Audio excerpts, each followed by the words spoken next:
Yukamita crime, yetimist Bertha blame? Xiaoluo, unjustly ensnared Bethegadis family. Languished in prison for 8 years, burdened with countless secrets. Themament the return edtoth world before his incarceration, he opened edisignly. To find the goddess brother engaged in Ainferia Saktag gain stay drunken woman. Faced with Han Bing satim to violate the inebriated Feng Yi, I, Xiaoluo, am left to ponder. Whether is should intervene or remain or be stander. This dilemma has shunted me thoughts drew out he year soft my imprisonment. Inside death a bustling Jiang Di Leo hot Petrestornton Pung City, Xiao appeared bewildered.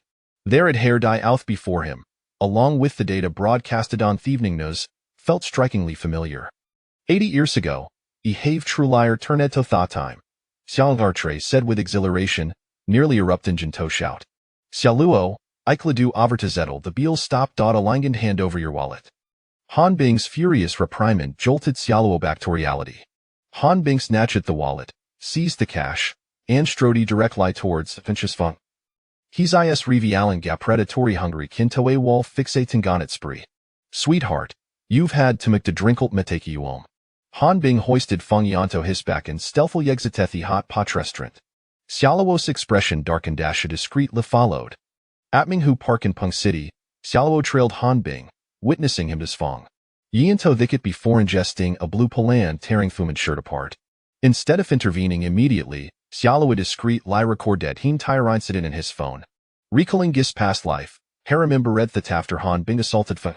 Believing he had accidentally killed her, Heffled in panic. Together with his sister Han Shuiying, they sought Xiaoluo out to check if Feng Yi was still alive. Under Han Zhuiying's sweet talking, Xiaoluo, in a moment of folly, agreed to the request. However, upon arrival, Feng Yi adamantly accused Xiaoluo of assaulting her. Han Bing testified that saw Xiaoluo leave with Feng Yi, claiming ignorance of what transpired thereafter. Han Shuiying didn't ever encountering Xiaoluo. Ultimately, Xiaoluo was imprisoned for violent crimes. Behind Italia's sinister conspiracy, Wythe Han family leeching off Xiaoluo like heparasites. The no tonly usurped his property and whom a budel saplateto eliminate him within the prison walls. Fortunately, Xiaoluo, through opportunity and resilience, established himself in prison. Albeit with his sentence say extended from a tight year stow life. It was unlive to rot with staff a tethethiler ned the truth behind sparenstimsand. The handful machinations were orchestrated Bunsin hands. Yet, ace a prisoner, revenge is a distant dream. However, fate smiled dupenum, granting Xiaoluo chancia trebirth. Ash observed Han Bing figatriating figure, a glint off murderous intent flashiden his eyes. Hesitantly vo wed to make Han Shuiying gone dare famila pay 100-fold. Ensuring their existence sebek hemi living hell. Simultaneously, he amid towny arth the true orchestrator behind the talent extinguish their lineage. 5 minutes later, Xiaoluo took his phone away with this 5-minute video evidence. He was well equipped to counter the Han familia slander. A cold smile crept across his face a shep prepared to return home and strategize for what lay ahead. Upon arriving at Banshan no. One villa community, Xiaoluo had no to me to reminisce about her past. He headed straight to his late father's, to Diendo Pined Thisophiadin within a secret compartment. In Sidley on la toit item sublui cover d'albumen da phone book. The album bore an illustration of Thani Angtaja symbol, resonating with the Jada Pindon were. Xiaoluo's excitement surged dasha to cow takraft knife, slicing go pin his spalm talathis bludderpon tothpendant.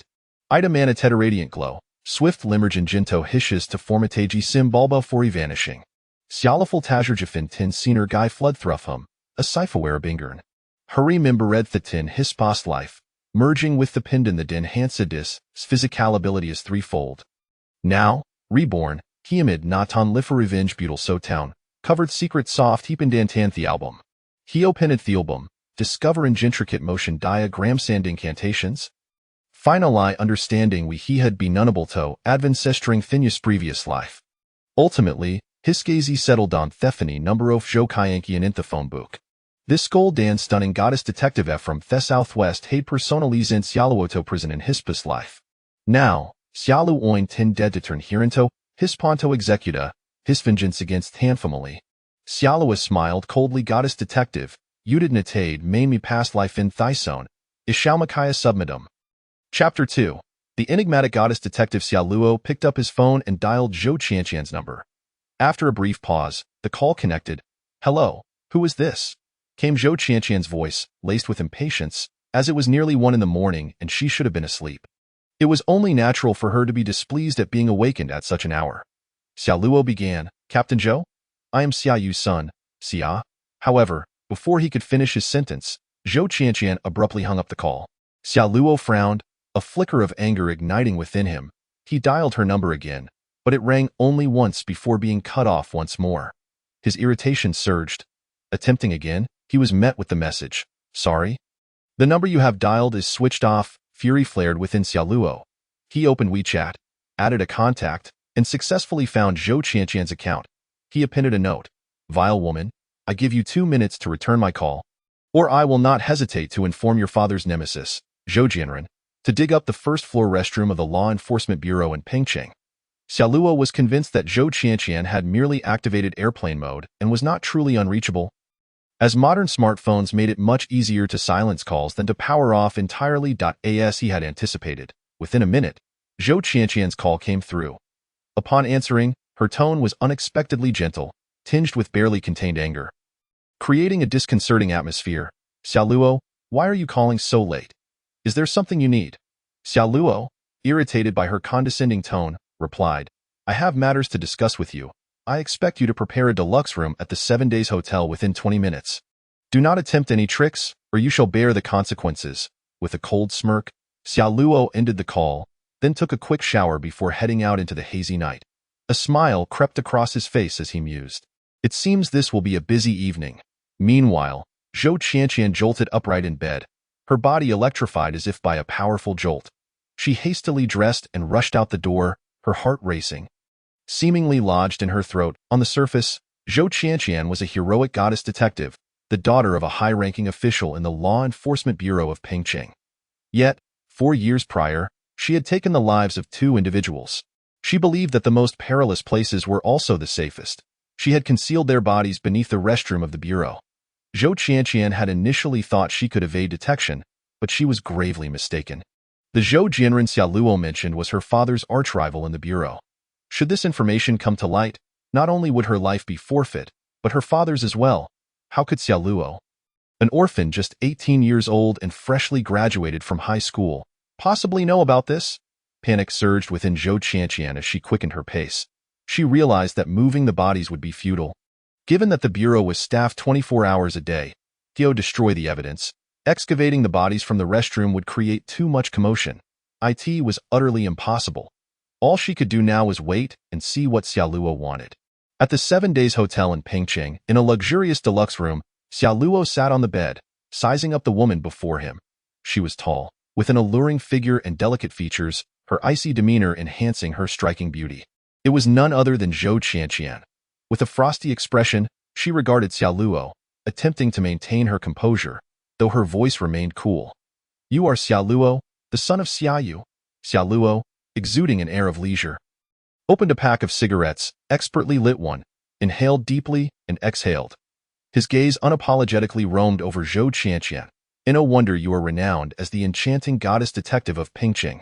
I would rate you an 8 out of 10. Nearing goddess-like beauty. Having spent 8 years in prison in a previous life, Xia Luo had not encountered a single woman beyond the cleaning staff during that time. Naturally, he was eager to appreciate Zhou Qianqian's beauty. A flicker of disdain crossed Zhou Qianqian's eyes. In her view, Xia Luo was merely an immature boy of 18, hardly in a position to evaluate her. "Spare me the pleasantries. What is your intention?" she demanded, irritation evident in her tone. Xia Luo chuckled softly. "Patience, let me share a tale. There once was a female investigator in Pengcheng who had been in a relationship with her boyfriend since university, all the way until she was 24. She loved him dearly, yet he repeatedly suggested they spend the night together. She always refused, insisting that such intimacy be reserved for marriage. Thus, they dated for 6 long years. One day, she finally resolved to marry him, wishing to surprise him after their lengthy courtship. Typically, he took the initiative, but this time, she decided to take the lead. She quietly arrived at his home, only to discover him in bed with another woman. Her world shattered. After 6 years of remaining virtuous, dedicated to her work for a future with him, she was met with betrayal. Consumed by rage and vengeance, the investigator drew her service weapon, emptied the magazine, and killed the two of them. Utilizing her father's connections, she managed to absolve herself of all suspicion and remains unpunished to this day. Does this story ring a bell, Sister Zhou? Xiaoluo's expression was filled with mischief as he studied Zhou Qianqian's reaction. Meanwhile, Zhou Qianqian's back had grown slick with sweat. Beads of perspiration trickled down her forehead. How could he know such intricate details? Fear gripped Zhou Qianqian. This was information even her father was unaware of. How could Xiaoluo possibly know? Xiaoluo had no intention of revealing that he was a reincarnated soul in his previous life. During his 3rd year in prison, Pengcheng had suffered a 6.3 magnitude earthquake.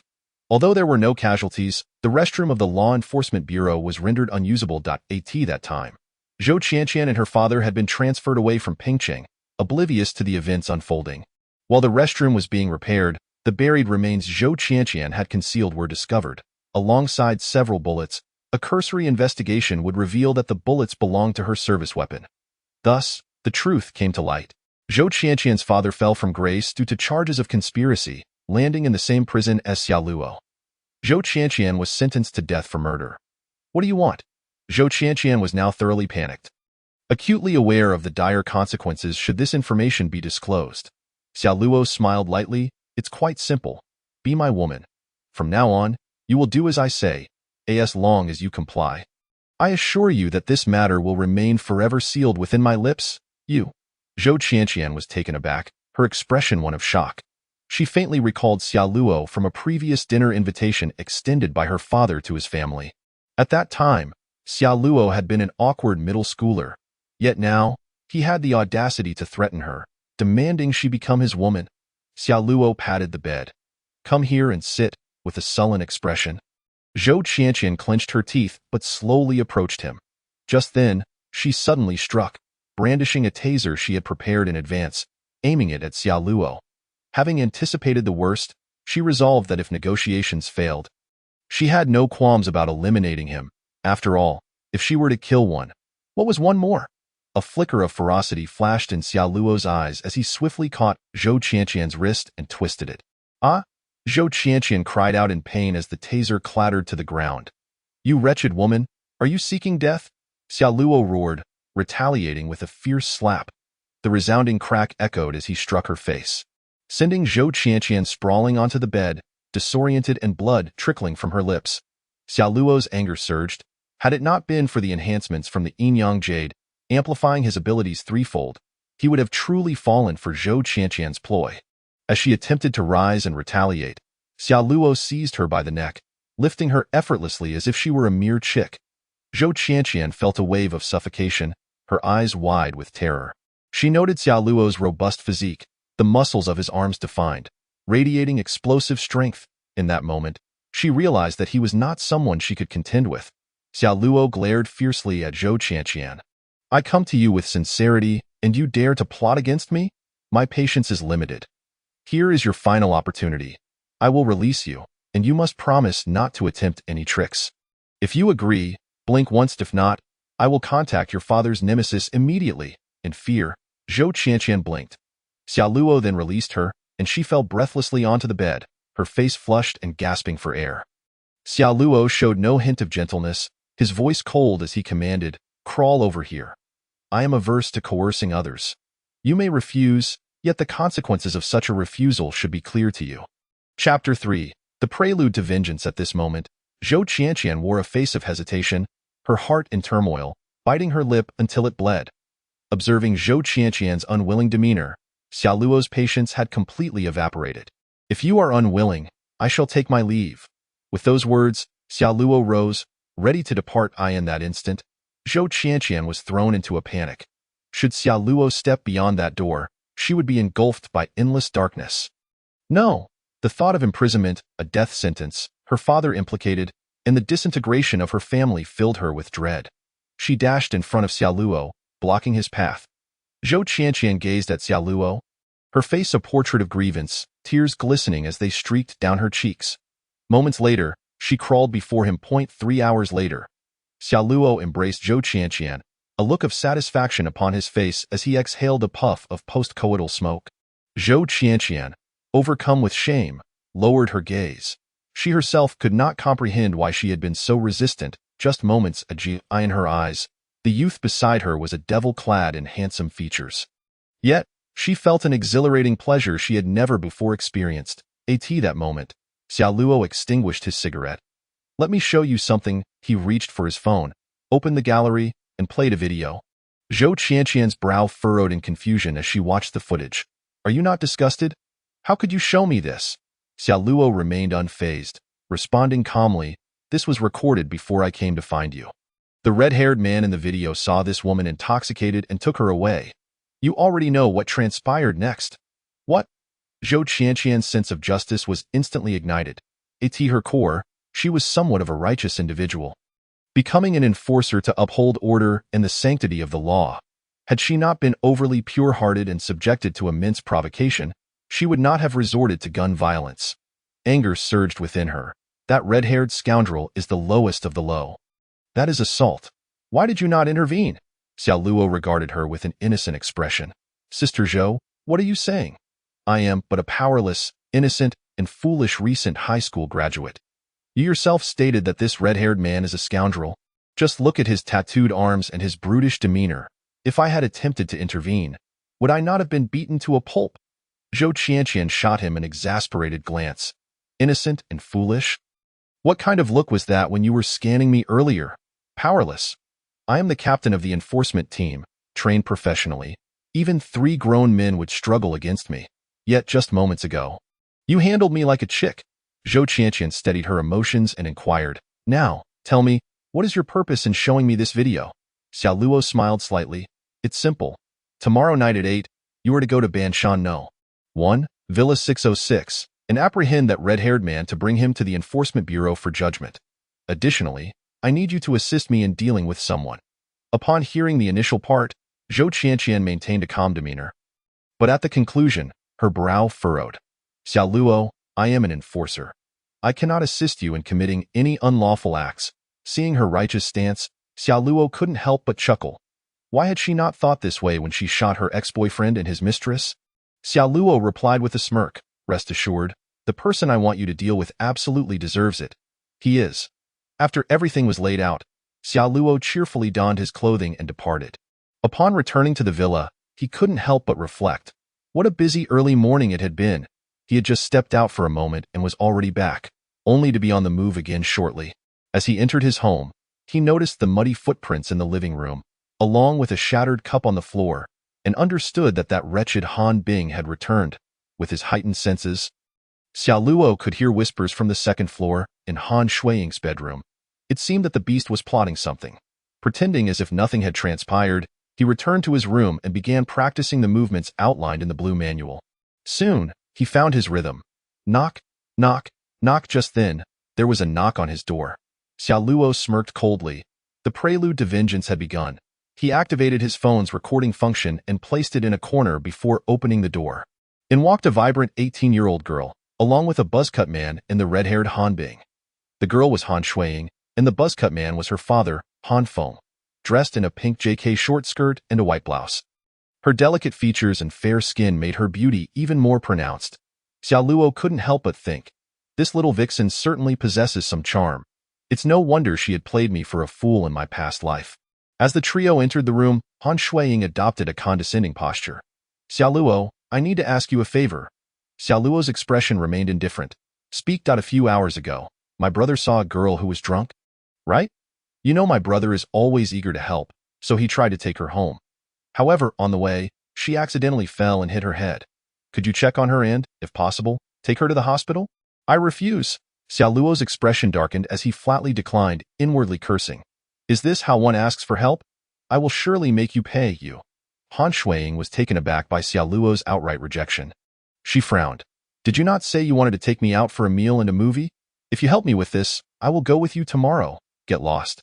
Xiaoluo shouted angrily. "I'm not going. If someone wants to go, let them. It has nothing to do with me." Previously, he had always complied with her requests. Now, Xiaoluo's blunt refusal, devoid of any pleasantries, left her stunned. Han Bing's temper flared. "Damn it. Who do you think you are to refuse? You should go, and stop with the nonsense. I'm giving you a chance to show off. Do you still want to be with my sister?" Han Feng maintained an air of indifference, addressing Xiao Luo. Xiao Luo, if you cannot even assist with something so trivial, how can I trust you with my daughter in the future? Han Shuiying wore a cold smile.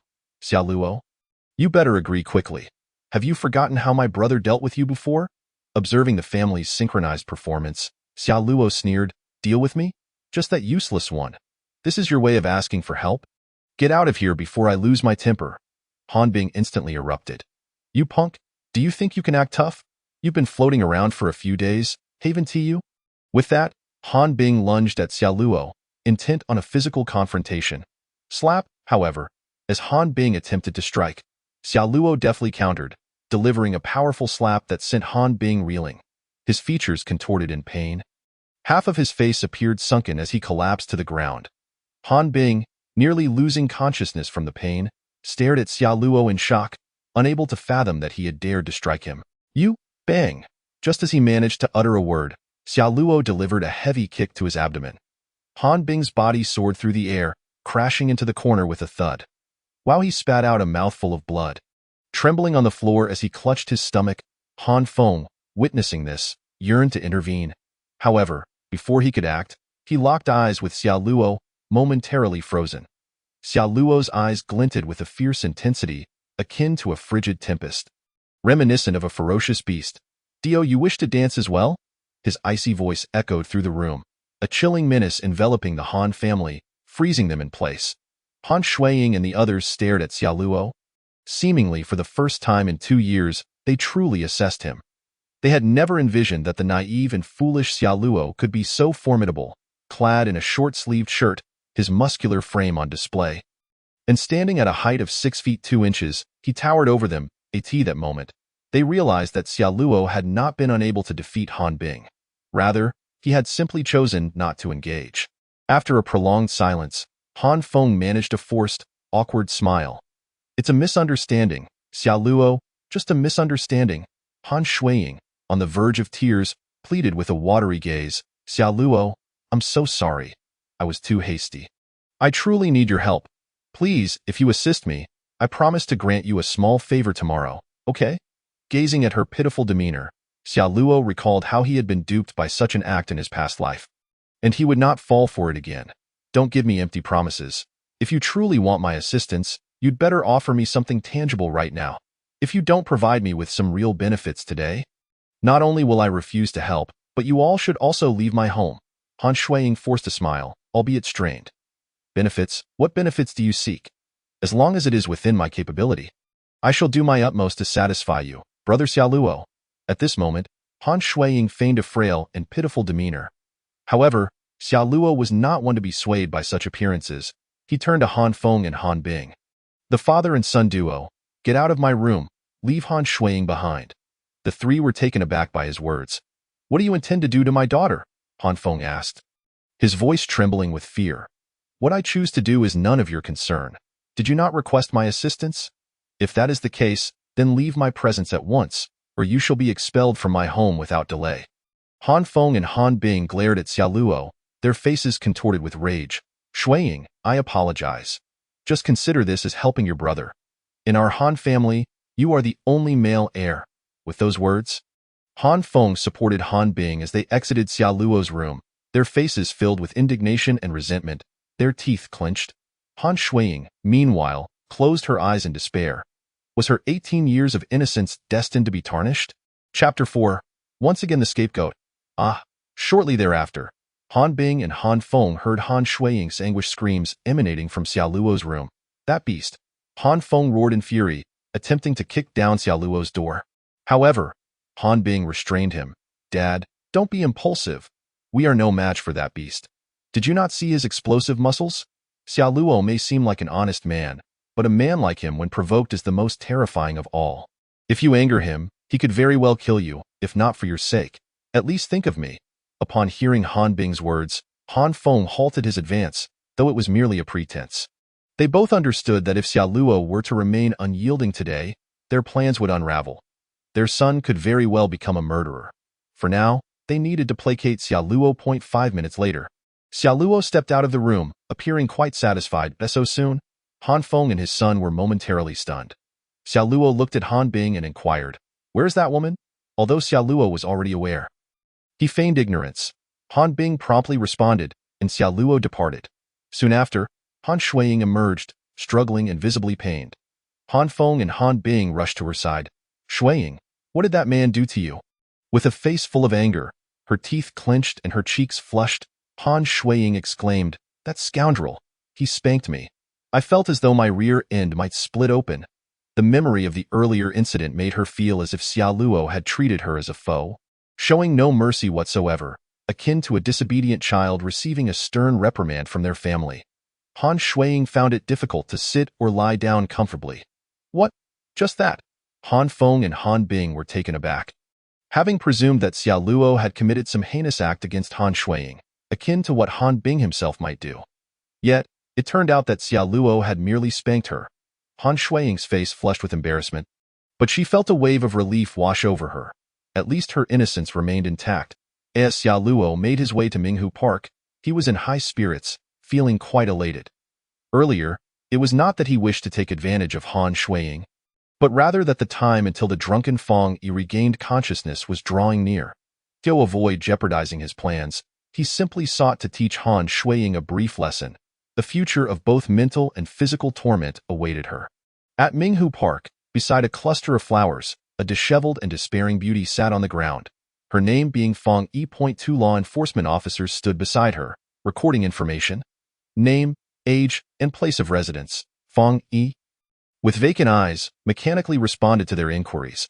Nearby, several elderly individuals who had come to the park for morning exercise gathered around. At that moment, Xiaoluo pushed through the crowd. The officer looked at Feng Yi. "Miss, please think carefully. Do you truly not remember what the person who assaulted you looked like?" Feng Yi furrowed her brow in thought, recalling that when she regained consciousness, the assailant was behind her.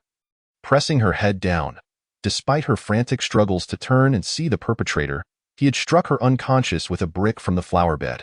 She had no idea what he looked like. But at that moment, Xiaoluo entered. If, indeed, there are no bodily fluids or hairs belonging to you, then you should be free to leave. Very well. On the surface, Xiaoluo appeared calm, yet internally he was sneering. The true spectacle was only about to commence. At the entrance of the First People's Hospital of Pingcheng, Jiang Jinhua held the identification report in his hand, furrowing his brow. "Feng Yi, are you certain it was that Xiaoluo who assaulted you? According to the hospital report, there is no evidence of anything belonging to him on your person." Feng Yi wore a look of unwillingness and rage. He must have brought the tools of the crime. "I am certain it was him." At this moment, Jiang Jinhua was also quite perturbed. From the instant Xiaoluo had rebuked him, he had harbored ill feelings towards Xiaoluo, considering him a criminal in his mind. If Xiaoluo were not to be imprisoned, Jiang Jinhua would feel equally dissatisfied. "Oh, young lady, what are you doing here? Where is Xiaoluo?" Just then, a man and a woman appeared before Jiang Jinhua and his companions. The duo was none other than Han Bing and Han Shuiying. "Siblings, do you know Xiaoluo?" Feng Yi frowned. Regarding Han Bing. Han Bing nodded. "Yes, Xiaoluo is my friend that I saw you at the hot pot restaurant yesterday. Xiaoluo said he would take you home since you were drunk. I went home first." "Indeed. The one who assaulted me was him." Upon hearing this, Feng Yi erupted, shouting loudly. Jiang Jinhua also exhibited an expression of excitement. He had initially thought the lead had gone cold, but suddenly a breakthrough had emerged. Han Bing looked astonished. "Assault? You claim Xiaoluo assaulted you. How is that possible?" Chapter 5. Destroying Evidence. Jiang Jinhua briefly recounted the situation, then furrowed his brow as he gazed at Han Bing. "Did you witness Xiaoluo taking Feng Yi away yesterday?" "Absolutely," Han Bing assured, thumping his chest. Meanwhile, Han Shuiying appeared furious. "That shameless scoundrel. Officer, you must understand, Xiaoluo is a beast. He has relentlessly pursued me, groping me and taking advantage of me. Just last night," as she spoke, Han Shuiying began to choke up. Jiang Jinhua's gaze turned icy. "I have long asserted that this little beast is not a good person, and it seems my suspicions were indeed correct. Are you willing to provide a statement for me?" Han Bing nodded, then turned to Jiang Jinhua. "Officer, I have something I wish to discuss with you privately." "Oh?" Jiang Jinhua looked at Han Bing with curiosity. Han Bing led Jiang Jinhua to a secluded area. Then, pointing to his face, which was swollen like a pig's head, he said, "Officer Jiang, let me be honest with you. That Xiaoluo is a demon. Look at my face. He did this to me. Due to our family's debts, we have been living under Xia Luo's roof these past years. For the last 2 years, he has either beaten or berated my family, and last night, not only I but also my sister was bullied. You must help us and send this scoundrel to prison. Saying this, Han Bing produced a paper bag and handed it to Jiang Jinhua. This is a small token of my appreciation. Jiang Jinhua accepted the paper bag and, upon opening it, was astonished to find several bundles of 100 yuan bills, estimating at least 200,000. Jiang Jinhua's heart raced. After putting away the paper bag, he nodded. Brother, rest assured, I will stand up for you. That Xia Luo little beast will face at least 7 years. However, Jiang Jinhua and Han Bing were unaware that a woman in the distance was recording this scene with her phone. That woman was Zhou Qianqian. Witnessing their transaction, Zhou Qianqian felt furious that there were such scoundrels within her law enforcement agency. Simultaneously, she was immensely shocked.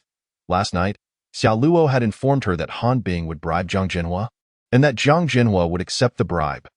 Now, the very scenario was unfolding, and she could not fathom how Xia Luo had anticipated that such events would transpire the following day. In truth, Xia Luo was not entirely aware of the specifics.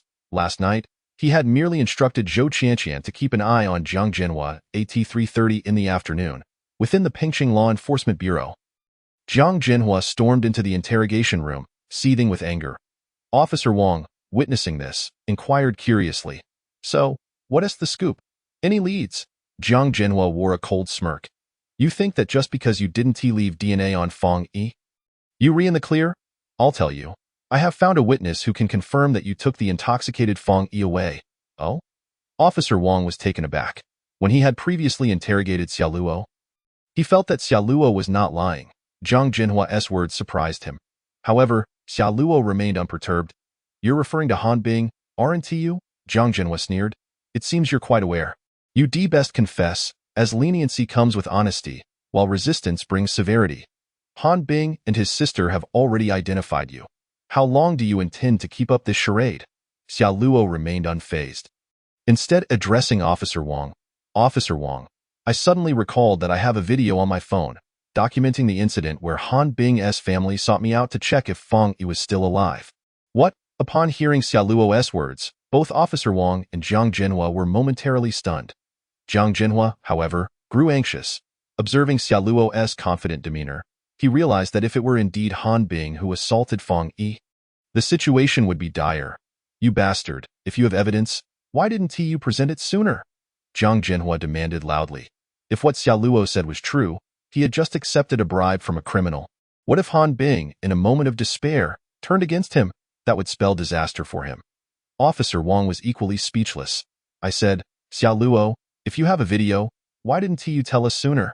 Xia Luo replied nonchalantly. I was too nervous and accidentally forgot. Jiang Jinhua regarded Xia Luo with a peculiar expression. Kid, I'm going to check this out right now. You'd better be telling the truth. He then turned to Officer Wang. Old Wang, wait for me. I'm going to get Xia Luo's phone. Jiang Jinhua hurriedly left to retrieve Xia Luo's phone from his office.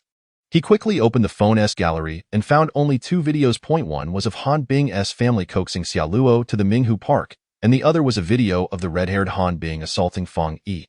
Damn! After viewing the 2 videos, Jiang Jinhua was completely dumbfounded. He had not anticipated that Xia Luo would indeed possess video evidence. He even wondered if Xia Luo was deliberately setting him up. Otherwise, why hadn't he produced the videos earlier? Jiang Jinhua recalled the look on Han Bing's face at the hospital entrance. He had quietly returned home and hidden the money Han Bing had given him. He counted it. There was a total of 280,000 in cash. Last month, he had accrued a debt of 250,000 due to gambling. He had initially thought he could clear his debts, but now he realized he had unwittingly accepted a bribe from a criminal. It was over. Gazing at the videos on his phone, Jiang Jinhua's face turned ashen. Just moments after he was frozen in shock, a ruthless glint flickered across his face.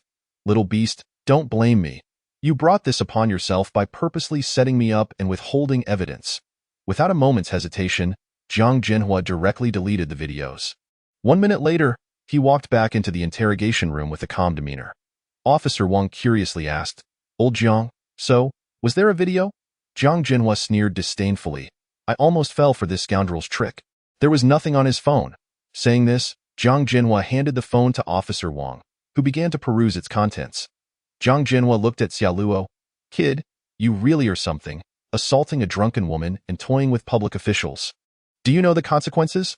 Officer Wang frowned as he confirmed that there was indeed no video on Xiaoluo's phone. Xiaoluo coolly regarded Jiang Jinhua. Since you could name Han Bing, it appears you've already met. You deleted the videos on my phone, didn't you? Let me hazard a guess as to why you would deliberately assist Han Bing in destroying evidence, because you accepted a benefit from him? Am I right? As he spoke, Xiaoluo turned to Officer Wang. Officer Wang, as a public official, destroying evidence and accepting bribes, violating the law, what sort of sentence do you think this merits? How many years will our esteemed Officer Jiang serve? Xiaoluo's words pierced through, precisely articulating Jiang Jinhua's actions. Jiang Jinhua panicked, his face contorted with rage. You little bastard, how dare you slander me? You're courting death. Jiang Jinhua lunged towards Xiaoluo, delivering a powerful kick to his chest. Xiaoluo was sent sprawling to the ground along with his chair. Yet, he rose with an expression of tranquility, brushing off the imprint left on his chest.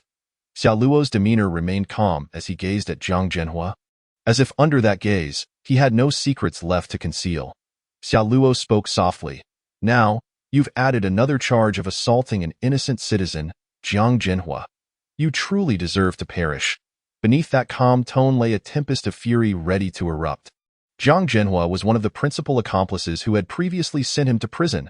Now, with all preparations in place, Xiaoluo was no longer willing to endure. His words struck at Jiang Jinhua's vulnerable spot, sending him into a frenzy. You little bastard, I'm going to take you down for being a rapist with that. Jiang Jinhua charged at Xiaoluo. Old Jiang, stop! Commissioner Wang, in a state of urgency, shouted out loud. Slap! The sound of the resounding slap echoed crisply throughout the interrogation room. Before Jiang Jinhua could even lay a finger on Xiaoluo, Xiaoluo swiftly delivered a strike to Jiang Jinhua's face. In an instant, half of Jiang Jinhua's face caved in, and his eyes appeared as though they might pop out of their sockets. The sheer force of the blow sent him crashing violently to the ground. What? Witnessing this scene, Commissioner Wang was momentarily stunned. Neither he nor Jiang Jinhua could react before Xiaoluo extended his right hand, seizing Jiang Jinhua's head and forcefully pressing it onto the table. Jiang Jinhua, your name demands the truth, so why do you insist on spouting nonsense? Do you honor the parents who named you? Dazed and disoriented, blood trickling from the corners of his mouth. Jiang Jinhua was infuriated by Xiaoluo's words and shouted in rage. He attempted to struggle, but Xiaoluo's strength far surpassed his own. Xiaoluo snatched the handcuffs from Jiang Jinhua's waist and secured them onto his own right hand, while his left hand firmly pressed Jiang Jinhua's entire face down. For accepting bribes, bang! A fist, adorned with handcuffs, landed heavily on his face. His features distorted, flesh erupted, and blood splattered. For assaulting innocent civilians, bang! Another punch fell, teeth flying, accompanied by a scream echoing through the room. For destroying evidence, bang! The final blow struck, seemingly warping his head. Xiaoluo's ferocious demeanor resembled that of an ancient beast from primordial times. Even Commissioner Wang, a seasoned law enforcement officer of 10 years, was left aghast and frozen in place. He could not fathom how an 18-year-old youth could exude such terrifying authority. Grasping Jiang Jinhua's hair as if he were refuse, Xiaoluo lifted him effortlessly. It was then that Commissioner Wang snapped back to reality, bellowing in anger, Xiaoluo, have you lost your mind? Regardless of whether you are truly a criminal, your assault on a public servant will seal your fate. Chapter 6. Han Bing captured. The Han family in shock. Xiaoluo chuckled coldly, lifting Jiang Jinhua, and replied nonchalantly, you are correct. Assaulting public officials is indeed a grave offense. However, the individual I am striking is not a public servant, but a dismissed official who violently attacked innocent civilians. Xiaoluo's words reverberated in the ears of Commissioner Wang and Jiang Jinhua. Commissioner Wang looked at Xiaoluo with a mix of bewilderment and disbelief, questioning whether Xiaoluo had truly lost his mind. Xiaoluo, even if Jiang Jinhua has committed illegal acts, your mere words cannot determine his guilt. Let him go now. It is not too late to back down. Do not tread down a path of no return. Xiaoluo remained expressionless, seemingly devoid of any fear. He then retrieved his phone and dialed a number. The recipient was none other than Zhou Qianqian. Once the call connected, Xiaoluo spoke, have you arrived? If so, come to the interrogation room and deal with Jiang Jinhua. As he hung up, Jiang Jinhua's features had already been severely disfigured, to the extent that even his mother would struggle to recognize him. He forced a smile that was more grotesque than tears. "You pathetic worm, who do you think you are scaring? This is the Law Enforcement Bureau. Your assaults on me are crimes that even the highest authority cannot absolve." At that moment, the interrogation room door swung open to reveal the poised Zhou Qianqian, accompanied by 4 subordinates, who were escorting a red-haired youth with half of his face swollen. This youth was Han Bing, who trembled with fear, stammering, "Commissioner, why are you arresting me? I am a good citizen." Zhou Qianqian disregarded Han Bing entirely, her eyes filled with contempt. Han Bing was bewildered. He had believed he had successfully bribed Jiang Jinhua, and with Fang Yi, the victim, firmly accusing Xiao Luo of the offense, it had seemed as if the blame would be shifted onto Xiao Luo. Yet, he had barely settled in at home when Zhou Qianqian stormed in, subjected him to a brutal beating, and took him away. Commissioner Wang and Jiang Jinhua both felt a surge of hope upon seeing Zhou Qianqian. They recognized her as the prominent figure within the Law Enforcement Bureau. Wang thought Zhou Qianqian had come to reprimand Xiao Luo. However, upon seeing the disheveled Han Bing, Jiang Jinhua realized the gravity of the situation. Zhou Qianqian looked at Xiao Luo, a hint of tenderness flickering in her gaze. "I am not late, am I?" Xiao Luo smiled slightly. "Right on time. Had you arrived a moment later, I might have inadvertently killed this scoundrel, and had you come too early, I would have missed the chance to deal with him." Zhou Qianqian turned her attention to Jiang Jinhua. "We discovered 280,000 in cash at your residence. I possess ample evidence proving your acceptance of bribes. You have been dismissed, and furthermore, for destroying evidence and assaulting innocent civilians. I, representing the Pengqing Law Enforcement Bureau, hereby inform you that you are under arrest." "What?" Zhou Qianqian's declaration struck like a bolt from the blue, leaving both Commissioner Wang and Jiang Jinhua in shock. They had not anticipated such a sudden turn of events. Jiang Jinhua, a trusted partner, could not fathom that he would be arrested. "Captain Zhou, are you certain this is true? You cannot tarnish Jiang Jinhua's name just because you know Xiao Luo?" Jiang Jinhua, too, attempted a final struggle, seemingly forgetting his pain, his emotions surging as he gazed at Zhou Qianqian. "Captain Zhou, I am innocent? Innocent?"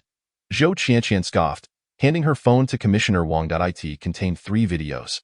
One showing Han Bing coercing Xiao Luo at the crime scene, another depicting Han Bing assaulting Fang Yi, and the last capturing Jiang Jinhua accepting bribes. At that moment, Jiang Jinhua and Commissioner Wang were left utterly speechless. You. Jiang Jinhua stared in shock at Xiao Luo, who merely chuckled coldly. "Fool, do you think the evidence against Han Bing was limited to just one piece? The reason I was present at the scene was to ascertain whether Fang Yi was truly dead. You truly believe that having a modicum of power grants you the liberty to act without consequence?" Upon hearing Xiao Luo's derisive words, Jiang Jinhua's face turned ashen, his legs buckled, and he collapsed onto the ground. It was over. Jiang Jinhua despaired, uttering 2 words. Commissioner Wang, meanwhile, gazed at the content of the videos in utter shock. He could hardly believe that his partner had engaged in such nefarious deeds. "Old Jiang? What have you done?" Zhou Qianqian coldly commanded her subordinates. "Cuff him." 2 law enforcement officers stepped forward and immediately restrained Jiang Jinhua. At that moment, Han Bing, too, came to a realization. Xiao Luo had secretly recorded him. His face twisted with rage as he glared at Xiao Luo. "You bastard, you set me up. You pretended to be oblivious while secretly filming me." Xiao Luo feigned innocence, gazing at Han Bing. "Brother Bing? What are you saying? I was merely acting in self-defense. It seems my choice was indeed the right one." Han Bing nearly went mad. "Ah, you scoundrel, why didn't you stop me then? Why did you let me tread the path of crime? Are you even human?" Upon hearing Han Bing's words, Zhou Qianqian, Commissioner Wang, and the others were left dumbfounded. How could someone so shameless utter such words? He had committed crimes, yet instead of feeling remorse or reflecting on himself, he blamed Xiao Luo for not stopping him. Xiao Luo understood that reasoning with someone like Han Bing was futile, so he chose to ignore him entirely. "You scoundrel, I will kill you." Faced with the reality of his framing, bribery of law enforcement officers, and assault, all of which warranted severe penalties, Han Bing descended into a state of madness. Han Bing roared, suddenly summoning an unknown strength to break free from the grip of the 2 officers, and charged at Xiao Luo. However, before he could reach Xiao Luo, several officers withdrew their batons and unleashed a flurry of blows upon him. Bang, bang, bang. The sounds of impact echoed as Han Bing fell to the ground, writhing and howling in agony. Zhou Qianqian coldly addressed Commissioner Wang. Old Wang, I will handle the Fang Yi case. You may leave now. As Han Bing continued to wail, filled with rage, he repeatedly shouted, Xia Luo, I will kill you. I will kill you. Yet, Xia Luo remained expressionless, leaving the interrogation room alongside Zhou Qianqian without a glance back. Xia Luo understood that Han Bing's fate was sealed. Of course, Han Bing's despairing journey was only just beginning. Xia Luo turned to Zhou Qianqian and inquired, Sister Qian, for the substantial bribery of public officials, framing, and assault, considering your connections, what is the maximum sentence one could receive? Zhou Qianqian replied, for QJ, the typical sentence ranges from 3 to 7 years. But given Han Bing's severe circumstances, he will face at least 10 years, with the possibility of capital punishment, considering his defamation and framing, at the very least, he will receive a life sentence. Xia Luo produced a cigarette, leisurely lighting it. Who capital punishment seems excessive. Let's settle for a life sentence. His calm demeanor made it appear as though he was merely discussing an ordinary matter. However, Zhou Qianqian felt a chill in her heart, sensing the terrifying depth of Xia Luo's resolve. What immense grudge must one harbor for such a reaction? It is essential to understand that being sentenced to life imprisonment for a crime such as QJ in prison is akin to a fate worse than death. Xia Luo, at the outset, possessed evidence that could have led to Han Bing's incarceration. A mere act of infringement could have resulted in his release within 10 years, should he have obtained the victim's forgiveness. Yet, Xia Luo chose to remain indifferent, allowing him to descend into an abyss of despair. Ironically, Xia Luo herself had committed no unlawful acts. It was she who had provided evidence regarding Jiang Jinhua's bribery in the Han Bing case. She could even apply for a Good Citizen award on her own behalf. At this moment, Zhou Qianqian silently resolved that henceforth, no matter what requests Xia Luo might make, as long as they were legal and within her capacity, she would fulfill them to the best of her ability. While Zhou Qianqian was deep in thought, Xia Luo spoke up, inquiring about Fang Yiren. As the words left her lips, a glint of menace flickered in her eyes. Having dealt with the minor issues surrounding Han Bing and Jiang Jinhua, Xia Luo would certainly not let Fang Yi, the despicable woman, escape easily. Zhou Qianqian noticed the ominous expression on Xia Luo's face and felt a shiver run down her spine. In the third interrogation room, may I speak with her? Zhou Qianqian nodded. Certainly, I will take you there. She could sense Xia Luo's fury. After all, Fang Yi was utterly oblivious to who had truly violated her. Yet she adamantly accused Xia Luo. Fortunately, Xia Luo possessed the evidence. Had it been someone else, their life would likely have been irrevocably ruined. Zhou Qianqian believed Xia Luo would not let Fang Yi off the hook so easily. Inside the third interrogation room, as the door opened, Xia Luo entered slowly, while Zhou Qianqian had already disabled the surveillance equipment. Upon seeing Xia Luo, Fang Yi's eyes widened momentarily with panic before it quickly vanished, replaced by a deranged and arrogant demeanor. What are you doing here? You QJ criminal! Get out! However, Xia Luo remained silent, advancing directly toward her. The composed yet terrifying demeanor of Xia Luo only heightened Fang Yi's anxiety. Fang Yi shouted, Someone, help! With a swift motion, Xia Luo delivered a resounding slap. The sound echoed sharply, leaving a vivid red mark across Fang Yi's cheek. Xia Luo's single blow rendered Fang Yi utterly dazed. Chapter 7. Fang Yi's defenses crumble. 2 solutions. Xia Luo coldly remarked. If you continue to babble, do you believe I won't end you right here? An invisible aura of menace emanated from Xia Luo, enveloping Fang Yi, inducing a sensation of suffocation. She could not fathom how this young man, seemingly younger than herself, could exude such terrifying presence. Her conviction grew stronger. It had to be this monstrous Xia Luo who had committed those vile acts against her the previous night. Xia Luo pulled out her phone, opened a video, and handed it to Fang Yi. What do you think this is? Fang Yi, momentarily taken aback, instinctively glanced at the phone, only to freeze upon seeing the footage. The scene depicted the red-haired Han Bing throwing her into a flower bed and committing unspeakable acts against her. Fang Yi's face turned crimson with shame, swiftly morphing into fury. So it was this scoundrel. Now she finally understood who the real perpetrator was. Observing Fang Yi's enraged expression, Xia Luo inwardly scoffed. This wretched woman. Upon hearing Charlotte's words, Fang Yi's expression shifted momentarily before she swiftly regained her composure. Unbeknownst to her, this was merely a trap set by Charlotte in her past life.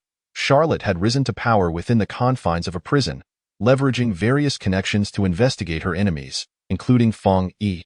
Fong Yi was a quintessential romantic, entangled with a boyfriend she had been dating since university. Regrettably, her boyfriend was a freeloader, obsessed with online gaming and extravagant spending. Despite having no income, he would squander nearly $20,000 a month on in-game purchases. And during his most reckless phases, he could easily spend $200,000 to $300,000 in a single month. Yet, despite being with such a worthless partner, Fong Yi never considered ending the relationship. As a streamer earning over $10,000 a month, she found herself relinquishing nearly 80% of her earnings to her boyfriend's gaming habits. To make matters worse, her boyfriend harbored a small-minded jealousy. Convinced that Fong Yi's interactions with her generous viewers were inappropriate, he even resorted to physical violence on several occasions after discovering her chatting with other men. It was only after enduring his abusive behavior that Fong Yi finally voiced her desire to break up, prompting her to drown her sorrows in alcohol. In her previous life, after enduring assault, Fong Yi reconciled with her boyfriend mere days later. Charlotte speculated that, given Fong Yi's nature, she would undoubtedly seek to reunite with him. Observing Fong Yi lost in thought, Charlotte coldly remarked, "Take your time to ponder. I shall take my leave. Remember, you have only 1 week." As she departed, a faint smile played at the corners of Charlotte's lips. Fong Yi, along with the Han family, was unwittingly stepping deeper into the trap that Charlotte had meticulously crafted, with Han being merely serving as the initial pawn. Charlotte was all too aware of the Han family's true nature. They would struggle to produce even 200,000, let alone 100,000, and no matter how much pressure Fong Yi exerted, she would ultimately fall short of the required funds, inevitably resorting to selling private photos and videos. Perhaps even dining with her most generous benefactor. How would she face her friends if they discovered the truth? Zhou Qianqian, having witnessed the smile on Charlotte's face as he left, felt a chill run down her spine. What had Charlotte truly experienced? Initially, she believed Charlotte was merely reacting impulsively to Fong Yi's slander, but it now seemed far more complex. He was playing both sides. Both parties were being driven to the brink by Charlotte's machinations. At the entrance of the Law Enforcement Bureau, Zhou Qianqian and Charlotte exited side by side, only to be approached hurriedly by Han Shuiying and her father, Han Feng. They had already been waiting outside for over an hour. But the law enforcement personnel had refused them entry, making it impossible to see Han Bing. Anxiety coursed through Han Shuiying and Han Feng as they fervently hoped that Charlotte remained unaware of their scheme against him. Chapter 8. The Reward Must Upgrade. Han Shuiying gazed at Charlotte with concern. "Charlotte, are you all right? You've been gone for so long. I was worried sick." Han Feng echoed her sentiment, his face etched with worry. "Charlotte, we tried calling you. Why didn't you answer?" Observing the insincerity in Han Feng and Han Shuiying's expressions, Charlotte's eyes flashed with disdain. Controlling his emotions, he managed to convey some anger as he replied, "You lot nearly had me take the fall for Han Bing. Instead of fretting over me, perhaps you should be more concerned about your precious elder brother." With that, Charlotte turned on his heel and walked away. Upon hearing Charlotte's words, both Han Shuiying and Han Feng were momentarily stunned before anxiously turning to Zhou Qianqian. Officer, what has happened to my son? Is he all right?" Zhou Qianqian replied coldly, "All right. How could it be? He assaulted Fong Yi. Do you truly believe he is unscathed?" "What?" Han Feng and Han Shuiying were taken aback, disbelief written all over their faces. "How could this be? Are you sure you've got the right person? It could have been someone else." Han Shuiying's words were a clear insinuation directed at Zhou Qianqian. The disdain in Zhou Qianqian's gaze towards Han Feng and Han Shuiying grew palpable. It seemed she was beginning to understand why Charlotte was so intent on dismantling the Han family. There were reasons behind it all. Evidence is irrefutable. There is video footage of his heinous actions from yesterday. Furthermore, Han Bing has framed Charlotte and bribed government officials. Facing multiple charges, a death penalty is not out of the question. Death penalty? Han Shuiying and Han Feng stood frozen, unable to fathom the severity of the situation. "Officer, he is my only son. Surely, you jest. How could it come to a death sentence?" Han Shuiying's expression mirrored her shock. "There must be some mistake. Even if my brother has erred, he doesn't deserve such a fate." Zhou Qianqian sneered. "As I said, facing multiple charges could lead to a death sentence. However, if you can obtain the victim's forgiveness." "Please, we need to see the victim," Han Shuiying and Han Feng exclaimed in unison, their shock giving way to urgency. Zhou Qianqian nodded. "Follow me." Upon returning home, Charlotte collapsed onto his bed. He had not slept a wink since yesterday. Having battled with Zhou Qianqian, engaged in a confrontation with Jiang Jinhua, and grappled with Feng Yi, leaving him utterly fatigued, he picked up his blue tome, beginning to meditate in his mind. After discovering that the act of meditating with the blue tome seemingly aided in rapidly rejuvenating his energy, he entered a deep meditative state half an hour later. Within this trance, Charlotte distinctly perceived a formless energy from the cosmos gradually entering his being, eventually converging in his dantian. This energy appeared to be altering his physique, causing every pore in Charlotte's body to open and relax. He felt his strength incrementally increasing. When Charlotte finally opened his eyes, dawn had broken, revealing 6 o'clock in the morning. Rising, he stretched luxuriously, his stomach growling in hunger. He hastily made his way to the kitchen, rummaging through the refrigerator for sustenance. After a night of meditation, Charlotte could unmistakably sense a slight enhancement in his power. Although the increase was modest, it was a tangible improvement. If, after the transformation from the Yin-Yang Jade, Charlotte possessed the strength to effortlessly defeat 10 grown men, he now felt capable of easily overcoming 12. Furthermore, the night of meditation had not only bolstered his strength but fully restored his mental acuity and physical stamina, leaving him in an unprecedented state of well-being. Charlotte! Charlotte! At that moment, Han Shuiying and Han Feng burst in, their faces etched with urgency. Han Shuiying appeared particularly haggard, her eyes reddened and her complexion pale, clearly having endured a sleepless night. Approaching Charlotte, she clutched his arm, pleading, "Charlotte, you must save my brother." Tears streamed down her cheeks as she spoke. However, Charlotte remained expressionless, sipping his milk before replying coolly, "Are you seriously expecting me to take the blame for your brother? Has your brain been compromised?" Clinging to Charlotte's arm, Han Shuiying wore a look of deep distress. "Charlotte, I'm so sorry. It's all our fault. My brother acted rashly out of fear. Officer Zhou said he could face the death penalty unless we secure the victim's forgiveness. You're our only hope." Charlotte continued to maintain his stoic demeanor. "Then go seek out the victim. Why come to me?" Standing nearby, Han Feng spoke earnestly, "Charlotte, Feng Yi has insisted on 200,000 for the letter of forgiveness. You know our situation. We can't possibly raise that amount. You're our only hope, Charlotte. Ever since your parents passed, we've taken care of you. I've always treated you like my own son. If you don't help us, no one else will." Simultaneously, Han Shuiying clung to Charlotte, desperately shaking his arm. "Please, Charlotte, you are our only salvation." The sensation stirred something within Charlotte, yet he remained composed. Han Feng, sensing a shift in Charlotte's demeanor, looked over at Han Shuiying. "Shuiying, you young ones communicate easily. Why don't you persuade Charlotte? I'll go fetch some breakfast. We can't possibly fill our stomachs with this little." With that, Han Feng left, leaving Han Shuiying alone with Charlotte. Once Han Feng departed, a hint of shyness flickered in Han Shuiying's eyes. "Charlotte, didn't you say you liked me? If that's true, please help us." Charlotte remained unfazed, pushing Han Shuiying away with force. His gaze roamed unabashedly over her figure, causing her to blush deeply and lower her head in embarrassment. "Charlotte, if you agree to help, I can grant you a small wish, perhaps something related to what you did to me yesterday." It was hard to ignore the sight of Han Shuiying, her demeanor shy and her cheeks flushed like ripe apples, alluring and tempting. While Charlotte felt a stir of excitement within, he maintained an outward calm.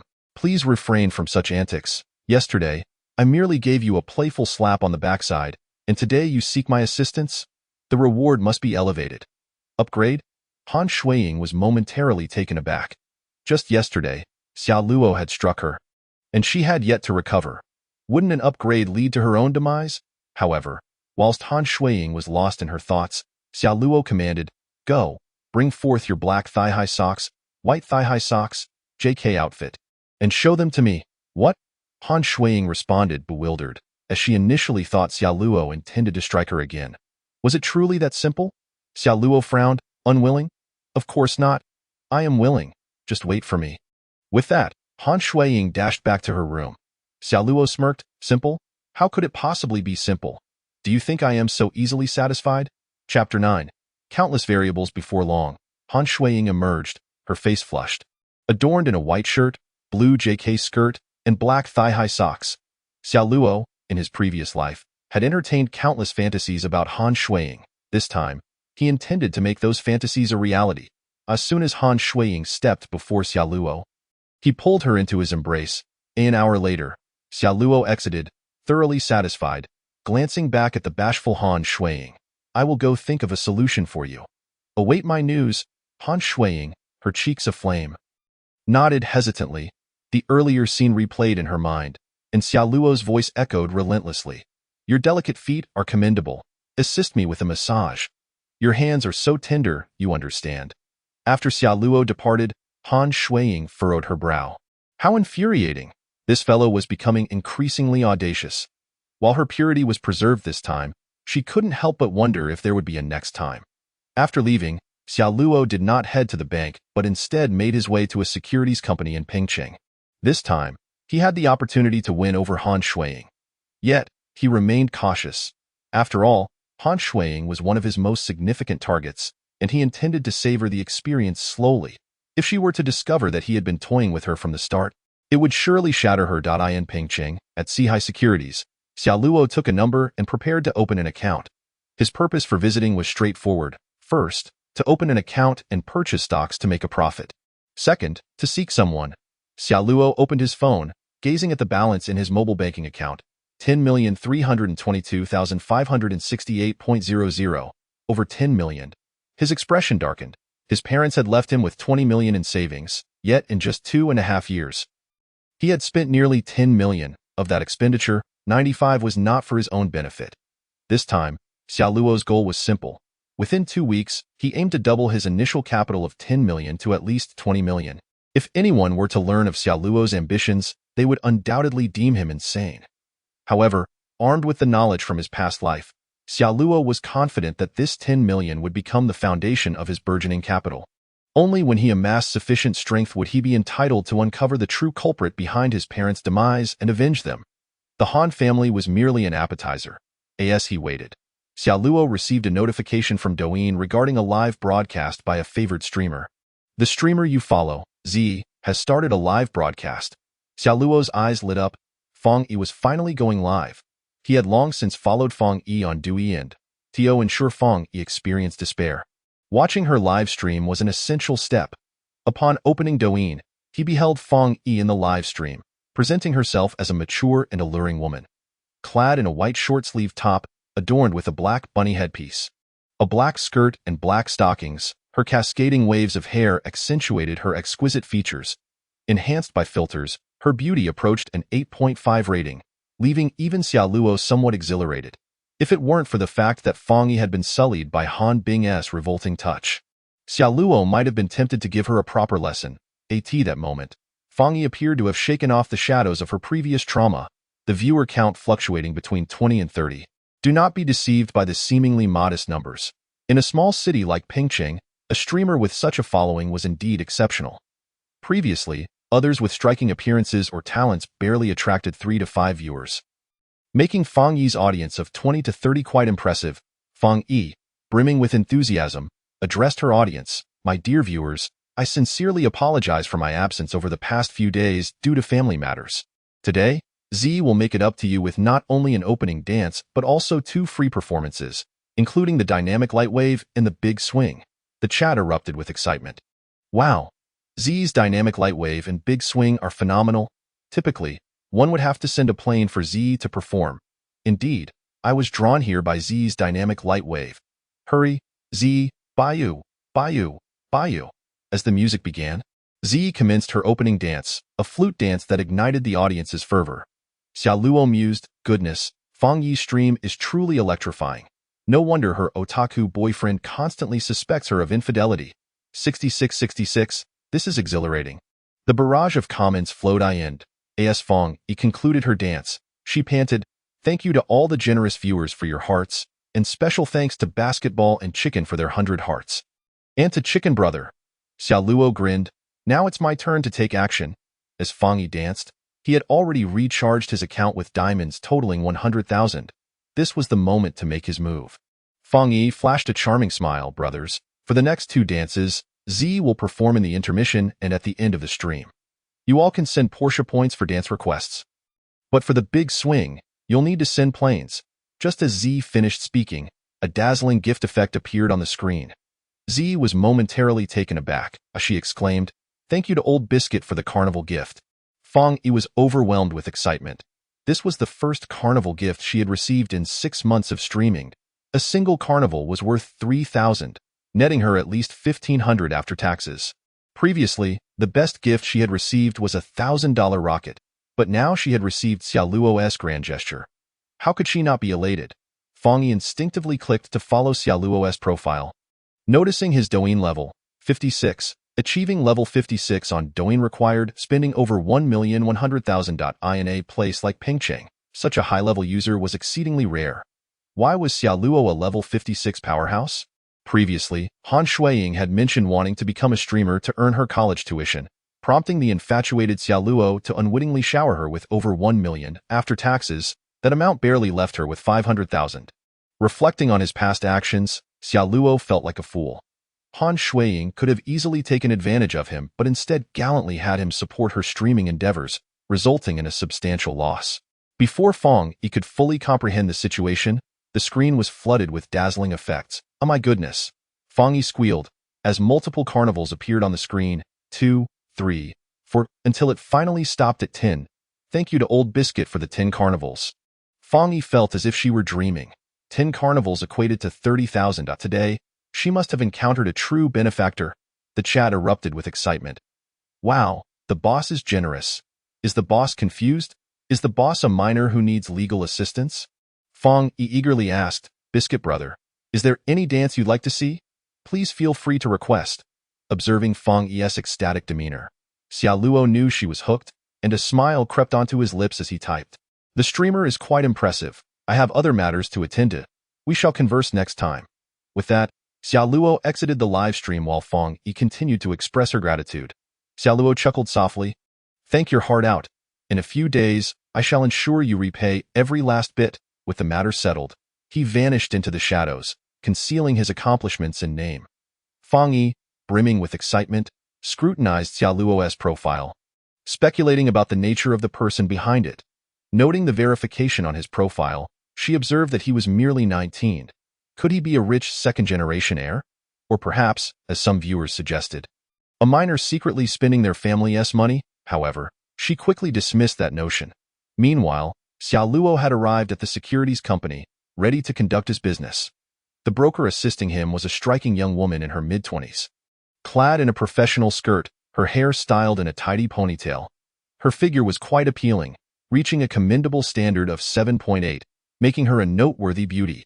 Upon encountering a strikingly handsome young man named Xia Luo, a flicker of surprise crossed Ma Rongwei's gaze. However, her demeanor remained somewhat apathetic, perhaps due to the assumption that an 18 or 19-year-old youth would possess little wealth.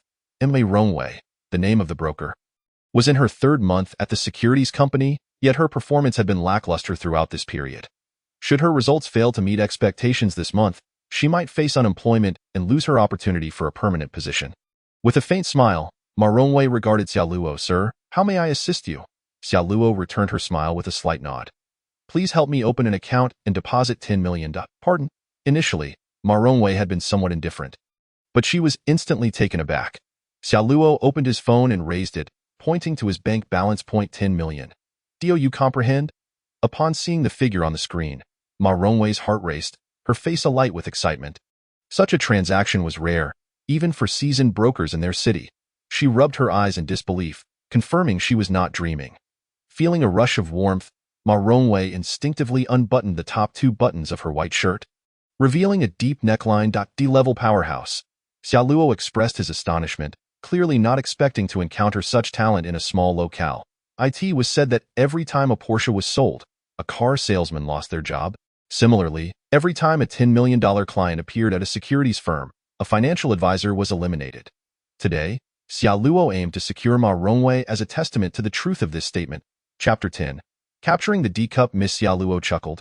Indeed, Sister Wei Wei, if you're feeling warm, perhaps you should wear less to avoid heat stroke. Ma Rongwei blushed at his playful gaze. Xia Luo, rest assured, I will handle everything for you. Normally, opening an account requires a waiting period, but given the magnitude of your funds, we can expedite the process to as long as you allow me to be your dedicated advisor. I can accommodate some of your requests. Xia Luo nodded, his eyes gleaming with anticipation. Then I shall trouble you, Sister Wei Wei. Before him, Ma Rongwei was notably attractive, her figure striking. Although her beauty slightly paled in comparison to Han Shuiying, Xiao Luo still felt a desire to pursue her. Of course, his choice of Ma Rongwei stemmed from his knowledge that she would become an elite in the financial sector. In the future, with considerable assets, he would require someone to manage them. Before long, Ma Rongwei successfully assisted Xiao Luo in opening his account, and she watched as he deposited the 10 million with ease. Nice. Ma Rongwei rejoiced internally. Xiao Luo had agreed to make her his dedicated advisor, meaning that for every $10 million transaction he conducted, their company would earn a commission of 0.5, equating to $5,000, of which she, as his advisor, could receive up to $40 or $2,000. As an intern, her salary was merely $2,000, and she needed to achieve $3,000 in performance to meet standards. If Xiao Luo executed a single $10 million transaction, her performance would be met. Anticipating his next move, Ma Rongwei asked, Xiao Luo, do you have any products or stocks in mind to purchase? I can provide you with some excellent recommendations. Xiao Luo shook his head no need. I want to fully invest in Tianchuang technology and maximize the leverage, whatever amount you can manage. What? Ma Rongwei was momentarily stunned. Xiao Luo, are you out of your mind? You want to invest your entire account in a single stock right after opening it, and you want to leverage it to the maximum? Are you insane? While Xiao Luo was indeed a significant client, such reckless behavior could lead to losing the entire 10 million in no time. Ma Rongwei, concerned, cautioned him about Tianchuang technology. It's a decent stock, but if you leverage it to the maximum, the risks are enormous. You could end up losing everything. Xiao Luo smiled reassuringly. It's fine. I can bear all the risks. I can afford to lose this 10 million. His confidence momentarily caught Ma Rongwei off guard. Had she underestimated him? Could he be a top-tier heir in their city? However, Xiao Luo was entirely self-assured, certain of his success. He recalled that significant events were about to unfold. The Federal Reserve of the beautiful nation across the ocean was set to announce an interest rate cut, while Xia country successfully tested the Polaris 31 intercontinental missile, soaring over 12,000 kilometers with pinpoint accuracy. This would send shockwaves through the global markets and lead to a week-long phenomenon of soaring stock prices in Xia country. Xiao Luo knew that the current price of Tianchuang technology was 21 per share, and within a month, it could rise to 75, with a minimum expected price of 65. During the peak of the bull market, many stocks would experience a downturn, leaving numerous investors in financial ruin. However, Tianchuang technology would be different. It would continue to thrive as the leading enterprise, Huawei, made significant technological advancements, of which Tianchuang was a collaborative partner. Xiao Luo was fully aware of the future, leaving no room for fear. He conservatively estimated that his investment could double to 200 million, and he expected even greater profits. Ma Rongwei looked at him. Xiao Luo, are you truly certain you wish to invest everything in Tianchuang technology and maximize the leverage? Absolutely, Sister Weiwei. No need to persuade me. I have made my decision. I will bear all the risks myself. Very well. If that is your resolute choice, I shall not hinder you. Before long, Xiao Luo had completed all necessary procedures with Ma Rongwei's assistance.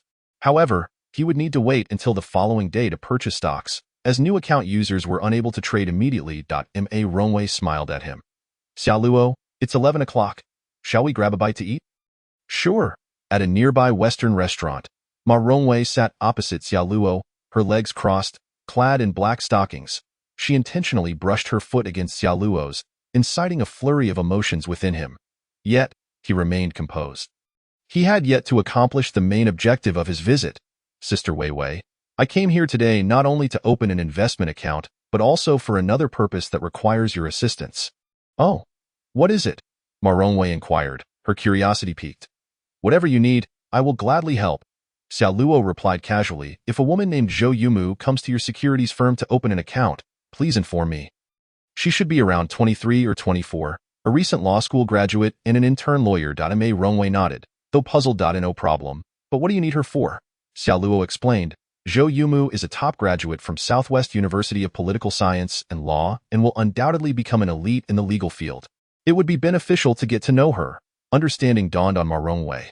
Xiao Luo was well aware of Zhou Yumu's background. In a previous life, after becoming the ruler of the top prison in Southwest, he had a subordinate who owned a billion-dollar group, and Zhou Yumu was the legal department head under him. 6 years later, she would become one of the top lawyers in the Xia legal community, assisting her boss in avoiding legal repercussions multiple times. Had she not been discreetly eliminated, Her boss would likely have evaded capture in this new life. Having such a capable ally was imperative for Xiaoluo. Xiaoluo looked at Ma Rongwei. Sister Wei Wei, if this matter is successfully resolved, I can offer you a commission of 1% of my total investment profits in stocks half a month from now. Upon hearing this, Ma Rongwei dismissed it nonchalantly, shaking her head. There's no need for such formality. It's just a small favor. Ma Rongwei was indifferent to Xiaoluo's commission. To her, the 10 million he was leveraging to the maximum was a gamble that could easily lead to significant losses. Even if he managed to earn 100,000 in a month, it would hardly excite her. Xiaoluo smiled knowingly, recognizing her thoughts. Sister Wei Wei, how about we place a bet? In half a month, will my investment profits reach 200 million? 200 million? Ma Rongwei looked at him as if he were foolish. Xiaoluo, don't joke with me. So you think you're Warren Buffett? A 10 million investment can't yield 200 million in half a month. Xiaoluo had already calculated that if he leveraged 10 times and borrowed 90 million, he could purchase 100 million worth of Tianchuang Technology stocks. After 15 days, starting tomorrow, the stock would no longer decline. From a price of 20, it would rise to at least 65, yielding a direct profit of over 200 million. Even after deducting commissions, 200 million would be effortlessly achieved. Should he manage to leverage 20 times? The profits would double, however. If the stocks were to fall, even slightly, Xiaoluo would face complete ruin. Unfazed, he said, Sister Wei Wei, that's precisely why I made this bet with you. If I earn 200 million, I'll give you 1% as commission, which amounts to 2 million. Of course, if I fail to make that 2 million, I am still willing to pay you 2 million as a reward. Hearing this, Ma Rongwei was instantly elated, springing to her feet. 2 million. Are you certain? It was common knowledge that in a small city like Pingcheng, earning 300,000 a year already surpassed 85% of the populace. Now Xiaoluo was speaking of 2 million. How could she remain composed? Xiaoluo smiled gently as he sliced a piece of steak, chewing thoughtfully. I can draft an agreement for you. Ma Rongwei felt her heart race. Her face flushed. She nearly succumbed to the temptation of accepting. What was the difference between this and a pie falling from the sky? Struggling to steady her emotions, she asked, What do you need from me in return? Xiaoluo smiled slightly. I need you to resign and follow me, becoming my financial advisor. He then flashed a mischievous grin. Of course, I still recall that you mentioned being able to fulfill some of my requests. Right? Ma Rongwei felt a twinge of embarrassment, yet her breath quickened, heart pounding. Previously, she had only earned 2,000 from Xiaoluo's million-dollar transactions, which paled in comparison. But now it was different, as long as she acquiesced. Regardless of whether Xiaoluo made 200 million in half a month, she would still receive 2 million. How could she remain composed? Ma Rongwei swallowed hard. What do you want me to comply with? In this moment, Xiaoluo felt inspired to compose poetry. He smiled lightly. The food on the table was delectable, and the beauty beside him was serene. If one were to inquire about their plans for later, they would be headed to the hotel upstairs. Clap, clap, clap. At this, Xiaoluo paused, raising his hand to applaud. Clap, clap, clap. Instantly, Ma Rongwei's face turned crimson, her beauty radiant, playfully chiding. How annoying. Chapter 11. The disturbing high-paying job before long. It was 6 o'clock in the evening. Xiaoluo, embracing Ma Rongwei, awakened her. She appeared bashful, utterly exhausted, having skipped work that afternoon under the pretense of illness. Reflecting on nearly 4 hours of fervor, Ma Rongwei felt her cheeks warm with embarrassment. She assessed the man beside her, possessing a flawless physique, marveling at his formidable prowess. How could one person's stamina be so extraordinary? She recalled her boyfriend, who could barely last 10 minutes, and compared him to Xiaoluo. It was as if he were not of this world. Xiaoluo, puffing on a cigarette, appeared content. Ma Rongwei. While you may lack the allure of Zhou Qianqian, your figure is undeniably more captivating, he mused, satisfied. Just then, Xiaoluo's phone rang, displaying an incoming call from Wang Kai. A smirk crept across Xiaoluo's face. Wang Kai was his high school best friend, a supposed brother. Having once conspired with the Han family to exploit Xiaoluo, Wang Kai had feigned camaraderie after Xiaoluo's parents went missing. Every week, it was Wang Kai who initiated outings, claiming to treat Xiaoluo, but it was always Xiaoluo who footed the bill. What sickened Xiaoluo the most was that Wang Kai borrowed money from him weekly, often as little as 30 yuan, never repaying. The largest loan had reached 7 or 8,000 over 2 years, Xiao Luo had lent Wang Kai at least several hundred thousand. He remembered in his previous life how, after being imprisoned, Wang Kai had colluded with the Han family, promising to help him find a lawyer while swindling over 3 million from him. This time around, Xiao Luo swore he would not let this scoundrel escape. "Brother, where are you?" Wang Kai's enthusiastic voice crackled through the phone. Xiao Luo replied coolly, "I'm out running errands." "What is up?" "I'm treating you to dinner. Come to Sanjianghong restaurant." A chill swept over Xiao Luo. He knew Wang Kai's invitation was merely a ruse to get him to pay. "All right, I'll be there," he agreed, for he needed Wang Kai as a key player in his plan to ensnare Feng Yi in a bottomless pit. Dressed and ready, Xiao Luo planted a big kiss on Ma Rongwei. "Sister Wei Wei, I have some matters to attend to. I'll leave the stock situation in your capable hands." Ma Rongwei looked at him with reluctance, but nodded obediently. "Go ahead. If anything arises, I will contact you." At Sanjianghong restaurant, in a private room, Xiao Luo entered to find 2 men and 1 woman present. Among them were Han Shuiying and Han Feng. The third was a sunny young man in athletic gear, his good friend Wang Kai. Seeing Wang Kai and Han Shuiying together did not surprise Xiao Luo. Wang Kai had constantly professed to be Xiao Luo's ally in pursuing Han Shuiying, yet he had secretly sought her out numerous times behind Xiao Luo's back. "Xiao Luo, you finally made it. Have a seat. We started eating without you since you were late."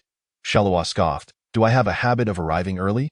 Wang Kai, along with Han Feng and Han Shuiying, froze momentarily.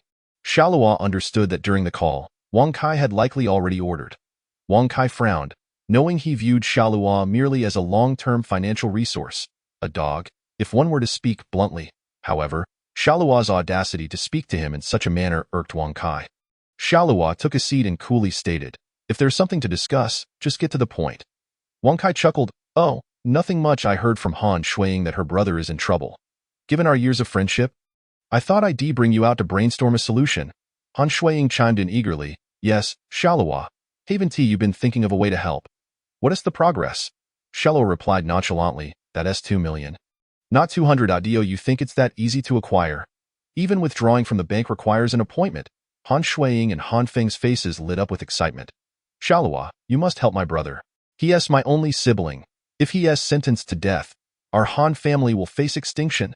Tears welled in Han Shuiying's eyes as she spoke, her voice trembling with desperation. Wang Kai looked at her with sympathy. "Yes, Xiao Luo, you're the only one who can help Shuiying and Uncle Han." Feigning a heartwarming demeanor, Xiao Luo sighed dramatically. "To be honest, I invested in stocks not too long ago. I leveraged my funds, and since I've signed a contract, I can't withdraw my investment at the moment." "What?" The trio gasped in shock. "Xiao Luo, are you joking? You invested in stocks? That's a risky business, a trap for the common folk." Han Shuiying exclaimed, her eyes wide with disbelief. Xiao Luo nodded. "Indeed. Don't believe me? Look." He pulled out his banking app, showing them his zero balance. "What?" Han Shuiying and Han Feng were nearly driven to madness. "You little rascal. How dare you waste my money?" "No. My father's money. On stocks? You're a spendthrift, a disgrace." Han Feng seethed, nearly ready to strike Xiao Luo. To him, everything Xiao Luo possessed was theirs, and the audacity to invest it all in stocks was unforgivable. Xiao Luo soothed them. "Shuiying, uncle, do not panic. How much do you have left? I can help you find a way to gather some funds." Han Shuiying sighed. "I don't have anything." Before she could finish, Xiao Luo interrupted. "Shuiying, remember when I tipped you over 1 million during your live streams? You must have at least 50,000 left. Over the past 2.5 years, I've provided your living expenses, cosmetics, and bags. Surely, you must have some savings, over 1 million. Both Han Feng and Wang Kai were taken aback. Their expressions mixed with shock and disbelief at Xiao Luo's generosity. Han Shuiying, however, felt a flicker of anger behind her smile. "Xiao Luo, that money was for my college expenses. If I withdraw it, what will I do about my studies?" Xiao Luo countered smoothly, "You're not expecting me to cover the entire 2 million, are you? Let me tell you, it's not happening. Gather what you can, and if you can't make it, I'll help you find a solution. Just tell me how much you can contribute." Wang Kai's anger flared. "Xiao Luo, how dare you speak to Shuiying like that? You're so wealthy. What's the harm in lending her a bit of money? Are you afraid she won't pay you back?" Upon hearing this, Xiao Luo responded with a chilling smile. "Are you speaking of yourself?" Wang Kai was momentarily taken aback, realizing that Xiao Luo was indeed referring to him. He had borrowed money from Xiao Luo without ever repaying it. His face flushed with embarrassment and rage. "Damn it, Xiao Luo, Do you still consider me a brother? Is it really just about a few measly bucks? I'll pay you back. If I do, we needn't call each other brothers anymore. Wang Kai knew that usually when he lost his temper, Xiao Luo would relent. However, this time, Xiao Luo merely scoffed. Well then, you owe me a total of 763,330 yuan. Are you going to pay me back? Instantly, Wang Kai was rendered speechless, frozen in place. That moment, Han Feng hurriedly stepped in to mediate. All right, let's not quarrel. We're gathered here to resolve issues. Shuang, I can assure you that I can manage to get 500,000 from my side. How much do you have? Han Shuang hesitated, finally gritting her teeth and declaring, I also have 500,000, but I truly can't spare any more in truth. Han Shuang had 550,000, but she had set aside 50,000 for her university expenses. Xiao Luo smiled in satisfaction, knowing his calculations were accurate. He was aware of Han Shuang's finances and that she was hiding some funds, but that was of no concern. He had ways to squeeze it out of her. Xiao Luo understood Han Feng well. He was a gambler, already a person of bad credit with banks. What is the easiest way for a gambler to borrow money? Quite simply, through usury. Han Feng frowned. Even so, we're still short by 1 million.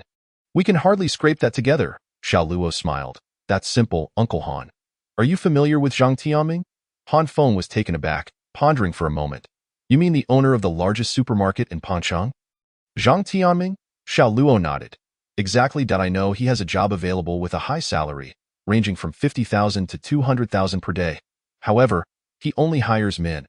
Uncle Han, if you're interested, I can introduce you. 50,000 to 200,000. Han Feng was startled. Even Han Shuang and Wang Kai looked astonished. Xiao Luo smiled. Indeed, he is a billionaire. It's not surprising. Han Feng couldn't help but swallow hard. If such a job truly exists, I would be willing. But would he even want me? Xiao Luo smiled mysteriously. Rest assured, he will want you. Zhang Tianming was one of the well-known wealthy businessmen in Pancheng, and also historically notorious. Zhang Tianming had a preference for men and engaged in rather perverse activities in a previous life. Both Zhang Tianming and Xiao Luo had spent a month in the first prison of southwest China. Zhang Tianming's case had sent shockwaves throughout the Great Xia Kingdom. Authorities discovered that in various hotels in Pancheng, 6 middle-aged men had hanged themselves. All shared a commonality. Their bodies showed signs of abuse. And Zhang Tianming's DNA was found. Such a case, even within the confines of the first prison of southwest China, where serious criminals congregated, was extraordinarily sensational. Chapter 12. Meeting Zhang Tianming. What Xiao Luo intended to do was introduce Han Feng to Zhang Tianming. If he truly offered such a high-paying job, it would be immensely appreciated. Watching Han Feng's grateful demeanor, Xiao Luo smiled slightly. All right, after all, Han Bing is also Shuang's older brother. While I may not have that much money, I can't just stand by and do nothing. Upon hearing Xiao Luo's words, everyone grew excited. If it really was a daily wage of 50,000 to 200,000, with some effort, wouldn't they be able to gather 2 million in just 10 days? Han Feng looked at Xiao Luo with excitement. Xiao Luo nodded. In theory, yes. Although I'm not entirely sure what the job entails, the salary is indeed that high. Yet, internally, Xiao Luo sneered. Effort? 10 days? I fear that if you put in too much effort, you might lose your life. I hope you can endure for 3 days with that pervert. Han Feng, brimming with enthusiasm, said, Xiao Luo, then I'll leave this matter to you. Raising his glass, he downed it in one gulp. Xiao Luo smiled. No problem. Let us enjoy our meal. Once satiated, Xiao Luo returned home. As soon as he entered his room, he began meditating, practicing the movements from the Yin-Yang Manual. He discovered that while meditating on the Yin-Yang Manual's techniques during his battle with Ma Rongwei, he could absorb the energy from her body. That power seemed to enhance Xiao Luo's strength rapidly, far quicker than meditating alone. After a day of this practice, Xiao Luo felt his physical abilities had significantly improved. He estimated that he could easily take down 15 adult men at once. Before he knew it, it was the following morning at 9:30. Upon opening his eyes, he saw a message from Ma Rongwei. She had completed the stock purchases and leveraged them 20-fold. Simultaneously, he received private messages from Fang Yi on Douyin. At 2 p.m., thank you, Biscuit Brother, for your support. At 3 p.m., Biscuit Brother, are you busy? Why aren't you responding? At 7 p.m., Biscuit Brother, good evening. Have you eaten yet? At 12 a.m., Biscuit Brother, good night. Xiao Luo smiled faintly, knowing Fang Yi had fallen into his trap. Ever since he gifted her 10 huazi, she had begun to view the other big spenders in her live stream as mere paupers. Collectively, they couldn't contribute as much in a month as Xiao Luo had in one go. Xiao Luo simply replied, "I was busy yesterday and didn't see your messages. My apologies." However, less than a minute after sending his message, he received a reply from Fong Yi, "Biscuit brother. You finally replied. I thought you didn't want to talk to me. Will you come to watch my live stream today?" Seeing her message, Xiao Luo locked his screen and turned off his phone, opting to play the game of carrot and stick. After all, Xiao Luo was a level 56 big spender. Fong Yi would not think that he would only shower gifts on her, a mere female streamer. As Xiao Luo stepped out of his room, he found Han Feng and Han Shuang already waiting for him in the living room. Han Feng eagerly rushed towards Xiao Luo. "Xiao Luo?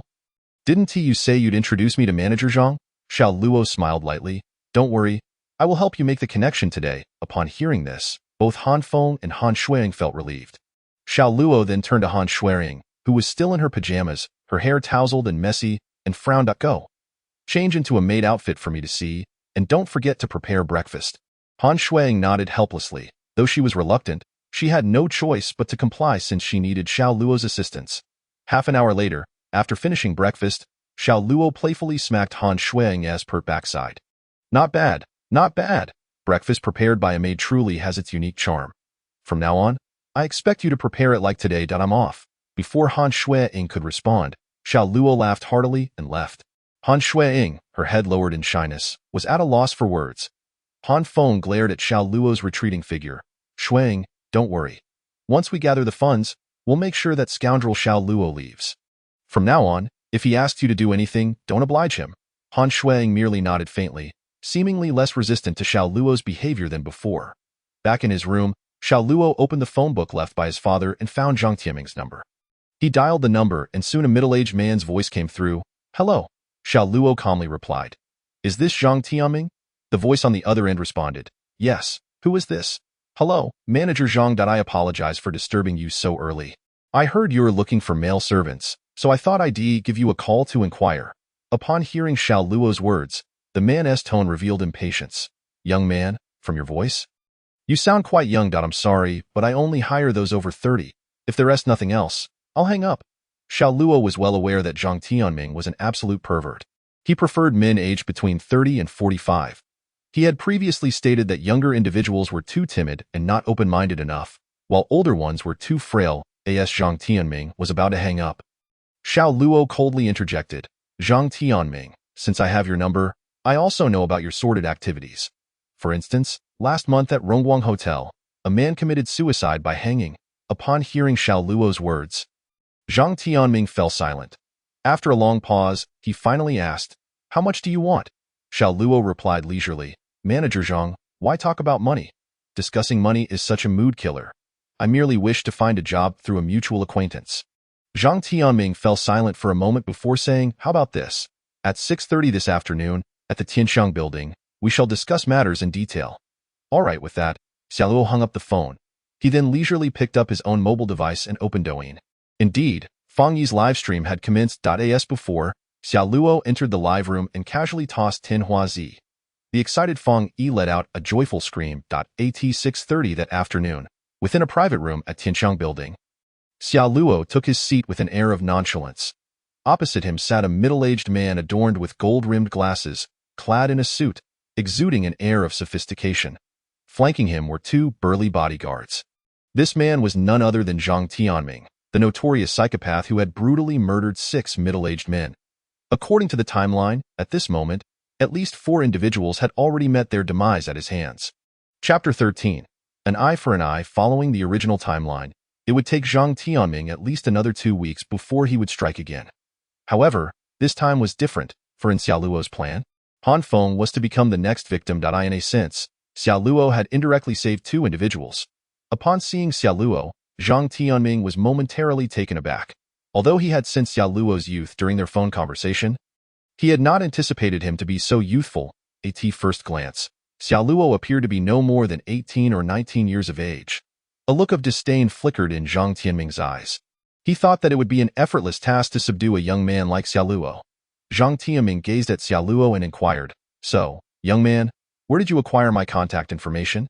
Xiaoluo smiled slightly, unfazed by Zhang Tianming's imposing demeanor with his bodyguards. Tio Xiaoluo. This scene hardly constituted a challenging situation. He recalled a time in his past life when he had engaged in skirmishes every 3 days and major brawls every week within the Southwest's foremost prison. To him, dealing with Zhang Tianming and his 2 companions was trivial. With an air of leisure, Xiaoluo picked up a piece of meat, savored it, and swallowed it.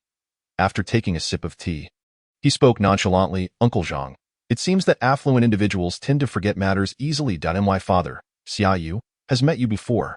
You remember him, don't you?" Upon hearing Xiaoluo's words, Zhang Tianming was startled, and the memory quickly dawned on him. "You are the little one from the Xia family."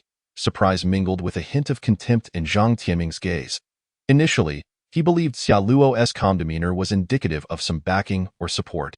However, it soon became clear that he had overestimated the situation. Xiaoluo's parents had perished 2.5 years ago, rendering him a mere orphan without anyone to rely upon. As a wealthy businessman with assets in the hundreds of millions, why would he fear such a penniless youth? "Xiaoluo, what is it that you seek from your uncle today?" Zhang Tianming queried. Xiaoluo replied coolly, "It's quite simple. I know someone who is in urgent need of money, and I heard that you were looking for male servants. The salary is quite generous, ranging from 50,000 to 200,000, so I wanted to introduce this opportunity to him." Upon hearing this, Zhang Tianming feigned ignorance. "Xiaoluo, my dear nephew, I have no idea what you're talking about. What male servant? I do not understand. Are you perhaps in need of money yourself? If that is the case, you could simply tell me. When your father was alive, we had a good relationship, and in his memory, I would be willing to help you." A glint of ruthlessness flashed in Xiaoluo's eyes. Damn it! With that, he hurled the teacup before him at Zhang Tianming, the cup soaring past his ear and crashing against the wall with a resounding smash. The cup shattered into countless pieces, tea spilling everywhere.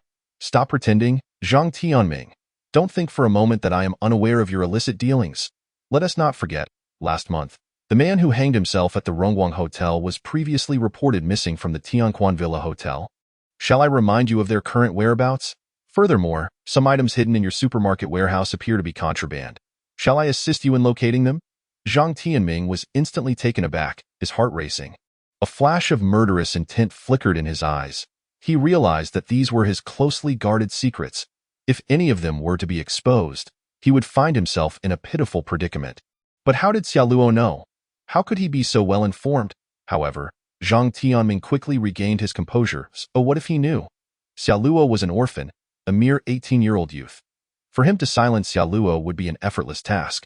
Zhang Tianming's expression darkened as he glared fiercely at Xiaoluo. "Kid, I do not take kindly to jokes. I hope you watch your words. Otherwise, I cannot guarantee what I might do." As he spoke, Zhang Tianming glanced at his 2 bodyguards. "And Xiaoluo, my 2 subordinates are fiercely loyal. They cannot stand to see their boss being disrespected. I recall not long ago, an audacious individual had his leg broken by them. Look at you, with such a frail build. I wonder if you could withstand their wrath." Xiaoluo sneered, refusing to engage. "Playing dumb, are we? Just so happens I am quite familiar with the goddess detective of Pingcheng, Zhou Qianqian. I shall call her over for a discussion." With that, Xiaoluo picked up his phone. Seeing this, Zhang Tianming furrowed his brow and exchanged glances with his bodyguards. "You dare to overstep your bounds. Do you think you can toy with us?" With a furious shout, the 2 bodyguards lunged at Xiaoluo, but Xiaoluo was enraged as well. He sprang from his seat and confronted the 2 bodyguards. With a powerful punch, the wind from his strike resonated in the air. His muscular arm delivered a thunderous blow to one man's abdomen. Boom! The fist sank into the man's gut, sending him flying backward, crashing heavily to the ground, clutching his stomach and retching. The other bodyguard was still in shock when Xiaoluo seized his face and slammed him down onto the table. Bang! With a resounding crash, the man's head struck the table. Xiaoluo then raised his other hand and delivered a heavy slap across the man's face. The sound of teeth shattering echoed through the room. The bodyguard opened his mouth, blood spewing forth as teeth scattered about, his cries of agony rendering him utterly incapacitated. What? Witnessing this scene, Zhang Tianming was left dumbfounded. His bodyguards were supposed to be formidable fighters, and under normal circumstances, a youth like Xiaoluo would struggle to defeat 4 or 5 of them. Yet now, 2 of them lay defeated as if they were lifeless dogs. "You before Zhang Tianming could utter another word. Xiao Luo was already before him. With a resounding slap, he struck Zhang Tianming, contorting his expression and causing his ears to ring. Stumbling, Zhang Tianming was caught by Xiao Luo, who yanked him up by his hair. Did you think I was an easy target just because I am an orphan? I am here to inform you of your duties, not to negotiate if you wish to rot in prison. I can certainly oblige with that. Xiao Luo raised his hand once more. I was wrong, Luo Xiao. I was wrong. Let us talk this over. Chapter 14. A casual intimidation yet before Xiao Luo could strike again. Zhang Tianming's anguished cries filled the air. Xiao Luo sneered and discarded Zhang Tianming as if he were nothing more than refuse. Xiao Luo knew this type of man all too well, sinister, cunning, and a coward who bullied the weak. Once Zhang Tianming became aware of Xiao Luo's knowledge of his secrets, he would undoubtedly retaliate.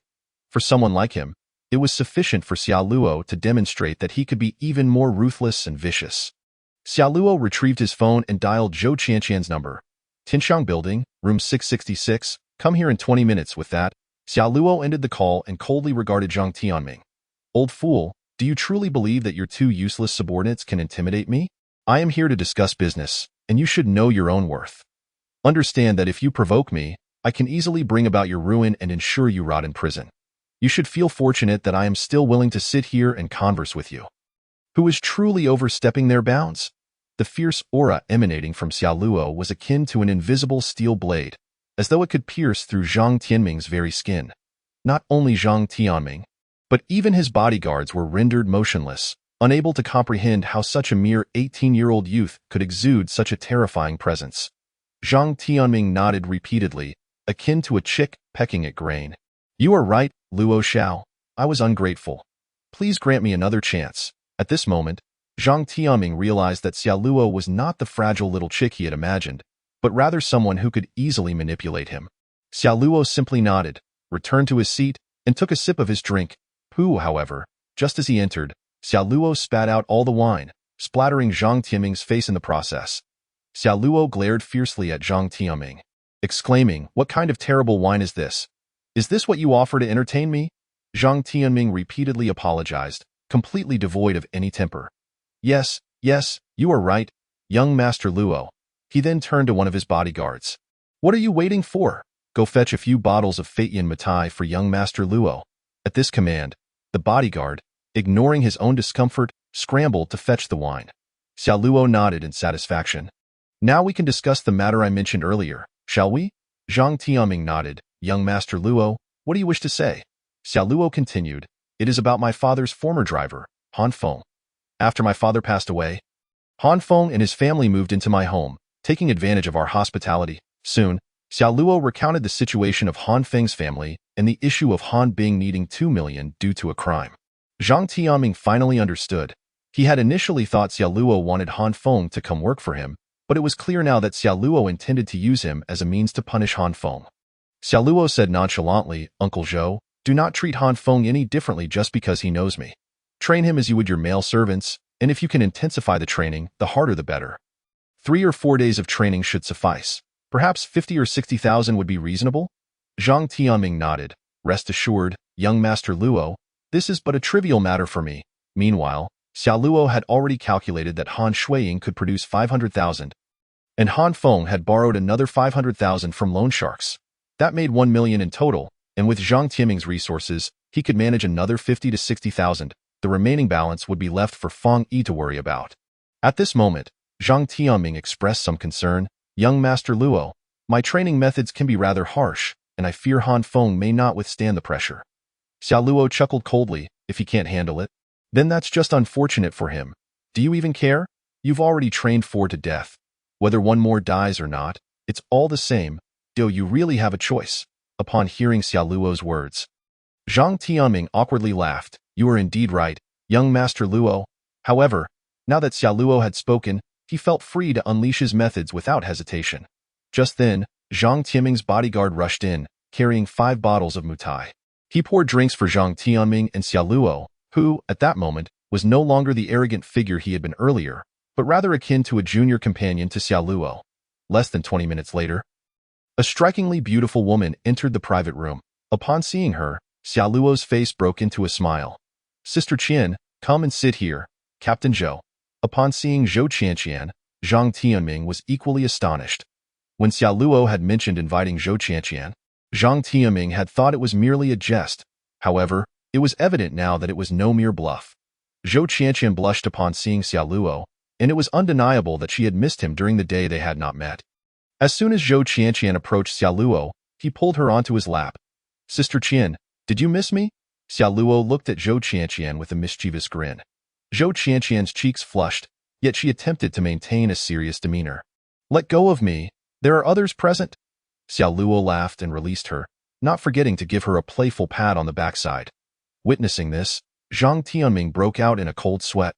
Zhou Qianqian and Zhang Tianming were undoubtedly prominent figures in Peng City, one a billionaire businessman, the other a captain of the law enforcement team, with her father being a top official in the enforcement system. They surely knew each other. Zhang Tianming smiled. "Captain Zhou, it's been a while. You still look as radiant as ever." Zhou Qianqian smiled slightly, though she was curious about how Xia Luo and Zhang Tianming were intertwined. "Xia Luo, do you have something to discuss with me?" Xia Luo smiled gently. "It's nothing serious. Zhang uncle invited me to dinner, and during our conversation, your name came up, so I asked you to join us." "Oh, is that so?" Zhou Qianqian suspected there was more to it, but chose not to pry further. Once she arrived, the atmosphere of the dinner shifted dramatically. Xia Luo and Zhang Tianming appeared as if they were old friends, engaging in lively conversation, which surprised Zhou Qianqian. Xia Luo merely lit a cigarette, and Zhang Tianming promptly lit it for him, further deepening Zhou Qianqian's sense that something was amiss. Zhang Tianming, a billionaire, was behaving like a subordinate in front of Xia Luo. She recalled that Zhang Tianming had never been this subservient even in front of her powerful father. Chapter 15. Stocks surged to the limit, earning 40 million in anger during the dinner. Zhang Tianming and Zhou Qianqian continuously raised their glasses to Xia Luo, both harboring the same intent, to get him intoxicated, hoping to extract some secrets from him, such as how he came to know their hidden truths. However, Xia Luo seemed impervious to the alcohol, showing no signs of inebriation despite downing numerous drinks. In contrast, Zhou Qianqian and Zhang Tianming were becoming increasingly dizzy. Observing Zhou Qianqian's hazy eyes, Xia Luo smiled. "Sister Qian, you seem to be reaching your limit. Let me take you to rest. You shouldn't head back today." Upon hearing this, Zhou Qianqian's face flushed like a ripe apple as she nodded in agreement. Xia Luo chuckled, then turned to Zhang Tianming. "Old Zhang, I'll take Sister Qian home now. Tomorrow, set a time for me to come by with someone." "Sure. Young Master Luo, Captain Zhou, take care with that." Xia Luo left with Zhou Qianqian. As they walked away, Zhang Tianming's bodyguard approached him, his face filled with rage. "Boss, that brat is too arrogant, treating you like his subordinate. Should I gather some guys to deal with him? He may be tough, but I doubt he can take on dozens. Are you looking for death?" Zhang Tianming was furious and smacked the bodyguard. "Did you not see who that woman beside him is? She is the princess of the Peng City Law Enforcement Bureau, with her father being the head of our local enforcement system. Did you not notice how close they are? If we dare to harm him, we are as good as dead." Hearing Zhang Tianming's words, the two bodyguards immediately wilted. They had not realized that Xia Luo had such powerful connections. Zhang Tianming had temporarily backed down. Xia Luo's invitation to Zhou Qianqian served a purpose, to intimidate Zhang Tianming. After all, having the backing of a top law enforcement official in Peng City meant no one dared to take him lightly. If Zhang Tianming didn't have any incriminating evidence against Xia Luo, he might not fear Zhou Qianqian. However, the situation was different now. Zhang Tianming was a criminal, and even the lowest-ranking officer in the Enforcement Bureau could instill fear in him, not to mention a figure like Zhou Qianqian. Sighing in resignation, Zhang Tianming thought, "Well, as long as I can keep my secret safe, I might as well help him once." The next morning at 7 o'clock in the hotel, Xia Luo teased Zhou Qianqian as she was getting ready. "Sister Qian, it's only 7. Are you leaving already?" Zhou Qianqian looked displeased. "Do you think everyone is like you, a soon-to-be college student with nothing to do?" Xia Luo immediately retorted, "Who said I have nothing to do? I spent 4 hours working last night." Zhou Qianqian shot him a glare. "Get lost. I arrived at the hotel with you at 9 last night, and you only let me sleep at 1.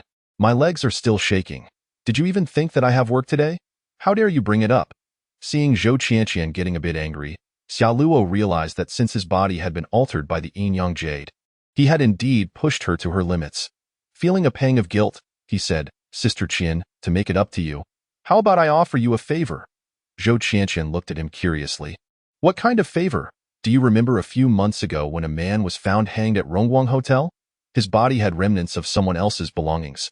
Zhou Qianqian's brows furrowed as her expression turned serious. This was not the first occurrence. It had happened 4 times this year alone. This could be deemed the most significant unsolved case in Peng City in the past decade. Yet Zhou Qianqian had no leads whatsoever. Do you know who the murderer is? Xiao Luo smiled slightly. Do you think I invited you to dinner last night for no reason? This made Zhou Qianqian's heart race. She knew this was a case involving 4 lives. If she were to solve it, her promotion would be all but guaranteed. Rising to the position of deputy department head at just 28 years old was an exhilarating thought. Are you saying the murderer is Zhang Tianming? Zhou Qianqian looked at Xiao Luo in shock. Xiaoluo shook his head, looking at Zhou Qianqian with a half-smile. I did not say such a thing, but if you keep an eye on Zhang Tianming, you may find something interesting. Zhou Qianqian's breath quickened. What are the chances?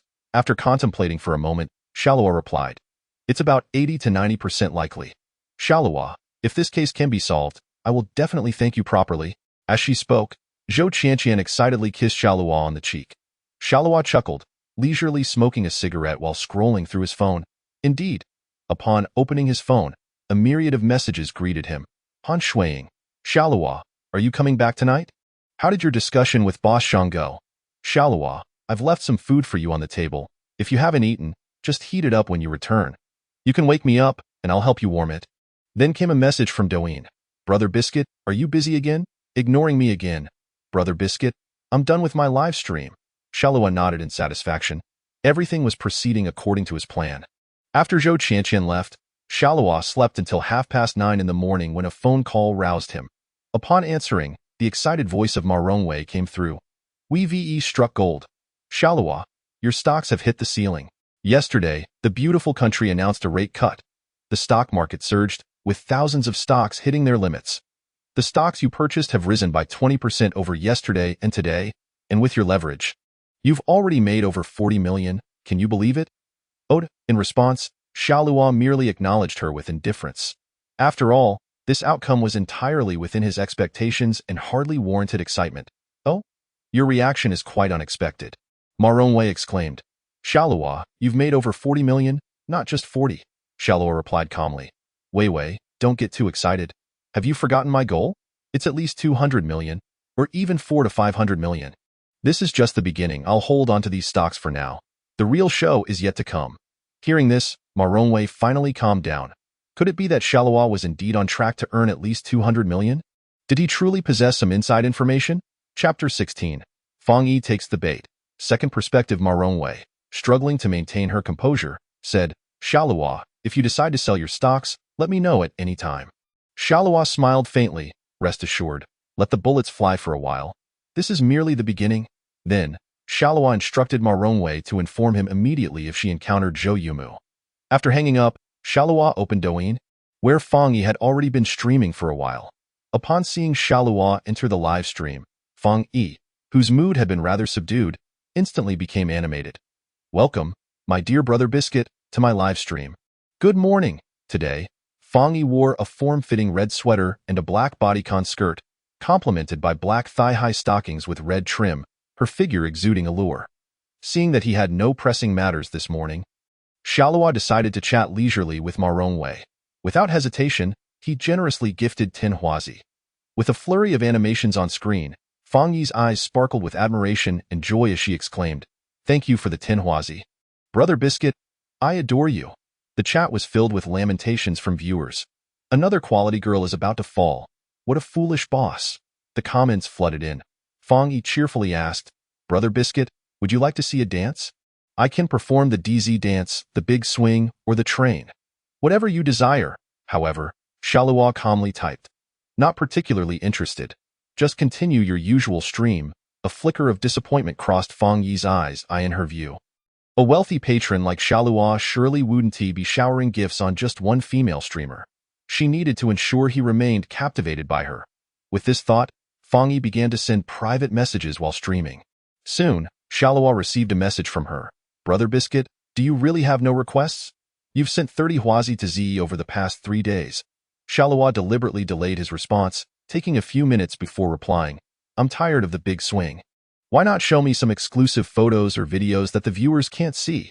Fang Yi was taken aback, her feelings becoming increasingly complicated. While she wanted to be angry, she knew Xiaoluo was her major supporter, gifting her 10 huazi daily. Yet, she couldn't shake off her unease. Thus, she feigned confusion. Brother Biscuit, what photos or videos are you referring to?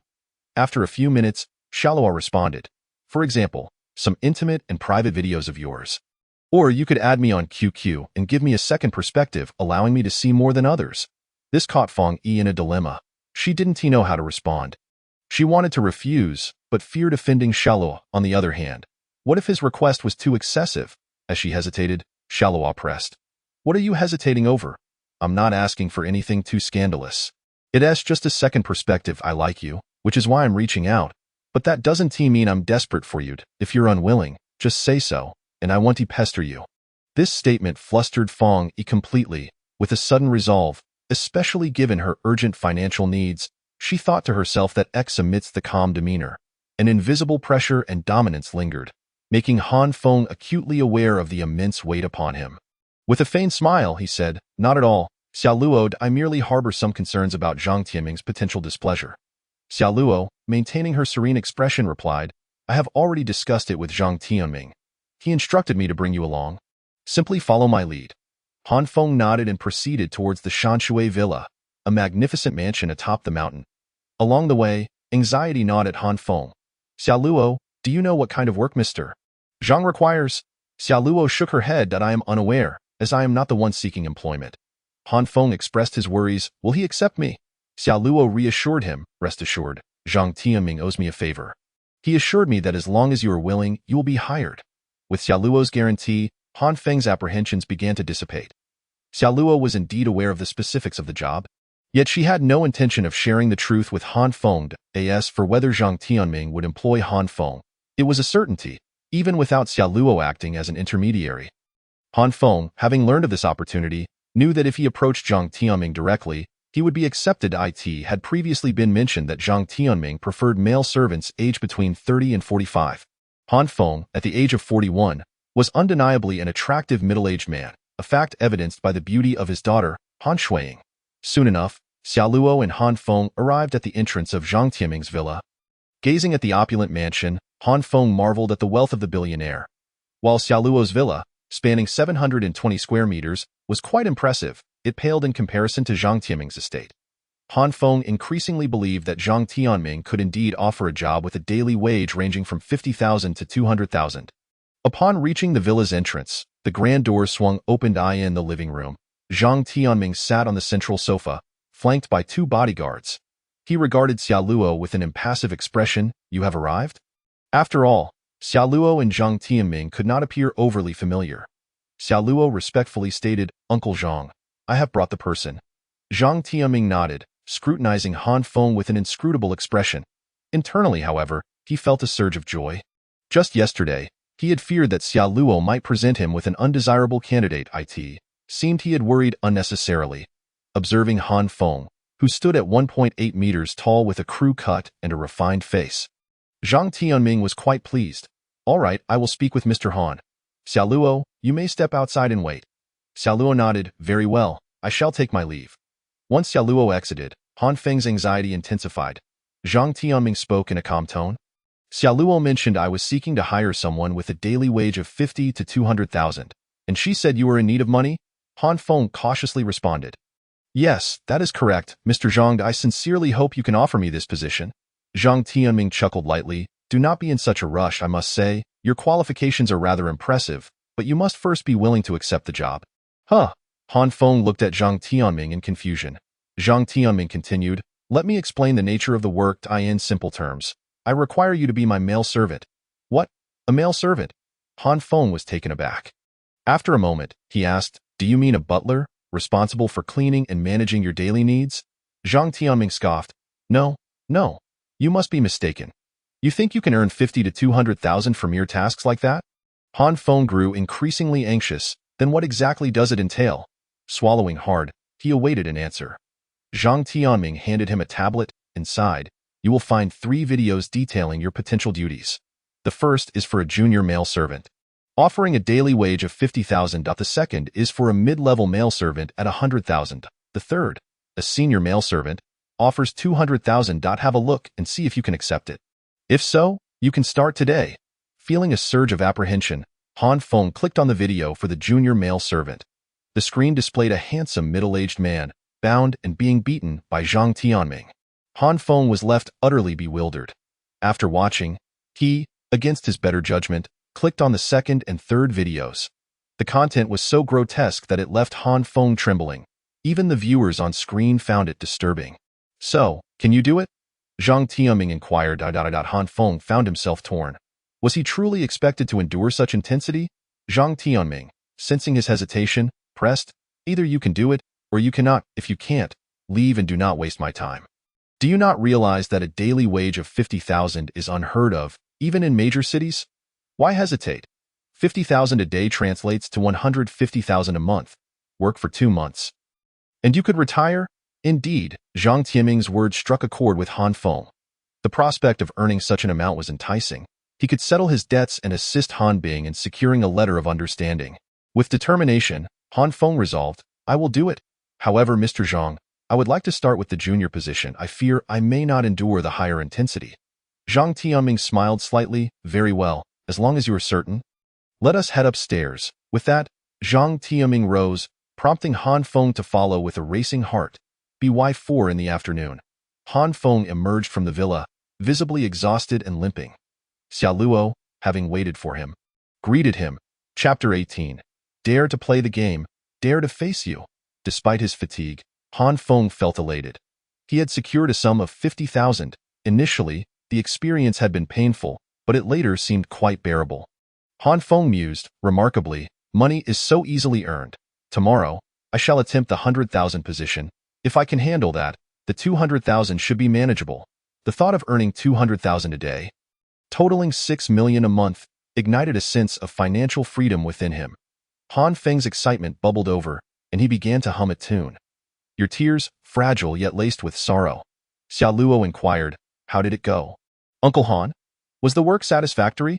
Han Feng's expression turned cold as he replied, it went well. The boss values my contributions and is considering a raise. At that moment, Han Feng felt a sense of superiority over Xia Luo. Previously, she had been wealthier, and he had relied on her. But now he was on the verge of earning 6 million a month. Looking at Xia Luo, who dabbled in stocks, he couldn't help but think she might soon be left with nothing. Xia Luo smiled faintly. Uncle Han, Shuiying mentioned that she has prepared dinner for us. Shall we head home? At home, the three of them, Xia Luo, Han Feng, and Han Shuiying, sat down to dinner. Upon learning that her father could indeed earn 20,000 a day, Han Shuiying's demeanor shifted. Xia Luo remarked, Shuiying, I helped your uncle find such a fantastic job. A reward would not be unreasonable, would it? Han Shuiying's expression hardened. Xia Luo, I warn you not to overstep. You are taking advantage of the situation. I have been tolerating you for days. Do not push your luck.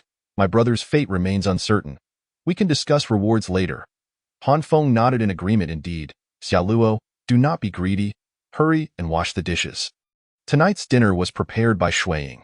You wouldn't want to do nothing, would you? Oh, Xia Luo replied, feigning submission as she rose to wash the dishes, all the while inwardly mocking their hypocrisy. Enjoy your moment of pride. There will come a time for your tears. After heading upstairs, Han Feng transferred the 50,000 he had earned to Han Shuiying. Shuiying, you know your father's gambling tendencies. Please hold on to this money for me temporarily. Once I earn 20,000 a day, we can live comfortably. Han Shuiying excitedly nodded. Thank you, Dad. You are amazing. Once you have enough money, you can help my brother secure his release. I bet that foolish Xia Luo will lose everything in stocks. Then we can buy this house and kick her out. Han Feng laughed heartily. Naturally, life is looking brighter. However, their conversation was overheard by Xia Luo upstairs. The more they reveled in their success, the more tragic their downfall would be. That night, Xia Luo chatted with Feng Yi, nurturing their relationship while subtly guiding her deeper into her trap. By 11 that night, Xia Luo began her meditation and training.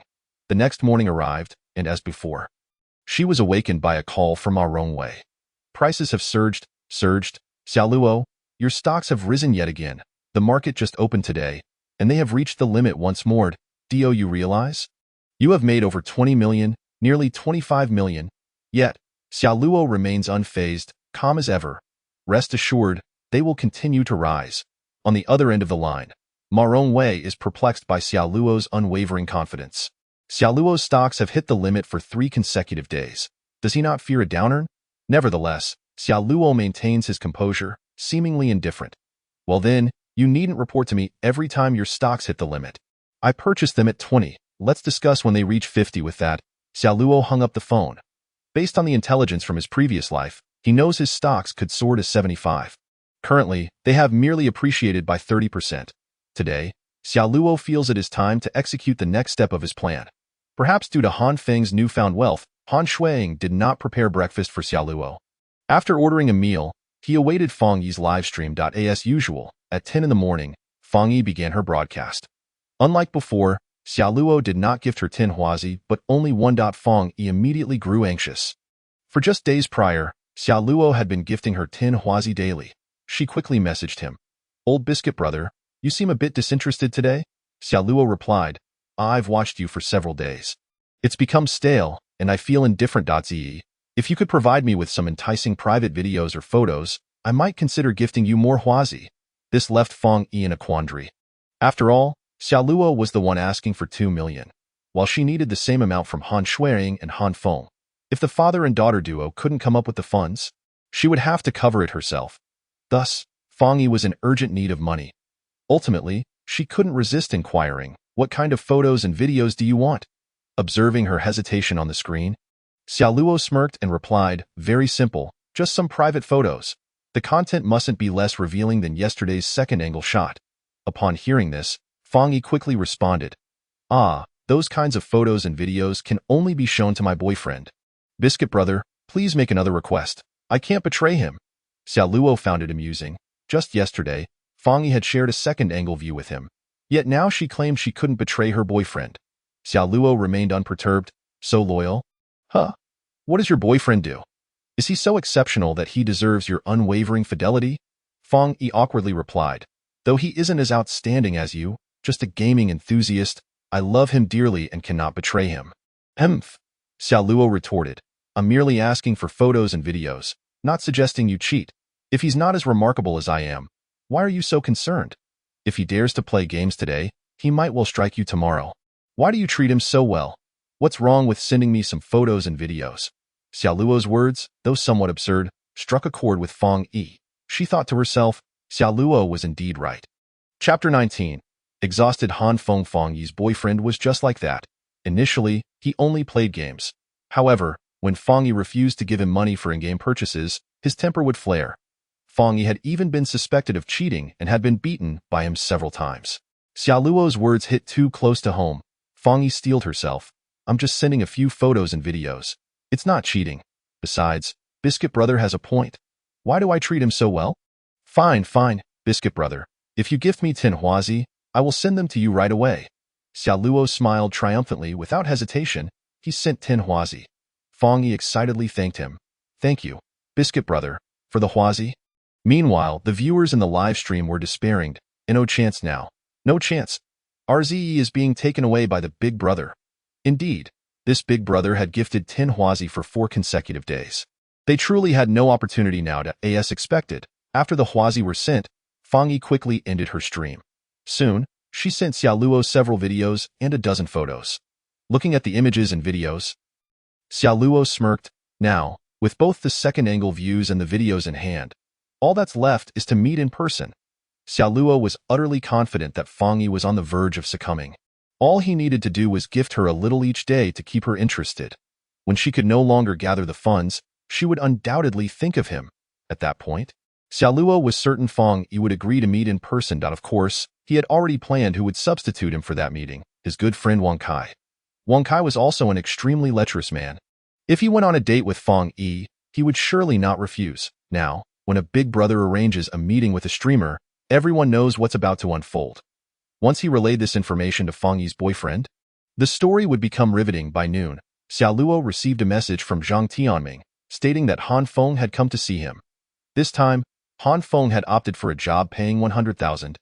Xiao Luo then settled into a routine of watching Feng Yi's streams in the morning, playing games in the afternoon, and training in the evening. Thus, 2 days passed in the blink of an eye. Finally, on the 4th day, Han Feng accepted a job paying 200,000 per day. In just 4 days, Han Feng had already earned 450,000 from Zhang Tianming. 5,000 a day. 100,000 in 2 days and 20,000 today. Meanwhile, Xiao Luo's gifting to Feng Yi had not been as extravagant as before. He merely sent a few planes, or at most a $1,000 rocket. Even so, Xiao Luo remained Feng Yi's top supporter. At 5 in the afternoon, he received a call from Ma Rongwei, who was exceedingly excited on the other end. Xiao Luo, your stocks have hit the limit for 5 consecutive days, earning over 120 million. I think it's time to cash out. The Federal Reserve's interest rate cuts are calming down, and the stock market is likely to see a correction. You should sell your stocks now. However, Xiao Luo remained composed. Hold on. Ma Rongwei's concerns were indeed valid. But Xiao Luo knew that just 2 days later, on Sunday, the Great Xiao Nation would conduct an intercontinental missile test with resounding success. Shocking the world, on Monday, the stocks would continue to soar. Seeing Xiao Luo's unwavering determination, Ma Rongwei had no choice but to relent. Soon, Han Feng limped home, his daughter Han Shueing beaming with anticipation. She recalled Han Feng's words before leaving. He would officially start his 200,000 per day job today. The thought of receiving a 20,000 transfer upon his return filled her with joy. As the door opened, Han Shueing rushed to greet Han Feng. Dad, however, as she approached, she froze. Han Feng's face bore several handprints, and there was a mark around his neck. Anxiously, Han Shueing asked, Dad, what happened to you? Han Feng forced a smile. It's nothing. Shueing, I made a mistake at work and was penalized by my boss, but thankfully I received my pay today. Han Shueing sighed in relief. As long as you got paid, that's good, Dad. You must be more careful. After all, earning 200,000 a day isn't easy.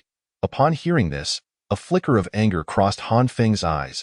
He had to admit that Han Shueing was indeed a dutiful daughter. Seeing him injured, she worried more about his paycheck than his well-being. However, Han Feng was utterly exhausted, both physically and mentally, and had no energy to argue with her. Although he had long known that the job paying 200,000 a day was demanding, he had not anticipated it to be this intense. Zhang Tianming had him hanging by a thread, enduring the suffocating thrill of teetering on the edge of death, while he was on the verge of being hanged. Zhang Tianming had been beating him. He had nearly succumbed. He swore he had seen his great-grandmother. Yet, he had managed to endure, and now, upon reflection, he felt a mix of excitement and stimulation. Han Feng looked at Han Shueing. Shueing? I've decided not to work for a month. Huh? Han Shueing was taken aback. Why? Such a high-paying job is hard to come by. Han Feng replied, this job comes with risks. The boss has a terrible temper. You see, I was just beaten for making a small mistake today. I estimate I can earn 5 to 6 million in a month, which is enough to support your brother and fund your education. Han Shueing nodded. All right then. Though she verbally agreed, in her heart, she planned to persuade Han Feng after a month. Xiao Luo observed all of this, noting the date.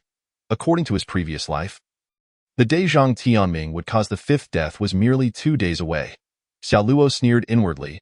You may not even live to see next week. Upon reaching this conclusion, Xiao Luo departed from his home and made his way to the courier station to collect his package. As for Han Shueing, Han Feng had already regarded Xiao Luo as a mere pawn. With Han Feng earning 200,000 a day, Han Shueing could hardly consider Xiao Luo worthy of her attention. After retrieving the package, Xiao Luo unwrapped it to find several miniature high-definition cameras he had purchased. According to the developments from his previous life, next Monday, Zhang Tianming would cause a fatal incident in the suite of Longfa Hotel in Pengcheng. The miniature cameras were acquired specifically to gather evidence. Having obtained the cameras, Xiao Luo proceeded directly to Longfa Hotel. Longfa Hotel, the only 5-star establishment in Pengcheng, featured 888 suites, among which was a singular presidential suite. Upon arriving at the hotel, Xiao Luo booked the exclusive suite, priced at 8,888 for a night, which he found quite reasonable. Chapter 20. The beautiful lawyer Zhou Yumu. Once inside the suite, Xiao Luo discreetly installed the cameras he had purchased. The installation was exceedingly covert, as these were high-priced devices capable of real-time monitoring, remote viewing, and cloud uploading, making them exceptionally convenient. After completing the setup, Xiao Luo took out his phone. It was essential to note that he had booked the presidential suite for 888. Thus, he could not have come merely to install a few cameras. Wasting resources was a disgraceful act, and Xiao Luo had never been one to engage in such ignominious behavior. He promptly dialed Zhou Qianqian's number. Sister Qian? Have you missed me? Upon hearing Xia Luo's voice, Zhou Qianqian felt a surge of irritation. For days, she had been vigilantly monitoring Zhang Tianming as per Xia Luo's instructions, yet she had failed to uncover any motive for his criminal actions. Zhou Qianqian inquired, Xia Luo, are you deceiving me? Didn't you say Zhang Tianming was a suspect? With a slight smile, Xia Luo replied, isn't this precisely what I called to discuss? Come over to Longfa Hotel. Presidential Suite. Upon hearing this, Zhou Qianqian furrowed her brow. You scoundrel, you clearly intend to trick me into sleeping with you.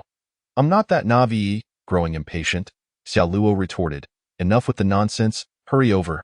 And I assure you, you won't be disappointed. Before Zhou Qianqian could respond, Xia Luo hung up. He recalled that in his previous life, Zhang Tianming had evaded capture after murdering 6 individuals, indicating that he was exceedingly cautious and possessed ample alibi evidence during each crime. How could Zhou Qianqian possibly find any clues after merely a few days of observation? After all, this was a sensational national case, far beyond what Zhou Qianqian could unravel with mere effort. Before long, Zhou Qianqian arrived at the hotel. As a diligent individual, Xia Luo seized the opportunity to practice his skills. Although he had already become quite formidable, this was merely in comparison to ordinary individuals. Should he encounter true powerhouses or ruthless adversaries, his current abilities would still fall short. Xia Luo engaged Zhou Qianqian in training. With multiple experiences under his belt, he had become adept at meditating with the yin-yang diagram while harnessing the strength of his partner. This session lasted for 5 hours. Soon, it was the next day, around 11 in the morning. Zhou Qianqian and Xia Luo awoke, and after a night of practice, Xia Luo felt significantly empowered. He believed he could easily defeat 17 or 18 adult men at this point. He noticed that although his yin-yang jade pendant had fused with his body, he could sense its presence each time he meditated. Rising, Xia Luo performed a series of martial arts moves in the room. The wind generated by his punches whistled through the air, each strike resonating with formidable energy. Zhou Qianqian, observing from the side, was left in awe. You mentioned you wanted to discuss the case with me. Xia Luo? If today weren't a Saturday, I would have been utterly exhausted by your antics, Zhou Qianqian remarked with a hint of melancholy. Xia Luo chuckled at her. Come on, Sister Qian, weren't you enjoying yourself last night? Besides, practicing with me is beneficial for you as well. Bah, do you take me for a child? I won't fall for your nonsense, Zhou Qianqian replied, her displeasure evident. However, Xia Luo spoke the truth. During their training, not only had he improved, but Zhou Qianqian's physical condition had subtly enhanced as well. While the effects were not as pronounced as Xia Luo's, she would undoubtedly notice significant changes within 10 days. Xia Luo opened his phone and discovered numerous messages. Today, Han Shuiying had not contacted him, but Fang Yi had sent several messages. Due to her late-night confrontation with Zhou Qianqian, she had missed the opportunity to watch Fang Yi's livestream. Fang Yi repeatedly messaged Xia Luo, Brother Biscuit, why aren't you watching Z's livestream today? Where are you? It's so boring without you. Fang Yi's demeanor was notably dismal, as she felt a profound sense of loss in Xia Luo's absence. Xia Luo also noticed that Fang Yi had sent him several provocative photos. He smirked. Indeed, his strategy of teasing her had proven effective. Initially, he had to send gifts for her to share photos. But now, merely by not watching her stream or replying, she was willingly sending him pictures. Xia Luo leisurely responded, I'm quite busy today and don't have time to watch your stream. Upon receiving his message, Fang Yi quickly replied, Oh, is that so? I was worried something might have happened to you. I was so concerned for Z. Xia Luo reassured her, Don't worry, I'll definitely watch your stream tomorrow. While Xia Luo messaged, he did not deliberately avoid Zhou Qianqian. She only perceived that he was chatting with another woman. This frustrated her, yet she had no grounds to confront Xia Luo, as she was not his girlfriend. At that moment, Ma Rongwei's call came through. Upon answering, Xia Luo heard Ma Rongwei exclaim, Xia Luo, Zhou Yumu has arrived, wait for me, I'll be right there. Xia Luo dressed quickly and informed Zhou Qianqian, Sister Qian, I have matters to attend to. I must take my leave. Regarding the hanging murder case, I promise to provide you with a satisfactory answer within a week. Initially displeased by Xia Luo's departure, Zhou Qianqian calmed upon receiving his assurance. The entrance of the securities company. Ma Rongwei anxiously awaited Xia Luo's arrival. Upon seeing him, she rushed forward, and Xia Luo inquired, Where is she? She's upstairs opening an account. Ma Rongwei replied, The securities company allowed account openings on weekends, but successful transactions only occurred on weekdays. Xiao Luo recalled that he had previously opened an account on a Sunday and conducted his first trade on Monday. "Let's go. Take me upstairs." Zhou Yumu was a woman Xiao Luo was determined to win over, renowned as the foremost elite lawyer in the Southwest. Her life story was fraught with challenges: a drug-addicted father, a critically ill mother, and a shattered home. In his previous life, Zhou Yumu had lost everything after heeding the advice of a senior, gambling all her stocks and ultimately facing ruin. That senior was a millionaire influencer known as Danan. Chapter 21.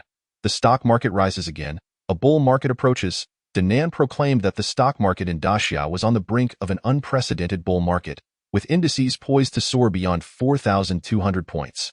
Meanwhile, Zhou Yumu, burdened by her mother's cancer and a drug-addicted father who had amassed debts, sought funds for her mother's treatment.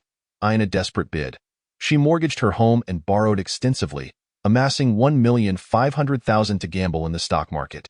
At that time, nearly 99% of investors believed the indices would surpass 4,000 points, leading to nationwide frenzy as countless new users registered to open accounts.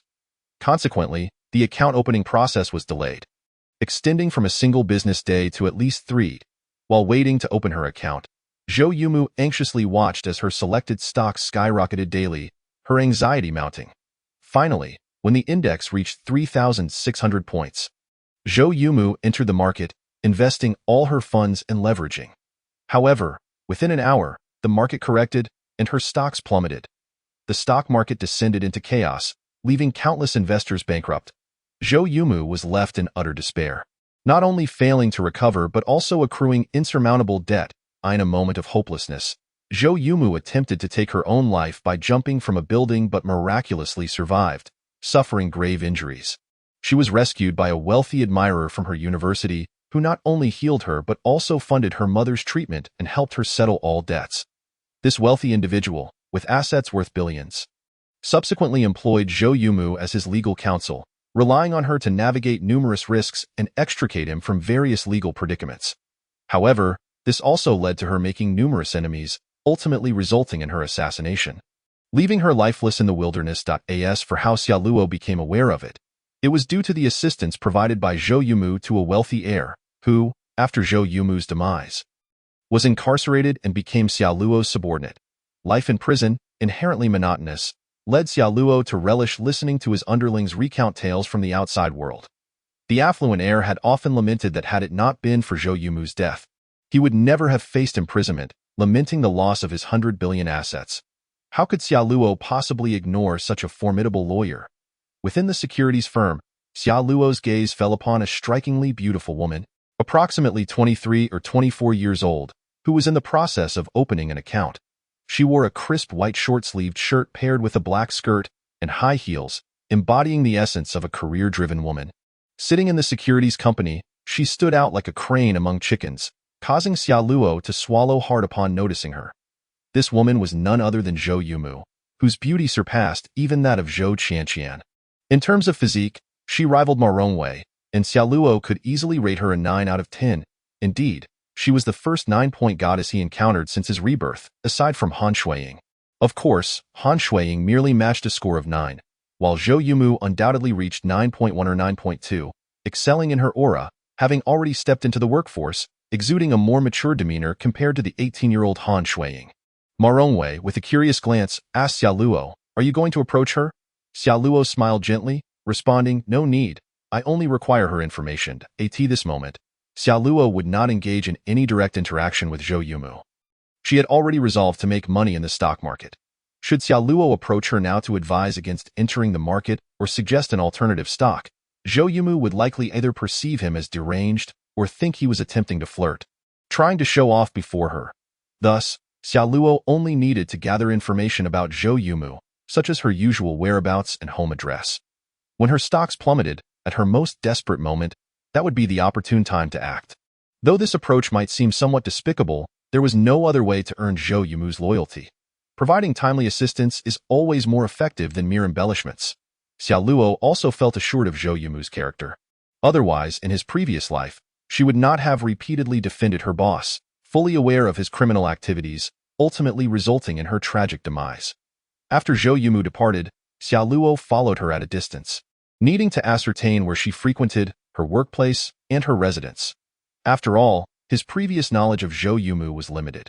He only knew that she had leapt from the rooftop of his residential complex. 2 days swiftly passed, and it was now Monday morning. Following 2 days of entanglement with Fang Yi, she had become deeply engrossed, unable to extricate herself. Tio enticed Xia Luo into gifting her. Fang Yi sent him daring photographs and videos, even allowing him a second-view perspective during her live broadcasts. Xia Luo recognized that Fang Yi was ready, and as soon as the Han family was in position, a storm would be upon them, affecting not only Fang Yi but also Han Shuiying and Han Feng. At 9 o'clock in the morning, as the stock market opened, Ma Rongwei erupted with excitement that it's insane. Xia Luo, have you time-traveled from the future? Your stocks are surging. Stocks were hitting their limits, soaring higher than ever. Xia Luo smiled faintly, observing the news on his phone. In Dixia, the intercontinental missile test was a success, striking precisely. The range was sufficient to reach the capital of the beautiful nation across the sea. The world was astounded. Watching the missile ascend, Xia Luo felt a swell of pride. In this moment, as a citizen of Dixia, he felt a surge of nationalistic fervor. Ma Rongwei exclaimed, Xia Luo, the successful test of the intercontinental missile is driving the stock market to skyrocket. This time, it might reach 4,000 points. No, 4,200.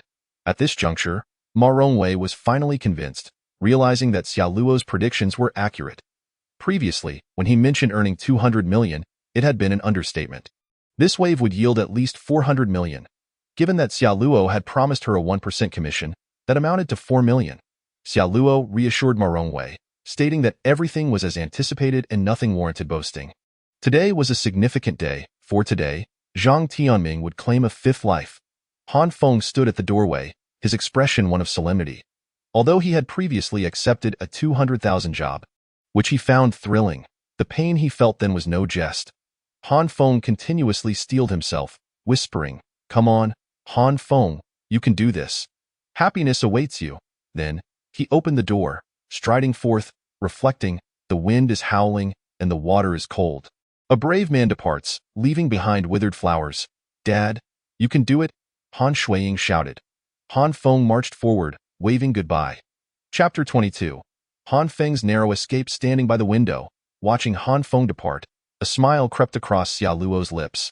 The show was about to begin. In Pengcheng, at the Longfa Hotel, in a suite, Zhang Tianming sat on the sofa, waiting. When Han Feng entered, he noticed another middle-aged man seated beside Zhang Tianming. This man was impeccably dressed, and upon seeing him, Han Feng furrowed his brow. Meanwhile, Xia Luo, through the camera, was observing the live stream at home, anticipating the unfolding events. Han Feng addressed Zhang Tianming, Mr. Zhang, who is this? Zhang Tianming replied nonchalantly, This is Mr. Kong Mingfeng. You two will entertain me today.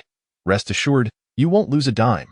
I'll transfer the payment to you now. As he spoke, Zhang Tianming initiated a transfer, and Han Feng saw 20,000 credited to his phone. Kong Mingfeng's face lit up with joy, and observing his delight, Han Feng thought, Laugh now, but I hope you can still smile later. That bastard Zhang Tianming is quite the sadist. The three then began their game. And Xia Luo, witnessing the appalling scenes, felt disturbed even as a voyeur. The game dragged on for 2 hours until they reached the final stage. Han Feng and Kong Mingfeng found themselves suspended by ropes around their necks, undergoing this ordeal to experience the fleeting thrill of teetering on the brink of death. Xia Luo inwardly sighed, recalling how Kong Mingfeng had met his demise at Zhang Tianming's hands in his previous life. He had hoped that with Han Feng taking Kong Mingfeng's place, things would be different, yet here they were. Xia Luo realized he could not save him. As Kong Mingfeng and Han Feng dangled, Zhang Tianming brutally assaulted them from behind, lost in a frenzy of excitement. Xia Luo frowned, recognizing that Zhang Tianming had indulged in illicit substances. In no wonder he often accidentally killed his victims. At that moment, Kong Mingfeng and Han Feng could no longer endure, their struggles becoming frantic. If this continued, they would genuinely perish. Help. Yet, Han Feng and Kong Mingfeng could barely utter a complete word in a near-desperate state. Han Feng fought against the ropes. Just then, a miracle seemed to occur. The rope binding Han Feng suddenly snapped. He collapsed, gasping for breath, feeling that he had truly escaped death. Han Feng looked at the frenzied Zhang Tianming. Mr. Zhang, I can't take it anymore. If we continue, I will die, however. Zhang Tianming, brimming with impatience, focused on beating the still suspended Kong Mingfeng. Useless trash, get lost. Receiving Zhang Tianming's response, Han Feng scrambled away, not even taking the time to put on his pants. Meanwhile, Zhang Tianming, under the influence of drugs, spiraled into madness. Less than 3 minutes after Han Feng's departure, Kong Mingfeng lost his life forever. As Han Feng exited the hotel, he silently vowed, "Damn it, I will never accept the 200,000 job again. From now on, I'll only take 10,000. On the other side of the camera, Xia Luo, having witnessed everything unfold, was somewhat surprised. That bastard actually had the luck to survive. However, Xia Luo was not disheartened. This made things more interesting. It was now certain that Kong Mingfeng had perished. Although Han Feng was also one of the victims, he could be considered an accomplice in the murder. Zhang Tianming, as the mastermind, would surely face the death penalty. Han Feng, as an accomplice, would likely serve over 10 years, which was entirely feasible. Regrettably, Kong Mingfeng was dead. Indeed, some events, even when foreseen, could not be altered. Xia Luo had originally PL 2 million, just a mere 250,000 short. If only I were to persuade Zhang Tianming to work 3 more times, each time netting me 100,000, I would have enough. Han Feng mused inwardly. From now on, the remaining 200,000 must not be squandered. Meanwhile, at the Longfa Hotel, after the effects of the drug wore off, Zhang Tianming regained his composure. It dawned on him that he had unwittingly taken a life. Nevertheless, he swiftly regained his calm. Such events had become rather routine for him. Prior to booking the suite, he had arranged for a stranger to check into the room. He had ample time to dispose of the body. Knock, knock, knock. At that moment, a knock echoed at the hotel room door. "Room service," called out a voice from outside. Zhang Tianming was momentarily taken aback. Who could possibly be here at this hour? The attendant continued, "Sir, may I inquire if you are present? We received a complaint regarding the noise." "I am here to check." This startled Zhang Tianming, causing him to break into a cold sweat. He had yet to attend to the body. Just then, the room service attendant knocked again. "Sir, could you please open the door?" However, Zhang Tianming remained utterly still. At that moment, the attendant surprisingly used her key card to unlock the door herself.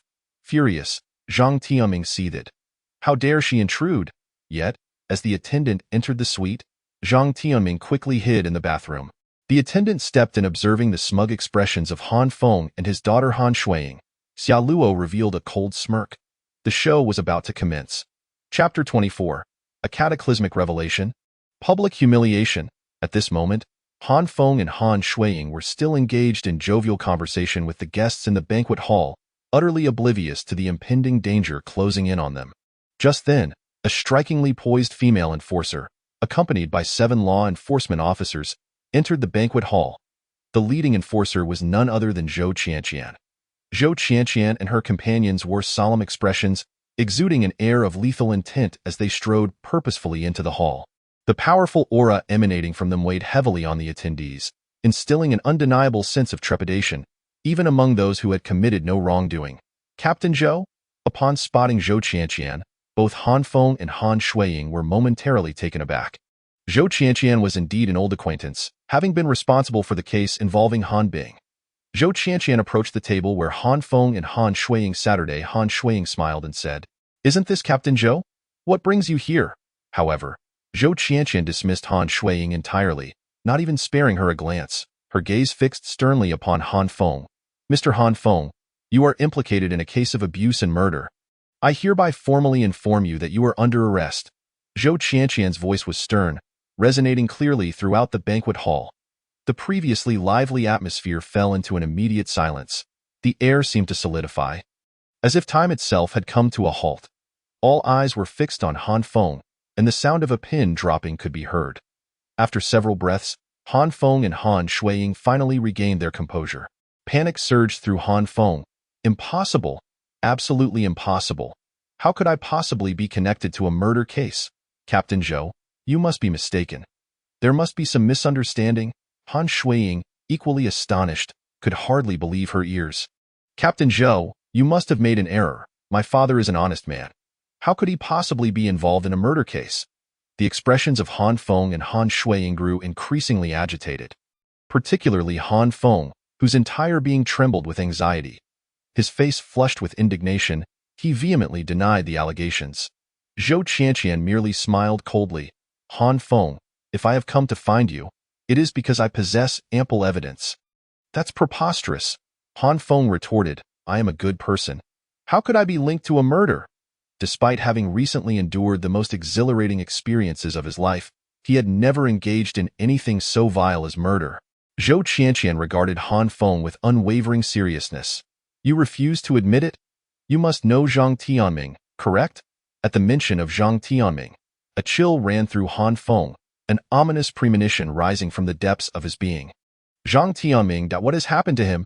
Zhou Qianqian coldly replied. He has committed abuse and murdered a man you should know.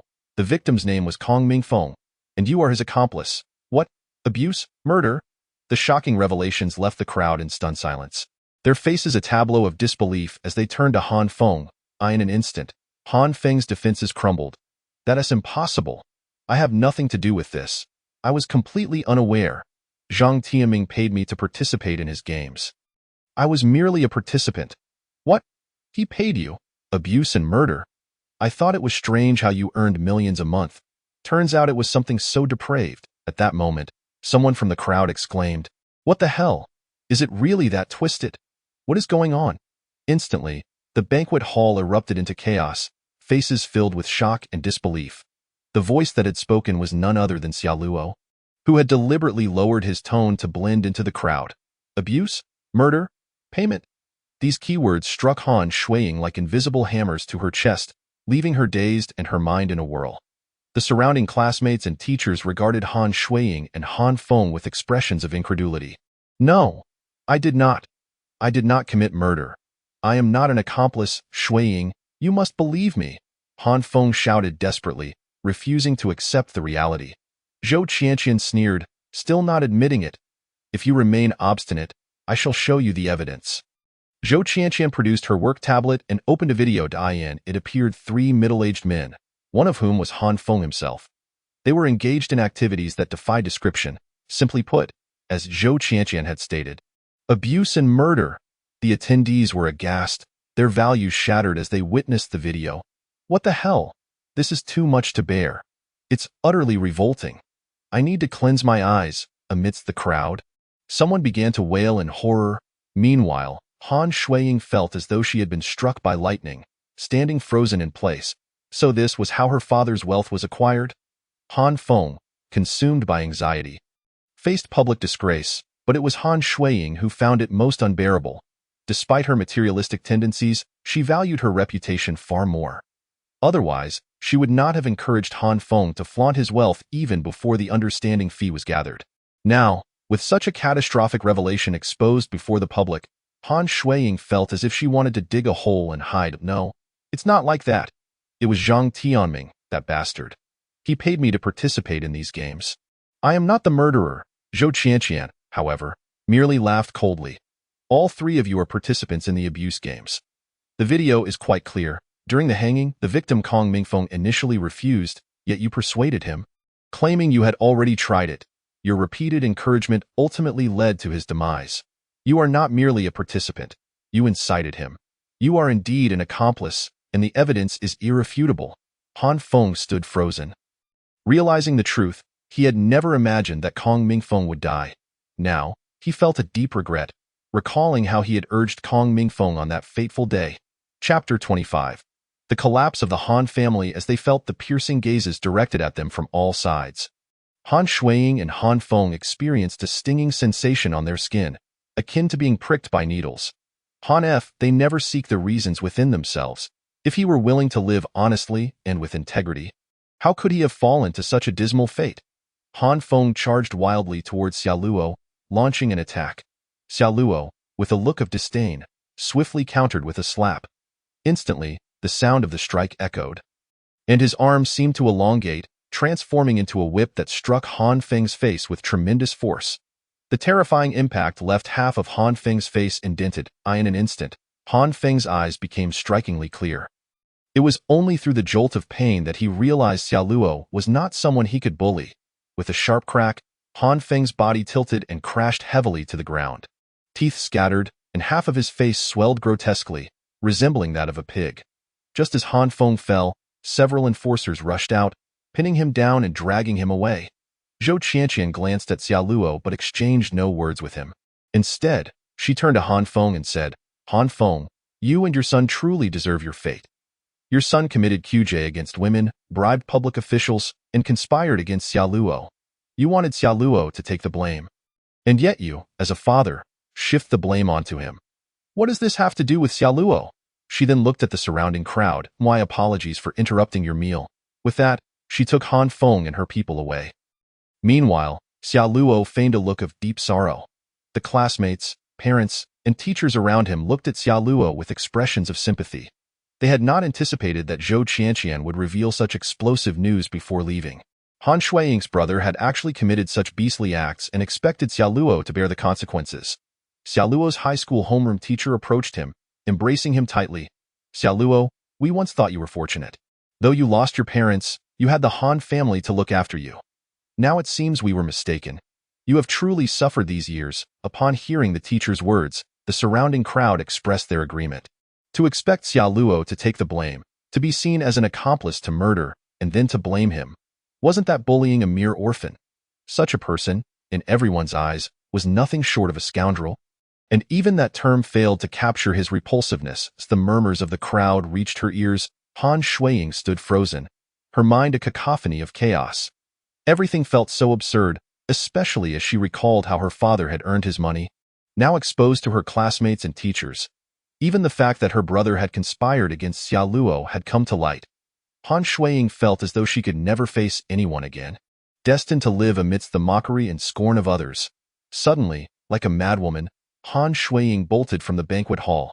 Seeing her flee, Xiao Luo turned to the crowd. Everyone, I must check on Shuiying. At that moment, a strikingly beautiful woman stepped forward, her face contorted with anger. Xiao Luo, why do you care? I've told you time and again, Han Shuiying is no good. Look at her family. One a QJ criminal, the other a murderer. Han Shuiying is not innocent either. For the past 2 years of high school, she has been toying with you, deceiving you. You needn't concern yourself with her. You're exceptional, handsome, academically gifted, and well off. Why worry about finding a girlfriend? Indeed, Xiao Luo, don't mind her, the crowd chimed in. Yet Xiao Luo replied earnestly, friends, I appreciate your indignation on my behalf, but the wrongdoers are Han Shuiying's father and brother. Han Shuiying is innocent. Please do not think of me as a sycophant. I have come to terms with this. Han Shuiying has lost her father, her brother, and her family. As he spoke, a melancholy overtook Xiao Luo's expression. Chapter 26. The step before subduing Han Shuiying 2.5 years ago. I lost my family. I can empathize with the feeling of being without kin. Now, Han Shuiying finds herself in a similar predicament. I only wish to check on her out of concern for what she might do in her distress. Upon hearing Xiao Luo's explanation, the crowd was moved. Xiao Luo's homeroom teacher, a burly man in his 30s, was brought to tears, embracing Xiao Luo once more. Good child, good child. The teacher has always said you are kind-hearted and gentle. Go on. The teacher supports you. The teacher's tears nearly caused Xiao Luo embarrassment. If it had been a beautiful woman, he wouldn't have minded the embrace, but with a large man, it felt exceedingly awkward. Xiao Luo quickly extricated himself from the teacher's grasp. Teacher, classmates, I must take my leave. With that, he hurried after Han Shuiying. It was clear that Han Shuiying was deeply affected. The most significant blow to her today was not Han Feng's arrest, but the public revelation of such shocking information, leaving her the subject of ridicule. She had publicly faced social death, now unable to look anyone in the eye. Thinking of how her father had made his fortune, she felt a wave of nausea. Upon returning home, Han Shuiying stood in a daze, unsure of what to do. Just then, Xiao Luo burst in, wrapping her in an embrace. Shuiying, I don't understand how things turned out this way. I'm not good at comforting others. But if you wish to cry, please do. His words seemed to be the last straw for Han Shuiying. Overwhelmed, she sobbed loudly, wailing, how humiliating. How could he do such a thing? How can I ever face anyone again? How did I end up with such a disgusting father and brother? Hearing this, Xiao Luo was taken aback. Initially, he thought Han Shuiying would be worried for her brother and father's safety. Now it seemed he had misjudged. Han Shuiying was utterly self-centered. Even when her father and brother were involved, her primary concern was her own interests. The disdainful and mocking gazes from the crowd flooded his mind, leaving him feeling deeply unsettled. Xiaoluo, I am truly suffering. Life is so hard, and I feel utterly exhausted. Xiaoluo gently patted her shoulder, persistently reassuring her, "It's all right, Shuiying, I will always be by your side. Everything will pass. Soon, you will enter university, and after graduation, I can take you to a new city where no one knows your past."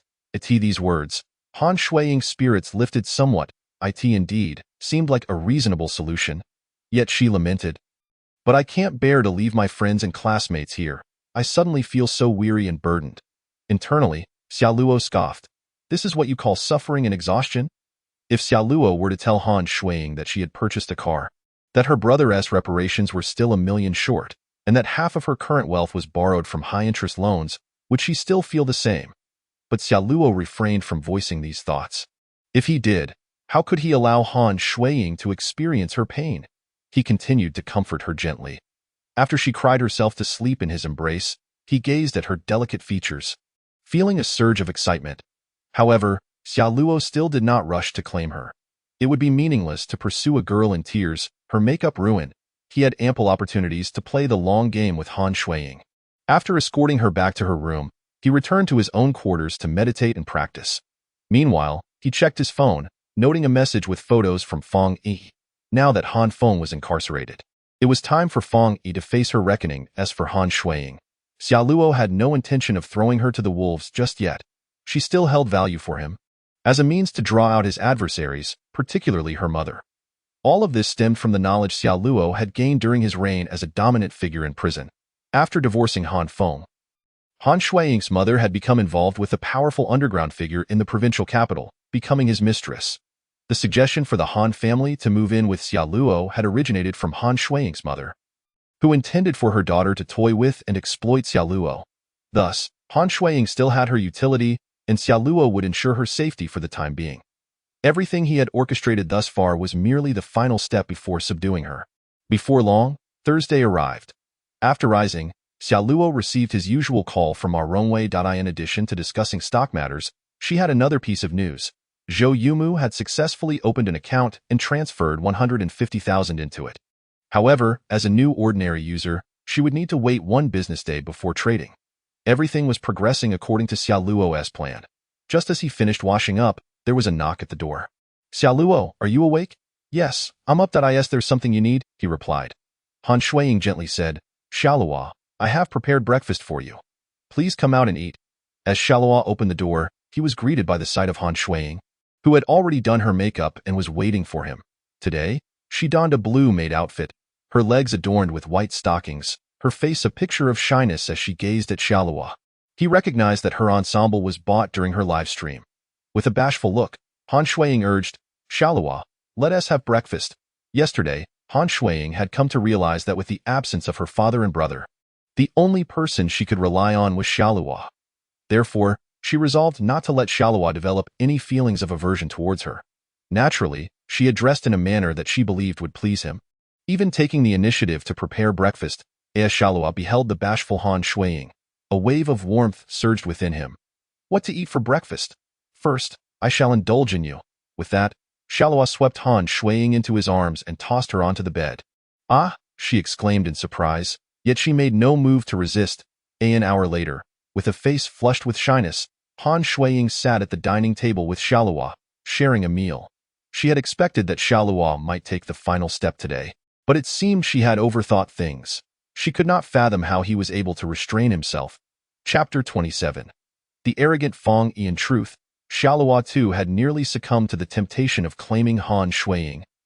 Yet he managed to hold back. He understood her far too well. Xiaoluo aimed to transform Han Shuiying into a pawn of his own, an instrument for prolonged use. He was acutely aware of her character. If he were to simply take her, she would begin to demand more from him. Should Xiaoluo refuse to comply, Han Shuiying would slip from his grasp, something he sought to avoid.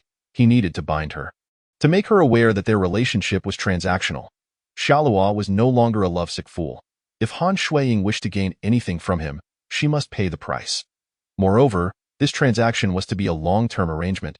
one that could not simply be terminated at her whim, but only with his consent. As Shalua savored his breakfast, Han Shuiying looked at him with longing. Shalua, could you accompany me to the Enforcement Bureau later? I wish to see my father and discuss the matter of the compensation with Fang Yi. Shalua replied coolly, you cannot see your father or brother. If you wish to meet them, it will have to be in court. Do not waste your time. As for Fang Yi, you can speak to her privately. At that moment, a glint of determination flashed in Han Shuiying's eyes. Shalua, what if I choose not to compensate Fang Yi 200,000? After all, my father and brother are gone. I can manage on my own with just $1 million in a car. That would suffice for a decent life. Now, Han Shuiying regarded Shalua as the only person she could trust, naturally sharing her thoughts with him. Shalua scoffed inwardly at her naivety. What a good sister she was, a dutiful daughter indeed. The money had been obtained by Han Feng at great risk, yet Han Shuiying contemplated hoarding it for herself? Shalua firmly countered, you would be wise not to. Han Feng's money was acquired through illegal means. You know this well. If the Enforcement Bureau investigates, they will surely uncover the truth. If you hold on to it, it will inevitably be reclaimed. You would be better off giving it to Fang Yi in exchange for a letter of understanding. Even if it is reclaimed later, that becomes her problem. Your reputation is already tarnished. If you wish to return to Pingqing, at least you can demonstrate that you attempted to assist your father and brother. You would have done all you could, and others would be less inclined to speak ill of you. Upon hearing his words, Han Shuiying found merit in Shalua's reasoning. However, she lamented, even if I sell my car, I would only get around 600,000. Adding that to my current savings, I would still fall short by 400,000. Would Fang Yi agree? Shalua, exuding confidence, replied, rest assured, she will agree. Just negotiate with her directly. Inform her that your father and brother are incarcerated. You can offer her a maximum of 160,000. If she agrees, she will draft a letter of understanding. If she refuses, then so be it. You will have lost nothing. You are currently alone and without burdens. You have nothing to fear from her refusal. Han Shuiying considered this and found it reasonable. That does seem plausible. I hope she will agree. Shalua smiled confidently. She will. Shalua's clarity stemmed from his understanding of Fang Yi's predicament. If she accepted 160,000, she would be closer to the 200,000 he demanded. Should Fang Yi refuse, she would be unable to gather the necessary funds, and Shalua could take legal action against her, putting her at risk of imprisonment. Meanwhile, Han Shuiying faced no such risks, for no matter how much pressure Fang Yi applied, it would be futile. Conversely, Fang Yi was in a precarious position. 200,000 meant little to Shalua. If she could not procure the amount, imprisonment would be her only fate. Thus, she would be compelled to exhaust all avenues to meet his demands. All right, Shalua, I will trouble you today. You have more connections than I do. Please assist me in selling my new car while I speak with Fang Yi. Certainly, Shalua readily agreed. After finishing breakfast, Shalua and Fang Yi parted ways. As the clock struck 5 in the afternoon, Shalua received a call from Fang Yi, requesting a meal together to discuss matters. He also received news from Han Shuiying that Fang Yi had agreed to the 160,000 in exchange for the letter of understanding. At a private room in a hot pot restaurant, Shalua and Fang Yi sat across from each other. Fang Yi regarded Shalua with disdain, unaware that the person she found so detestable was, in fact, the very individual she had been longing for, her esteemed benefactor, Old Biscuit Shalua. Shalua reflected on the events that had transpired in this very restaurant, where Han Bing had taken the drunken Fang Yi away. Setting everything in motion, Fang Yi forced a smile as she looked at Shalua. Shalua, I have something to discuss with you. Shalua dipped a piece of beef into the pot, savoring it leisurely. Go ahead. Shalua, I have been trying to raise funds and have exhausted every avenue. I can only gather 160,000. Please, can you reduce the amount? That is all I can offer. Shalua remained unfazed, shaking his head decisively. No, 200,000. Not a penny less. Fang Yi's expression darkened. Shalua, I advise you not to push your luck. 160,000 is all I have. If it comes to it, I won't pay a single cent. I'll go to prison, and you'll gain nothing. Upon hearing Fang Yi's threat, Shalua continued to eat calmly. Fang Yi, you are truly naive. Do you believe I am desperate for that 200,000? To be frank, 200,000 is but a trifling amount to me. Shalua spoke the truth. His investments in stocks had yielded a conservative profit of 400 million. In his eyes, 200,000 was indeed insignificant. He took a sip of his drink and continued, what I desire is your acknowledgement and apology. Therefore, 200,000. Not a single cent less. Fang Yi, incensed, rose from her seat, berating him. Xiaoluo, what are you pretending to be? I only have 160,000. If you dare to force me, I'll go to prison. Very well, Xiaoluo responded calmly. Observing his unflappable demeanor, Fang Yi slammed her fist on the table in frustration before storming out. Mark my words, you will regret this. Chapter 28. Fang Yi in a panic watching Fang Yi's departing figure. Xiaoluo narrowed his eyes, a glimmer of coldness flashing across his face. It seemed time to apply some pressure. He promptly pulled out his phone and dialed Zhou Qianqian's number. Hello, Qianjia, I have a task for you. After relaying his instructions, Xiaoluo resumed his meal. That evening, Fang Yi did not message him on Douyin. Xiaoluo understood that she was in turmoil, yet she still clung to the hope that he would acquiesce to her request. After all, if he agreed, he would secure her 160,000. But if he refused, he would gain nothing. However, the thought of Xiaoluo's unwavering stance filled Fang Yi with unease. The next morning, Han Shuiying continued her routine, preparing breakfast for Xiaoluo as she had the day before. At present, she had given Fang Yi nearly all her 160,000, leaving herself with a mere 5,000. Money she had previously hidden away. Anxiety began to set in as the start of university loomed closer. With each year costing over 10,000 in tuition, her remaining 5,000 would only suffice for that expense. She needed to devise a plan to secure additional funds from Xiaoluo, so she was determined to take good care of him. As Xiaoluo leisurely enjoyed his breakfast, he opened his investment app to check his stocks. In this present moment, the value of his stocks has soared to 60, and it is anticipated that this upward trend will persist throughout the day. Xiaoluo is acutely aware that the stock he has purchased has the potential to reach a peak price of 75. A few more days of patience, and by Monday or, at the latest, Tuesday, Xiaoluo will be poised to sell his shares. Time swiftly passes, and soon the clock strikes 12 noon. Today, Xiaoluo finally receives his first phone call, and the caller is Fang Yi. As soon as the call connects, Xiaoluo hears Fang Yi's voice, laced with a sobbing tone. Xiaoluo, I'm so sorry. I truly am. I was overly arrogant yesterday. I realize my mistakes now. Please, I beg you for one more chance. Oh, did you not claim that you only had 1,600,000? If love is conditional, then perhaps you should prepare for imprisonment instead. Why the change in tone now?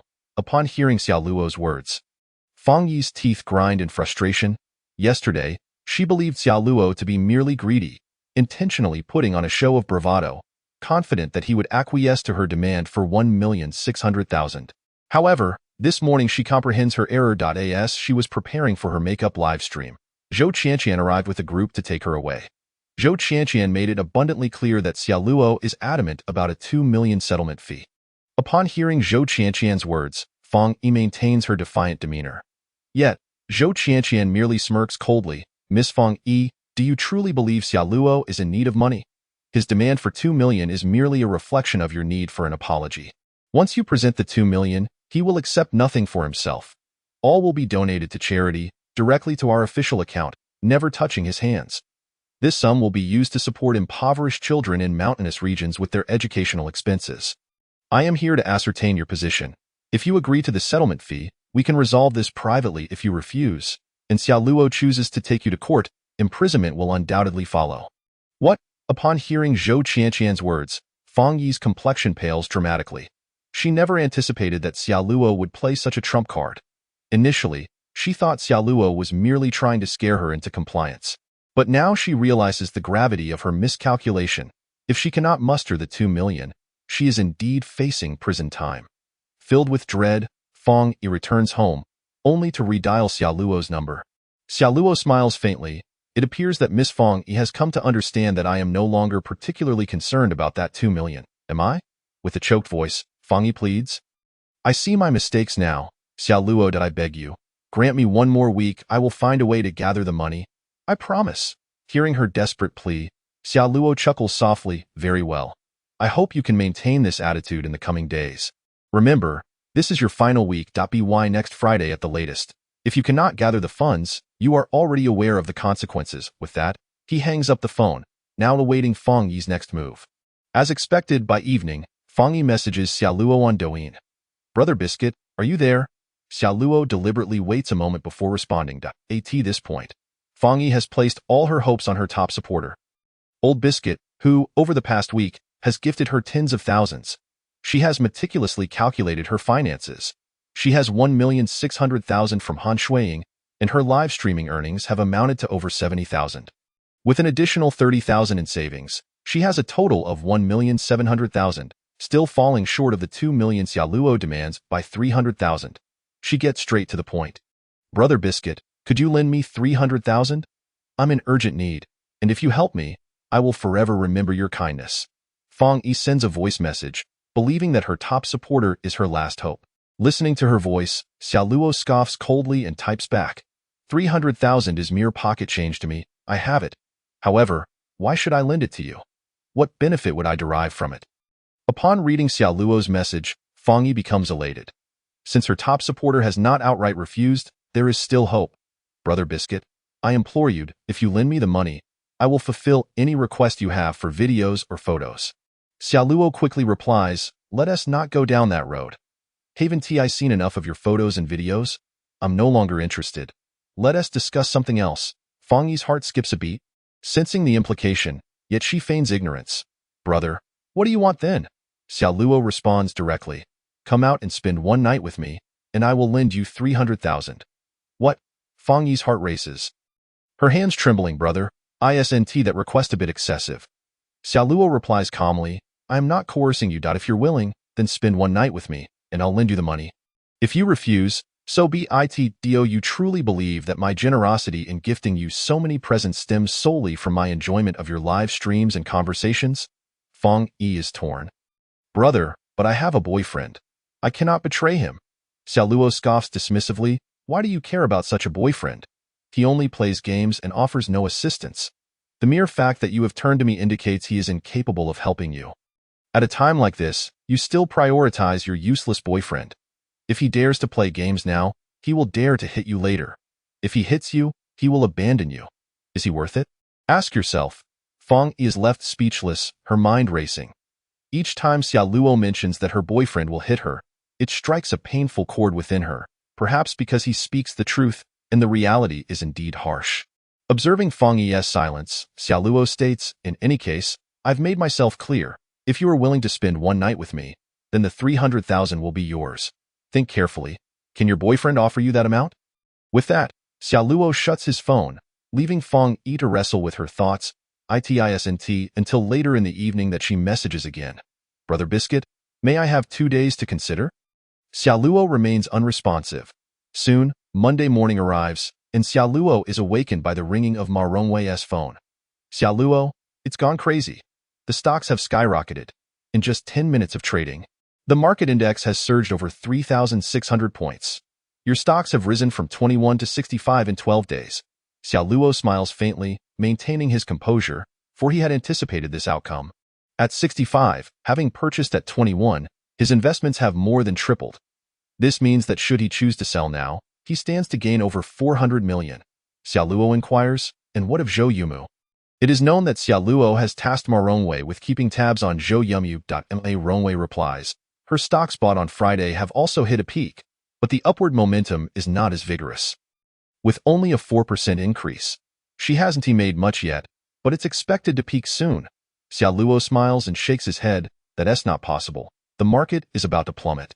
Xiaoluo is well aware that 3,636 points represents the market's pinnacle, and a correction is imminent. Approximately 3/4 of stocks will decline, with a third hitting the limit down. Ma Rongwei gasps upon hearing Xiaoluo's prediction. However, upon reflection, she realizes Xiaoluo's insight holds merit. It is indeed unprecedented for the market to surge so dramatically in such a short time. A correction is highly plausible, and pursuing further investments now carries significant risk. Xiaoluo, should we consider selling our stocks? Xiaoluo remains calm, no need. Just because the market is set to fall doesn't mean my stocks will follow suit. Had it been before, Ma Rongwei would have dismissed the words of an 18-year-old advising her, a seasoned financial professional, as mere arrogance. However, now, with Xiaoluo having already netted over 400 million, she understands the validity of his claims. Even with a potential continuous decline for several days, Xiaoluo remains in profit, and there is no need for concern. Since Xiaoluo insists on holding his stocks, she will not rush to sell. After their conversation, Xiao Luo hangs up and returns to his meditative practice. Through these days of cultivation, Xiao Luo's strength has seen significant enhancement. He has now reached the pinnacle he once attained in his previous life. Even in the face of 20 robust adult men, Xiao Luo now possesses a confidence that assures him he can effortlessly defeat them. This remarkable progress is attributed to two primary factors: the meditative techniques outlined in the Blue Tome that have facilitated his cultivation, and the accelerated growth he experiences during his training sessions with women. Reflecting on his previous life in prison, where he reached his current level but found himself unable to advance further, highlights the stark contrast. In prison, the quality of food was dismal, and he lacked access to the Blue Tome's cultivation methods, not to mention the absence of any women. Now, liberated and endowed with sufficient wealth, women, and a complete training regimen, his strength seems to know no bounds, continuously on the rise. Xiao Luo can hardly fathom how formidable he will become if this pace of improvement continues over the next few years. As the clock struck 11 in the morning, stock investors across the Great Xia Nation descended into a frenzy, for the stock market began a sweeping decline. This morning, countless newly registered investors were finally able to commence trading, only to find themselves chasing after rising stocks, resulting in dismal outcomes. Many fell into a state of mania, with several leveraging their investments, leading to catastrophic losses that left them with nothing but the tattered remnants of their fortunes. In stark contrast, the shares of Tianchuang Technology, which Xiao Luo had purchased, remained resilient, exhibiting a persistent upward trend. This was due to the announcement at 9:30 from Huawei, the leading enterprise of Great Xia, proclaiming significant advancements in their system research. The new system had been unveiled, and Tianchuang Technology was among the collaborators. Conversely, the stocks bought by Zhou Yimu plummeted, with losses exceeding half of her investment. And if she held on, it was likely she would be completely wiped out in 2 to 3 days. That evening, Xiao Luo received a delightful message from Feng Yi. "Biscuit brother, I've made up my mind. I am willing to agree to your request. When do you have time?" Upon reading Feng Yi's message, Xiao Luo smiled faintly. "Let us say Wednesday. Await my news." At last, Feng Yi took the step that countless female streamers have dared to take, choosing to accompany the elder brother. Preparations for the final netting plan could now commence. Gazing at Feng Yi's Douyin profile, Xiao Luo couldn't help but sneer internally. "Feng Yi, didn't you claim to be devoted? Didn't you profess your love for your boyfriend? How will you respond if he discovers you are spending the night with another man?" Chapter 30. 450 million received with these thoughts lingering in his mind. Xiao Luo picked up his phone and dialed Wang Kai's number. It is worth noting that Wang Kai, his close brother, had previously deceived him out of a considerable sum in his past life and had also tarnished his reputation, branding him a pervert who stealthily stalked female classmates and secretly filmed female teachers. Wang Kai had made Xiao Luo a pariah, despite Xiao Luo treating him like a true brother in his former life. There was no way Xiao Luo would let Wang Kai off easily. "Hello, Wang Kai. What are you up to?" Xiao Luo inquired. On the other end, a cacophony of noise could be heard. "Xiao Luo? Didn't I tell you? I'm working part-time at the Twilight Bard. I'm not trying to scold you, but you're currently without parents, and you've squandered all your money. You need to find a way to earn some. Look at me. I've made over 4,000 in just a few days. I'm quite busy, you know?" Xiao Luo found Wang Kai's words laughable. Though he pretended to be a good brother, he had always looked down on Xiao Luo. In essence, he, like Han Feng and his family, viewed Xiao Luo as an orphan without parents, which allowed them to bully him. However, this time was different. Xiao Luo was no longer the helpless lamb waiting to be slaughtered. "It has been a few days since we last met. I'd like to treat you to a meal. Are you free tomorrow?" Upon hearing about the meal, Wang Kai perked up immediately. "Sure, but you know I'm picky about food." "How about Tianqiang Tower?" Xiao Luo agreed. "Sounds good. Let us meet at Tianqiang Tower tomorrow at 6:30. With the call ended, Xiao Luo's plans began to take shape. After all, Wang Kai was an indispensable part of Feng Yi's netting scheme. Tomorrow would mark both an end for Feng Yi and a new beginning for Wang Kai. The next day, Tuesday, investors initially anticipated a market uptick. However, reality proved to be far less favorable. Indeed, Xiao Luo was the exception. His stock surged by another 10%. The value of his shares skyrocketed to 72 yuan. Early that morning, he received a call from Ma Rongwei, who was nearly shouting with excitement. "Its limit up. Limit up, Xiao Luo, are you a god? Huawei's new system has caused Tianchuang Technology's stock price to soar. Yesterday and today, over 90% of stocks have plummeted, yet yours remains steadfast. Are you from the future?" Did you foresee Huawei's major move? Ma Rongwei felt as though Xiaoluo's entry into the market had been preordained. If the Federal Reserve's interest rate cuts were a mere coincidence, and the launch of intercontinental missiles by Great Xia could be attributed to luck, then the emergence of Huawei's new system, occurring consecutively 3 times, could no longer be dismissed as chance. Xiaoluo chuckled. All right, it's time to act. Sell all the stocks. Sell now? Ma Rongwei was taken aback. The stock clearly has more room to rise. Are we really selling now? Indeed, Xiaoluo affirmed. He knew that in his previous life, the peak price of Tian Chuang Technology's stock had reached 75 yuan. It was already at 72 yuan, and tomorrow it would likely fluctuate between 68 and 75. However, Xiaoluo was unwilling to take that risk. Moreover, having been reborn, he had already done things that had never occurred in his past life. Should any butterfly effect arise, leading to unforeseen consequences, it would be quite troublesome. For instance, in his previous life, Zhang Tianming, a pervert, had killed 6 people before being imprisoned. In this life, due to Xiaoluo's intervention, he had only managed to kill 5 before being apprehended, effectively saving a life in the process. Upon hearing Xiaoluo's decision, Ma Rongwei complied, though her heart raced with excitement. The transactions proceeded swiftly, and Ma Rongwei announced, Xiaoluo, the stocks have been sold, totaling 684 million. After deducting your leverage interest and commissions, you will receive 450 million. Her voice trembled with exhilaration. That was an astonishing sum, 450 million, plus, with Xiaoluo's prior agreement of a 1% commission, she would earn 4,500,000. Could it be that she achieved financial independence in less than 2 years of work? Xiaoluo, observing the transaction of 450 million, felt a wave of joy. This represented the first substantial fortune he had genuinely earned in this life. That first bucket of gold was a sum that many would not earn in several lifetimes. Xiaoluo was utterly confident that he could utilize this 450 million to expand his wealth exponentially. Before long, his 450 million would burgeon into 5 billion, 500 billion, or even 5,000 billion. A few hours later, Xiaoluo's funds were deposited, and he promptly transferred 4,500,000 to Ma Rongwei, who was on the verge of tears from excitement.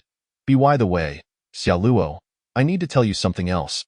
That beautiful lawyer, Zhou Yumu, her stocks have tanked. I'm aware. Xiaoluo nodded. Fully anticipating this outcome, he knew Zhou Yumu had invested 1,500,000, leveraging it tenfold. If her stocks fell by 10%, she would be ruined. Yesterday, she had nearly lost half her investment, and with today's further decline, she was utterly finished. Did you see her today? Xiaoluo asked. Ma Rongwei nodded. She just left. Upon learning her stocks had collapsed, she didn't utter a word before walking out. Ma Rongwei reflected on the situation, recognizing the stark contrast between joy and despair. In the past 2 days, many, like her, had suffered significant losses, over 90% of them.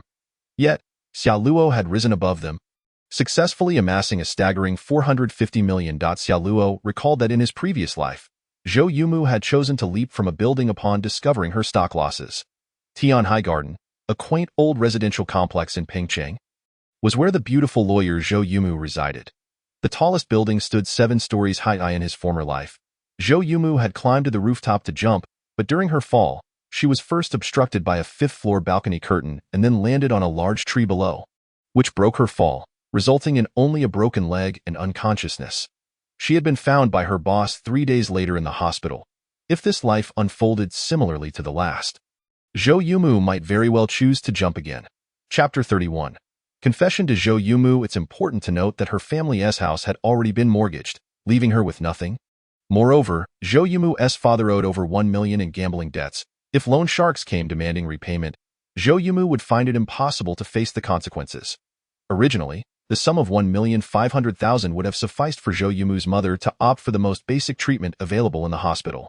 Such a choice might have still held a glimmer of hope for survival.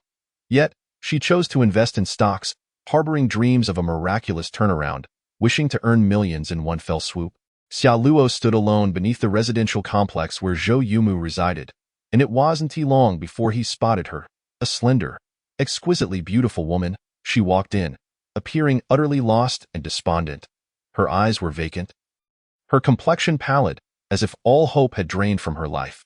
She was none other than Zhou Yumu, moving mechanically towards the upper floors. Xiaoluo followed closely behind her, shaking his head in resignation. The stock market preys on the unsuspecting. Ordinary folks are but chives ready for harvest. If Xiaoluo had not retained memories from his previous life, he would have been oblivious to the stock market's trajectory. He had no doubt that he too was among those being harvested.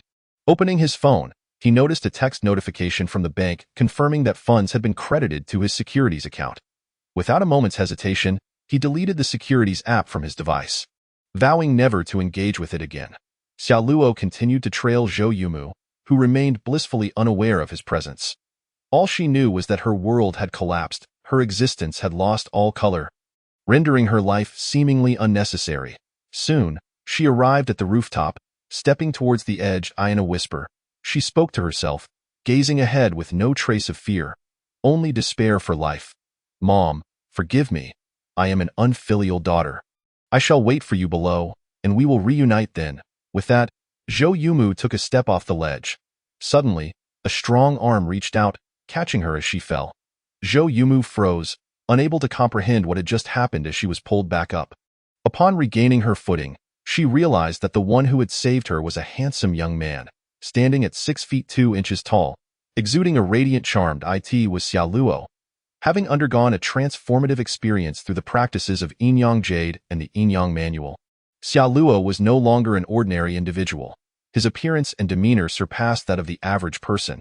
Had she encountered such a striking figure under normal circumstances, Zhou Yumu would have undoubtedly admired him. However, in her current state, she was filled with only anger and despair. Why? Why do you want to save me? Zhou Yumu shouted, tears streaming down her face. In her desperate wish for death, she lunged backward, attempting to take her own life once more. Yet Xiaoluo caught her in his embrace. Her frantic struggles were futile.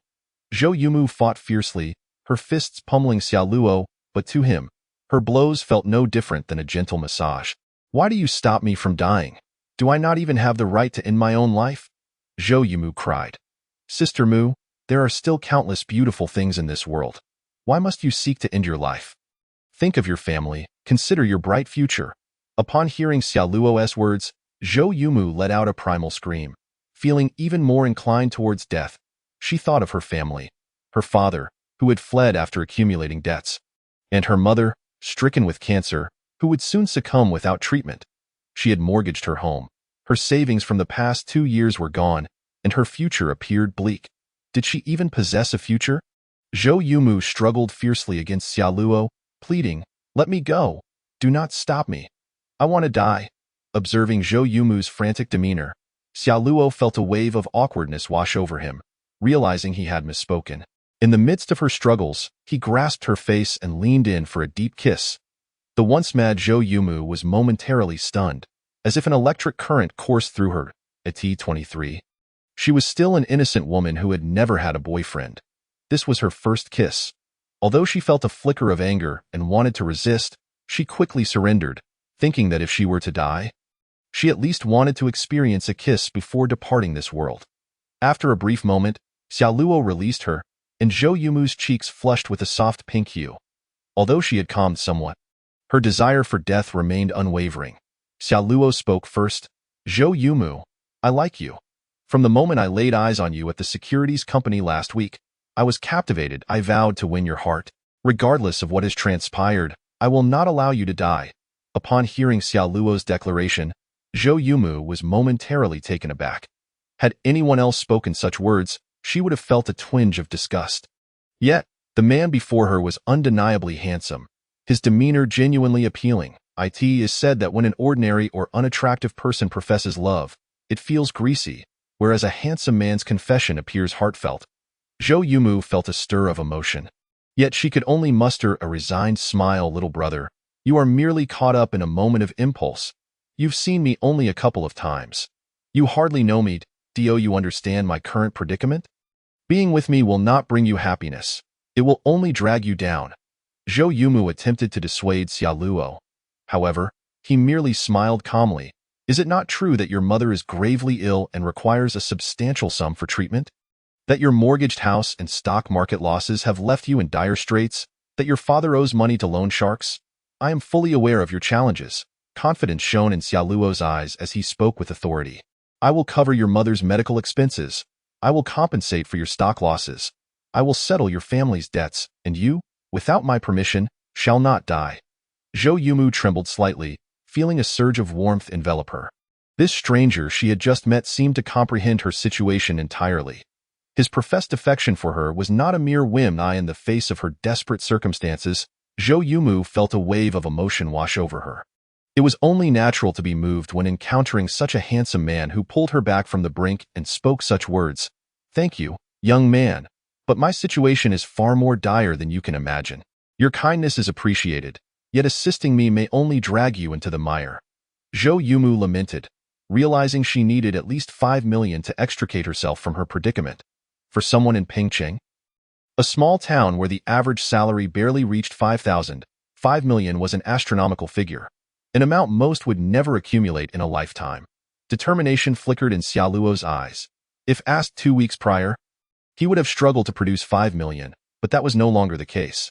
Seizing Zhou Yumu's phone, he instructed, "Open your mobile banking app." Zhou Yumu looked at him curiously. "What are you going to do?" "Just open it. No more questions," he replied with an air of authority. Sensing his resolve, Zhou Yumu complied. Launching the banking app after perusing her account, Xiaoluo retrieved his own phone. Moments later, Zhou Yumu received a notification, and her eyes widened in shock as she saw the balance. 5 million. Is this for real? She stammered, her disbelief palpable. Xiaoluo's expression remained serious. Do I seem like the type to joke about such matters? That is indeed 5 million. They had only just met, and Zhou Yumu barely knew his name. He had declared his infatuation after only seeing her once or twice, and yet, he had transferred this staggering sum to her. Is this enough? Will it resolve your current crisis? Xiaoluo asked with a smile, as if he had merely sent her 500 instead of 5 million. Enough. Enough. Zhou Yumu stuttered, realizing her mother's treatment would require 2 million, her father's gambling debts another million, and factoring in interest, perhaps even more. The bank loan was around 120,000. This 5 million would indeed allow her to escape her dire circumstances. Zhou Yumu felt as though an electric current surged through her body. The entire person stood frozen in place, staring blankly at Xiaoluo, utterly unable to believe their eyes. At that moment, this unfamiliar young man appeared to her as a towering figure, reminiscent of a celestial being sent from above to rescue her. Xiaoluo gazed at Zhou Yumu, who had fallen into a stupor, and revealed a gentle smile. That smile enveloped Zhou Yumu like a refreshing spring breeze. Soothing and delightful. Xiaoluo extended his hand, wishing to shake Zhou Yumu's. Greetings, Miss Zhou Yumu. My name is Xiaoluo. It is a pleasure to meet you. Each word resonated like raindrops, falling softly upon her heartstrings. Zhou Yumu felt a pang in her nose. Sob.I. With that, Zhou Yumu leapt into Xiaoluo's embrace, bursting into tears, feeling the warmth of his chest, as if it were the safe haven she had always longed for. I am Zhou Yumu. Xiaoluo gently stroked Zhou Yumu's head, holding her quietly in his arms, without uttering a single word in this silence. The unspoken words spoke volumes. After a few minutes, Zhou Yumu shyly separated from Xiaoluo. Feeling embarrassed at her earlier display of emotion, Xiaoluo looked at Zhou Yumu and smiled softly. Zhou Yumu, from now on, you shall be my woman. Zhou Yumu was momentarily taken aback, then bashfully nodded. She clearly understood the implication of Xiaoluo's words. A young man capable of casually offering 5 million must surely possess a formidable family background, and even if that were not the case, the wealth in his hands was beyond her imagination. A person like Xiaoluo, youthful, handsome, and extraordinarily talented, was unlikely to have only one female companion. Satisfied with Zhou Yumu's response, Xiaoluo felt a sense of accomplishment. He knew he had successfully captured 60% of her heart. To fully win her over, however, he needed to exert further effort. Xiaoluo had to ensure her unwavering loyalty. Let us go, Yumu. Zhou Yumu looked at Xiaoluo in confusion. Where are we going? I am not prepared yet. She felt a tinge of anxiety. Although she was indeed captivated and moved by Xiaoluo just moments ago, she wondered if agreeing to be his woman was too hasty.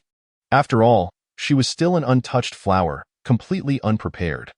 Xiaoluo, bewildered, observed Zhou Yumu, unsure of her inner turmoil. Of course, we are heading to the hospital. Is your mother not in critical condition, awaiting treatment? Oh. Zhou Yumu suddenly realized that she had overthought the situation.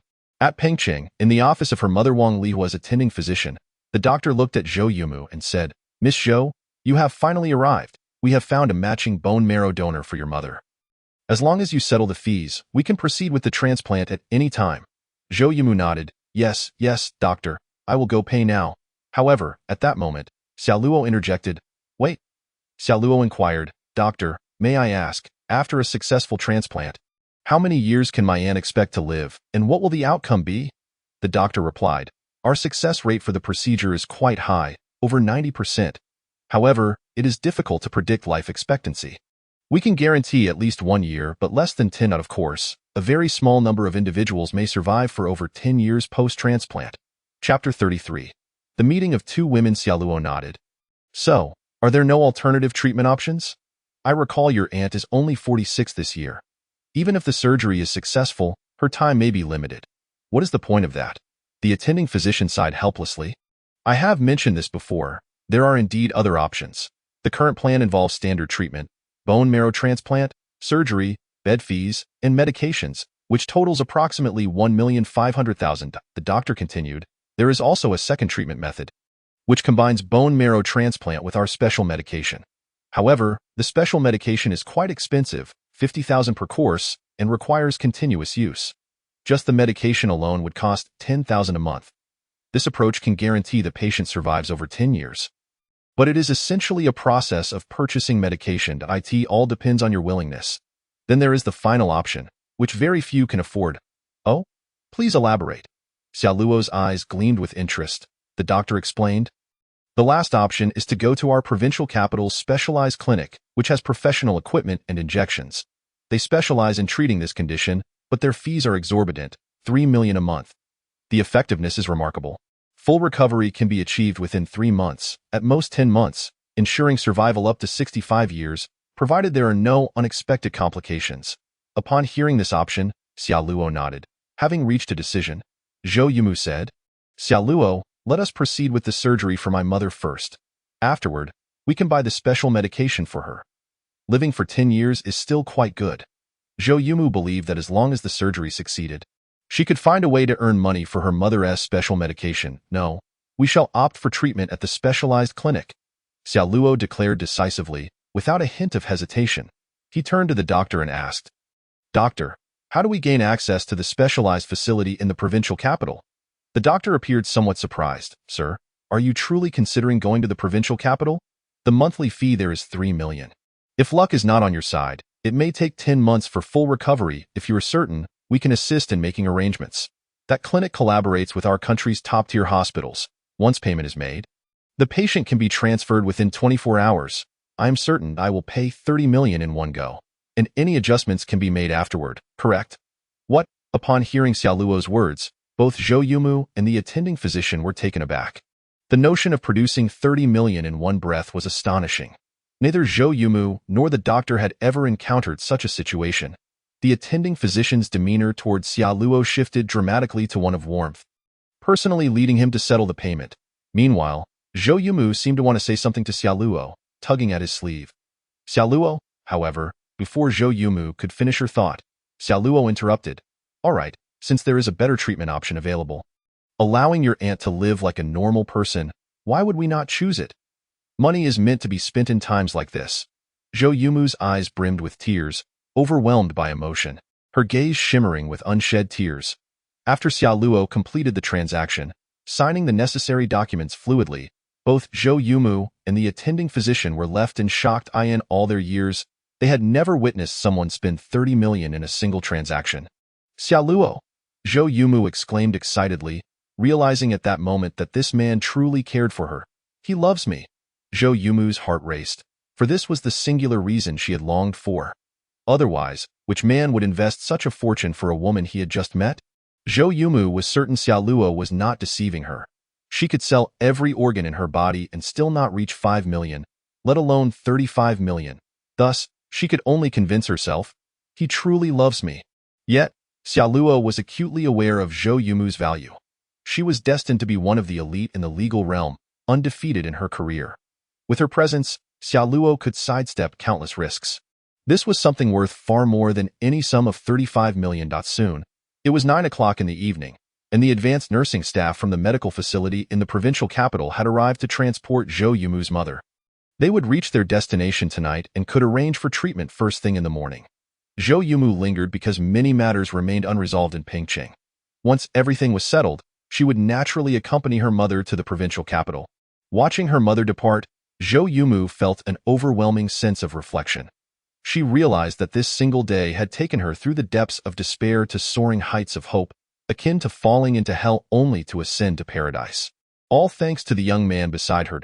As she watched her mother board the vehicle bound for the provincial medical facility, Zhou Yumu made a resolute decision. Henceforth, all that she was would belong to this man before her.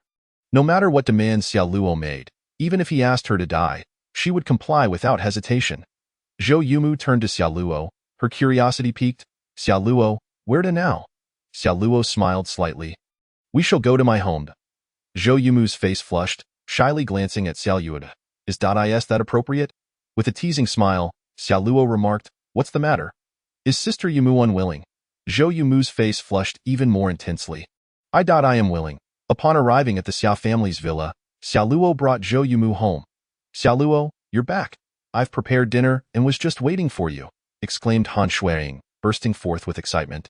However, upon seeing Xia Luo alongside Zhou Yumu, Han Shuiying was momentarily taken aback. A sense of frustration welled up within her, as if an invisible force were gripping her heart tightly, leaving her quite uncomfortable, especially when she noticed Xia Luo holding Zhou Yumu's hand. Chapter 34. Capturing Zhou Yumu. Strength surges as she observed Zhou Yumu, who was equally stunning in both figure and appearance, and even possessed a certain grace that surpassed her own. Han Shuiying suddenly realized that Xia Luo was not her personal possession, and he was not bound to her in any way. A profound sense of loss enveloped her, akin to the sensation of having lost something exceedingly precious. Zhou Yumu, too, appeared quite embarrassed, clearly taken aback by the presence of another woman in Xia Luo's home. Yet, Xia Luo remained remarkably composed, exhibiting no signs of emotional upheaval. Xia Luo casually introduced, Sister Yumu, this is my classmate, Han Shuiying. Her brother and father are in prison due to some misdeeds, and her mother is not around, so she's temporarily staying with me. He then turned to Han Shuiying, stating, Shuiying, this is my sister, Zhou Yumu. Upon hearing Xia Luo's words, a look of sympathy flickered in Zhou Yumu's eyes as she observed Han Shuiying, who appeared to be no older than 18 or 19, utterly alone and forlorn. The awkwardness on her face faded, replaced by a gentle smile as she extended her hand towards Han Shuiying. Hello, Shuiying. At that moment, Han Shuiying snapped out of her stupor. She managed to force a smile, mechanically extending her hand to shake Zhou Yumu's. Xia Luo then remarked, I've already eaten. You should get some rest. I'm tired and need to rest now. With that, Xia Luo led Zhou Yumu back to his room. Watching Zhou Yumu follow Xia Luo into his room, Han Shuiying's heart was a tumult of emotions. Anger swelled within her, yet she understood she had no right to be upset. Xia Luo was not her boyfriend. He had pursued her for 2.5 years, during which she had shown him little regard. Now, what business did she have concerning the woman he brought home? Upon entering her room, Zhou Yumu felt her limbs growing stiff and her heart racing. After all, it was her first time returning home with a man, and her first time sleeping in a bed belonging to the opposite sex. Xia Luo swept her into his arms. The following morning at 8 o'clock, Xia Luo, having spent a restless night, observed that Zhou Yumu was still fast asleep, thoroughly exhausted. He realized she would not awaken until at least 1 or 2 o'clock. Xia Luo was astonished. During their card game the previous night, he had sensed a potent, refreshing energy entering his own being from Zhou Yumu. He had felt a similar energy when playing cards with Ma Rongwei and Zhou Qianqian, but it paled in comparison to what he experienced with Zhou Yumu, who seemed to possess it in abundance. Xia Luo mused to himself, surely, I am not engaged in some sort of dual cultivation from a cultivation novel. Am I? After a refreshing shower, Xia Luo ventured into the yard, casually executing a series of punches. The sound of his strikes echoed, the force of his fist shattering a stone weighing 60 to 70 pounds with ease. Xia Luo was taken aback. He realized he was now exponentially stronger than he had been at his peak in his previous life, where once he could easily defeat 20 opponents without injury. He now believed he could take on 70 or 80 with equal ease. Presently, he felt akin to a humanoid dinosaur. Upon returning indoors, he found Han Shuiying already awake. sporting dark circles under her eyes and appearing rather unrefreshed as she prepared breakfast. Upon seeing Xia Luo, she forced an awkward smile, her gaze tinged with a hint of reproach.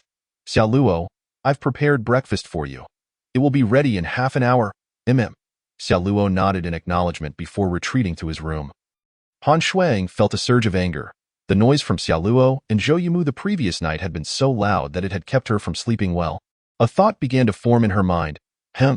Thankfully, I still have 50,000 yuan. I will find a place to move out today. Meanwhile, Xia Luo was in high spirits.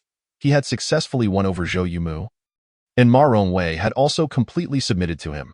With Zhou Yumu, a distinguished lawyer, and Ma Rongwei, an elite financial expert, he was one step closer to his goal of becoming a prosperous entrepreneur.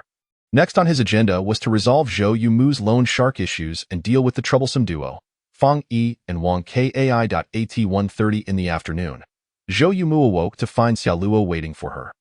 Her cheeks flushed as she felt shy, memories of the previous night's escapades flooding her mind. Yet, she recognized it had been a beautiful experience. Additionally, she received news from her mother, indicating that everything was going smoothly in the provincial capital and she was receiving treatment. Xia Luo turned to Zhou Yumu and said, "Get up, eat something. I will take you out to resolve your issues." Zhou Yumu was well aware of what he meant. "Xia Luo, you've already helped me so much. I can manage this on my own." Her father still owed a considerable debt and had fled, leaving Zhou Yumu to contend with the relentless debt collectors. It was time to confront this predicament. She had over 5 million yuan from Xia Luo, which should suffice to settle her father's debts. Xia Luo understood her thoughts. "Let's go together. It's not safe for you to confront them alone." He had also received a message from Fang Yi, "Old biscuit brother, I am ready. When shall we meet?" Chapter 35. Lu Wei and the century-old blood ginseng. After considering, Xia Luo replied, "Tomorrow at 3 in the afternoon. Accompany me until the day after tomorrow at the same time. Is that agreeable?" Fang Yi promptly agreed without hesitation. "No problem. Then tomorrow, we shall meet without fail, biscuit brother." Putting away his phone, Xia Luo headed out with Zhou Yumu. They arrived at Tianyuan Financial Company, a seemingly modest loan company that was, in reality, a high-interest lending operation run by Lu Wei, a notorious figure in Pengcheng. Behind the facade of the company lay an underground gambling den. To enter, one required an introduction from a familiar face and a minimum of 200,000 yuan in cash. Zhou Yumu's father had lost all his savings in such a casino, accruing massive gambling debts. Xia Luo's insistence on accompanying Zhou Yumu was driven by both concern for her safety and another motive. Lu Wei possessed a century-old blood ginseng, a family heirloom reputed to have extraordinary effects.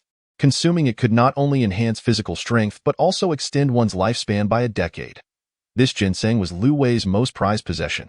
Initially, Xia Luo had been skeptical about the ginseng's purported abilities. However, Lu Wei's actions in the past had demonstrated its remarkable properties in Xia Luo's previous life. After his imprisonment, Lu Wei had become one of his 4 most formidable subordinates, second only to Xia Luo himself. This all began 2 years into Xia Luo's incarceration during a crackdown on organized crime in Pengcheng, with Lu Wei as the primary target for elimination. He recalled the day Lu Wei was captured. He had fled with cash, 2 loyal subordinates, and the family heirloom, the century-old blood ginseng. However, during the course of his escape, he was struck by the gun of an enforcer. 2 of his loyal subordinates also fell victim to the enforcer's bullets while fleeing. Lu Wei himself was hit by 2 bullets, and in a moment of desperation, he astonishingly ingested a century-old blood ginseng passed down through his family. After consuming the ancient ginseng, Lu Wei, despite his gunshot wounds, experienced a miraculous recovery within mere minutes. Not only that, but it seemed as though his very being had undergone a transformation. His strength and speed were immensely enhanced. With Lu Wei's original skills, he could have managed to deal with only 2 or 3 enforcers at most. Yet, after taking the century-old blood ginseng, it took more than a dozen enforcers to subdue him, albeit with great difficulty. While in prison, Lu Wei frequently mentioned to Xia Luo, "Had I known the powerful effects of the century-old blood ginseng, I would have consumed it long ago. How could a mere dozen enforcers have captured me? Perhaps I would still be living freely in the outside world." Xia Luo, for his part, had refrained from seeking Lu Wei earlier due to his own insufficient strength.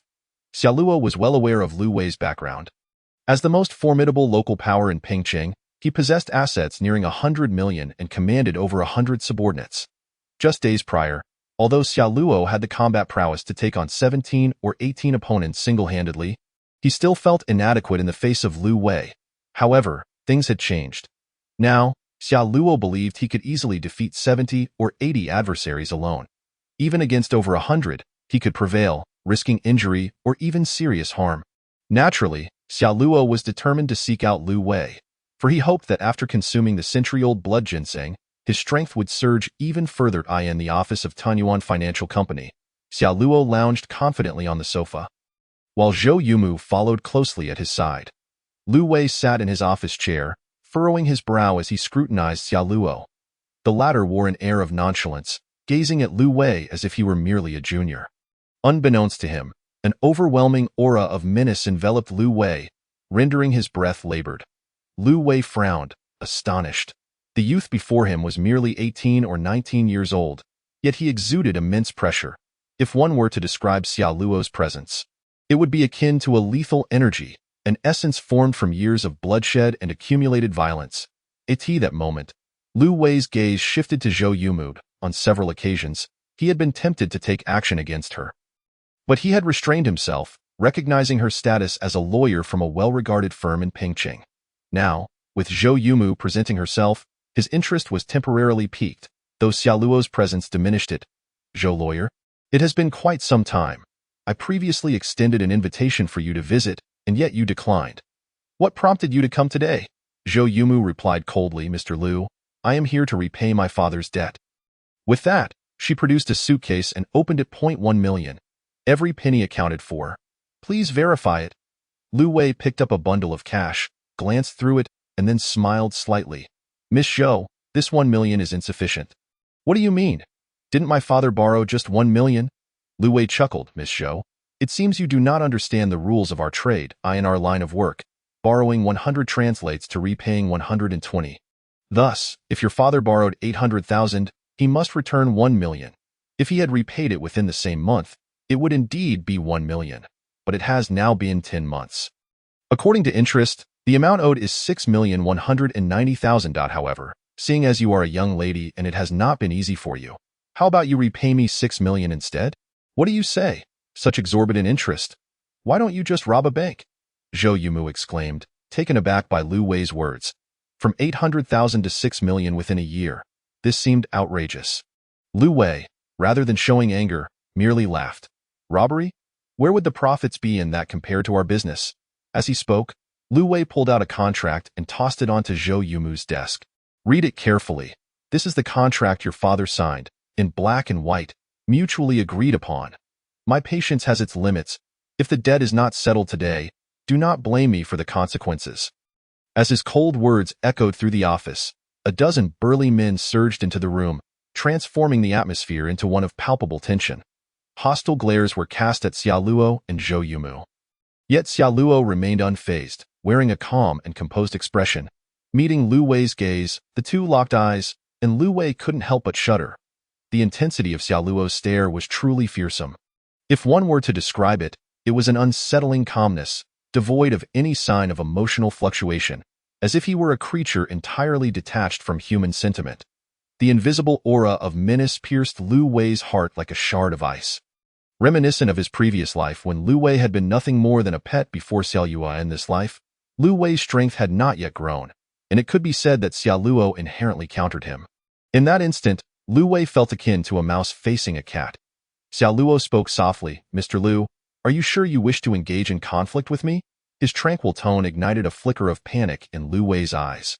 Though he swiftly masked it, coldly retorting, it is only right to repay debt. Is there something wrong with my actions?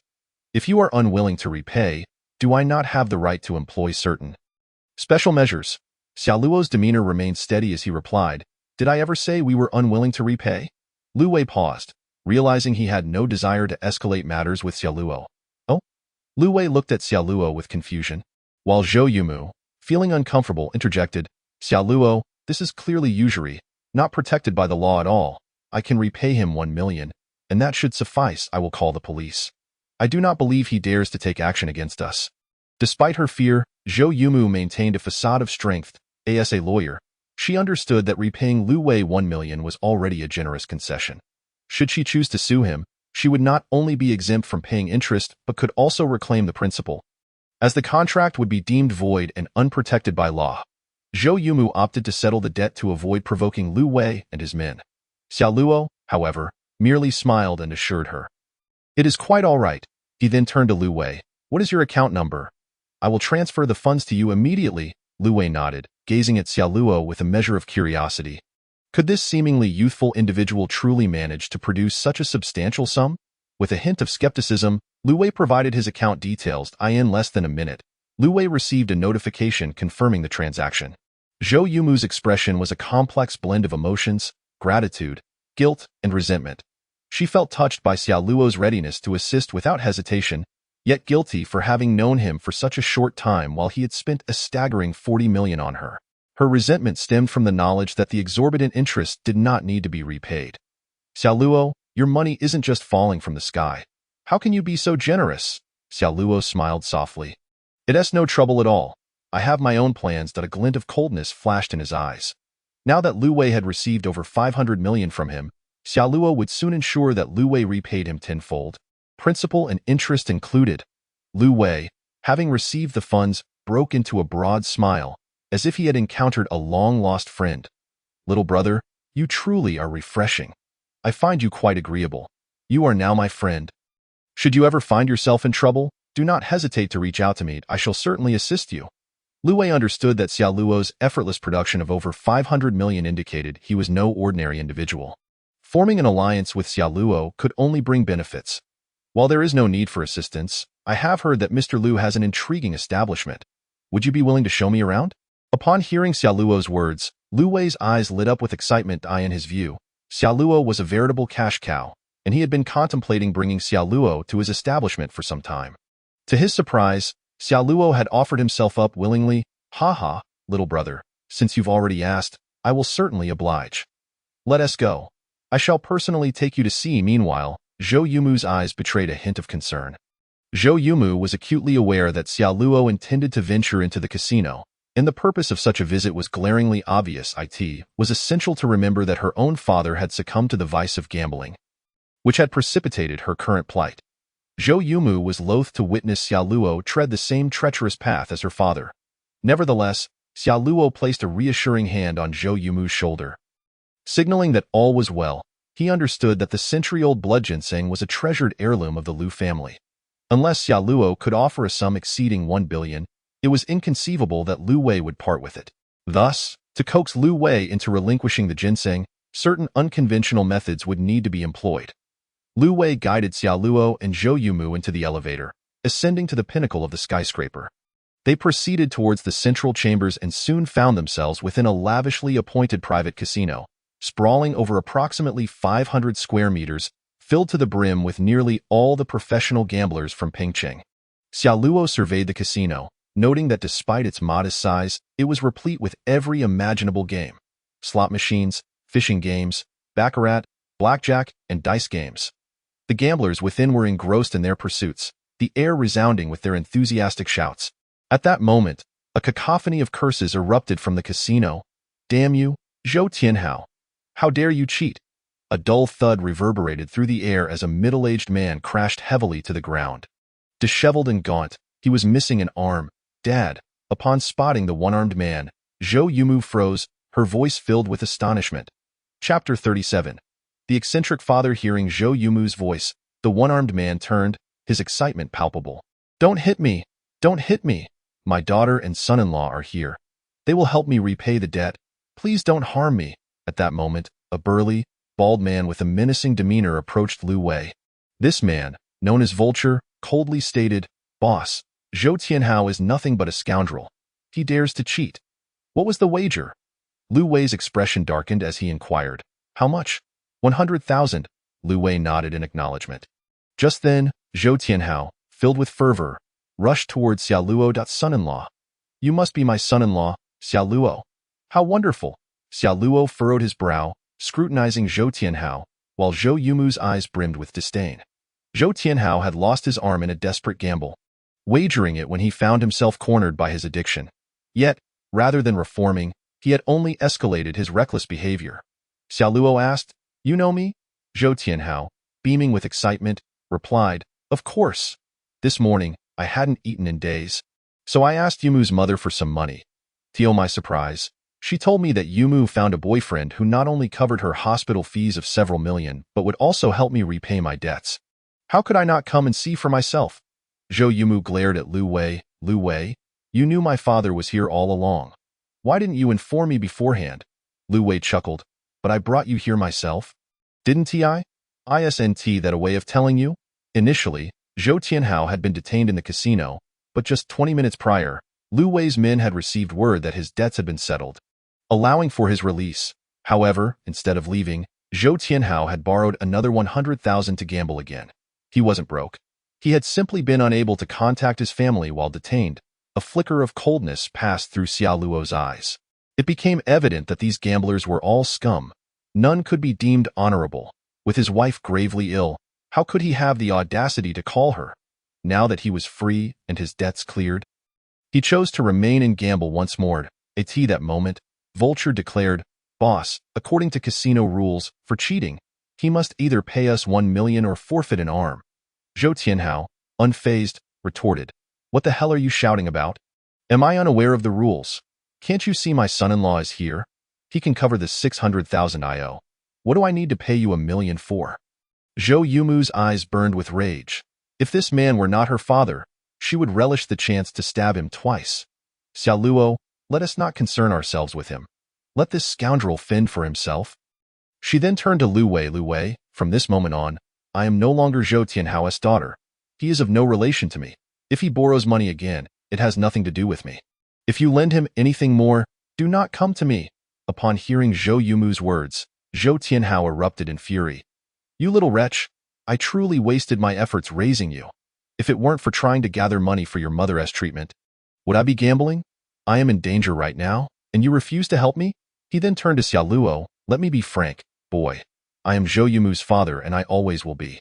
If you do not assist me today, you can forget about being with my daughter." Zhou Yumu's face flushed crimson with fury, her eyes blazing with a desire to confront Zhou Tianhao. However, Xia Luo restrained her. "No need to rush," he addressed Lu Wei. "Lu, I can help Zhou Tianhao repay his debts, but I have just arrived in Haven T, even played YET to ITS unreasonable to expect me to pay without participating first." Lu Wei smiled. "Indeed, Brother Xia is correct. In that case, play a little first. When you are ready to leave, we can discuss it. We are not in a hurry." Xia Luo then said to Lu Wei, "Let me exchange 10 million to play a bit. Is that agreeable, Lu?" "Absolutely, no problem." Upon hearing this figure, the crowd gasped in astonishment. In this small city, the largest wager at their casino was capped at 1 million. They had never witnessed anyone exchange 10 million upon arrival. Zhou Tianhao was equally shaken, staring at Xia Luo in disbelief. Though he had long been aware of his daughter's wealthy boyfriend, he never anticipated the extent of his fortune. Zhou Tianhao exchanged a meaningful glance with Vulture amidst the crowd, a silent understanding passing between them, which Xia Luo perceptively noted. Soon, Lu Wei had 10 million in chips brought forth. Xia Luo inquired, "Lu Wei, what is your limit here?" Lu Wei replied with a slight smile, "Typically, 1 million is the peak, but for young Master Luo, there is no upper limit." "Very well." Xia Luo smiled faintly and proceeded to a private gambling table. Zhou Yumu's eyes reflected her apprehension, but she could not impede Xia Luo. "I prefer not to overthink things. Let us just bet on small," he remarked casually. Though Xia Luo was not a habitual gambler, he possessed formidable skills. In his previous life, he had been known as the king of gambling in the Southwest's foremost prison, with Ma Kuan, one of his 4 formidable subordinates.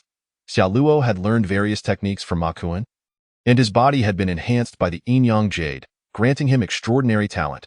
While he might not rival Ma Kuan's skills, he was still more than capable of holding his OWN as Xia Luo approached. Lu Wei cleared the table for him. The dice cup began to shake, handled by a stunning dealer in her late 20s. In his past life, Xia Luo had honed his ability to listen to the dice. And with his heightened senses in this life, his skills were even more formidable. Soon, the dice cup was set down, and Xia Luo placed his chips on the small position. In a gesture, he indicated 10 million on small. Gasp! The crowd collectively inhaled sharply at Xia Luo's audacious gamble. It was a reckless bet, as if he sought to stake everything on a single throw. Chapter 38. Winning 3 consecutive times, all present held their breath. their expressions tense.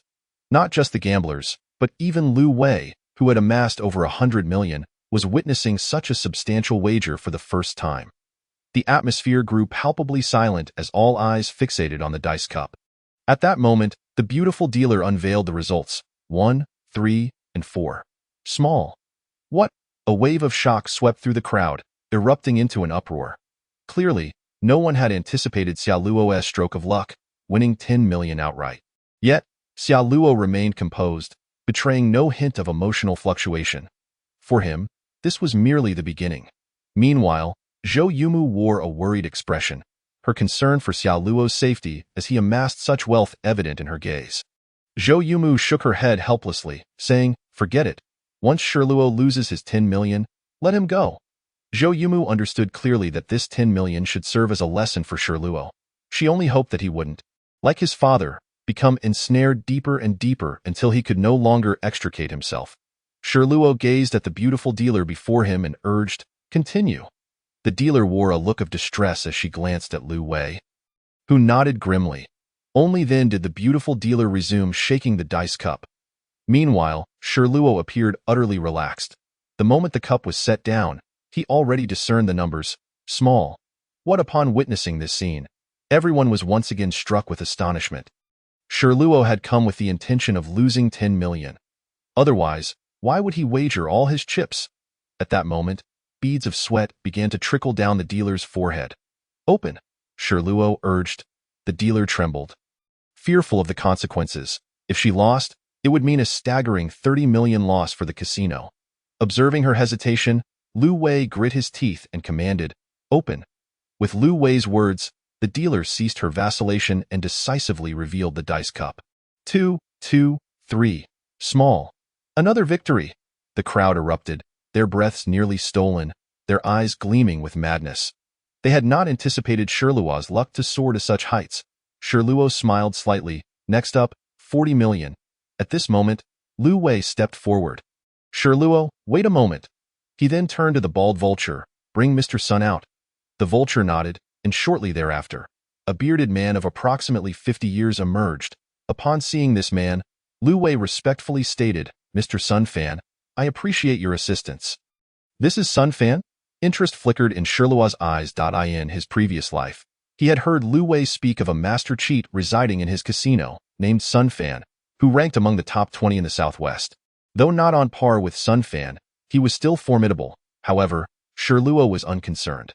Today, even if the king of cheats were present, he intended to leave with the century-old blood ginseng. Sun Fan approached Luo, saying, "Young brother, allow me to play a couple of rounds with you." Luo replied calmly, "Feel free." Without further hesitation, Sun Fan began shaking the dice cup. When the cup was set down, Luo could already hear the dice within. 6, 6, 6, big. Luo instantly recognized the numbers. Without delay, he placed a wager of 40 million on big. Sun Fan furrowed his brow. He was aware of his exceptional skill with the dice cup. It was not easy to discern the numbers unless one was a top-notch cheat. Nevertheless, Sun Fan quickly regained his composure and prepared to reveal the cup. His movements were swift, but just as he was about to touch the cup, Luo suddenly intervened, gripping Sun Fan's wrist. Sun Fan had intended to utilize his technique to create a slight tremor in the dice cup at the moment of contact, thus altering the outcome. Yet, before he could touch the cup, Luo had already seized him. Sun Fan was initially stunned and somewhat angered, but soon realized that he could no longer move his arm. As if it were cemented in place, sweat beads began to trickle down his forehead. Meanwhile, Luo maintained a relaxed demeanor, smiling at Sun Fan. "Mr. Sun, I've heard of your esteemed reputation as a master cheat. I must admit, I'm not entirely at ease," he added. "Since you've already shaken the dice cup, why not let Lu Boss reveal it?" Upon hearing Luo's words, Sun Fan frowned. Luo turned to Lu Wei. "Lu Boss, you wouldn't be too afraid to open it, would you? Or perhaps you have some tricks up your sleeve?" Lu Wei's expression darkened, his face resembling a storm cloud. Suddenly, he burst into laughter. "Ha ha ha, of course not. I'll open it." With that consent, Luo released Sun Fan. Sun Fan shot a glare at Luo. "Kid, you doubt me?" "Humph." As he spoke, he deliberately slammed his hand on the table, causing the numbers on the dice cup to shift. However, Shirluo merely smiled and tapped the table lightly. Instantly, the dice returned to their original numbers. Shirluo's smile now bore an icy edge as he gazed at Sun Fan. Try touching the table again, and you might find yourself without a hand. The two locked eyes, and in that fleeting moment, Sun Fan was rendered speechless. Shirluo's gaze was akin to a sword of ice, piercing through to his heart, inducing a sensation of suffocation. It was then that he realized the young man before him far exceeded his expectations. In fear, Sun Fan instinctively took 3 steps back, barely managing to stabilize himself. Lu Wei was equally astonished. It was the first time he had seen Sun Fan so wary of someone. Shirluo, however, wore a smile as if nothing had occurred. Go ahead, Lu boss. At this point, Lu Wei was drenched in sweat. He trembled as the audience collectively held their breath, the air thick with anticipation. Open. 6, 6, 6, big. Upon seeing the numbers, Lu Wei nearly succumbed to darkness. 1, 1. Another victory. The gamblers erupted in ecstatic cries, their excitement palpable. This time, it was 40 million at stake. In total, Shirluo had 170 million from Lu Wei. Now, Lu Wei was genuinely panicking. The maximum cash he could muster was 80 million. With Shirluo's latest win, he was left with no means to cover another loss. Shirluo observed Lu Wei's pallor and calmly inquired, Lu boss, shall we continue? Lu Wei's expression soured. He was tempted to lash out, yet he restrained himself, knowing that so many eyes were upon him. If he were to turn hostile now, he would jeopardize his entire establishment. The casino accounted for nearly a third of his income, and he would never relinquish such a lucrative opportunity unless absolutely necessary. At that moment, Sun Fan approached Lu Wei and whispered something. After a moment's contemplation, Lu Wei nodded. The two retreated to a private room for discussion. A few minutes later, Sun Fan and Lu Wei emerged. Sun Fan regarded Shirluo with a warm smile. Young brother, you possess remarkable skills. In a game of dice, I would indeed fall short. We concede. However, if you wish to continue, might we perhaps change the game? Shirluo nodded. Certainly. What do you have in mind? Sun Fan chuckled. Mr.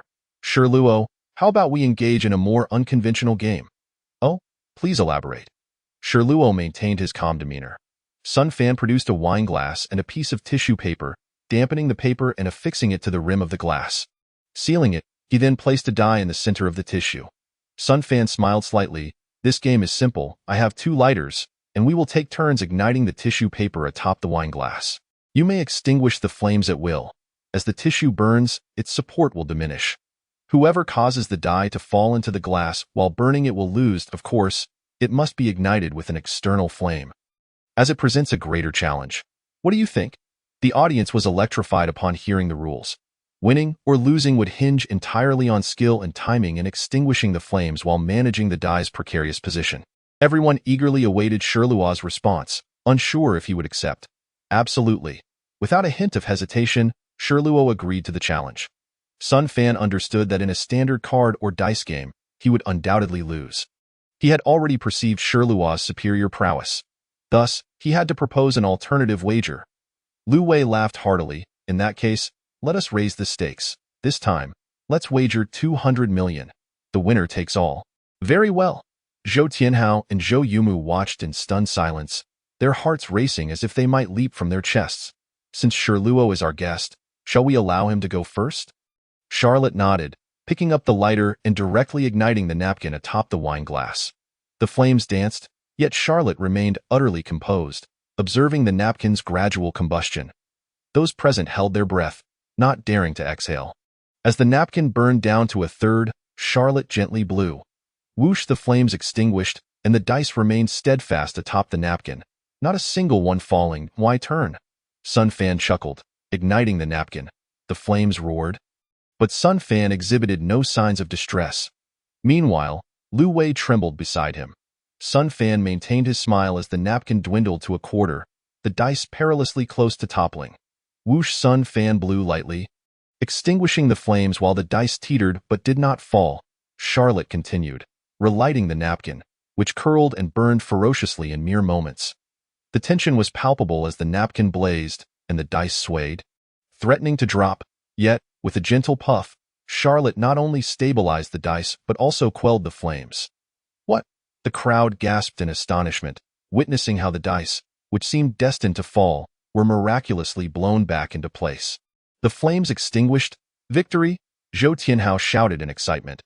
Given the current circumstances, there seemed to be no room left for the dice, and any residual burning could lead to their inevitable descent. Sun Fan, adopting a cautious demeanor, grasped the lighter and ignited the napkin. With a snap, as the flame made contact, Zhou Tianhao swiftly snatched the lighter away and blew gently. The napkin ignited only slightly, leaving the dice untouched. Impossible! The crowd felt disbelief wash over them. Normally, even the slightest contact with the flame would ignite the napkin, leading to the dice's downfall. Yet, miraculously, the dice remained unscathed. The flames had barely singed the napkin, causing no damage. At that moment, the napkin was nearly consumed. With only a small section left to support the dice, it's over, Zhou Tianhao exclaimed. Even a minor burn could send the dice tumbling. The surrounding onlookers nodded in agreement, all sharing the same sentiment. It seemed certain that Charlotte would lose. Lu Wei and Sun Fan wore expressions of confidence as they regarded Charlotte, seemingly convinced that Sun Fan had already secured victory. Charlotte stared at the dice. Hesitating to make a move, Sun Fan laughed heartily. Lo Xiao, what's the matter? Are you afraid and unsure of how to proceed? At that moment, Charlotte suddenly lifted his gaze to Lu Wei. Sun Fan, Lu Wei? Do you take me for a fool? Cheating in my presence? Do you seek death? In an instant, a terrifying aura erupted from Charlotte, akin to an invisible torrent that engulfed both men. Cheating? The crowd fell silent, their eyes wide with shock as they fixated on Lu Wei and Sun Fan. They couldn't comprehend. This was not a card game, nor a dice game. Such a spectacle afforded no room for deceit under the watchful eyes of all present. Chapter 40. The emergence of malice. The crowd was baffled. This game, conducted in plain sight, was devoid of any opportunity for cheating. Yet, Charlotte accused Sun Fan of trickery. This left everyone bewildered, convinced that Charlotte must have believed himself to be defeated to utter such claims. Sun Fan's eyes flickered with a hint of panic, though he quickly regained his composure, looking mockingly at Charlotte. Lo Xiao, are you unable to accept defeat? Are you trying to deny your loss by claiming I cheated? Charlotte's gaze remained unwavering, his voice calm. Sun Fan, I am well aware of the rules of gambling. Cheating, as long as one is not caught, does not equate to losing, if I dare to say this. I certainly possess evidence to prove your deceit. Sun Fan, do you dare show me your lighter? Upon hearing Charlotte's words, Sun Fan's expression shifted to one of clear tension. He tightened his grip on the lighter, his strength sufficient to crush it effortlessly. However, Charlotte had already discerned his intentions, swiftly extending his hand to seize Sun Fan's wrist. With a forceful grip, Sun Fan felt as though his wrist were caught in a vice.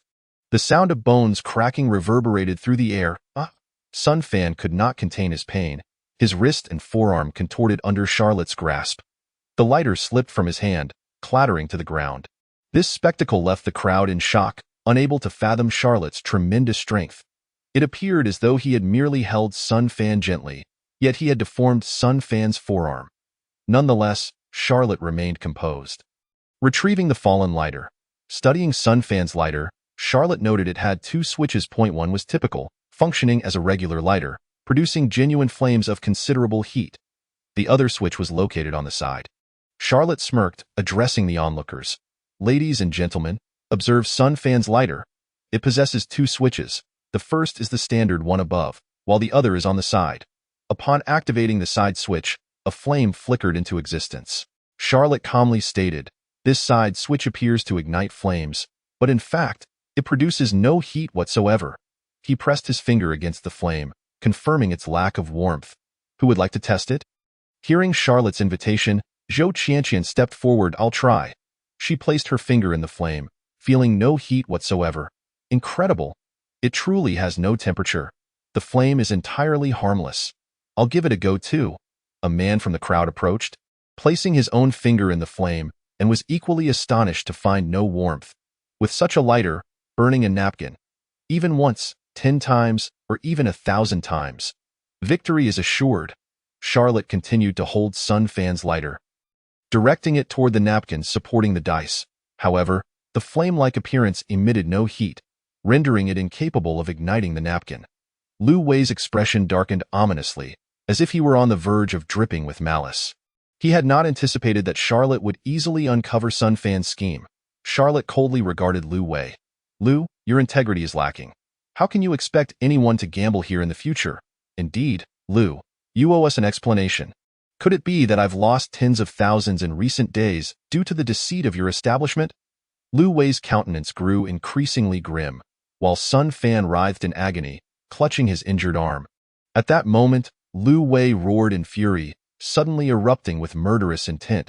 He seized an ashtray from the table. You scoundrel! How dare you cheat? Who gave you the audacity to act so brazenly in my establishment? With that, Lu Wei hurled the ashtray at Sun Fan's head. Thud. Blood splattered. Sun Fan collapsed, yet Lu Wei showed no intention of relenting. Instead, he mounted Sun Fan and repeatedly struck him with the ashtray. Cheating. Thud, thud, thud. I'll teach you a lesson. Thud, thud, thud. Lu Wei shouted angrily, continuously battering Sun Fan, whose face was soon drenched in blood, his head appearing grotesquely deformed. Lu Wei's fierce malice instilled terror in the onlookers, causing them to hold their breath in fear. For a moment, no one dared to utter a word, fixated on the unfolding scene with wide eyes. After a full minute, Sun Fan lay motionless in a pool of blood, uncertain whether he was alive or dead. Meanwhile, although Xiaoluo possesses remarkable skills, his principle in life is to never coexist with gambling and drugs. Today, his visit can be seen as a means to eradicate the malignant tumor that is Lu Wei and Pingqing. As the people present began to disperse, Lu Wei's expression grew increasingly grim. He had not anticipated that he would fall at the hands of such a seemingly youthful individual, appearing to be no more than 18 or 19 years old. When Xiaoluo previously mentioned coming to have some fun, it was clear now that he had come to disrupt Lu Wei's territory. A surge of murderous intent welled up within Lu Wei. Difficult to suppress. Chapter 41. 1 against 63. Nevertheless, Lu Wei maintained a smile, albeit one that was exceedingly awkward. Young Master Luo, I concede. Please wait for me. I shall prepare the funds right away. He then turned to the guests who had come to play. Everyone? It is indeed my failure to manage my subordinates today. I can refund all the money lost here today. You may collect it from me tomorrow. For now, we shall conclude our operations for today. Please disperse. Upon hearing Lu Wei's words, the guests began to leave hastily. Before long, only Lu Wei, his subordinates, Xiaoluo, Zhou Yumu, and Zhou Tianhao remained. Lu Wei looked at Xiaoluo and said, Young Master Luo, please wait for me a moment. I cannot produce such a large sum immediately. Give me 20 minutes to prepare. Xiaoluo nodded indifferently. Go ahead, Boss Lude. I hope you take care. The moment Xiaoluo spoke, Lu Wei's murderous intent intensified.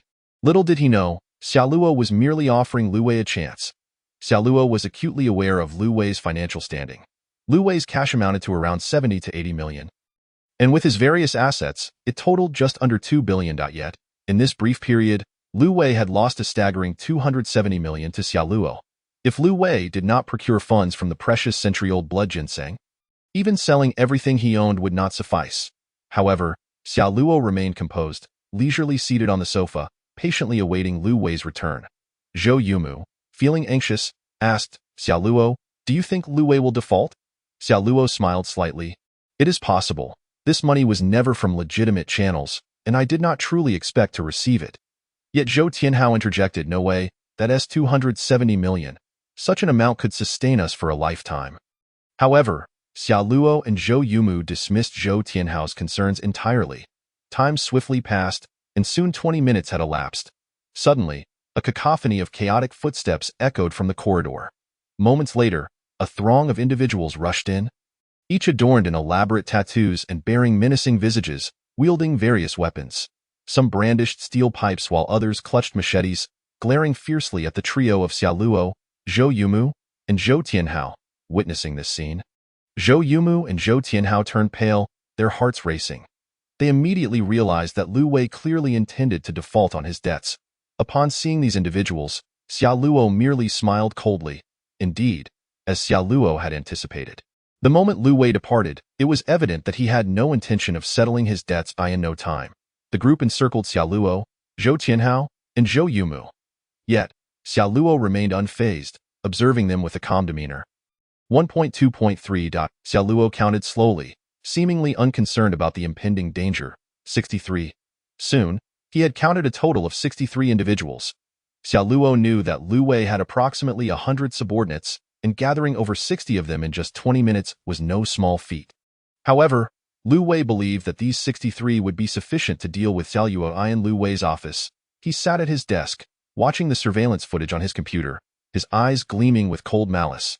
You little wretch? You forced my hand. Don't blame me for leaving you with no way out.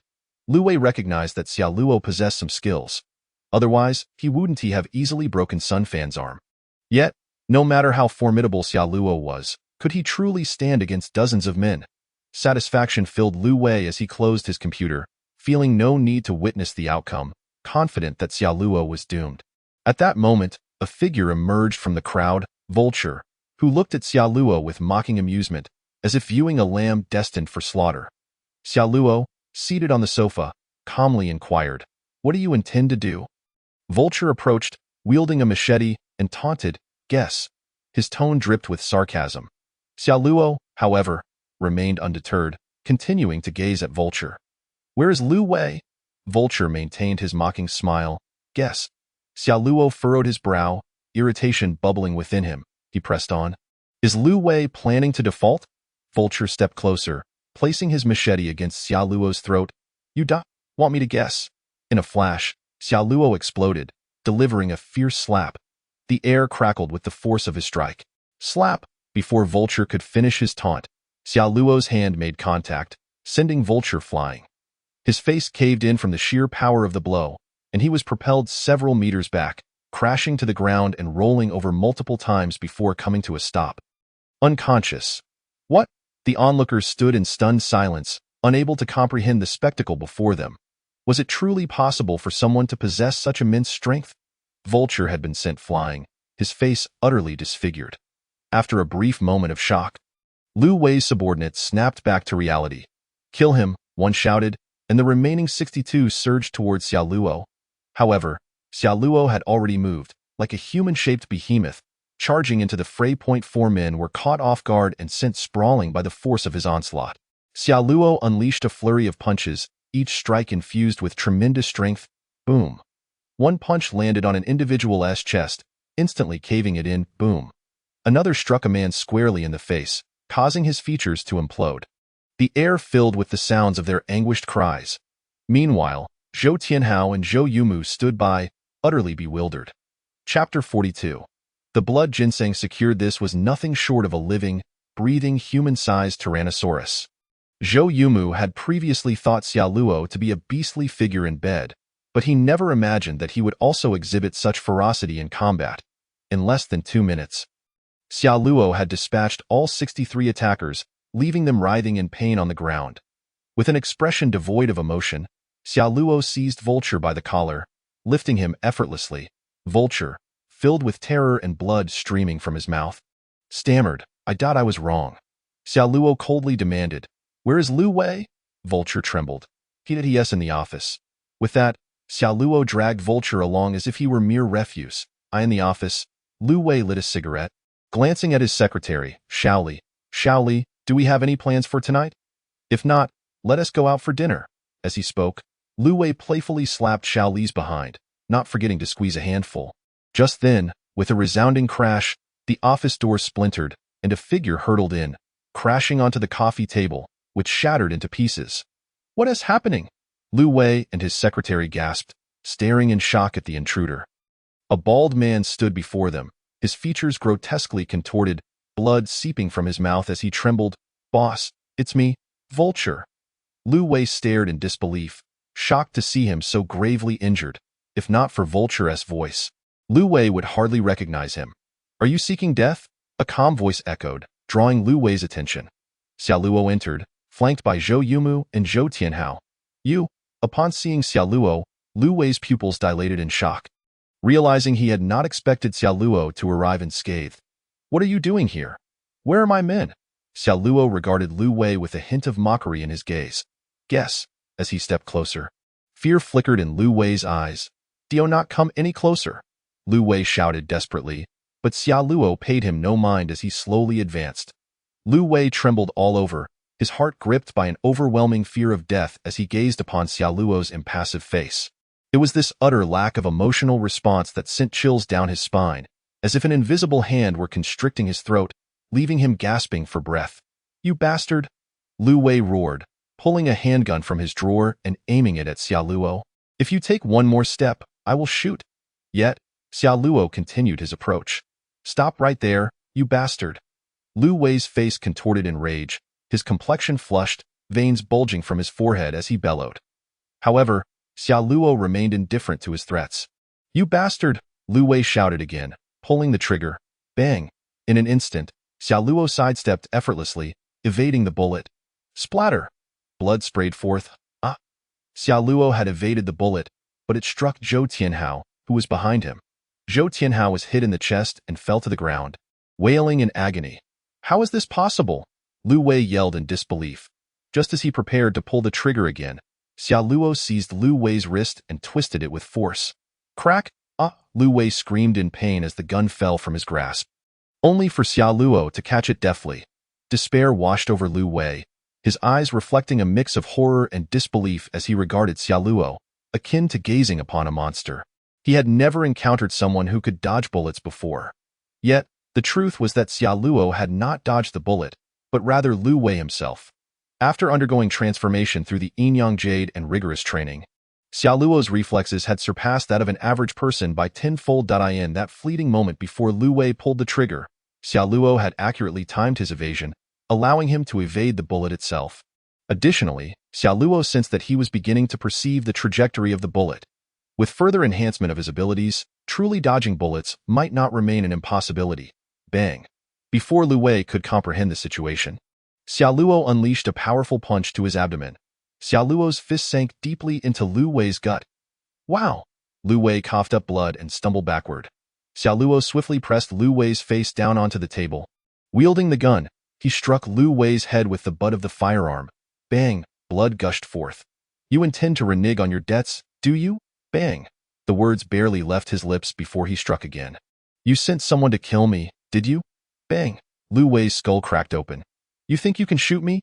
Lu Wei wailed. "Young Master Luo, I was wrong. I was wrong. Please spare me. I will give you anything you want." Upon hearing Lu Wei's desperate pleas, Xia Luo finally relented. "All right, in that case, I will give you 5 minutes. Pay me everything you owe." Lu Wei, nearly in despair, tears streaming down his face, replied, "Young Master Luo, how could I possibly gather 270 million in this short amount of time? Don't joke with me. I only have around 80 million in cash, and even if I sold all my assets, it would take time." Xia Luo replied coolly, "Less talk. I heard you possess a family heirloom blood ginseng. Sell it to me for 80 million, and let the rest be settled with that ginseng." What? Upon hearing Xia Luo's words, Lu Wei was taken aback. He had never anticipated that Xia Luo was aware of his blood ginseng. This was a closely guarded secret. Even his most trusted confidant did not know. Realization struck Lu Wei. Xia Luo had come specifically for the blood ginseng. His face reflected utter despair, as if he had aged 10 years in an instant. He understood that if he did not produce it today, Xia Luo would not let him off the hook. "Fine, young Master Luo, I will get it for you." Xia Luo then released Lu Wei, who hurried to his office's safe. Opening the safe, he revealed 2 million in cash and a redwood box. Lu Wei retrieved the box and handed it to Xiao Luo. As Xia Luo opened it, a rich medicinal aroma filled the office. Inside lay a ginseng roughly the size of 2 thumbs, quietly resting. The ginseng exhibited a faint blood hue, with veins resembling those of human vessels. Upon inhaling the fragrance, Xia Luo felt a wave of serenity wash over him, his mind suddenly clearer and sharper. Every cell in his body seemed to rejoice in anticipation. It dawned on Xia Luo that in his previous life, he had dismissed Lu Wei's exaggerated claims about the ginseng's effects. Now, he realized there was no exaggeration at all. Chapter 43, Deep Affection, Xia Luo. Xia Luo was certain that consuming this blood ginseng would yield profound benefits. At that moment, after securing the ginseng, he pulled a silver dollar from his pocket. This coin, a relic from the Republic era, was part of his father's collection. "Boss Lu, this silver dollar is a commemorative coin from my father's collection. A double dragon silver dollar from the Republic. Didn't you say you wanted to pay 80 million for it?" Lu Wei furrowed his brow as realization struck him. If he were to hand Xia Luo 80 million outright, it would be indefensible. However, purchasing an antique changed the dynamics. Lu Wei examined the silver dollar closely, astonished by its authenticity. He indeed owned an antique shop, and his discerning eye confirmed the coin's legitimacy. This commemorative coin was limited, with fewer than 10 in existence, valued between 3 million and 8 million. Yet, he was now prepared to spend 80 million for it. With this arrangement, the 80 million would be clean money in Xiaoluo's account. Xiaoluo had found this coin at home the previous day, recalling that his father had purchased it for 3 million at an auction, thus confirming its authenticity. Lu Wei promptly transferred the funds, issuing an invoice and receipt. Xiaoluo's account swelled by 80 million, marking a significant windfall. Xiaoluo, come quickly. My father seems to be in critical condition. However, Xiaoluo remained calm and composed, observing Zhou Tianhao. In truth, Xiaoluo had intentionally allowed Lu Wei to fire the gun to ensure Zhou Tianhao was struck. Xiaoluo recognized that someone like Zhou Tianhao was unlikely to change. If left unchecked, he would be akin to a ticking time bomb. Nevertheless, Xiaoluo did not necessarily wish for Zhou Tianhao's demise. He turned to Lu Wei. You injured him, so you take him to the hospital. Zhou Yumo understood Xiaoluo's intent. Zhou Tianhao had sustained a gunshot wound, and without a clear explanation of how it happened, complications could arise at the hospital. Lu Wei nodded eagerly. Yes, young Master Luo. I understand. Xiaoluo added nonchalantly. Let me know if he survives. If he does, keep him close. But if he dares to engage in gambling or drugs again, discipline him severely. Yes, I understand. Lu Wei nodded, not daring to contradict Xiaoluo. Xiaoluo commanded respect as if he were Lu Wei's elder brother, evoking memories of Lu Wei's early days in society when he obeyed his elder brother's directives. Lu Wei pondered, why does it feel so natural to agree? As if he were my elder brother? But wait, young Master Luo is at least 20 years younger than me. After resolving everything, Zhou Yumo left with Xiaoluo in silence, her head bowed. Xiaoluo gently ruffled her hair, reassuring her, don't worry, Zhou Tianhao's injuries aren't life-threatening, he should be fine. However, Zhou Yumo looked up, her eyes reddened. Xiaoluo, it's not as you think. When I saw my father fall unconscious, my first thought was why he wasn't shot dead. Regardless of anything, he is still my father. Am I not a bit monstrous? No. Your thoughts are not wrong. This is human nature. After all, Zhou Tianhao owes you and your mother far too much. Unbeknownst to Zhou Yumo, in a previous life, she had met a tragic end due to her gambling father's betrayal. Originally, Xiaoluo had no intention of intervening with Zhou Tianhao, but reconsidering, he realized this was his beloved's father. This time, Zhou Tianhao had received his lesson. As long as Lu Wei kept an eye on him, he would likely refrain from causing further trouble, hence, he spared his life. At that moment, Xiaoluo's phone rang. Xiaoluo, where are you? Didn't you say you were treating me to a meal? What is going on? The caller was none other than Wang Kai. Xiaoluo's expression turned icy. I nearly forgot about you. You dog, he chuckled and replied. I ran into a bit of trouble and got delayed. You don't need to wait for me, just order, I'll be there shortly. Wang Kai snapped impatiently, as if I needed you to tell me. IVE already ordered. If I waited for you, I would have starved to death. Xiaoluo nodded. All right, I'll be there shortly, wait for me.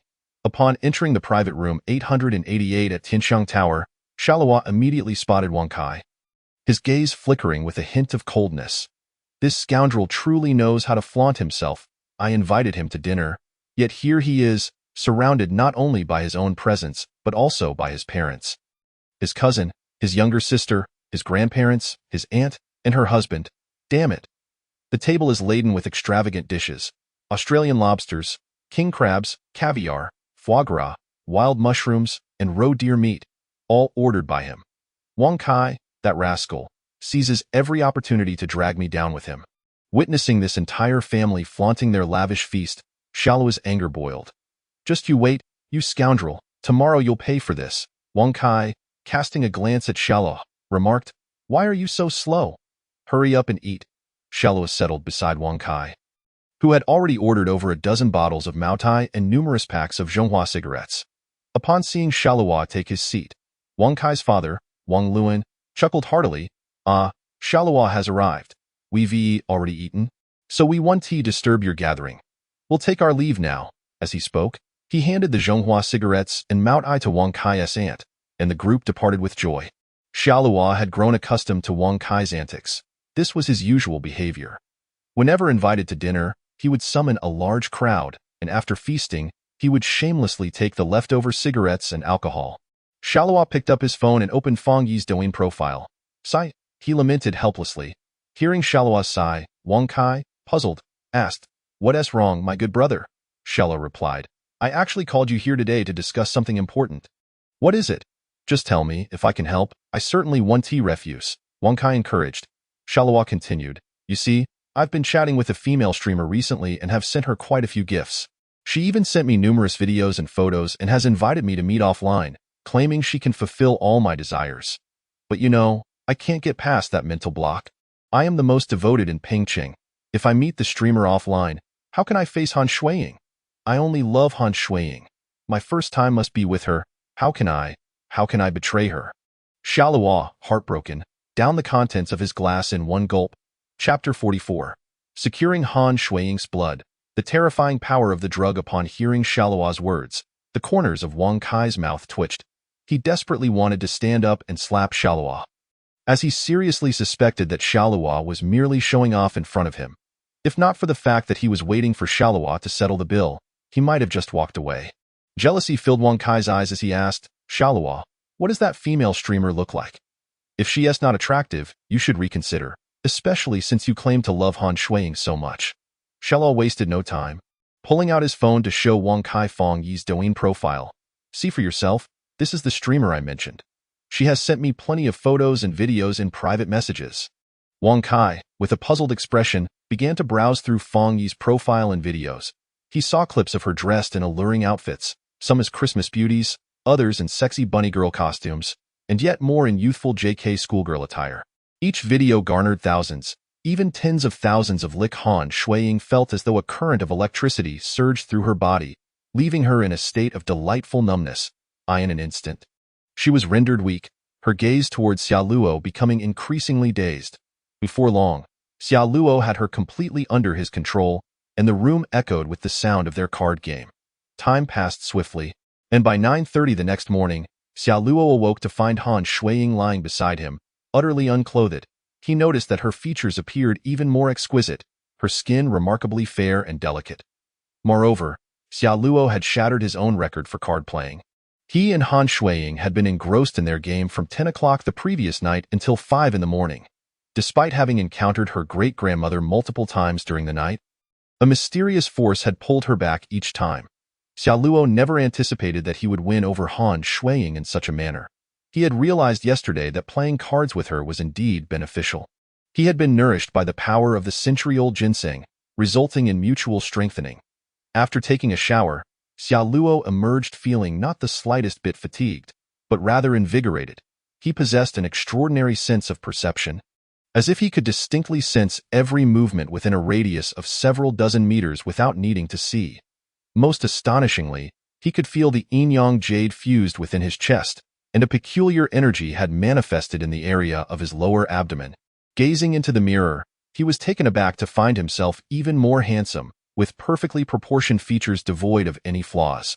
His height had also increased, from 188 centimeters to 190 centimeters. Xiaoluo was acutely aware that his body had undergone a monumental transformation. As he twisted his body, the sound of cracking bones echoed, and he felt an overwhelming surge of power coursing through him. I am so strong, Xiaoluo marveled inwardly, feeling as though even the pinnacle version of himself from his past life would appear as a mere weakling before his current self, easily subdued with a single hand. He ventured into his backyard garden and unleashed a punch. With a thunderous roar, a stone weighing 100 pounds shattered into countless fragments upon impact. Xiaoluo was astonished by his own might. Realizing that he had only exerted 50% of his strength to achieve such formidable results. For an ordinary person, merely 30% of his power would suffice to deliver a fatal blow. Xiaoluo carefully examined his transformation, discovering that he could control the mysterious energy within his dantian. He soon channeled this energy, enveloping it around his hand. To his disbelief, a faint white light flickered along his arm. He located another massive stone weighing around 100 kilograms and struck it with a punch. The wind from his fist crackled as the sound barrier shattered, followed by an explosive crash as the giant stone was reduced to powder. What the heck? Xiaoluo gasped in astonishment, realizing just how terrifying that mysterious power was. He felt invincible. After a period of excitement, he managed to calm himself, sensing that his newfound strength seemed to be attracting the yin-yang jade within him. Curious, he began to operate his energy, infusing it into the jade pendant. Suddenly, the pendant emerged from his chest, revealing a mysterious space within. Shocked, Xiao Luo contemplated the nature of this phenomenon. Within this space lay a blue tome, and after a moment's hesitation, he reached out to retrieve it. Once the energy from his dantian dissipated, the jade space vanished, and the jade returned to his chest. As he examined the blue tome, he realized its significance. It was indeed the key to understanding why his father had met his demise. They must have come for the Yin-Yang jade, a treasure that would undoubtedly attract attention. The pendant not only enhanced Xiao Luo's physical constitution, but also contained an internal space. The tome bore the inscription Yin-Yang Wuji skill. Xiao Luo was astounded. Could it be that martial arts experts truly existed in this world? Was this the legendary martial arts manual? The absurdity of it all struck him, yet as he reflected, he recognized that having such a manual was not so far-fetched, especially considering his extraordinary circumstances of rebirth. He soon grasped the reality. The blue tome he had been studying was merely the foundational method of the Yin-Yang Wuji skill. He understood that cultivation had its own realms and levels. Starting with body tempering, followed by qi refining, and then foundation building, he had now reached the qi refining stage, which was further divided into minor success, major success, perfection, and grand perfection. Presently, he had attained the major success level in qi refining. The previous blue tome could only enable one to reach the minor success level, after which the mysterious power would emerge, an energy known as spiritual power. Only with spiritual power could one unlock the jade space and access the Yin-Yang Wuji skill. Given that he had already achieved the grand perfection stage in body tempering, the consumption of the century-old ginseng, coupled with his interactions with Han Shuiying, had led to a seamless transition to the major success stage in qi refining. After some time, Xiao Luo finally regained his composure, for such fantastical events were enough to bewilder even someone like him, who had lived 2 lives. Excitedly, he acknowledged his mastery of countless secrets from his previous life. Armed with unparalleled martial prowess, beware, my enemies. I shall be your greatest nightmare. Upon returning to his bedroom, Xiao Luo discovered that Han Shuiying had already awakened. At that moment, she gazed at him with a bashful expression.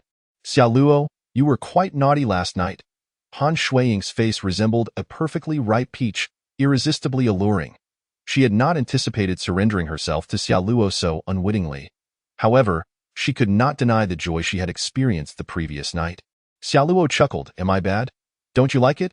Han Shuiying shot him a glance and responded, Xiao Luo, what exactly is our relationship now? In truth, Han Shuiying had awakened over 10 minutes prior, and she was reluctant to be Xiao Luo's woman. Her ultimate goal was to excel in her studies at university, striving to improve herself and secure a place in a wealthy family. Yet her current predicament left her no choice but to temporarily rely on Xiao Luo, extracting every ounce of value from him. Although she was unaware of his financial situation, she knew he owned a villa worth over 6 million. Selling the house would provide ample funds for her indulgence. If she became Xiao Luo's girlfriend, she could find a way to persuade him to sell the property. However, Xiao Luo remained calm, showing no signs of joy, which took Han Shuiying by surprise. His demeanor was entirely different from what she had imagined. She had hinted to him that if he expressed his feelings, she would naturally become his girlfriend.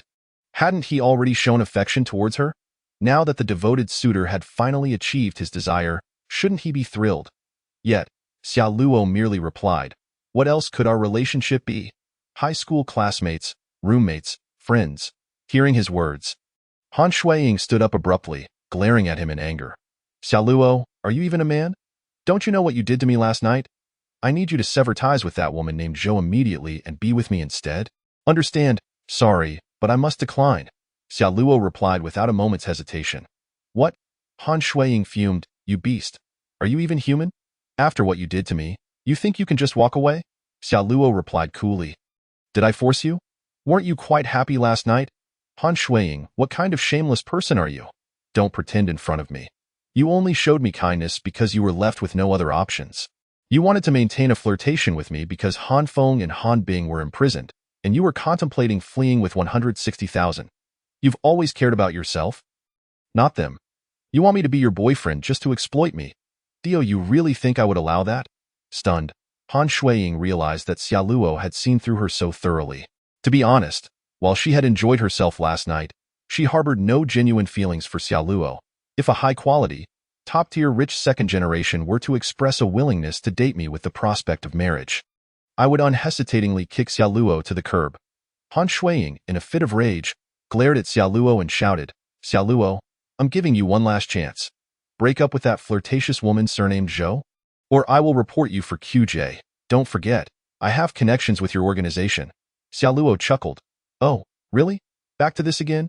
He then pointed to the corner of his room. Did you notice that surveillance camera? Everything we did yesterday was clearly recorded.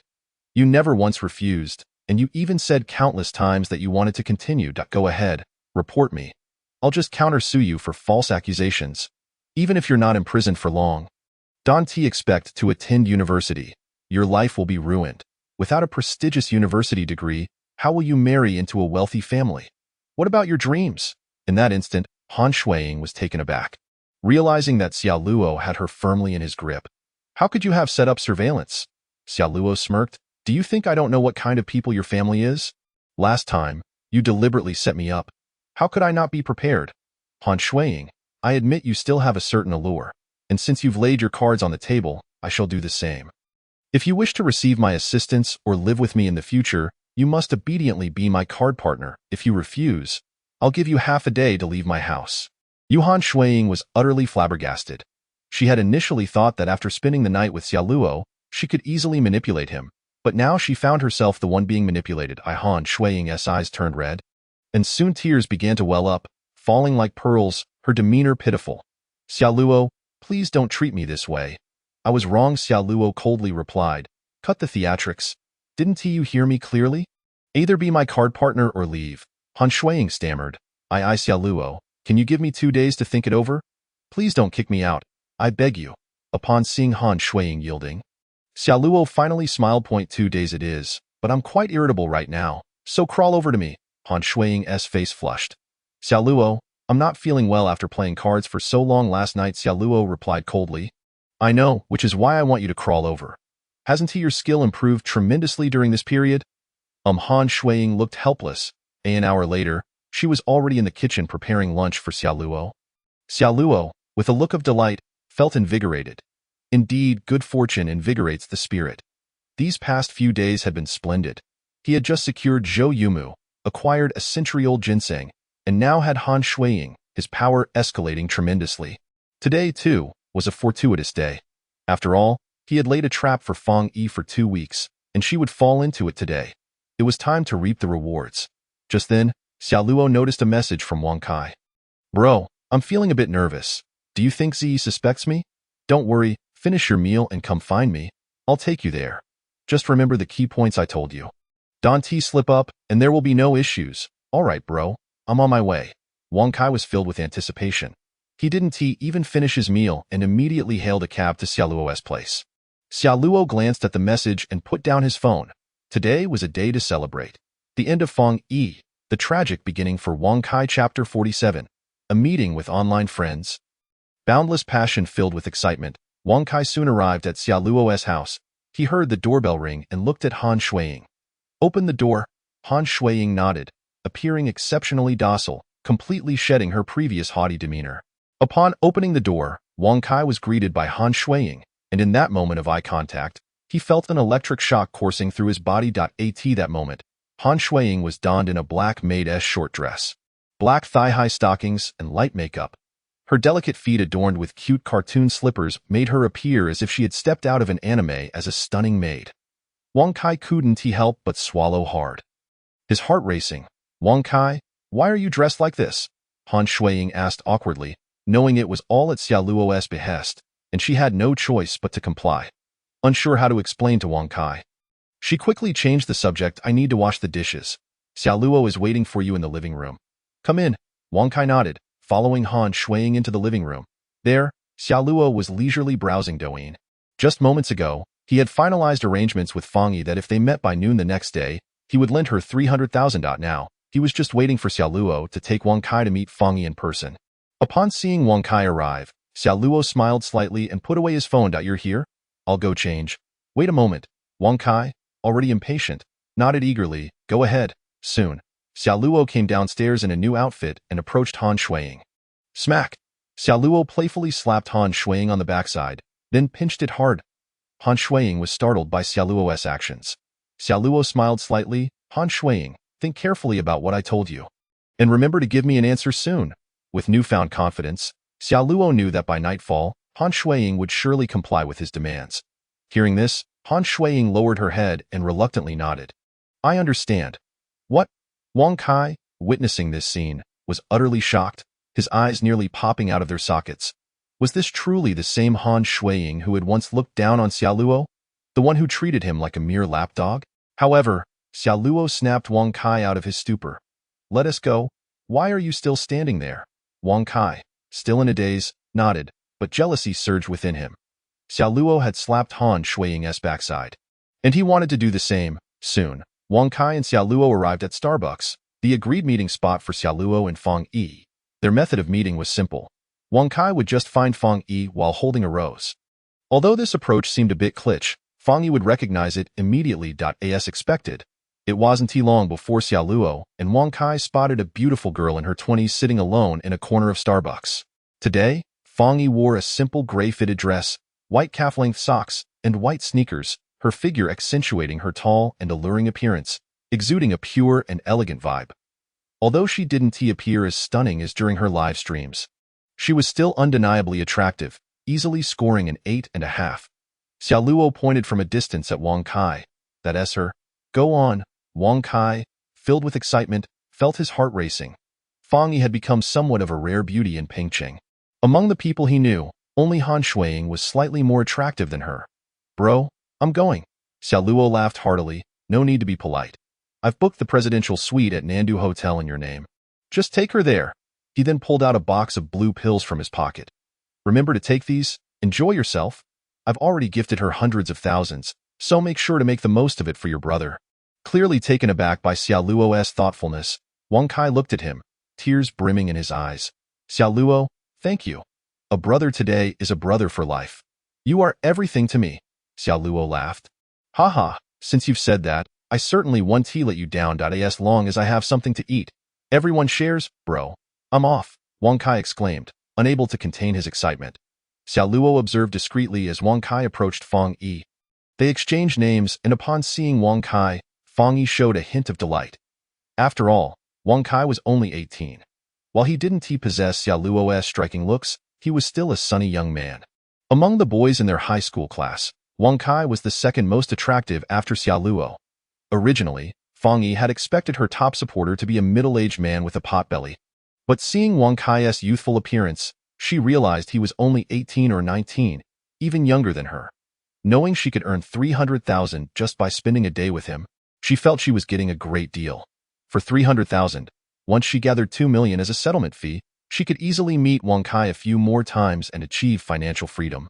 Little did she know, the last person who thought life was looking up, Han Feng, had already been sentenced to prison before long. Wang Kai and Fang Yi were engrossed in conversation, hand in hand. Heading off to watch a movie. In the distance, Xiaoluo observed the scene with satisfaction before departing. He retrieved his phone and promptly dialed Lu Wei's number. Luo Xiao, what can I do for you? Lu Wei's voice came through as soon as the call connected. Does your company have an individual named Han Feng who borrowed 500,000? Luo Xiao, please hold on. I will investigate this matter immediately. Shortly thereafter, Lu Wei confirmed, indeed, there is someone named Han Feng who borrowed 500,000. What's the issue? Xiaoluo replied nonchalantly, Han Feng is embroiled in a murder case and has already been arrested. He will serve at least 10 years in prison. He only has a daughter left. Please send someone to collect the debt. You may employ any means necessary, but under no circumstances should you harm that girl. Understood. Upon hearing Xiaoluo's words, Lu Wei dared not ask further, fully aware that Xiaoluo was a formidable individual capable of single-handedly defeating over 60 subordinates.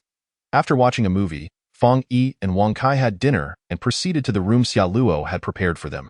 Xiaoluo opened his phone, revealing that he had already set up a small camera in the room. As Wang Kai entered and shut the door, he immediately swept Fang Yi into his arms, showering her with fervent kisses. Chapter 48. The shampoo turned green. Witnessing the passionate exchange between the two, Xiaoluo smiled faintly and made his way to a nearby CAF. He opened a chat group titled Dominating the World, a popular gaming alliance discussion group for the game Zhanxian Wendao in the Great Xia Kingdom. Xiaoluo had joined this group a week prior. Zhanxian Wendao is a 3D real-time combat game. And the group leader, known as Long Lingyu, is also the alliance leader. Just last week, Xiao Luo had spent 30,000 to purchase a formidable civilian account to join this alliance. In reality, Long Lingyu is Fang Yi's otaku boyfriend, named Zhang Haoran. Zhang Haoran has invested over $1 million into Zhanxian Wendao, maintaining a consistent spending rate of 10,000. He is the soul of the Dominating the World Alliance, relishing the thrill of leading his comrades into battle during events. Against a player of his caliber, ordinary gamers are easily crushed, akin to slicing through vegetables. Zhang Haoran often boasts about his streamer girlfriend, Fang Yi, in the group, eliciting envy and admiration from everyone who praise her beauty, thereby satisfying his vanity. Consequently, every few days, Zhang Haoran shares pictures of his girlfriend. Of course, Xiao Luo's account was registered using someone else's phone card, and the identity information was not his own. Xiao Luo entered the group chat and directly tagged Long Lingyu. Damn, Longgu, I've spotted your girlfriend with another man. Are you being cheated on? The conversation, previously casual, erupted into chaos. What? Everyone was stunned, immediately tagging Xiao Luo. Hey, don't spout nonsense. How could she be that kind of person? Xiao Luo, unfazed, replied, I speak the truth. Look, isn't this your girlfriend? He sent a picture of Fang Yi and Wang Kai holding hands as they exited the cinema, her face adorned with a shy and joyful expression. Damn, incredible. The group was in an uproar. It really is her. Call Longgu quickly. Dozens of people began tagging Zhang Haoran. Longgu just said he was taking a shower. Don't rush him. In an instant, a flurry of messages flooded in. Meanwhile, at home, Zhang Haoran, having just finished his shower, was bombarded by notification sounds from his phone. Longgu, your girlfriend is out fishing for men. And you're in the shower? Your shampoo must be green. What are you doing? Subsequently, Xiao Luo continued to share images in the group. Zhang Haoran, bewildered, glanced at his phone and felt his face drain of color. Damn! He roared, kicking the television screen with such force that it shattered. He quickly tagged Xiao Luo. Brother, where did you capture this? Xiao Luo responded. I happened to pass by the cinema and recognized the woman. Upon closer inspection, I realized it was your girlfriend. I followed them and saw them check into the South City Grand Hotel. What? Zhang Haoran felt an explosive rage brewing within him, yet he forced himself to maintain composure. Although he often suspected Fang Yi of infidelity, every time he checked her phone, it appeared immaculate, devoid of any chats with other men. Could this be a misunderstanding? Zhang Haoran was skeptical. Xiao Luo, with a hint of resignation, said, Longgu, to be honest, I've seen her streaming multiple times. Your girlfriend is likely at the hotel with the top donor. He created a discussion group featuring many photos and videos of her. Truly scandalous content. Damn, the group erupted once more. User Zhuang, brother, is this real? Let's talk privately. User Gandhi, don't mess around. Are the photos and videos AI generated? User Xiao Jinggang, Longgu, is your home now a vast prairie? Zhang Haoran's forehead throbbed with veins, his eyes bloodshot and nearly deranged. Xiao Luo reassured him, Longgu, I'll send the photos and videos directly to you. They're too explicit to share in the group. It's safer to send them to you alone. With that, Xiao Luo sent the videos and photos to Zhang Haoran. Trembling uncontrollably, Zhang Haoran struggled to hold his phone steady. Upon viewing the video, his fury reached its zenith. The content was undeniably real. As Fang Yi's boyfriend, he was intimately familiar with every scar and mole on her body, confirming the authenticity of the images. Zhang Haoran asked, Brother, do you know which room they are in at the South City Grand Hotel? Xiao Luo replied, Longgu, I tracked them closely. They are in a suite. Good. Zhang Haoran responded curtly, then fell silent. Meanwhile, the group had become a frenzy of messages. Longgu, what's the status? Are the videos real? Where are you, Longgu? Despite the barrage of messages, Zhang Haoran remained unresponsive. Xiao Luo had already arrived at the South City Grand Hotel, awaiting the unfolding drama. He crushed the phone associated with his gaming account underfoot and tossed it into a trash bin. The hotel lobby. He awaited Zhang Haoran's arrival. Sure enough, within 20 minutes, a muscular man in a tank top stormed in, none other than Zhang Haoran. Despite being a homebody who preferred gaming, he diligently worked out for 2 hours daily. Xiao Luo had previously learned that Zhang Haoran suffered from a form of mania, his mental state unstable.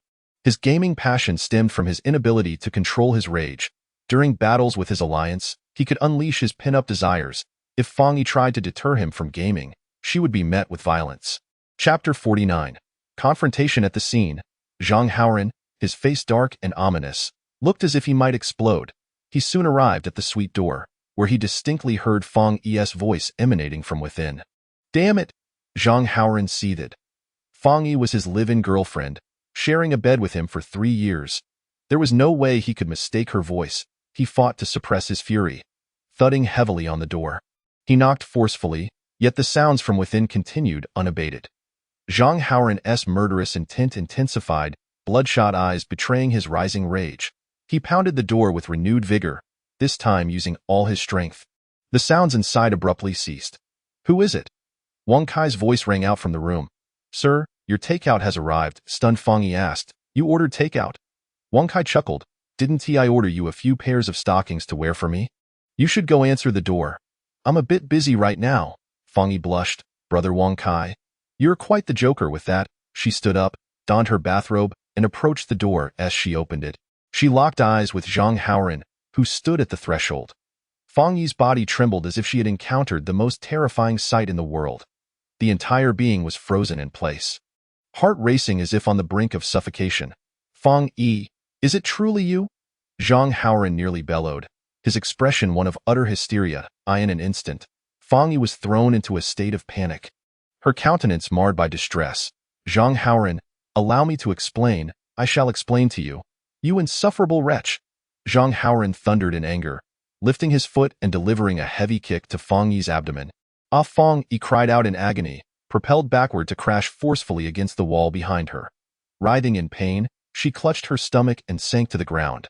Zhang Haoran's robust arms seized Fang Yi's head, lifting her entirely off the ground, a trio of knee strikes. Zhang Haoran roared in fury. He raised his knee, pressing it against Fang Yi's head, and it came crashing down mercilessly upon her face. Thud, thud, thud. With the first strike, Fang Yi's nasal bone shattered, blood gushing forth. The second strike contorted her nose grotesquely. The third strike obliterated her front teeth. Fang Yi nearly gasped her last breath. Meanwhile, Wang Kai had heard the commotion outside and rushed out, only to witness Zhang Haoran mercilessly assaulting Fang Yi. Rage surged within Wang Kai.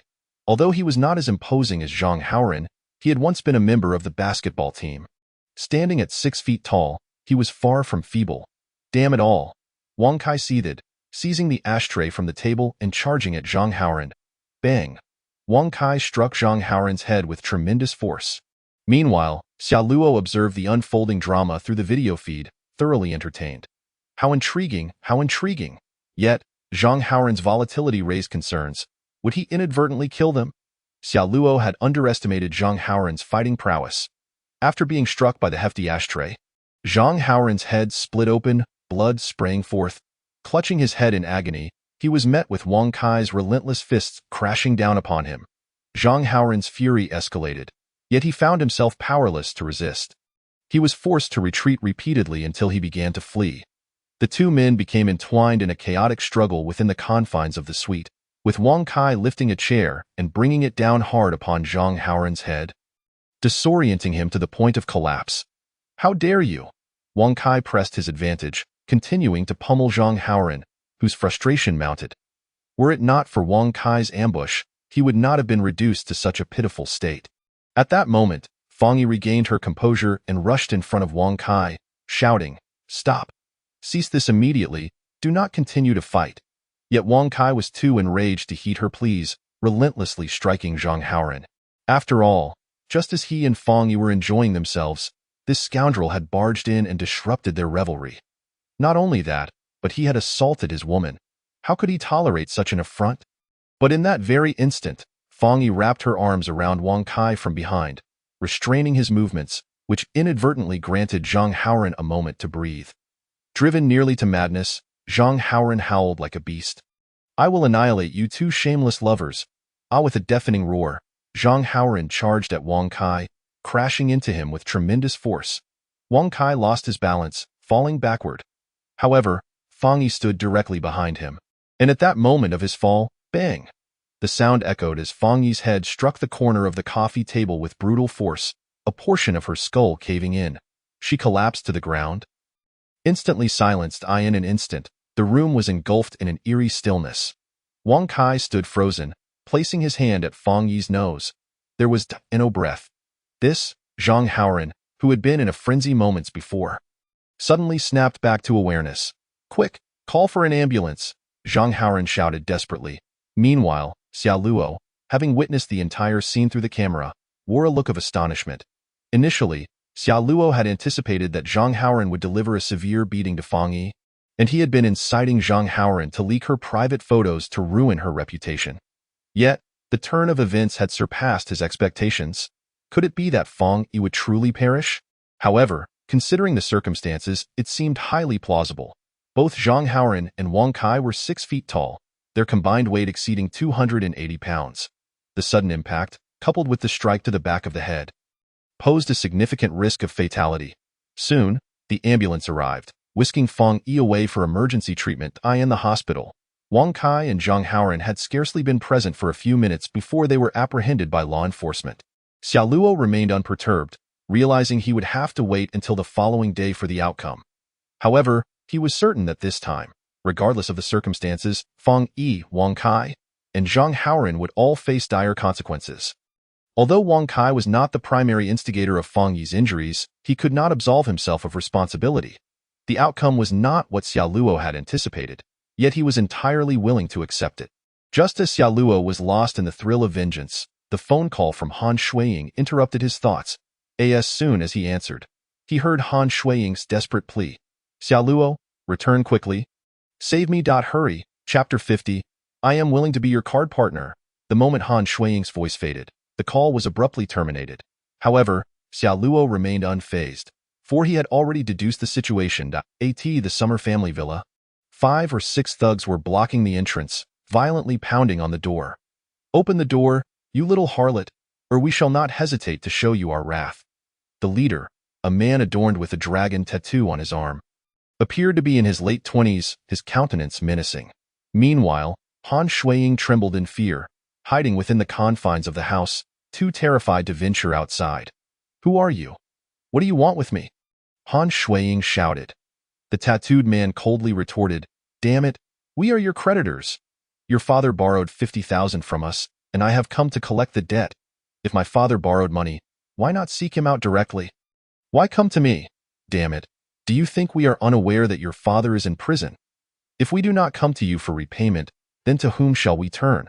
As he spoke, the tattooed man charged at the door, delivering a forceful kick that reverberated through the entrance. The door jolted violently. However, the summer residence was not so easily breached. The tattooed man turned to his lackeys. "You all come with me?" and kicked the door down. "Yes." The 5 thugs surged forward, counting together. 1, 2, 3, kick, bang, bang, bang. The muffled sounds echoed in Han Shuiying's ears, causing her to tremble in terror. The door was beginning to warp, and at that moment, she was utterly at a loss for what to do. Bang, bang, bang. Finally, after what felt like an eternity of kicks, the door lock could bear no more and shattered. As the door swung open, Han Shuiying screamed in fright. The tattooed man, upon seeing Han Shuiying, wore a sinister expression. "Damn it, little harlot, you refused to open the door, did you?" The tattooed man lunged forward, seizing Han Shuiying by the hair. Slap, slap, 2 resounding slaps echoed as tears streamed down Han Shuiying's face, leaving clear handprints upon her cheeks. "Little harlot, repay the debt. I demand you repay the debt. Do you hear me?" The tattooed man had come with a mission. Lu Wei had instructed him beforehand. Regardless of whether Han Shuiying possessed the 50,000, he was to ensure she relinquished every last penny she had. Han Shuiying's face was awash with fear as she weakly pleaded. "You are trespassing, and you are assaulting me. Do you not fear that I will report you to the authorities?" The tattooed man scoffed dismissively, pulling out the loan agreement. "Little harlot, take a good look. We are here to collect a debt, and it is all clearly stated in black and white. The contract explicitly states that you are the guarantor, and your signature is right here." "Ah?" Staring at the contract, Han Shuiying was taken aback. When did she become a guarantor? It quickly dawned on her that during the days her father had borrowed money, he had once returned home, claiming he was unwell and needed to go to the hospital for a checkup, necessitating a family member's signature. Han Shuiying had not scrutinized the contract. She merely thought, after all, her father was her father, and he would not deceive her, so she signed without hesitation. Little did she know. She had inadvertently become a guarantor. "B brother, I truly have no money left. If I had the funds, I would certainly repay you. I beg you for some time. I will find a way to pay you back. Do not play the victim with me. We are absolutely not leaving empty-handed today. If you do not repay the debt, we will deal with you right here." The tattooed man and his cronies eyed Han Shuiying with anticipation, their expressions full of expectation as they watched her, swallowing hard. They had long since noticed that Han Shuiying, in both figure and appearance, was a rare gem at her age, though Lu Wei had cautioned against touching her. Surely they could take advantage of the situation. With a swift motion, the tattooed man grasped Han Shuiying, tearing her sleeve apart. Han Shuiying let out a piercing scream, her eyes betraying a palpable fear. The tattooed man gazed at her and sneered, "You little wretch, have you ever heard of fruit loans? Since you lack the funds, we shall take several hundred photos of you. We'll delete them when you repay the debt." "Wait, I have money. I still have 50,000. Please, don't tear my clothes," Han Shuiying cried, utterly terrified, as she had never encountered such a situation in her life. At that moment, the tattooed man ceased his threatening actions. Reluctantly, Han Shuiying retrieved her phone. She had no choice. If she didn't provide them with some interest, she would indeed find herself in a dire predicament. If those photos were to be leaked, how could she ever hope to marry into a wealthy family? With a trembling hand, she opened her green bubble and transferred 50,000. Soon, the tattooed man received a notification of the transaction. Despair washed over Han Shuiying. This was all her savings, the money she had set aside for her education. To part with it now felt like a death sentence. "Oh, so you do have money? Remember, little girl, repay on time, and if not, we'll make you take those photos, and if you still can't repay, we'll sell you off." After delivering their threats, the tattooed man departed with his accomplices. "It's over. It's over." Han Shuiying was consumed by despair, contemplating her own demise. Her brother had been arrested for robbery, and her father had become an accomplice to murder. Also in custody, now she was left alone, inexplicably burdened with a debt of 500,000. Given the interest rates, she would need to prepare at least 600,000 by the end of the month to settle her dues. Life was truly exhausting and bitter. Tears streamed down her face uncontrollably.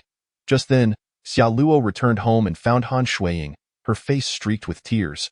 "Shuiying, what happened?" Xia Luo asked with genuine concern. In truth, he was already aware of the situation. "Xia Luo." In that instant, Han Shuiying felt as if she had found a safe haven. Seeing him ignited a flicker of hope in her otherwise bleak existence. With a sob, she collapsed into his embrace, crying uncontrollably. After 2 minutes, her sobs began to subside, and through her tears, she looked at him and said, "Xia Luo, I am willing." Xia Luo feigned ignorance. "Willing to do what?" "I am willing to be your card partner." Chapter 51. Worth 50,000, but actually only 10,000. Upon hearing Han Shuiying's words, Xia Luo smiled faintly, as everything had unfolded according to his expectations. He knew that Han Shuiying was truly at her wit's end. Initially, she believed she had at least 50,000, enough to cover her tuition. Now, not only had that sum vanished, but she also owed even more. Although Han Shuiying was unaware of Xia Luo's financial situation, she knew he owned a villa worth millions. He was her only support, and she had no choice but to comply. Xia Luo observed her reluctant expression, tinged with a hint of resignation, and it amused him. He relished seeing her in such a predicament, caught between unwillingness and necessity. "Very well, if you wish to be my card partner, then I shall see how skilled you are." With that, Xia Luo swept her up in his arms and took her to his room for a game of cards. The night was filled with excitement. The next morning, at 8 o'clock, Xia Luo was awakened by a phone call. It was Wang Kai's father, Wang Luan. "Xia Luo, it's bad. It's bad." "What happened?" Xia Luo asked with curiosity. Wang Luan's voice was frantic. "Xia Luo, you must help Wang Kai." "What exactly is going on?" Wang Luan explained. "Sai, just come to Jishi Tea House. It's too complicated to explain over the phone. You're the only one who can help." Wang Kai understood. Xia Luo hung up and prepared to leave. Han Shuiying, stirred from her sleep, called out to him. "Xia Luo, don't go yet. You said that if I became your card partner, you would help me." Xia Luo chuckled. "Indeed, but how would you like me to assist you?" 400,000. If you give me 400,000, I won't date anyone throughout my 4 years of college. I'll be yours alone." Upon hearing this, Xia Luo couldn't help but laugh. In his past life, he would never have imagined that the esteemed goddess Han Shuiying would utter such words. He smirked disdainfully. You must be joking. Who do you think you are? Some gilded figure? 400,000 for 1 year. Han Shuiying, do you honestly believe you are worth that much right now? Look at your circumstances. Substantial debts. A brother in prison for robbery. A father implicated in murder. If word gets out about your family, who would dare to take you? You are already in debt for tens of thousands yourself. If I were to offer 400,000, I could find 10 women of your caliber, and some wouldn't even ask for money. 400,000? Have you lost your mind? Should I douse you with cold water to wake you up? Xiao Luo's words left Han Shuiying feeling humiliated and indignant. Yet, she had no retort. Anyone with a slightly better background would steer clear of her upon learning of her debts, her father's crimes, and her brother's imprisonment, especially those from wealthy families. Ultimately, Han Shuiying helplessly asked, what should I do then? After a moment of contemplation, Xiao Luo replied, here's the deal. We'll be attending Yunhai University in Yunhai City. It's a second-tier city with an average salary of around 10,000. Based on the standards for college students being supported, an average-looking individual would fetch about 10,000 a month. While someone attractive could earn between 20 to 30,000. You, however, are in the School Goddess League. I could offer you 50,000, which totals to 600,000 for a year. I can advance your salary for 1 year and 2 months, totaling 70,000. But you must be available at all times. After a year and 2 months, it will revert to a monthly payment. What do you think? Han Shuiying felt torn upon hearing Xiao Luo's proposal. Over the past 2 years, her family had managed to extract 3 to 4 million from Xiao Luo. Now, suddenly being offered only 600,000 left her feeling resentful. However, she realized that in Xiao Luo's eyes, she had lost her worth. Noticing her hesitation, Xiao Luo smiled. You can refuse, but you should know that if you don't accept the 600,000, there are plenty willing to take your place. Fine. Finally, Han Shuiying gritted her teeth and agreed to Xiao Luo's terms. The two reached an agreement, and Xiao Luo inquired, how much do you still owe? Including interest, I owe 600,000. However, I've already repaid 50,000. So I still owe 550,000. All right, tell me which company you owe, and I'll help you settle it. It's unsafe for a girl like you to go alone. Without a second thought, Han Shuiying agreed. The thought of the group from yesterday, who had threatened to tear her clothes and take compromising photos, sent chills down her spine. She never wanted to face them again. Xiao Luo said, I'll lend you 15,000, and I'll take care of the 550,000. After a quick wash and change, Xiao Luo stepped out. He immediately dialed Lu Wei's number. Luo Xiao, how may I assist you? Lu Wei's tone was exceedingly respectful. Xiao Luo replied coolly, the debt owed by Han Feng should now be directed to him. You received interest from Han Shuiying yesterday, so stop making things difficult for the young lady. Understood. Upon hearing Xiao Luo's words, Lu Wei dared not refuse. Having previously lent Xiao Luo 80 million, he certainly wouldn't mind the current 550,000. Unfortunately, Han Shuiying was unaware that Xiao Luo had agreed to give her 70,000, which meant he would effectively be supporting her for 14 months. In the end, Han Shuiying only held on to 15,000, while Xiao Luo was unwilling to part with the remaining 550,000. 15,000 for a beauty of her caliber would allow him to enjoy her company for over a year. Averaging out to just over 11,000 a month, it appeared as though he was paying 5,000. But in reality, it was merely 1,000 a month. Xiao Luo couldn't help but marvel at his own brilliance. Over 1,000 a month was far too inexpensive, even if Han Shuiying were to work as a high-class escort. Serving drinks alone would likely earn her more than that. If only she knew that after a year, Xiao Luo would no longer be involved with her, she would be left aghast at Tijishi Tea House. Wang Luan eagerly greeted Xiao Luo upon his arrival. Xiao Luo, you're finally here. This is fantastic. Xiao Luo looked at Wang Luan and his wife, Feng Qing, with confusion. Uncle Auntie, what is going on that has you so anxious? Alas. Wang Luan sighed heavily. It's a calamity. Yesterday, Wang Kai went to a hotel with his girlfriend, and her ex-boyfriend showed up. They ended up fighting. Wang Kai's girlfriend intervened in a dispute, only to be accidentally injured, resulting in a traumatic brain injury that left her in a coma, rendering her a vegetable. Chapter 52. The subtle maneuvers of the Zhou father and daughter, a vegetable. Upon hearing this news, Xiao Luo's eyes were filled with shock. Indeed, a vegetable. She might never awaken, and even if she did, she would likely suffer from intellectual impairment. Thus her life would be irrevocably ruined. Xiao Luo nearly suppressed a laugh, astonished at how grave the situation had become. Initially, Xiao Luo merely intended to incite a dog-eat-dog scenario, inflicting some physical torment upon Fang Yi, tarnishing her reputation, and subsequently suing her, with Zhou Yumu handling the matter to ensure Fang Yi faced imprisonment. However, the outcome far exceeded her expectations, transforming the opponent into a vegetable. What could be more excruciating than a life worse than death? Fortunately, Xiao Luo managed to stifle her laughter. Ouch! This soybean milk is scalding hot.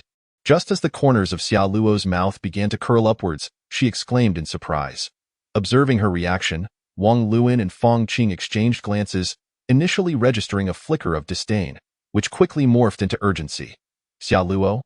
The Law Enforcement Bureau has already stated that although that woman wasn't directly harmed by Wang Kai, he is still implicated. We may have to compensate a substantial amount. Xiao Luo, your uncle and aunt are aware that you have some money. Could you possibly lend us some? Wang Kai is your best friend. You simply cannot abandon him in his time of need. What? Xiao Luo's expression instantly darkened, her face awash with distress. Uncle, aunt, to be frank. I am bankrupt. What bankrupt? How is that even possible? Wang Luan and Fang Qing were incredulous. Fang Qing furrowed her brows, scrutinizing Xiao Luo. Xiao Luo, please do not jest with us. We are aware that when your parents departed, they left you with 20 million in assets. You have been solely focused on your studies, without any extravagant expenditures or entrepreneurial endeavors. How could you possibly have gone bankrupt? Xiao Luo sighed helplessly. Uncle, aunt, it is indeed true. Recently, there was talk of a bullish stock market, and I witnessed a phenomenon of numerous stocks hitting their upper limits. Consequently, I sold my stocks and invested all my funds, even leveraging 20-fold. Little did I anticipate that mere hours after purchasing stocks, the market would plummet. The following day, I almost lost all my money. I currently possess only 100,000, which I need to reserve for tuition.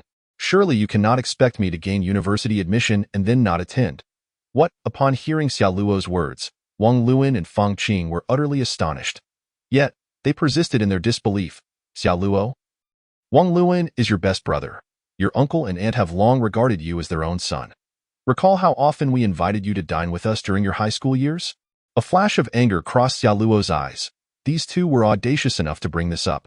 Indeed, whenever Wang Kai and his family went out to eat, they always invited Xiao Luo. However, he was invariably stuck with the bill. The most infuriating part was that, as was the case last time, they would leave with bags full of cigarettes and alcohol, which greatly displeased Xiao Luo. Now, they had the audacity to mention this. Inciting a surge of anger within him, I genuinely have no money left, uncle and aunt. Wang Luan and Fang Qing's expressions turned grim. Xiao Luo, why not sell your house? Isn't your villa worth several million? Rest assured, once you sell it and lend us some money, you can still afford to purchase a 3-bedroom apartment. Were it not for Xiao Luo's intention to ensnare Wang Kai's family, he would have slapped them into silence long ago. How dare they suggest he sell his home to assist them? Who do they think they are? Xiao Luo shook his head in resignation. That is not feasible, uncle and aunt. I had to mortgage my house when I was trading stocks. I can't even repay the bank loan, let alone sell the house. What? This time, Wang Luan and the others were at a loss. Humph. Xiao Luo, we are truly disappointed in you. If you refuse to lend us money, consider Wang Kai as if he never had you as a friend. With that, Wang Luan, visibly angered, stood up and left with Fang Qing. Fang Qing, appearing anxious, whispered to Wang Luan, "Are we just leaving like this? Rest assured, he will call us back that I refuse to believe he is truly out of money. Remember how he capitulated when Wang Kai threatened to sever their brotherhood? Uncle, aunt, please don't go." However, just as Wang Luan's voice trailed off, Xiao Luo called out to them. Wang Luan smirked, casting a glance at Fang Qing, seemingly flaunting his triumph. Yet, in the next moment, Xiao Luo declared, "Boss, I haven't eaten anything from your establishment. The soybean milk was purchased by me. The ones eating were them. Uncle, aunt, you still haven't settled the bill, scoundrel." Xiao Luo's words left them utterly dumbfounded. This time, Fang Qing and Wang Luan began to believe that Xiao Luo might genuinely be out of money. After resolving some issues, Xiao Luo returned home. Now, Fang Yi was incapacitated, and regarding her boyfriend, what transpired next was of no concern to him. Han Feng and Han Bing were also incarcerated. Soon, Han Shuiying's mother would likely arrive in Pingcheng, and it was time to make some preparations. Upon returning home, Xiao Luo opened his phone and began watching a series of videos. Just then, he stumbled upon a surveillance clip. It was from the Law Enforcement Bureau in Pingcheng, showing ongoing construction in the bureau's restroom during the night. This video was from the previous day. The individual overseeing the construction was none other than Zhou Qianqian, accompanied by a man, her father, Zhou Baran. The dialogue between Zhou Qianqian and Zhou Baran was recorded. A cold smile crept across Xia Luo's face. As expected, Zhou Qianqian was not one to easily submit to his manipulations. Thankfully, Xia Luo had previously installed a hidden mini-camera in the Law Enforcement Bureau's restroom. Chapter 53. The Secret Vault. After finishing lunch, Xia Luo reclined leisurely on the sofa, while Han Shuiying, adorning a maid outfit, diligently washed the dishes. Once she finished, she approached Xia Luo's side, kneeling before the sofa. "Brother Xia Luo, I am done washing." Xia Luo nodded in satisfaction. "How is your recovery? Are you still feeling unwell?" Han Shuiying shook her head. "I feel much better now, with a couple more days of rest. I should be fine." "Rest for 2 days? Are you joking? Today is a day without obligations. We must play cards." Without waiting for Han Shuiying's agreement, Xia Luo scooped her up. Han Shuiying let out a shy exclamation. But that was the extent of it. By nightfall, after a long day of being teased by Xia Luo, Han Shuiying fell into a deep slumber. Meanwhile, Xia Luo rose, donned a black outfit, and stepped outside. In Pingcheng, at the Beiyuan community, a high-end residential area, Xia Luo arrived at the back of the community, in a blind spot of the surveillance cameras, then leaped effortlessly over a 2.5-meter-high fence, entering the premises. Xia Luo himself was astonished. He had not anticipated that after cultivating the Blue Manual, his abilities had reached an extraordinary level, allowing him to leap over such a height with ease. However, this was far from his limits. He discovered he could jump nearly 10 meters effortlessly. Xia Luo was now akin to a superhuman. In the darkness, he darted through the night, swiftly arriving at the base of Building 8, Unit 3. Rather than ascending the stairs normally, he leaped directly onto the third-floor balcony. His movements were light as a feather, seamlessly navigating the shadows.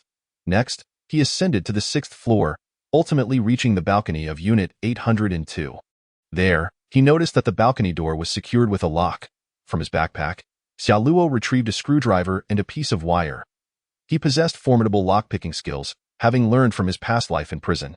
In that previous existence, he had been mentored by the so-called Thief Saint of Southwest, who had been incarcerated in the region's most notorious prison, where he became Xia Luo's subordinate. The Thief Saint often devised ways to pick locks to pilfer items from the warden's offices or the kitchen, ensuring extra provisions for the inmates. Thus, Xia Luo acquired some lockpicking techniques. Perhaps it was due to the transformation from the Yin-Yang Jade pendant that endowed his body with such capabilities. The capacity for learning is indeed formidable. Although not every skill possessed by the master thief has been acquired, I have nonetheless attained a proficiency of approximately 80 to 90% in lockpicking techniques, in a mere span of less than a minute. I, Xia Luo, successfully unlocked the balcony door. Strangely, this house was devoid of any inhabitants, yet it was immaculately clean. I ventured into the interior, swiftly arriving at the study. However, the study was secured by a high-grade anti-theft door. Unfazed, I dedicated just a few minutes to successfully breaching this formidable barrier. Upon entering the study, I meticulously observed my surroundings and soon discerned that something was amiss. Typically, this room should encompass at least 30 square meters. Yet it was only a mere 20 square meters in size. This indicated that a discrepancy of 10 square meters existed. My gaze fell upon the bookshelf, where I quickly discovered a hidden compartment. Upon opening it, the bookshelf unexpectedly swung open from both sides, revealing an additional concealed space behind it. I stepped into this newfound area, and upon witnessing its contents, a smile crept upon my lips. I murmured to myself, "Zhou Baran, you sly old fox, you have indeed not deceived me." This place served as a repository for the illicit bribes collected by Zhou Qianqian's father, a prominent figure in Pingcheng. My knowledge of this was derived from Zhou Qianqian's father himself, who, during his imprisonment in a previous life, disclosed numerous secrets to me in a bid for protection, including those pertaining to Zhou Baran. Within this concealed space, I observed neatly arranged shelves filled with cash. A cursory glance revealed that if a stack of bills amounted to 10,000, this room contained no less than 30 million in cash. Furthermore, there were approximately 10 kilograms of gold bars, and most crucially, a safe nestled at the back. Employing my lockpicking skills, I successfully opened the safe, which contained but one item. A USB drive. I retrieved the USB drive and made my way to the exterior, where I accessed the household computer to begin playback. On the screen, Zhou Boran was depicted engaging in a game of cards with a woman, clad in nothing but his skin. It was evident. Power and lust were a dangerous combination, and few could escape its grasp. In my previous life, despite Zhou Boran's incarceration, no one was privy to the extent of his wealth. He often lamented in my ear, "Had I known that my ungrateful daughter would bring me such trouble, I would have taken my fortune and fled abroad." As a leader, Zhou Boran had received bribes amounting to tens of millions, and like many men, he harbored a weakness for the fairer sex, frequently engaging in unscrupulous behavior with his female subordinates. This USB drive contained recordings of his exploits. Without hesitation, I copied all the videos onto my phone and backed them up to my cloud storage for safekeeping. Once I had secured the data, I returned the USB drive to the safe, ensuring that nothing had been disturbed. Satisfied, I made my way home, only to receive a call from Zhou Qianqian upon my arrival. "What is the matter, Sister Zhou?" I responded cheerfully, feigning ignorance regarding her relationship with Zhou Boran. After a brief silence, as if grappling with her thoughts, she said, "Xiaoluo, my father wishes to meet you.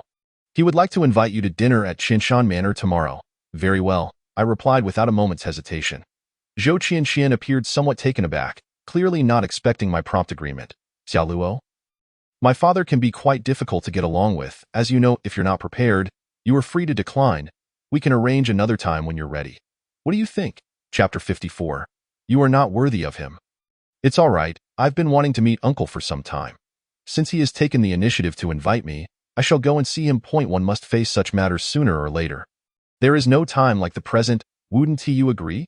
Upon hearing my words, Zhou Qianqian could only nod in resignation. A night passed in silence. The following evening at 7 o'clock, 5 kilometers outside Pengcheng, at Qinshan Manor, a favored retreat for the city's civil servants, known for its splendid scenery and delectable cuisine at reasonable prices. However, on this particular day, the manor lacked its usual bustle, hosting only a small group of patrons. Inside room 666, Zhou Qianqian stood demurely beside a middle-aged man of around 50, with a medium build and slicked-back hair, exuding an air of authority with a stern expression. This man was none other than Zhou Boran. Her father, on the opposite side of Zhou Boran, stood another middle-aged man clad in a white Tai Chi suit, appearing to be of similar age. Zhou Boran coldly remarked, "It's already 7 o'clock. Qianqian, are you certain that your appointment with Xiaoluo was for 6:30? Zhou Qianqian, looking embarrassed, shook her head. "I don't know, Dad. Perhaps there was traffic." "Humph." Zhou Boran snorted dismissively, lapsing into silence. The atmosphere in the room grew tense, as if time had frozen. Eventually, Zhou Qianqian could no longer contain herself. "Dad, although Xiaoluo knows my secret, please do not make things difficult for him. After all, he has not disclosed my secret and has not threatened me. Rather, he has even assisted in solving a case." "Enough," Zhou Boran interrupted, raising his hand to silence her. "How I conduct myself is not for you to instruct. Remember, at home, I am your father. Outside, I am your superior.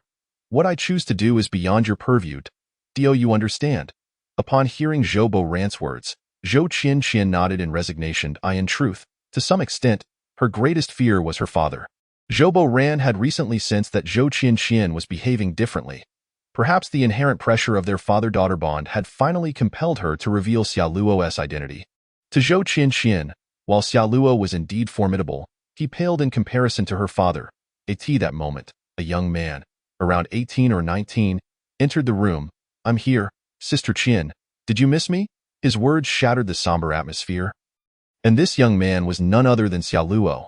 Upon seeing him, Zhou Qianqian's expression darkened further, while Xiaoluo seemed completely oblivious to the oppressive tension in the air. He casually took a seat opposite Zhou Boran, glancing at the dishes on the table. "Why haven't we started eating yet? Didn't I say you needn't wait for me?" With that, he nonchalantly picked up a piece of meat and popped it into his mouth. Observing Xiaoluo's casual demeanor, Zhou Boran's eyes flashed with cold disdain. "You uncultured wretch, do you realize you are late?" Xiaoluo furrowed his brow, meeting Zhou Boran's gaze with equal intensity, his aura matching that of his adversary. "You can ask Zhou Qianqian if I have a habit of arriving late." "Impudent!" The man standing beside Zhou Boran shouted angrily, causing a wave of sound to reverberate in the air. Xiaoluo immediately felt a powerful pressure bearing down upon him. yet he maintained an air of calm, seemingly unfazed.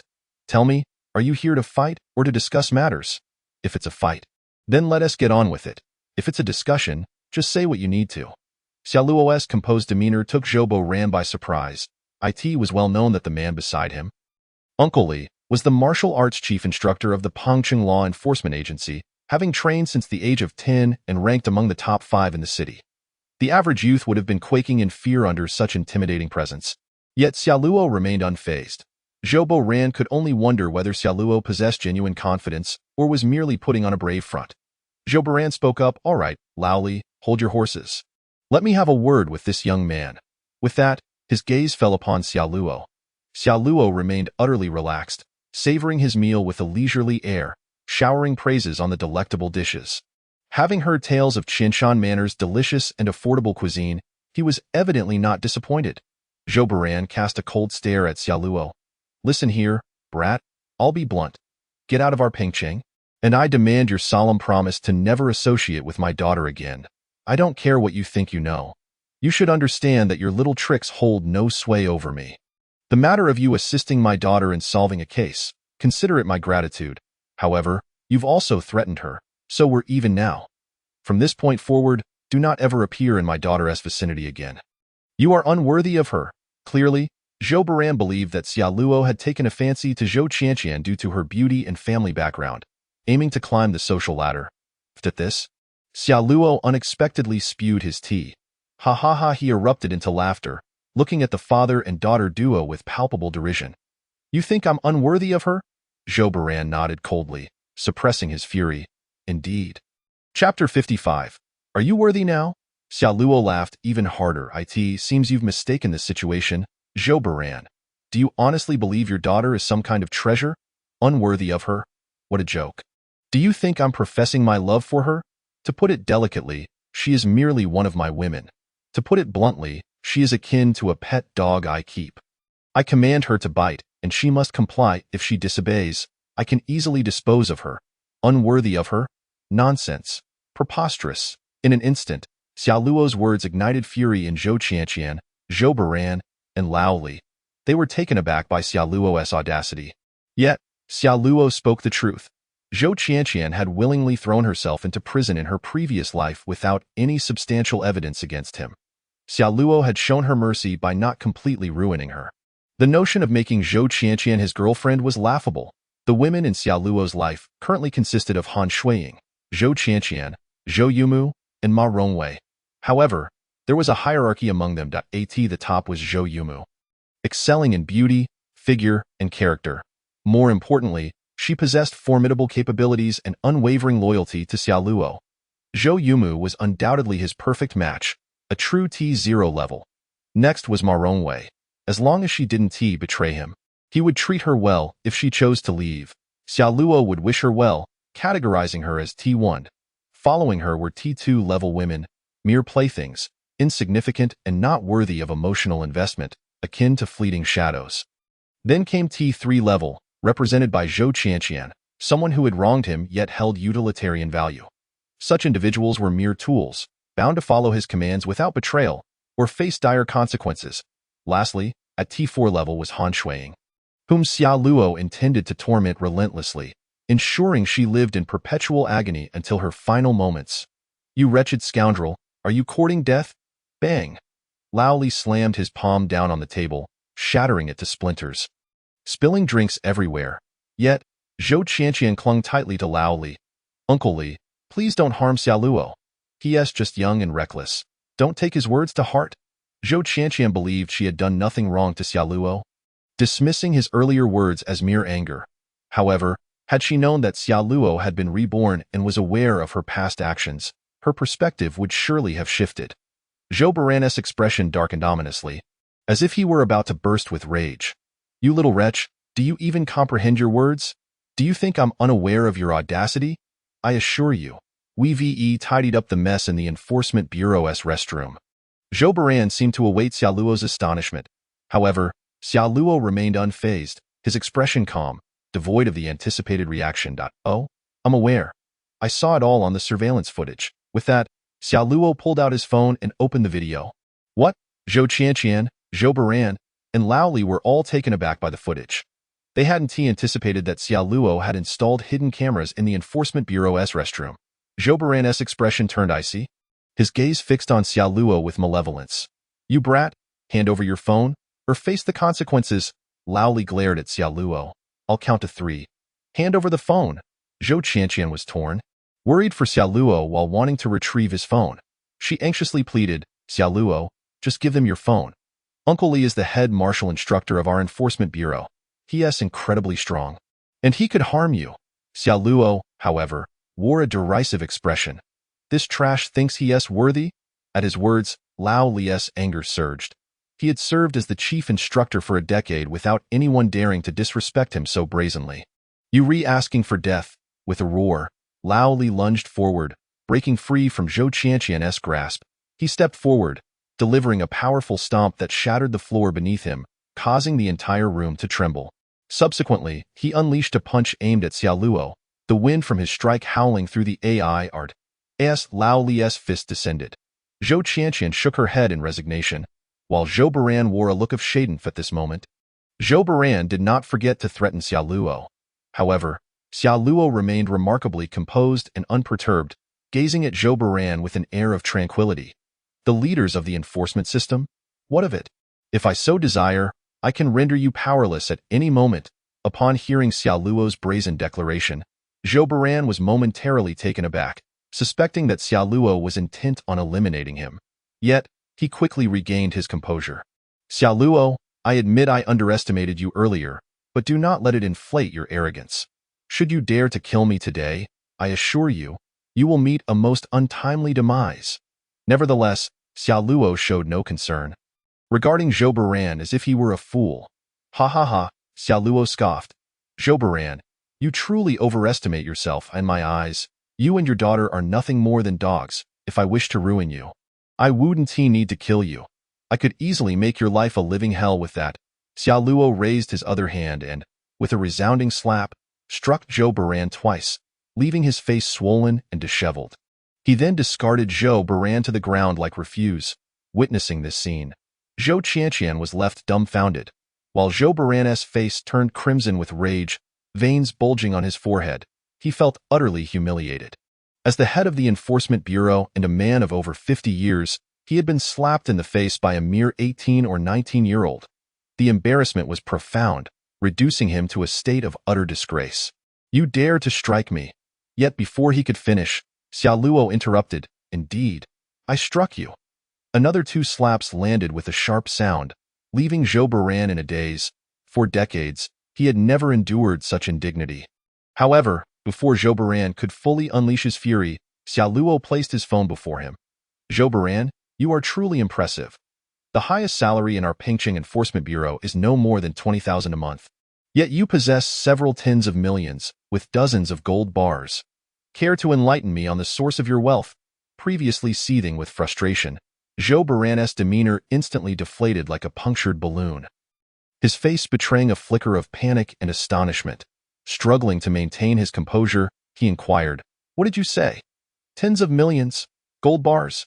Xiao Luo chuckled coldly, his expression frosty, as he proceeded to play a video on his phone. The footage depicted Zhou Baran's private quarters, filled with cash and gold bars. Then, Xiao Luo opened another video, revealing Zhou Baran playing cards with his female subordinate. Upon witnessing this, Zhou Baran stood frozen. His body jolted as if struck by a thunderbolt, his mind swirling with confusion. Xiao Luo turned to Zhou Qianqian. "Sister Qian, don't just stand there. Come see the good deeds your father has committed." Zhou Qianqian was momentarily taken aback, her curiosity piqued. Approaching Xiao Luo, she was engulfed in shock upon viewing the video, her expression morphing into one of disbelief as she stared at her father. She had never imagined her father capable of such actions.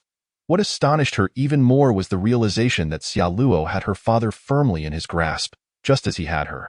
Xiao Luo maintained his calm demeanor, presenting the situation as entirely mundane, devoid of any cause for alarm.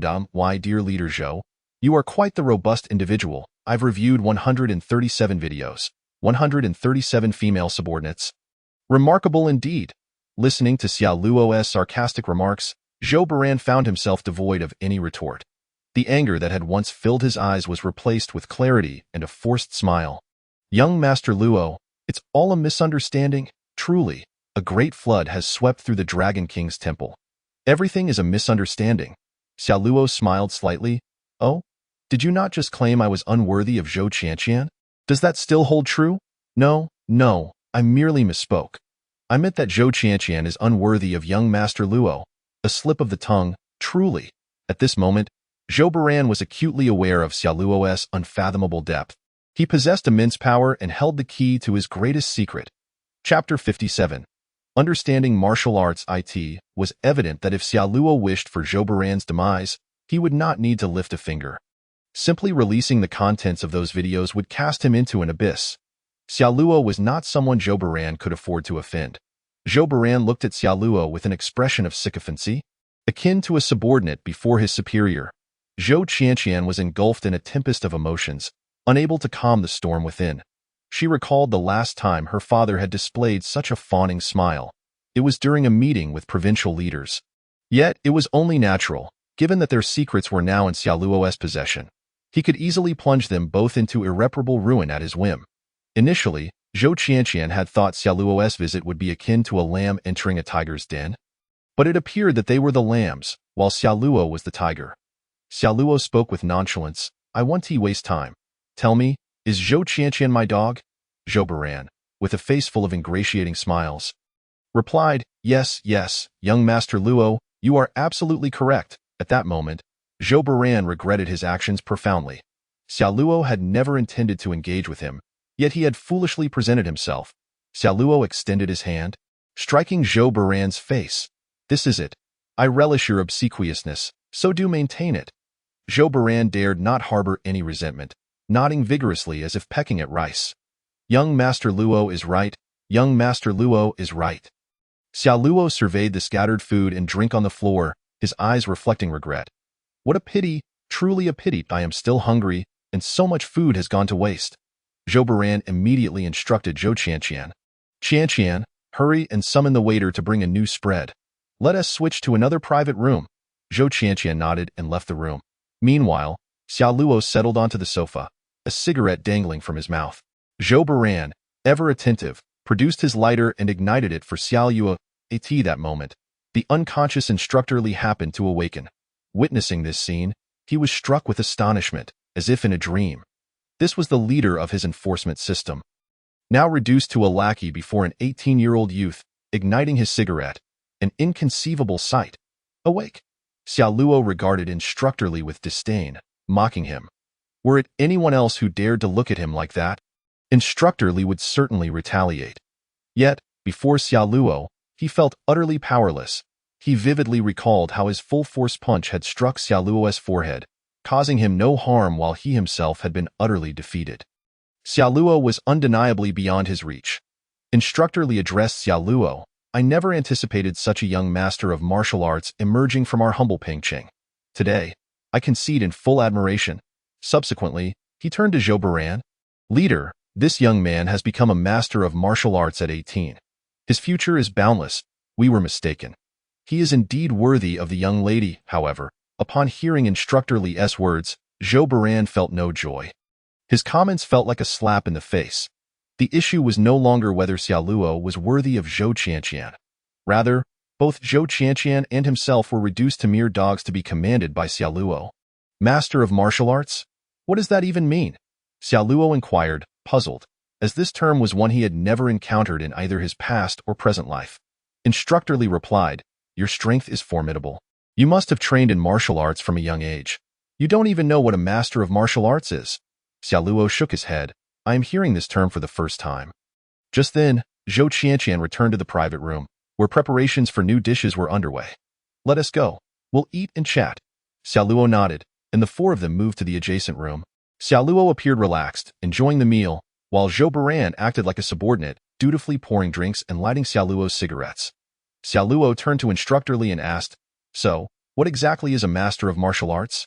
Instructor Li cast a glance at the sycophantic Zhou Baran beside Xiao Luo, forcibly suppressing the shock within him. He then elucidated, transformation is a term used by martial artists to denote levels of strength. Generally, martial artists are classified into three major realms: external strength, internal strength, and transformation. Each realm is further divided into four sublevels: minor achievement, major achievement, peak, and great perfection. Typically, an external strength martial artist has mastered several formidable techniques, enhancing their physique to unleash force, producing a crisp sound, bang. As he spoke, Instructor Lee threw a punch. The sound of breaking air resonated, accompanied by a faint crackling noise. An external strength master, upon reaching the pinnacle, could defeat around 10 ordinary individuals. Such experts are limited to no more than 30. Instructor Lee continued, "Next, we have the internal strength masters. These individuals generate force within their dantian, which can be harnessed for attacks, doubling their striking power. Such masters can potentially defeat up to 50 ordinary people." Then comes transformation, referred to as the martial Dao Grandmaster. They can mobilize their internal strength and attach it to the surface of their skin. This significantly enhances the hardness, defense, and attack power of their body, much like how you, Luo Xiao, did just now. You must have utilized your internal strength, adhering it to your skin, which augmented your defense, rendering my attack ineffective. Upon hearing this, Xiao Luo felt a profound shock within. Could the force within his dantian truly be internal strength? Yet, he had not consciously attached it to his skin. Ever since reaching the qi refining stage, Xiao Luo had sensed an incessant flow of energy circulating throughout his body. It could be described as a life force that exponentially amplified his physical capabilities. Xiao Luo pondered, "Perhaps my Yin-Yang Wuzhigong is rather advanced." Instructor Lee remarked, "As for the realm beyond transformation, it is the martial Dao Master. Such masters typically exist only among the law enforcement instructors in at least third-tier cities. INR Peng City. A fifth-tier city, I am merely a minor peak of internal strength." Xiao Luo's eyes lit up with intense curiosity. "Oh? What of these masters? What makes them so formidable?" Instructor Lee explained, "Masters have reached an entirely different level of martial arts. They can be likened to superhumans, capable of catching bullets with their bare hands. Their strength and speed reach terrifying heights. They can shatter stones and concentrate thousands of pounds of force, transforming their internal strength into innate vital energy. They can project this energy outward, injuring someone from 7 to 8 meters away." INR Peng City. No such individuals exist. The thought of catching bullets and shattering stones left Xiao Luo astonished. He had believed his current strength made him nearly invincible, yet he had not anticipated the existence of masters in this world. Curiously, he inquired, "Are there many such masters?" Instructor Lee replied, "Not many. Generally, a master exists in at least a third-tier city. Though many do not have 1.in second-tier cities, there are typically between 3 to 10 masters. In essence, one master may emerge for every 1,000 martial artists." Xiao Luo nodded. In the Great Xiao Nation, there are around 50 second-tier and new first-tier cities, not to mention the first-tier cities. Thus, it is estimated that there are merely a few hundred masters scattered across the entire nation, with perhaps only a dozen in each province. Xiao Luo concluded that his strength could surely withstand any so-called transformation master, meaning that in all of Yunnan province, there were likely fewer than 10 individuals capable of posing a threat to him. With this realization, Xiao Luo felt reassured. After all, he had sensed the remarkable efficacy of his cultivation, with rapid advancements, as long as he continued to engage in poker games with his female friends. Absorbing their energy, his power would swiftly escalate. He believed it would not be long before he could overpower even the masters. While chatting and dining, he instructed, "Uncle Zhou, I might need your assistance in a few days." "Please do not refuse." Zhou Baran nodded repeatedly. "Rest assured, Xiao Luo, I will certainly not decline if you ask." Xiao Luo beamed with a smile. Having shared numerous toasts with Zhou Baran, the two appeared as if they had been longtime friends, enjoying each other's company immensely. Who would have imagined that just moments ago, Zhou Baran had been contemplating how to deal with Xiao Luo? When Xiao Luo presented evidence of Zhou Baran and Zhou Qianqian transferring a corpse at the Law Enforcement Bureau, Zhou Baran had even considered having Instructor Lee eliminate Xiao Luo. As time swiftly passed, it soon approached 10 o'clock in the evening. Xiao Luo had nearly finished his meal. Zhou Baran and the others were astonished by Xiao Luo's impressive alcohol tolerance. Having consumed numerous bottles of potent liquor while remaining remarkably lucid, his face only slightly flushed. Meanwhile, Zhou Qianqian had long succumbed to dizziness. Observing her, Xiao Luo felt a surge of anger. How dare this insufferable woman make advances on him? Without hesitation, He scooped Zhou Qianqian into his arms and addressed Zhou Baran. Uncle Zhou, Qianjia is intoxicated. I will take her home. All right, young man. Do remember to exercise moderation? Instructor Li stood by, utterly dumbfounded. This was, after all, his daughter he was carrying away. Had he forgotten that just moments ago, Xiao Luo had referred to her as a bitch, yet now he was smiling as he watched them leave. After they departed, Instructor Li's expression darkened. Leader, do you think this brat is too arrogant? Should I contact my senior brother in Yun City? He is a master of transformation. This young man is likely just entering that realm. My senior brother could surely handle him. That's unnecessary. Zhou Baran shook his head in resignation, declining the suggestion. Sigh. Let this lad be present. Not even a master of transformation can do anything. Xiao Luo possesses evidence of my corruption, bribery, and illicit transactions. Meanwhile, Xiao Luo is merely engaging in poker with my daughter, a consensual exchange. He has committed no crime, whereas I have secrets that he holds over me. Even if a master were to intervene, what could they accomplish? We live in a society governed by law. Zhou Baran's greatest concern was that Xiao Luo would use this information to blackmail him into committing further transgressions. Xiao Luo took Zhou Qianqian to a hotel rather than returning her home. At this point, Xiao Luo had undergone significant enhancement, and Zhou Qianqian felt the fear of true power. If, during their first poker game, Xiao Luo's combat prowess had been a mere 8,000 points, now it had surged to 80,000. With Zhou Qianqian's paltry 3,000 points, she could hardly withstand the onslaught. Xiao Luo unleashed a barrage of techniques, attacking Zhou Qianqian with a tempestuous fury, leaving her wailing in despair. The night's frenzied activities nearly sent Zhou Qianqian to reunite with her great-grandmother. By 8 in the morning, Xiao Luo awoke. Now, he found that with just a brief meditation session of several minutes, he could sustain his energy throughout the day. In contrast, Zhou Qianqian would likely remain in a deep slumber for an entire day and night. Reflecting on Instructor Li's words about masters being able to project their vital energy, Xiao Luo wondered if he could achieve that as well.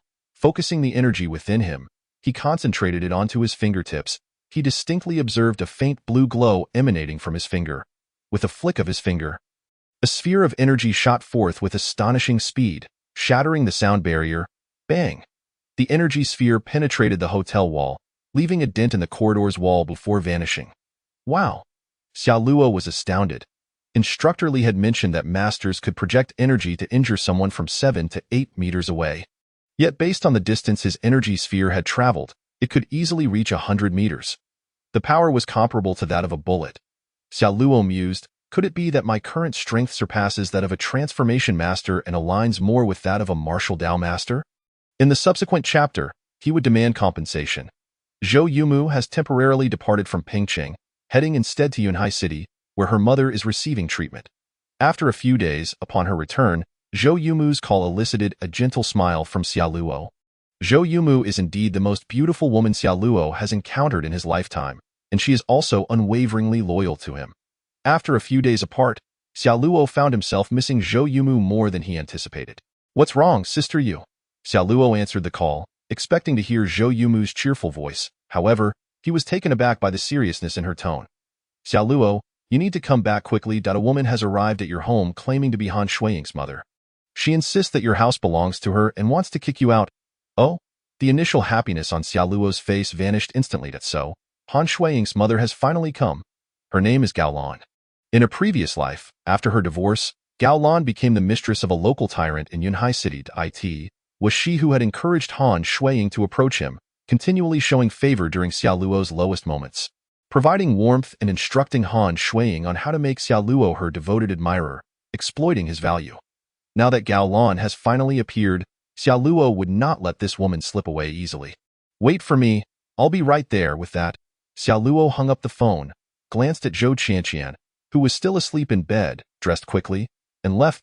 At the entrance of the Xia family's villa, Zhou Yumu stood outside, visibly furious. She had come to find Xiao Luo, eager to go out on a date with him after several days apart, only to be met by Han Shuiying and someone claiming to be her mother. Sister Yu. Just then, Xiao Luo approached Zhou Yumu. Upon seeing him, her anger flared. Xiao Luo, you finally made it. I told you before that Han Shuiying is not a good person, but you didn't believe me. Look, the moment you're not home, she claims this is her house and won't let me in. Recalling this, Zhou Yumu felt an intense rage. She was currently the only woman recognized by Xiaoluo, while Han Shuiying was merely a card-playing acquaintance of his. How could she not have the right to enter Xiaoluo's home? Xiaoluo remained unperturbed, his expression betraying no sign of agitation. It's fine. Let's go inside and take a look as he spoke. Xiaoluo entered the code on the keypad and stepped inside in the living room. He saw Han Shuiying seated on the sofa alongside a middle-aged woman, with 5 tall, menacing-looking men standing beside her. Xiaoluo immediately recognized the middle-aged woman, Gao Lan, Han Shuiying's mother, who in a past life had been the one orchestrating the family's actions, draining Xiaoluo of his vitality. Gao Lan, clad in a blue qipao and with her hair elegantly styled, possessed a delicate oval face. Sitting cross-legged on the sofa, her figure appeared both lithe and elongated, perhaps due to her diligent self-care. Gao Lan, now 38, looked no older than a typical woman in her late 20s, her appearance betraying none of the signs of being a mother of two at that moment. A dark-skinned, fierce-looking middle-aged man with glasses stepped forward, glaring at Xiaoluo. So, you're the infamous Xiaoluo? Without sparing him a glance, Xiaoluo was already familiar with this man. Chao Xian, one of the 2 notorious ruffians in Pingcheng. His primary assets included bathhouses, KTVs, and bars, with over 100 subordinates at his command. His power rivaled that of Lu Wei, and he had 2 formidable allies, Gao Lan's lover from Yunhai City and Zhou Jianren, a leader in the local enforcement system and the sworn enemy of Zhou Baran. With Zhou Jianren backing him, Chao Xian thrived in his illicit dealings. Xiaoluo recalled that in a past life, both Lu Wei and Chao Xian had been apprehended during a crackdown on crime, with Lu Wei sentenced to life imprisonment and Chao Xian facing execution. Thus, Xiaoluo held no regard for such scum. Sensing the oppressive aura from Gao Lan and Chao Xian's group, Zhou Yumu stood resolutely beside Xiaoluo. Unafraid, having witnessed him defeat over 60 adversaries alone just days prior. 5 men posed no threat. Ignoring Chao Xian, Xiaoluo sat down opposite Han Shuiying and Gao Lan, addressing them coolly. Han Shuiying, what is the meaning of this? This is my home. Do you really think you can bring any trash in here? Before Han Shuiying could respond, Chao Xian exploded with rage. You little punk, who are you calling trash? Do you want me to break your ribs? Xiaoluo's brow furrowed as he turned his icy gaze towards Chao Xian. Their eyes locked, and Chao Xian faltered, feeling a chilling fear wash over him, as if a 1,000-year-old frost had surged through him. He instinctively stepped back, retreating 2 paces before regaining his composure. How dare you? You're just a kid. What kind of look is that? Try glaring at me again, and I swear I'll take your eyes. Chao Xian raised his hand, ready to strike Xiaoluo. However, Gao Lan intervened. Chao Xian, hold on. Remember what I told you when we came here. We're here to collect a debt. Xiaoluo is just a child. There's no need for such hostility. Upon hearing Gao Lan, Chao Xian relented, his fury subsiding somewhat.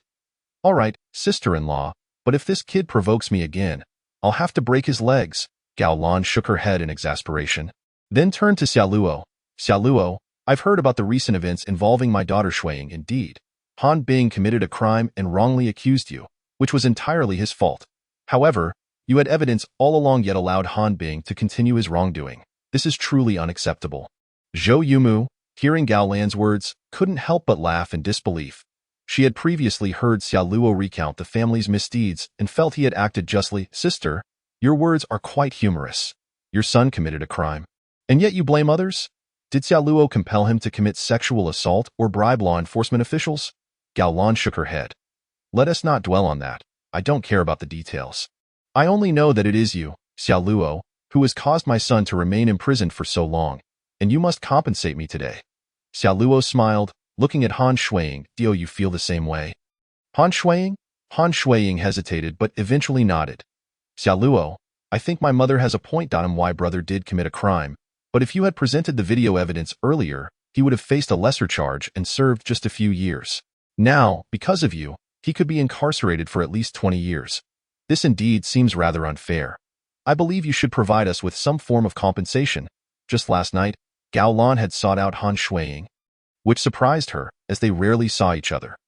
Han Shuiying had nearly forgotten she had a mother, believing Gao Lan had fled Pingcheng to escape her own debts. However, she learned that Gao Lan had aligned herself with a powerful figure in Yunhai City, whose assets were worth billions. Now that Gao Lan had returned, Han Shuiying felt compelled to follow her lead. While she felt a slight twinge of guilt towards Xiaoluo, it was minimal, in her eyes.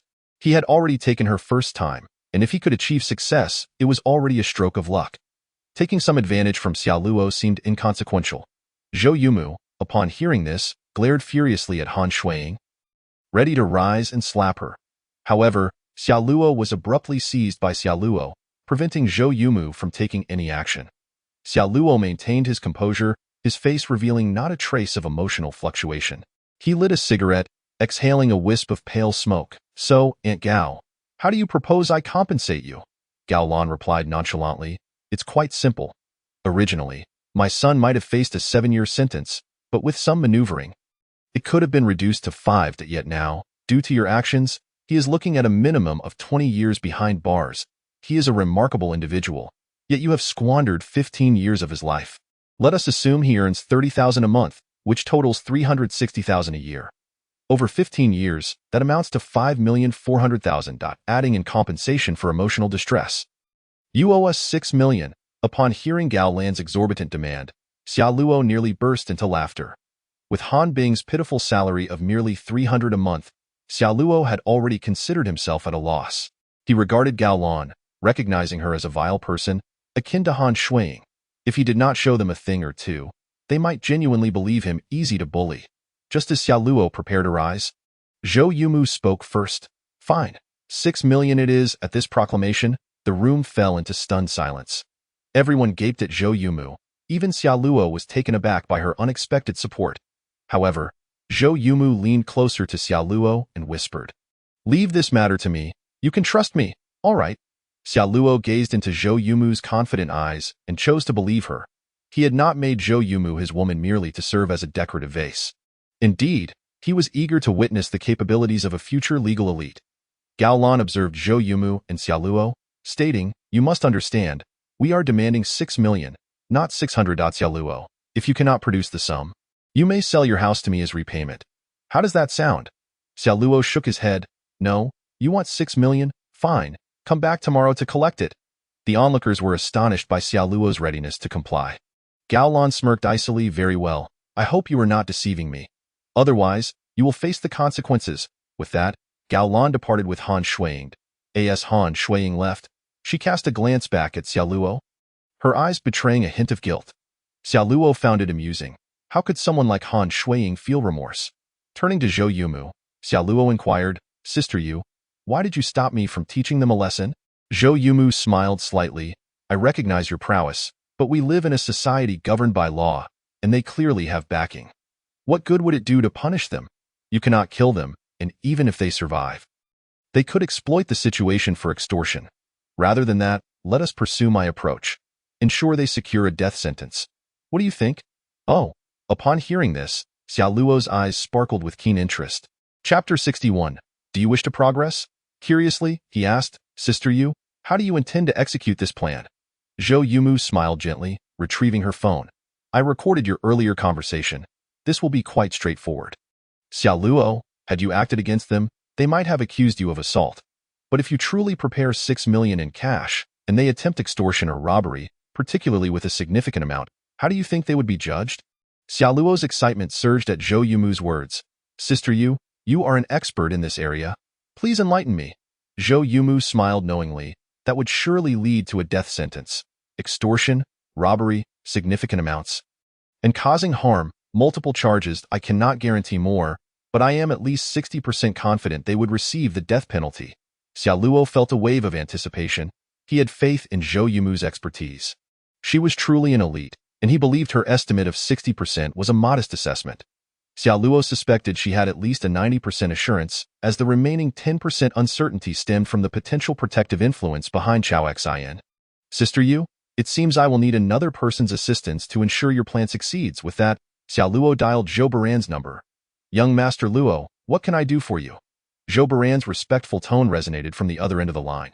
After all, he was aware of the secrets Xiaoluo held, and given Xiaoluo's formidable power, Zhou Baran found himself firmly under his thumb, with little hope of rebelling. Xiaoluo said, "Uncle Zhou, do you wish to advance? Do you want to eliminate your nemesis, Zhou Jianren?" Upon hearing Xiaoluo's words, Zhou Baran's demeanor turned serious. Young Master Luo, what do you mean by that? Did he offend you? Xiao Luo smiled slightly. Indeed, I am offering you a chance to remove him. What do you say? Zhou Baran's body trembled, and his expression became grave. He had long desired to eliminate Zhou Jianren, but had been unable to find any incriminating evidence against him. Now, Xiao Luo claimed he could provide an opportunity. Young Master Luo, I am not entirely clear on your intentions. Zhou Baran swallowed hard. Zhou Jianren, as Chao Xian's protector, surely had many bribes to his name. Zhou Baran, with his own petty funds, knew Zhou Jianren had a more discreet stash hidden away. Zhou Jianren's cash was not located in Pingqing but rather concealed within his ancestral home in the countryside, beneath the ancestral shrine. The reason Zhou Jianren had reached such heights was also due to another factor. His wife was an addict. 5 years prior, she had been exposed to illicit substances. Zhou Jianren's association with Chao Xian stemmed from Chao Xian's control over his wife, using her addiction to coerce Zhou Jianren into compliance. Zhou Jianren, in turn, had no choice but to accept bribes from Chao Xian. This was Zhou Jianren's greatest secret, shared with Zhou Baran in a previous life. Zhou Baran had long sought to bring Zhou Jianren down, and after years of effort, he had finally found an opportunity in this life. However, there was no need to wait. Xiao Luo unveiled this information directly. Upon hearing Xiao Luo's explanation, Zhou Baran's tone turned grave. His voice trembling, Young Master Luo, is what you say true? Xiao Luo smiled slightly. To determine the truth, simply take someone to Zhou Jianren's hometown. Moreover, his wife is left in the countryside. After all, he would not dare keep a drug-addicted spouse close. If you find her, when her cravings hit, she will surely reveal everything. All right, I shall depart at once. Zhou Baran was exhilarated. This was a matter concerning a high-ranking official in Pingqing's law enforcement system. As one of the two major underground forces in Pingqing, Zhou Baran understood that capturing Zhou Jianren would lead to Chao Xian's downfall. Solving such a significant case would be an enormous boon for him. Young Master Luo, if this proves true, I will never forget your kindness. Go. Xiao Luo chuckled as he hung up the phone. Subsequently, he and Zhou Yumu went to the bank to withdraw the funds.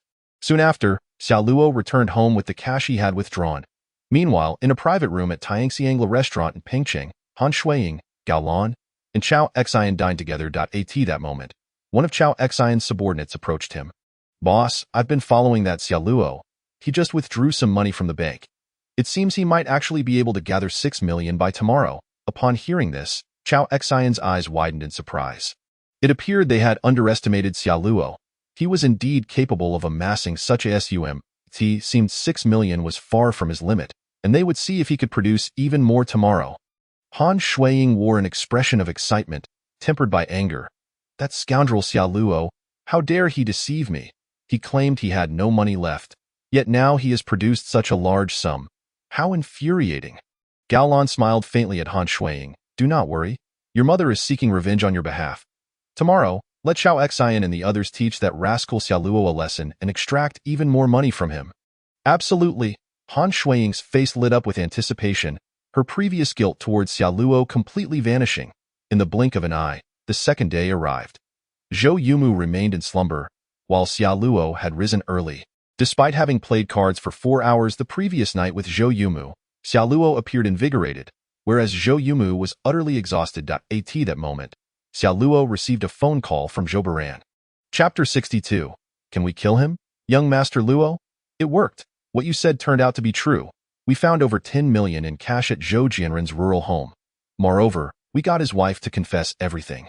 Xiao Luo smiled slightly. All right, once you've wrapped things up, hurry back, I might need your assistance today. After relaying a few instructions, he hung up the phone, a cold smirk flickering in his eyes. Han Shuiying, Gao Lan. Today, I shall have some fun with you. I eagerly anticipate witnessing the spectacle of mother and daughter turning against each other. Although Zhou Yumu had devised a plan for Xiao Luo, he took it upon himself to elevate the strategy. Zhou Yumu's plan merely entailed sending them to prison. However, Xiao Luo had different intentions, for Gao Lan still held value for him. To execute his plan against Wang Kai and his family, he required Gao Lan's assistance. Xiao Luo had meticulously crafted a scheme to incite discord between Gao Lan and Han Shuiying. Simply imprisoning them would deprive him of the opportunity to inflict both mental and physical torment upon them. Before long, the clock struck 2 in the afternoon, the appointed hour for Xiao Luo and Gao Lan. In a luxurious hot spring hotel in Pingqing, Gao Lan and Han Shuiying were luxuriating in the opulent hot spring bath. A hint of confusion flickered in Han Shuiying's eyes. Mom, aren't we going with Chao Xian and the others?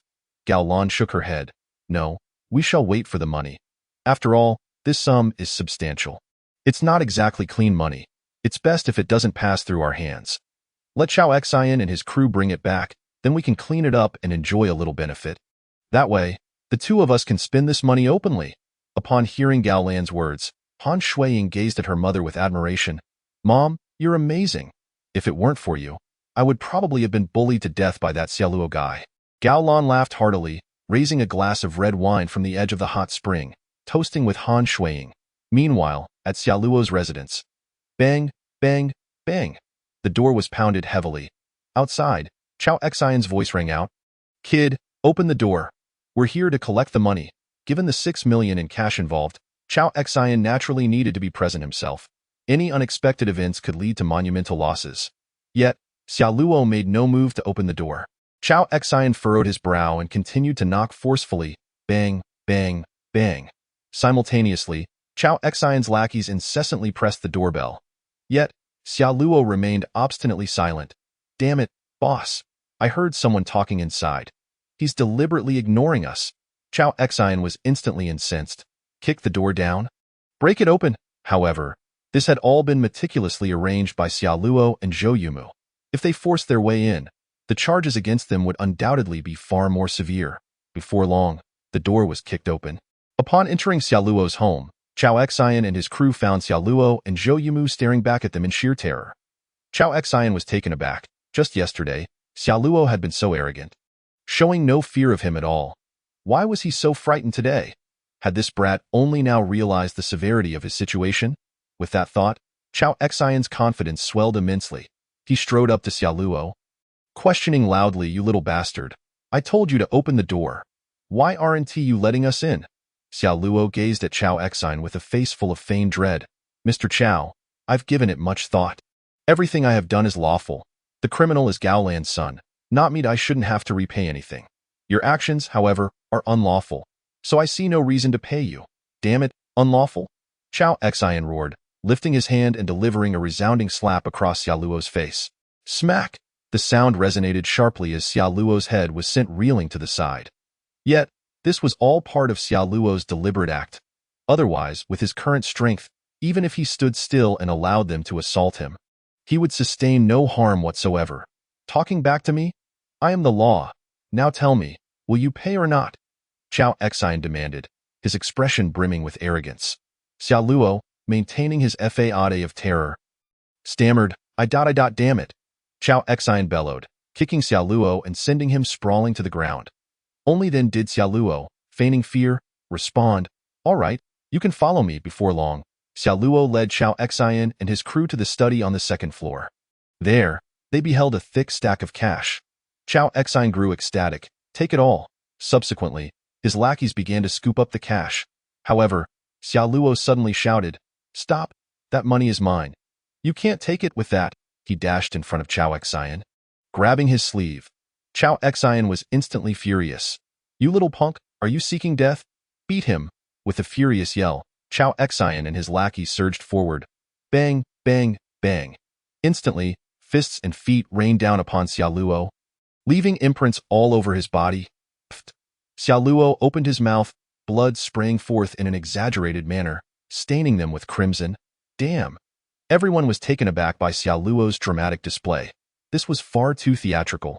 He was spewing blood in copious amounts. Chao Xian and his men quickly ceased their assault. Unbeknownst to them, Xiaoluo had merely concealed blood in his mouth, intentionally feigning a severe beating so that they might face harsher penalties. Upon witnessing Xiaoluo collapse to the ground, motionless, Chao Xian and his crew hurriedly stuffed the money into their bags, preparing to leave.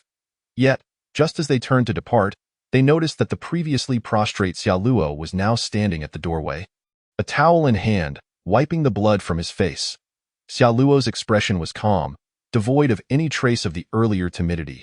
Instead, he appeared utterly relaxed, as if the sky could fall and it would not disturb his composure in the slightest. Xiaoluo turned to Zhou Yumu outside the study. Sister Yu, is the recording complete? Zhou Yumu nodded. It's all recorded. Xiaoluo nodded in satisfaction, casually discarding the towel. and looked at the 5 men before him. Grinning widely now, may I proceed to eliminate them? Chapter 63. A brutal beating for Chao Xian. Upon witnessing Xiaoluo's smile, Chao Xian and his companions couldn't help but shudder. They felt an eerie chill from Xiaoluo's grin. Just moments ago, Xiaoluo had been so brutally beaten that he was spewing blood. Yet now, he appeared as if he had suffered no harm whatsoever, regarding them with the disdain one might reserve for refuse. As if he could effortlessly crush them. Kid, what do you mean by that? Chao Xian asked, his brow furrowed as he stared at Xiaoluo. However, Xiaoluo paid him no mind, instead focusing on Zhou Yumu outside the door. Zhou Yumu smiled slightly, nodding, everything has been recorded, but killing them is out of the question. After all, that would lead to complications. However, with this evidence, you can rest assured. Xiaoluo nodded, then turned his attention back to Chao Xian and the others. I advise you not to act recklessly, or the consequences will be beyond your capacity to bear. Xiaoluo maintained his calm demeanor as he approached Chao Xian step by step, his expression revealing no hint of emotional fluctuation. Damn it, our boss is talking to you, so respond. Just then, one of Chao Xian's lackeys charged forward, loudly rebuking Xiaoluo. Bang, however, before he could finish his sentence, Xiaoluo unleashed a punch, shattering the sound barrier. His terrifying blow left the lackey with no chance to react, instantly breaking his nose. Xiaoluo's fist seemed to sink into the lackey's face. A burly man, standing at 6 feet tall, was effortlessly dispatched with a single strike by Xiaoluo, proving no match for him. Damn it, little bastard, do you dare to fight back? Chao Xian, witnessing the scene, still failed to grasp the severity of the situation. His confidence in his own abilities was unwavering. Since entering society, he had lived a life on the edge, often engaging in street brawls. Although he had never formally trained in martial arts, he was confident in his ability to defeat 4 or 5 adult men. He believed defeating an 18 or 19-year-old like Xiaoluo would pose no challenge. Chao Xian lunged at Xiaoluo, throwing a punch. Xiaoluo smirked, casually countering with a punch of his own. Their fists colliding in an instant, bang! A dull thud echoed in the air. The sound of bones cracking resonated clearly throughout the room. Chao Xian let out a pained roar, feeling as though an immense force had been transmitted through the arm of Xiaoluo. In that fleeting moment of collision between Chao Xian's fist and Xiaoluo, the bones shattered, the forearm snapped, and excruciating pain coursed through him. Yet, before Chao Xian could even comprehend the situation, Xiaoluo seized his face with a powerful grip. With all his strength, Xiaoluo's fingers made it seem as though Chao Xian's entire visage was about to be crushed. Xiaoluo lifted Chao Xian as if he were mere refuse. Forcefully pressing him onto his desk, his expression one of fierce determination. Without a moment's hesitation, Xiaoluo stuffed several ballpoint pins into Chao Xian's mouth. Stop! Chao Xian's 3 subordinates rushed towards Xiaoluo. In response, Xiaoluo deftly flicked his wrist, sending the 3 pins flying like arrows through the air. Thud, thud, thud. Blood splattered as they pierced through their thighs. The 3 men howled in agony, collapsing to the ground. Still bewildered by the sudden turn of events, blood pooled around their legs, each sporting a gruesome wound. Chao Xian, pinned to the desk, was utterly terrified, clearly not anticipating Xiaoluo's formidable strength. Just a flick of a pin could impale a man's thigh. However, Xiaoluo was relentless, continuing to stuff ballpoint pins into Chao Xian's mouth. Xiaoluo had long been fed up with Chao Xian, who had been barking like a dog in front of him the previous day. If not for Xiaoluo's adherence to the law, he would have ended Chao Xian's life long ago. 1, 2, 3, 4. Before long, Xiaoluo had crammed a dozen pins into Chao Xian's mouth, filling it to the brim. Chao Xian struggled, but found it utterly futile, feeling as if an inexhaustible strength was suppressing him, leaving him utterly immobile. Bang! Xiaoluo raised his hand and delivered a resounding slap to Chao Xian's face. Crack! Chao Xian's teeth shattered the pins, and as they crumbled, fragments sliced into his mouth, blood gushing forth. The force of Xiaoluo's blow left one side of Chao Xian's face sunken. Do you enjoy hitting people? Xiaoluo admonished, raising his hand once more. Bang! Another heavy slap landed, and Chao Xian cried out, on the verge of losing consciousness. Most of his teeth had been knocked out, and only then did he truly grasp the meaning of fear. He couldn't fathom why Xiaoluo, possessing such overwhelming power, had allowed himself to be beaten just moments ago. Bang! Another slap twisted Chao Xian's face into a grotesque mask of pain, a sight so ghastly that even Zhou Yumu felt a pang of discomfort. Like a discarded dog, Chao Xian was unceremoniously tossed to the ground by Xia Luo. The remaining onlookers in the room felt as if an ancient chill had enveloped them, freezing them in place. Making even breathing a challenge, blood trickled from the corner of Chao Xian's mouth as he struggled to speak to his subordinates. Call Director Zhou. His minions nodded and promptly retrieved a phone. Glaring at Xia Luo, "You better watch out, you're dead." Yet Xia Luo remained unfazed, calmly addressing Zhou Yumu. "Sister Yu, can we call the authorities now?" Zhou Yumu nodded, picking up her phone to dial the enforcement hotline. Xia Luo, with an air of composure, dragged Chao Xian and his companions into the living room, awaiting the arrival of the enforcers. As he glanced at his phone, he noted that Zhou Baran and Zhou Qianqian were also on their way. At that moment, Xia Luo's eyes sparkled with anticipation, curious whether Zhou Baran would arrive first or if Chao Xian's protector, Zhou Jianren, would get there first. Chapter 64. The protector emerges in less than 20 minutes. The sound of sirens echoed outside. Zhou Yumu opened the door to reveal 4 enforcement vehicles, from which 16 officers disembarked. At that moment, a young officer approached Zhou Yumu. "Miss, did you make the call?" Zhou Yumu nodded. "Yes, officer. Someone forcibly broke into my boyfriend's home, robbing and injuring him." "What?" The young officer's face fell in shock, clearly astonished by the audacity of such an act in this high-end neighborhood. He felt a rush of excitement. This could be a significant case, potentially paving the way for a promotion. "Let me handle this," however. Before the young officer could stabilize his emotions, a voice echoed in his ear. Curious about why so many enforcement vehicles had arrived for a single call, he turned to see 13 officers following a slightly overweight man with a stern expression. Upon recognizing him, the young officer's eyes widened in shock. Director Zhou. The man was none other than Zhou Jianren, a high-ranking leader of the Pengqing Enforcement Bureau and a fierce rival of Zhou Baran. Zhou Jianren spoke calmly, "Let us go inside and see what's going on." Before long, Zhou Yumu and the officers arrived in the living room, where Chao Xian was slumped against the wall, his features grotesquely contorted. Zhou Jianren struggled to recognize him. Zhou, my brother, capture this little bastard." Only then did Zhou Jianren realize the gravity of the situation, astonished to see Chao Xian, a notorious figure, in such a state. "Who did this?" At that moment, Zhou Jianren's expression darkened. Zhou Yumu quickly explained, "Officer, this group broke into our home, robbed us, and even violently attacked us. My boyfriend was only defending himself." Yet, Zhou Jianren remained grim, his tone growing even more severe. "Did you not hear my question? Who did this?" Xia Luo, seated calmly on the sofa, exhibited no signs of distress. "I did it." Hearing Xia Luo's admission, Zhou Jianren narrowed his eyes, a glint of menace flashing within. "Crouch down and cover your head." Zhou Yumu was taken aback. After all, it was Chao Xian and his gang who were the criminals. "Officer, are you mistaken? My boyfriend is the victim. He was only defending himself. How can you make him crouch?" Silence. Zhou Jianren's sudden roar reverberated through the room, startling Zhou Yumu. With a serious demeanor, he glared at her. "Young lady, am I the enforcer, or are you? Do you need to instruct me on how to do my job?"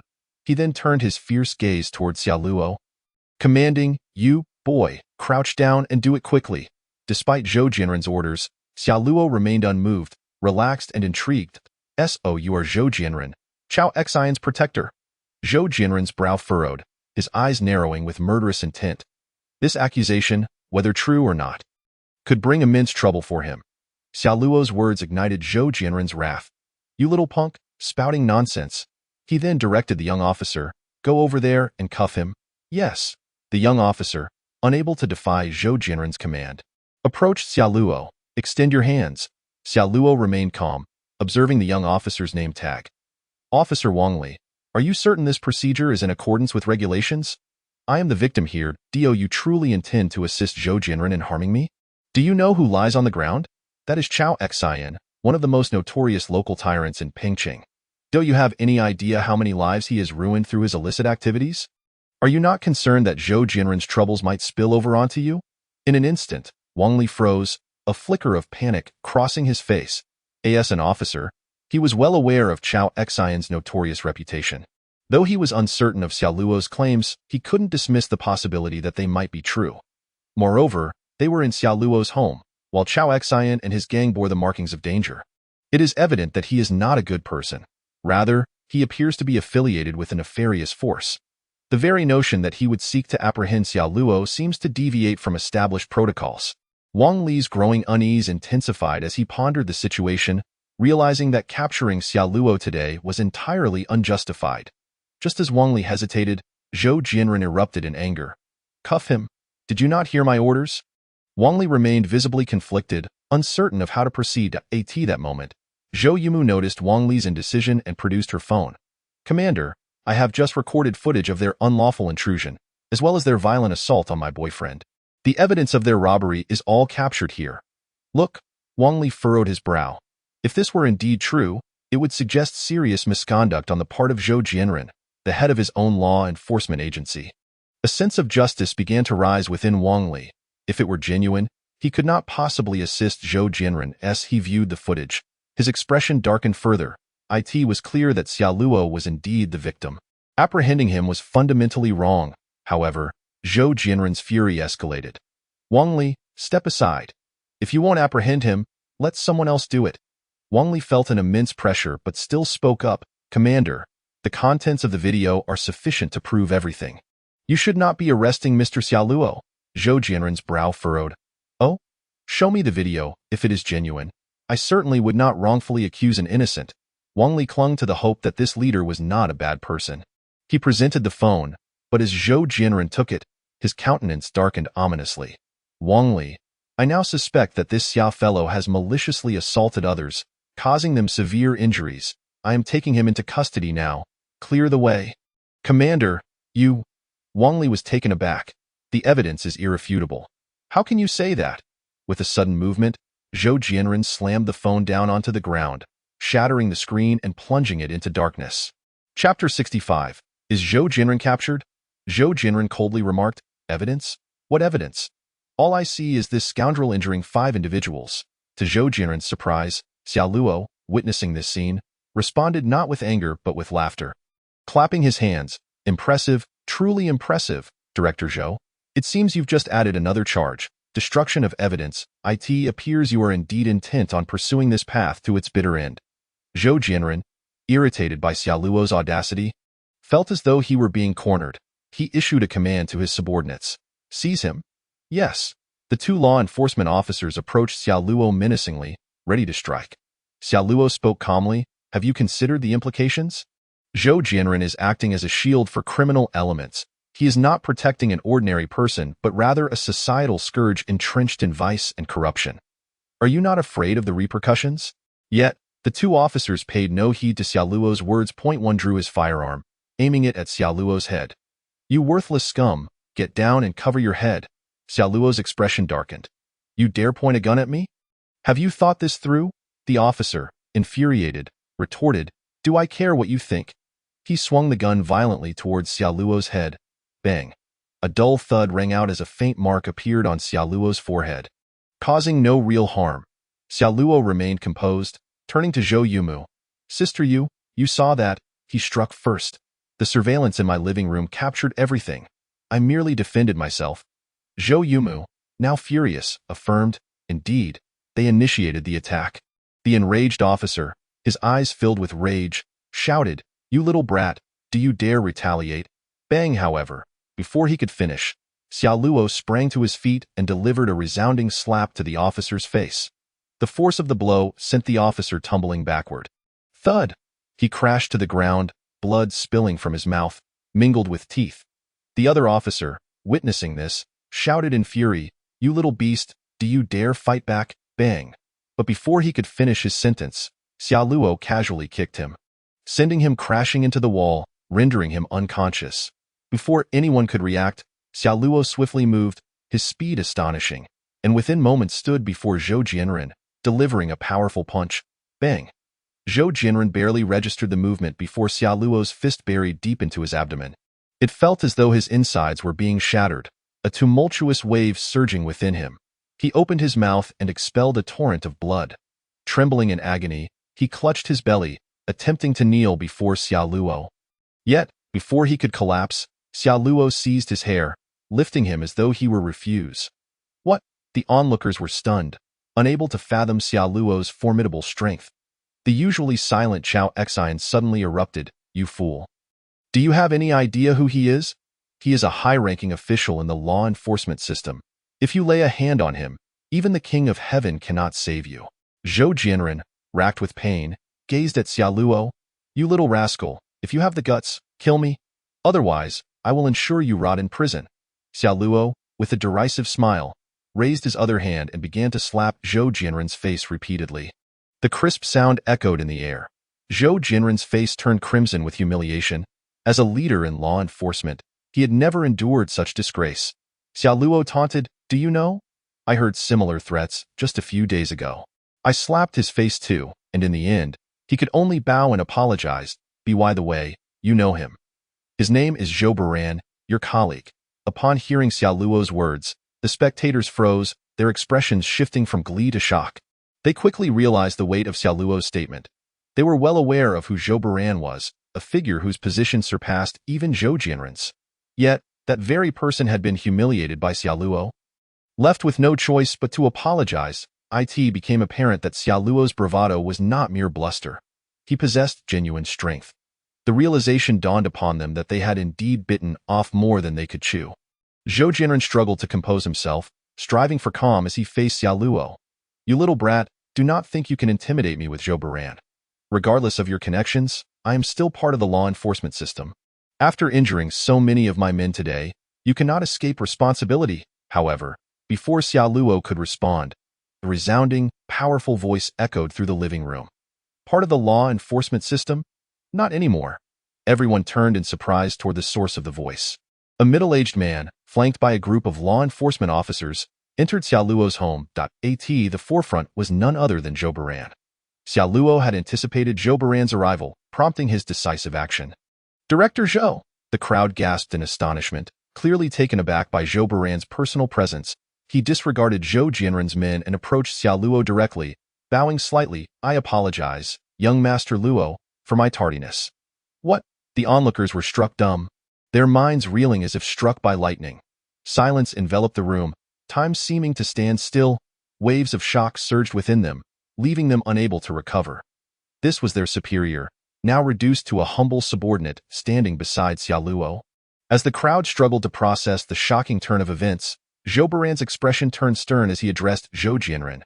Zhou Jianren, I am formally arresting you on charges of accepting bribes, acting as a shield for criminal elements, and engaging in violent law enforcement. Impossible. The shocks continued to bombard the crowd. Just as they were grappling with the previous revelation, yet another explosive announcement followed. Chapter 66. Irrefutable evidence, all in one net. Yet Xia Luo maintained a serene and composed demeanor, as if he had anticipated this turn of events. Zhou Jianren was now in a state of utter panic. His face contorted with rage as he glared at Zhou Baran, shouting, Zhou Baran, are you out of your mind? You would arrest me for this little brat? No matter what connections he has, you should not slander me. Zhou Baran found Zhou Jianren's words utterly laughable. Slander you? Zhou Jianren, do you truly believe I am here to slander you today? Take a good look at this. Zhou Baran's tone suddenly turned serious. He then produced an arrest warrant. Do you see this, Zhou Jianren? I have applied to the higher authorities, and it has been approved. This is your arrest warrant. Zhou Baran placed the document before Zhou Jianren, who was utterly stunned upon seeing it. How is this possible? How can this be? The situation was so abrupt that he had not received any prior indication. Just like that, he was to be arrested? Zhou Baran coldly regarded Zhou Jianren. Zhou Jianren, since we dared to come for you, we naturally have irrefutable evidence. We found millions in cash in your hometown, along with your gold bars. Furthermore, your wife, who has been using illicit substances, is already in our custody. All the sordid deeds you've committed over the years have been revealed by her. What? At these words, Zhou Jianren felt as though 1,000,000 volts of electricity surged through him. He stood frozen, unable to articulate a response. Cuff him, Zhou Baran commanded. Yes, Zhou Qianqian, accompanied by several law enforcement officers, rushed toward Zhou Jianren. He attempted to resist, but Zhou Qianqian gave him no opportunity. Bang! She charged forward, driving her knee forcefully into Zhou Jianren's abdomen. With a muffled thud, veins bulged on Zhou Jianren's forehead, and his face turned crimson. He opened his mouth, expelling a large quantity of bile, collapsing to the ground as Zhou Qianqian placed handcuffs on him. Witnessing this scene, Xia Luo smirked. Zhou Jianren, your crimes were already sufficient to warrant a life sentence, yet you chose to resort to violent law enforcement and destroy evidence. Dio, you truly believe your offenses are not grave enough to warrant your demise. So you are intent on digging your own grave? Upon hearing Xia Luo's words, Zhou Jianren felt an overwhelming sense of helplessness, completely enveloped in a daze. Zhou Baran then approached Xia Luo with a respectful expression. Lo Xiao. My apologies for the inconvenience caused. He then turned to the few law enforcement officers Zhou Jianren had brought. You lot, prepare to face the consequences. At Zhou Baran's words, their faces turned pale. Zhou Qianqian stated. Xia Luo, these individuals are merely temporary workers hired by Zhou Jianren. We will handle this matter appropriately. Those who have undergone professional training and have been accepted into our law enforcement bureau seldom find themselves in such situations. Xia Luo nodded nonchalantly. It's all right. In a large forest, one encounters all kinds of birds. This is quite normal. That Director Wang Li is indeed a commendable individual. He refrained from colluding with Zhou Jianren. Zhou Qianqian and Zhou Baran both nodded, casting appreciative glances at Director Wang Li. It must be said that today, Zhou Jianren and his associates had truly tarnished the reputation of the Law Enforcement Bureau. At the very least, Director Wang Li had preserved their final dignity, proving that the law enforcement personnel of Pingqing were just and courageous in the face of darkness. Wang Li also looked at Xia Luo with gratitude. Although Xia Luo had merely uttered a few words of praise for him, it signified that his career would be significantly smoother in the years to come. As for Chao Xian and his subordinates, they were utterly bewildered. They felt a sense of despair, for Zhou Jianren had been their greatest shield. Now that he was captured, all the sordid deeds they had committed would inevitably be exposed by him. Chao Xian could not fathom where he had gone wrong. Hadn't Gao Lan said that Xia Luo was merely an orphan without parents? Yet, here he was, having fallen victim to a mere 18 or 19-year-old youth. Meanwhile, Xia Luo and Zhou Yumu accompanied Zhou Baran to the Law Enforcement Bureau to provide their testimonies. Zhou Yumu assured that she would handle everything from there. Initially, she had a 90% assurance of securing a death sentence for Chao Xian, but now that Zhou Jianren had been apprehended, she was entirely confident that Chao Xian would face the same fate. As they left, Xia Luo inquired about Gao Lan's whereabouts. A cold smile crept across his face, and a glimmer of murderous intent flickered in his eyes. Gao Lan, you have delivered yourself right to my doorstep. It's time. I had some fun with you and your daughter. In a suite at the South City Hotel in Pingqing, Gao Lan sat on the sofa, her expression rather unpleasant. Glancing at the time, it was already 11:30 at night. Yet, there was still no word from Chao Xian. Gao Lan couldn't help but wonder if something had happened to him. However, she quickly dismissed this thought. She knew that Chao Xian had Zhou Jianren from the Law Enforcement Bureau as his protective shield. With such backing in a small city like Pingqing, Chao Xian was akin to a local emperor. How could anything go wrong? Ding dong at that moment, the doorbell rang. Finally, a glimmer of excitement sparkled in Gao Lan's eyes as she rushed to open the door. Yet, the instant she swung it open and beheld the figure standing outside, she froze. It's you. Standing at the door was none other than Xia Luo. His face bore a cold smile, his gaze brazenly assessing Gao Lan. Clad in a black lace nightgown, her hair cascading down in soft waves, she exuded an alluring charm that belied her 38 years. Under the dim yellow light, her figure appeared tantalizingly perfect, igniting a wave of excitement in Xia Luo's. Gao Lan caught sight of Xia Luo's predatory gaze. She prepared to scream, "Wah!" However, before she could utter another word, Xia Luo swiftly grasped her throat, lifting her effortlessly. Chapter 67. Capturing Gao Lan. Terror filled Gao Lan's eyes as she struggled frantically. But her efforts proved futile. Xia Luo's strength was nothing short of superhuman, rendering her helpless in his grasp. In this small place called Pingqing, he was invincible. How could a delicate woman like Gao Lan possibly break free? Xia Luo, as if holding a mere chick, dragged her into the room. As they entered, he kicked the door shut behind them. He tossed Gao Lan onto the bed, and she gasped for breath, her eyes wide with fear. Xia Luo, I warn you, do not act recklessly. Otherwise, I will ensure that my associates and Chao Xian will not let you off easily. Chao Xian has been arrested. Xia Luo replied calmly. What? Gao Lan stood frozen in disbelief. Staring blankly at Xia Luo, his simple statement struck her like a bolt from the blue. How could this be? How could Chao Xian possibly be captured? Xiao Luo, uninterested in further banter, continued, not only him but also his protector, Zhou Jianren, has been apprehended with that. He tossed his phone at her, containing a video. This is Chao Xian's confession. Take a look for yourself. Gao Lan's face turned ashen, her heart racing in disbelief as she opened the video. The contents revealed Chao Xian's confession at the Law Enforcement Bureau, the footage showcasing his battered visage and desperate admissions of his crimes, detailing how he colluded with Gao Lan to extort 600,000 from Xiao Luo. Gao Lan's complexion grew increasingly grim as she finished watching the video. Xiao Luo remained composed, sitting on the sofa and lighting a cigarette, exhaling a plume of pale smoke. Conspiracy to extort, burglary, assault. If I were to press charges against you, you would be the mastermind. You wouldn't see the light of day for at least a decade or two. What? How can this be? Gao Lan was utterly bewildered. Panic flashed across her face as she struggled to find words. Yet, she quickly regained her composure. Xiao Luo, you cannot sue me. Do you know whose woman I am? I am Lu Xindai's woman. If you send me to prison, he will never let you off the hook. At her words, Xiao Luo burst into laughter. Gao Lan, stop deceiving yourself.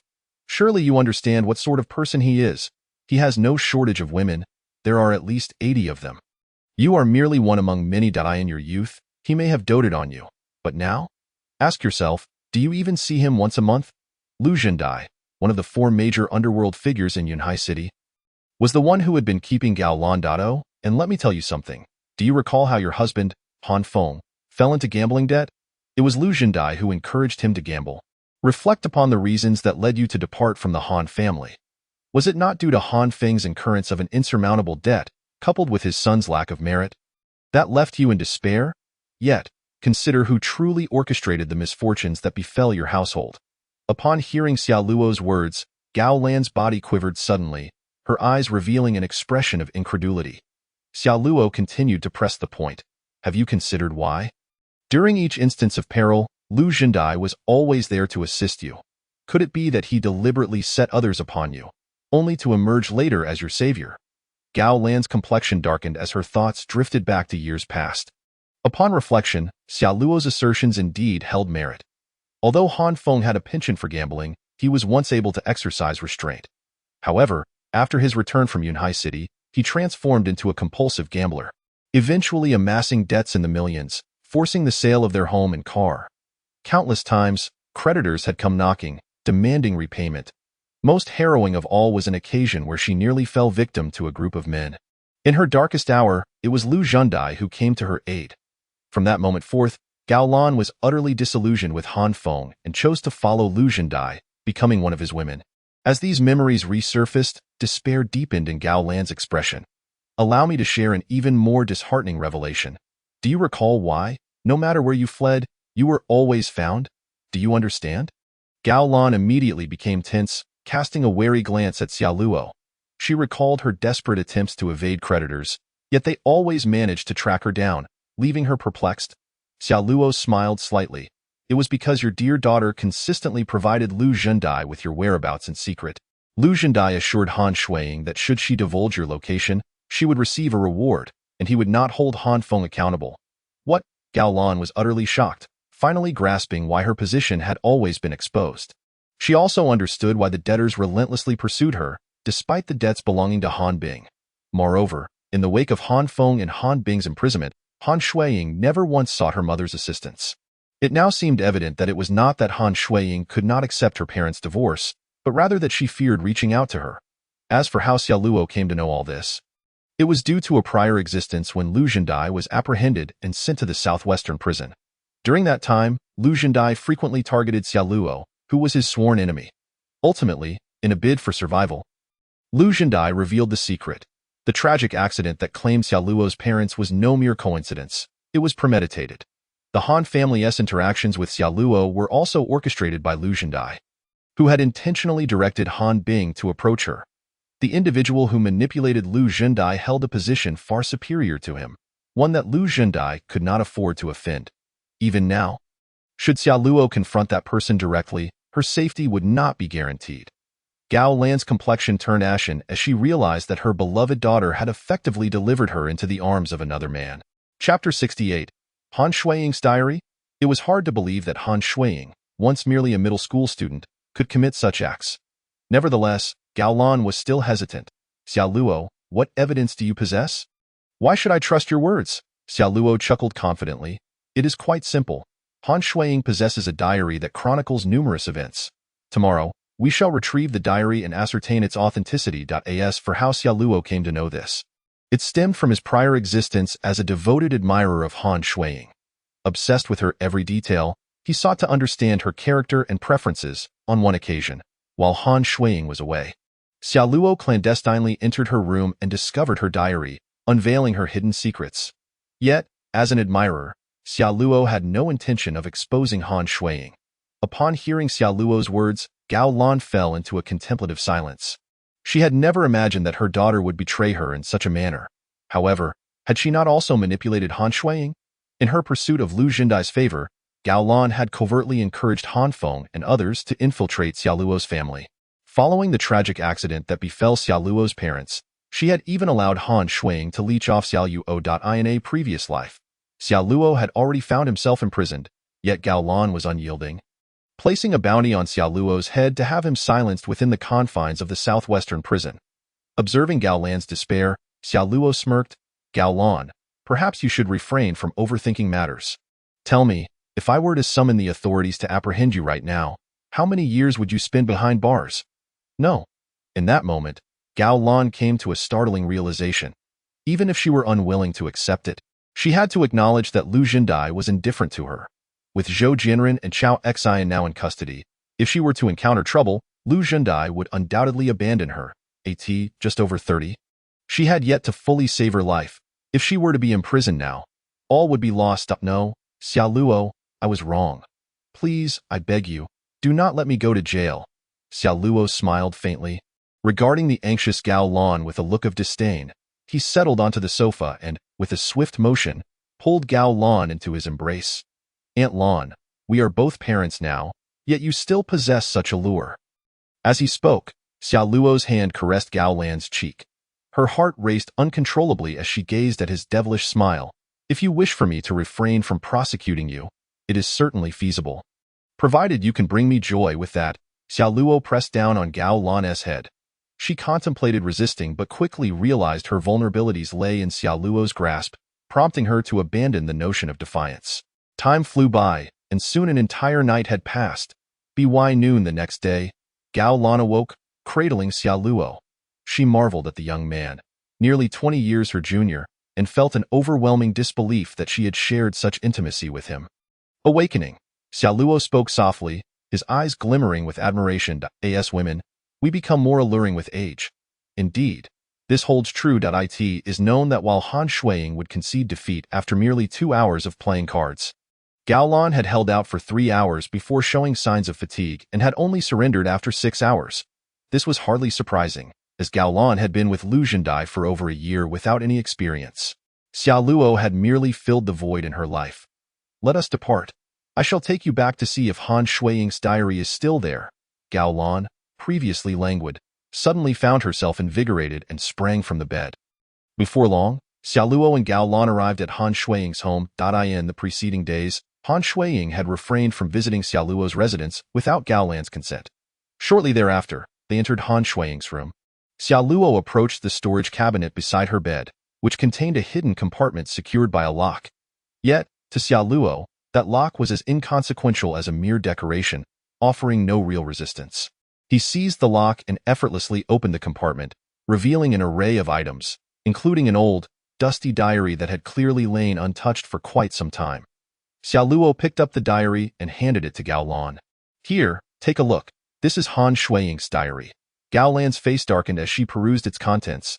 December 3 RD, XXXX. Today, someone mentioned that my father enjoys playing cards. If I bring him to their place, they will give me 200 as a reward. How wonderful. I just need 200 to buy a toy I like. December 17th, XXXX. Today, some fierce-looking uncles came to our house, claiming that my father owes them money. They were so intimidating that they not only beat my brother but even my father. December 19th, XXXX. Today, my parents argued, and those uncles returned, kicking down our front door. They are truly frightening. Today, I encountered a strange uncle who said that if I provide him with my mother's location in real time, he would reward me with $1,000. January 3rd, XXXX. The strange uncle returned, offering me $5,000 to help my parents get divorced. I refused. January 10th, XXXX. The strange uncle again urged me to facilitate my parents' divorce, this time offering me $10,000. Goodness, that is a substantial sum. I have received the most substantial amount of New Year's money, merely $3,000.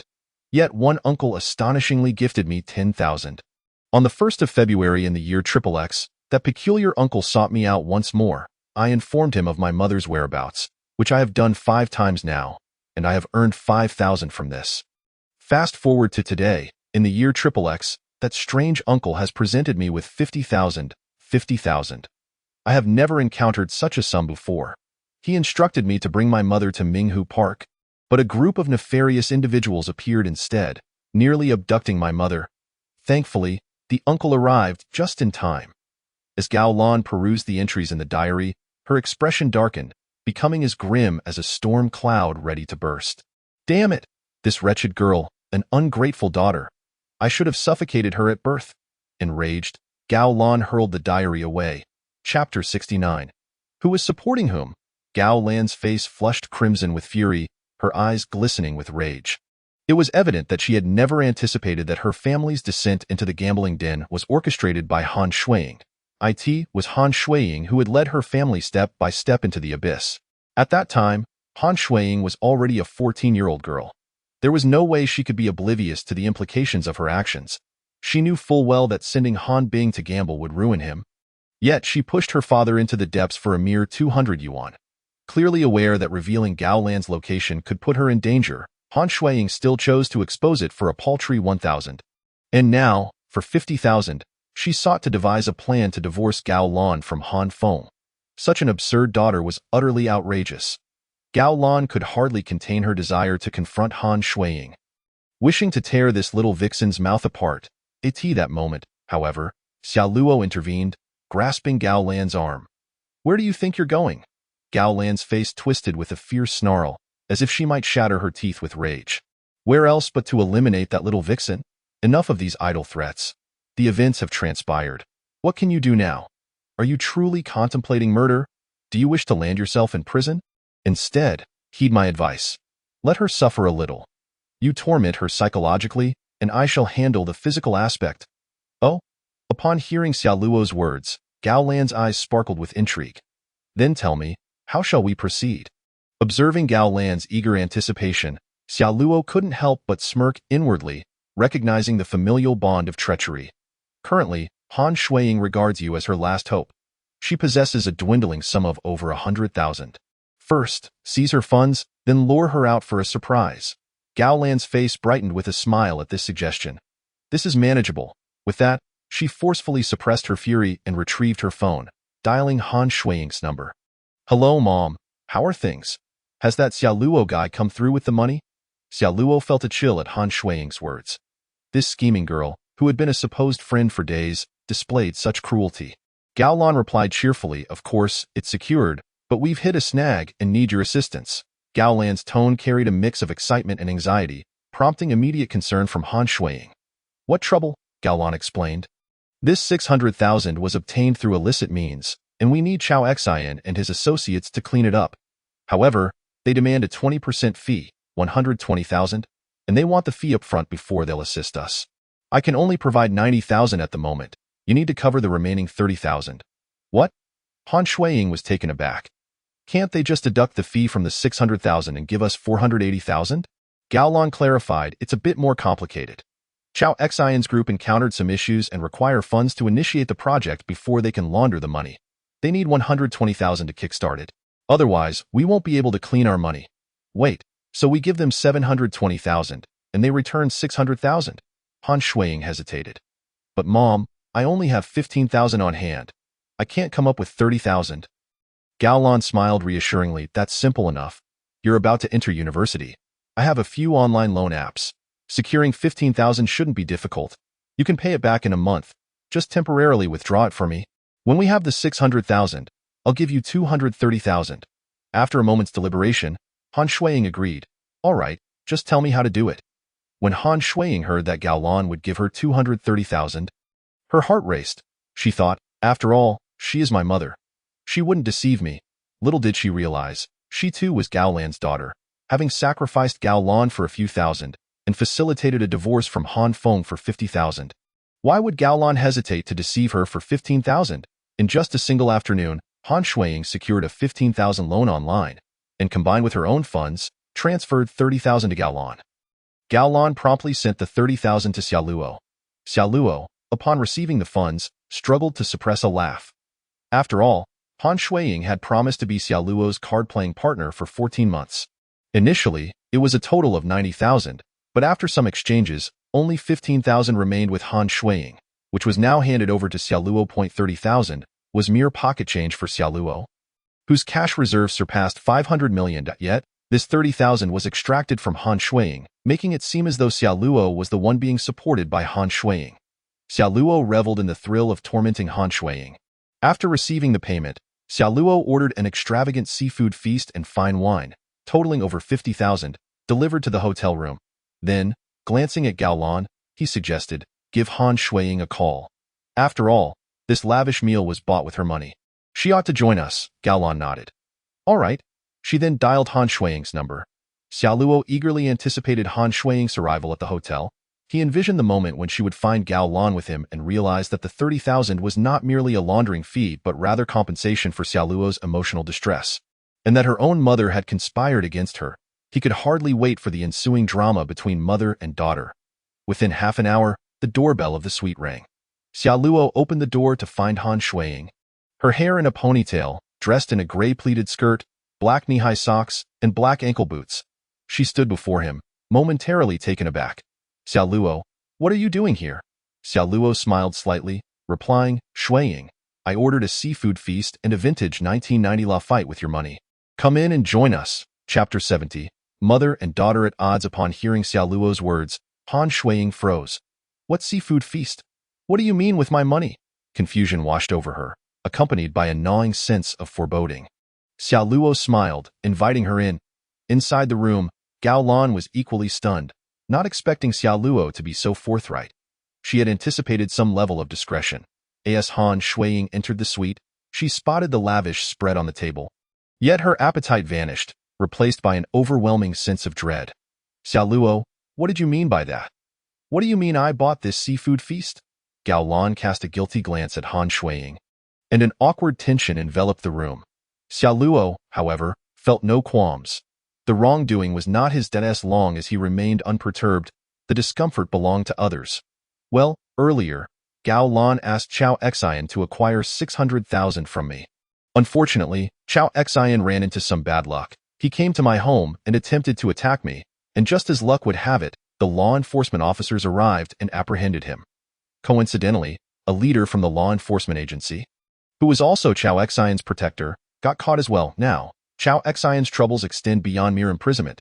He faces the death penalty in a bid to reduce his sentence. He has implicated both you and Gao Lan, claiming that you two conspired with him to extort me. What? Upon hearing Xiao Luo's revelation, Han Shuiying felt the world tilt beneath her. This was extortion, and of a monumental scale. 600,000. If this allegation held true, both she and Gao Lan would face imprisonment. In the video, the testimony of Chao Xian was recorded separately by Xiao Luo, specifically for Zhou Baran and Zhou Qianqian. It was not submitted to the Law Enforcement Bureau, which implies that, according to the records, the individuals guilty of extortion and burglary are indeed Chao Xian. As long as Xiao Luo refrains from presenting the video to prosecute Gao Lan and Han Shuiying, they need not fear imprisonment. Han Shuiying and her mother still hold value for Xiao Luo, who intends to exploit them gradually. Therefore, Xiao Luo has no intention of incarcerating them just yet. He must first extract every ounce of their worth. Previously, Han Shuiying had so easily betrayed her own interests because Xiao Luo lacked sufficient leverage to compel her. This time, however, with a decisive piece of evidence in hand, Han Shuiying would undoubtedly think twice before betraying Xiao Luo again. If she were to provoke him, he could easily ensure her imprisonment. Xiao Luo gazed at Han Shuiying with a gentle demeanor, softly caressing her cheek. Shuiying, look at me, I genuinely care for you. Even though you and your mother have extorted me, I have no plans to take legal action against you, he continued. You know, your previous treatment of me was truly heartbreaking. Han Shuiying's expression darkened, her anxiety reaching a peak. She longed to hurl insults at Xia Luo but lacked the courage. What if she enraged him? Xia Luo smiled at her. Let us have dinner first and discuss things slowly. Still preoccupied with Xia Luo's earlier words, Han Shuiying inquired, What did you mean when you mentioned my money? Xia Luo chuckled lightly. You extorted me, which saddened me greatly. Naturally, I expect some compensation in return for not suing you, so I've requested 300,000 as damages for emotional distress. Is that unreasonable? What? Upon hearing Xia Luo's words, Han Shuiying felt as though she had been struck by lightning. Now that she knew he would not pursue legal action, her foremost concern shifted to her finances. That money represented the culmination of countless exertions on her part. Her 15,000 had barely passed from Xia Luo's hands to hers, and before she had a chance to warm it, it was already back in his possession, not to mention the additional 15,000 she had lost. Han Shuiying felt as if her world was collapsing, her expression morphing into one of fury. She glared at Gao Lan, demanding loudly, Mother, does this mean that what you told me about the handling fee was a lie? A flicker of guilt crossed Gao Lan's eyes, yet she nodded affirmatively. Indeed, I deceived you. That 300,000 is compensation for Xia Luo's emotional distress. If I hadn't done this, both of us would likely face at least 8 years in prison. You should understand my predicament. I understand you, Mother. Han Shuiying erupted in anger. Her face flushed crimson, her expression wild with rage. Gao Lan, are you out of your mind? After all these years as the mistress of a wealthy man in Yunhai City, you have no money of your own? Why must you use my funds to pay Xia Luo? Are you even human to betray your own daughter?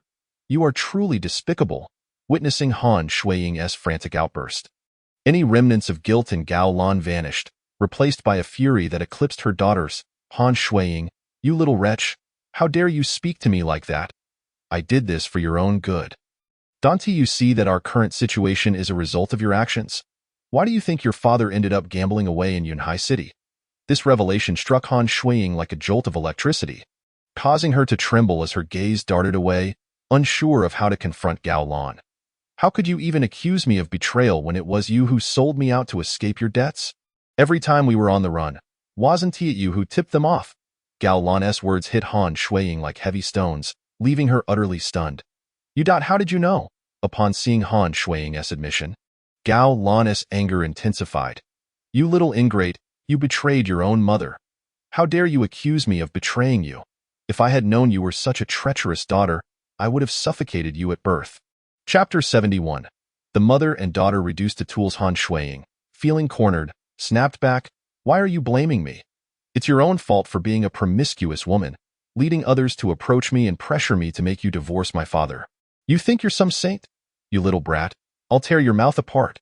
At last, Gao Lan's fury boiled over, and she charged at Han Shuiying, pulling and tugging at her violently. Han Shuiying, equally enraged, retaliated, and the two women became entangled in a fierce struggle, their fight devolving into hair-pulling and slapping. You dare fight back? I'm your mother. You old hag, I'm here to beat you. Meanwhile, Xia Luo watched the chaotic scene unfold. Utterly bewildered, he had not anticipated such an explosive and outrageous spectacle. In a matter of moments, both Han Shuiying and Gao Lan had torn each other's clothing to shreds. Xia Luo marveled at the excitement of orchestrating it all. Relishing the sight of his enemies, a mother and daughter, turned against one another. Could anything be more satisfying? Before long, Han Shuiying bore scratches across her face, while Gao Lan found herself with a bloody nose. Realizing that if the fight continued, they might end up disfigured, Xia Luo intervened. He could not allow his toys, his adversaries, to be ruined so easily.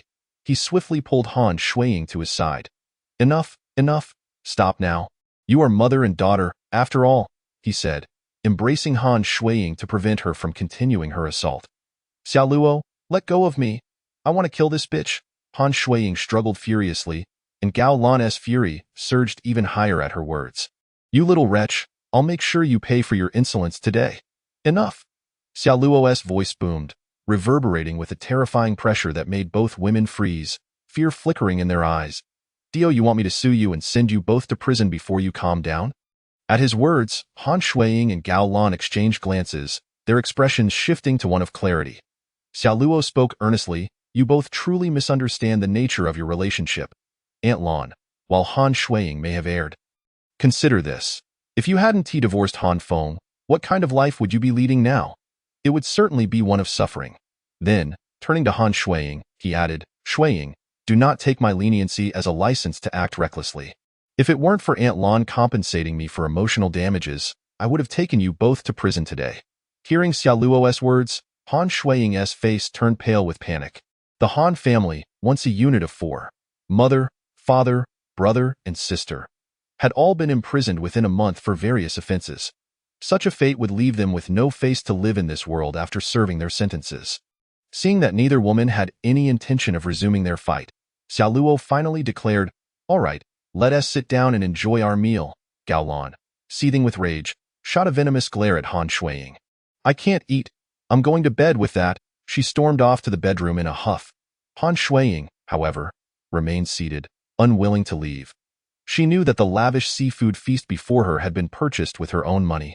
The 2 bottles of 1990 La Fight on the table alone cost over 10,000. She was reluctant to walk away from it. As Xiaoluo savored the lobster, he appeared completely at ease. While Han Shuiying found herself overwhelmed by bitterness at the meal before her. She had thought she had escaped Han Feng and Han Bing, only to encounter the treachery of Gao Lan. Had it not been for Gao Lan's 600,000 lure, she would not have found herself so easily manipulated by Xiaoluo. Previously, while Xiaoluo had managed to exert control over her, it had not been absolute. This time, however, with his leverage firmly in hand, any further disobedience on her part would lead to her ruin. As Han Shuiying reflected on her plight, tears began to flow uncontrollably. My life is so miserable, Xiaoluo observed her, inquiring, What's wrong now?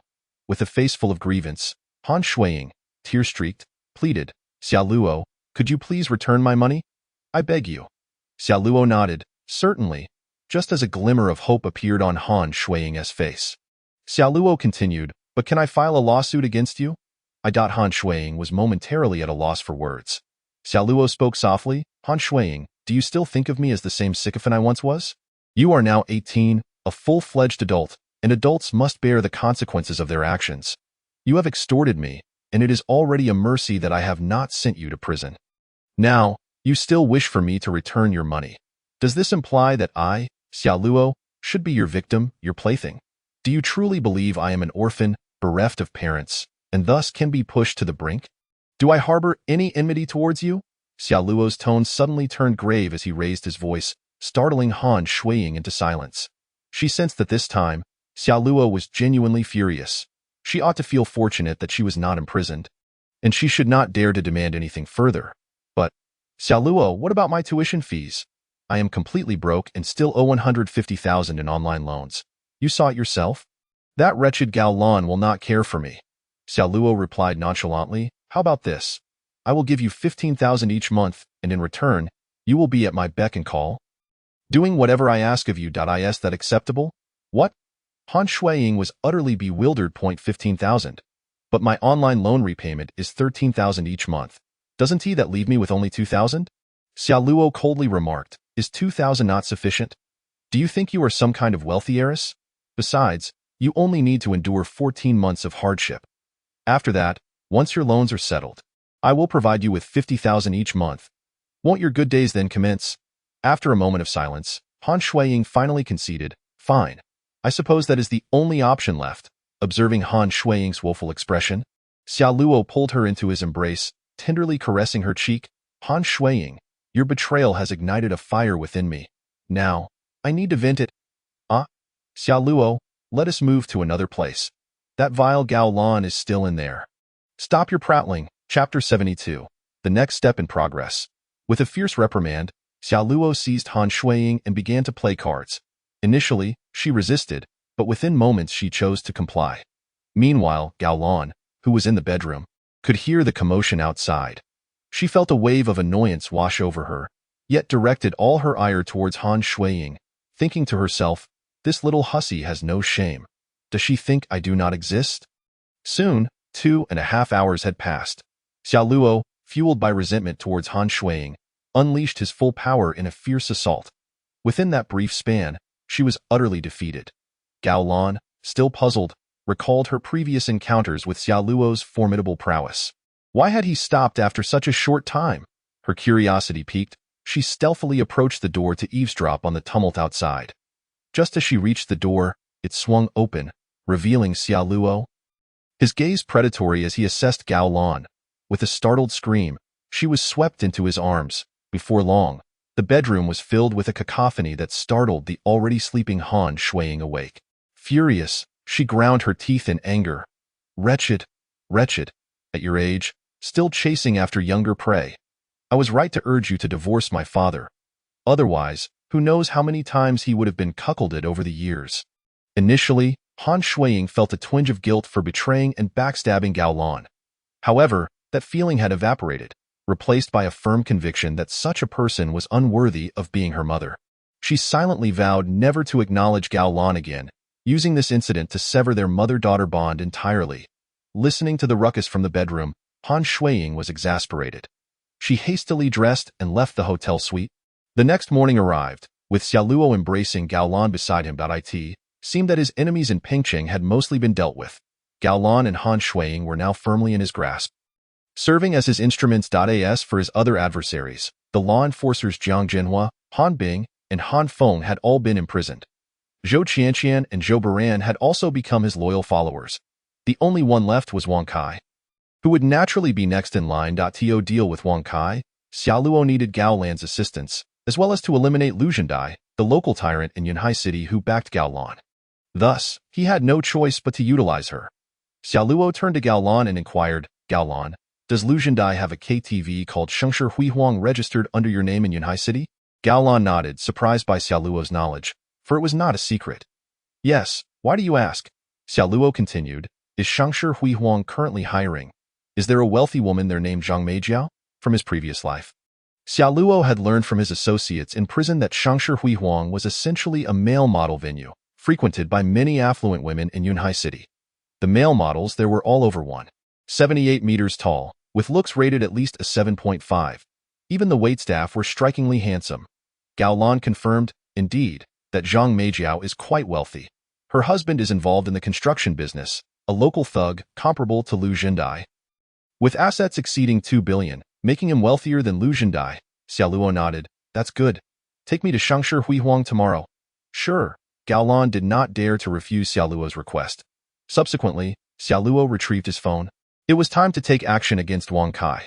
The previous incident involving Wang Kai and Feng Yi was merely the beginning of their family's descent into despair. Now, Xia Luo was determined to bring an end to Wang Kai's family. He dialed Wang Kai's number, but a minute later, the call went unanswered. Xia Luo furrowed his brow and called again, only for Wang Kai to hang up on him. Anger flashed in Xia Luo's eyes as he then called Wang Kai's mother, Feng Qing. After a brief moment, Feng Qing answered, her tone icy. Xia Luo, do not call Wang Kai again. After what happened, he was deeply disappointed in you for not being there when he needed help. He said he won't contact you anymore. Do you know that we have had to mortgage our house to gather compensation for that woman? Our family is utterly disillusioned with you. Xia Luo found it utterly ridiculous. You brought this upon yourselves. Wang Kai acted recklessly, and now I am at fault for not lending you money. How absurd. Yet, he suppressed his rage and feigned remorse, replying, Aunt Feng, you misunderstand me, I genuinely had no choice. Otherwise, I would have lent you the money. I've been trying to find a way out. I even went to Yunhai City recently to secure a decent job. I earned 50,000 in just a few days and was about to return with the money. If you don't need it anymore, then, as he prepared to hang up, Feng Qing's tone shifted when she heard the mention of 50,000. Xia Luo, wait, don't hang up. I'm sorry, I misunderstood you. Xia Luo smiled, Aunt, you mean I've told Wang Kai that he won't ignore you? I even scolded him yesterday for saying those things to you.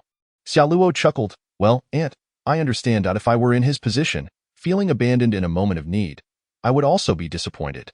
During lunch, have Wang Kai come to Sanjiang Hong restaurant to collect the money. I want to have a proper talk with him. All right, Xia Luo, I'll tell Wang Kai right away at noon. In a private room at Sanjiang Hong restaurant, Xia Luo and Wang Kai sat together. Xia Luo handed over 50,000 in cash, eliciting a smile from Wang Kai. Chapter 73. Serving fruit platters, Wang Kai takes the bait again. Thanks, brother. Although 50,000 was nowhere near enough to alleviate Wang Kai's family's troubles, It was better than nothing. Xiao Luo earnestly stated, as brothers, we must support one another. No need for thanks. Wang Kai grinned, then inquired, by the way, brother, you mentioned you found a job in Yunhai City and earned 50,000 in just a few days? Xiao Luo nodded. Correct, to be precise. I made it in 2 days. Oh. Wang Kai's face lit up with excitement and curiosity. What kind of job pays that well? Xiao Luo smiled faintly. I worked as a server at a KTV called Shengshi Huihuang in Yunhai City, earning 50,000 in 2 days. Wang Kai's expression soured, clearly displeased, suspecting that Xiao Luo was deceiving him. Xiao Luo, I regard you as a brother, yet you seem to perceive me as a fool. How could one possibly earn 50,000 yuan in just 2 days working as a server at a KTV? If you do not wish to speak, you need not, but there is no need to toy with me, is there? Xiao Luo patiently replied, how could I ever toy with you? That establishment, Shengshi Huihuang KTV, is no ordinary venue. It is a highly exclusive club, frequented by the most affluent women of Yunhai City. To become a member there, one must undergo a financial verification.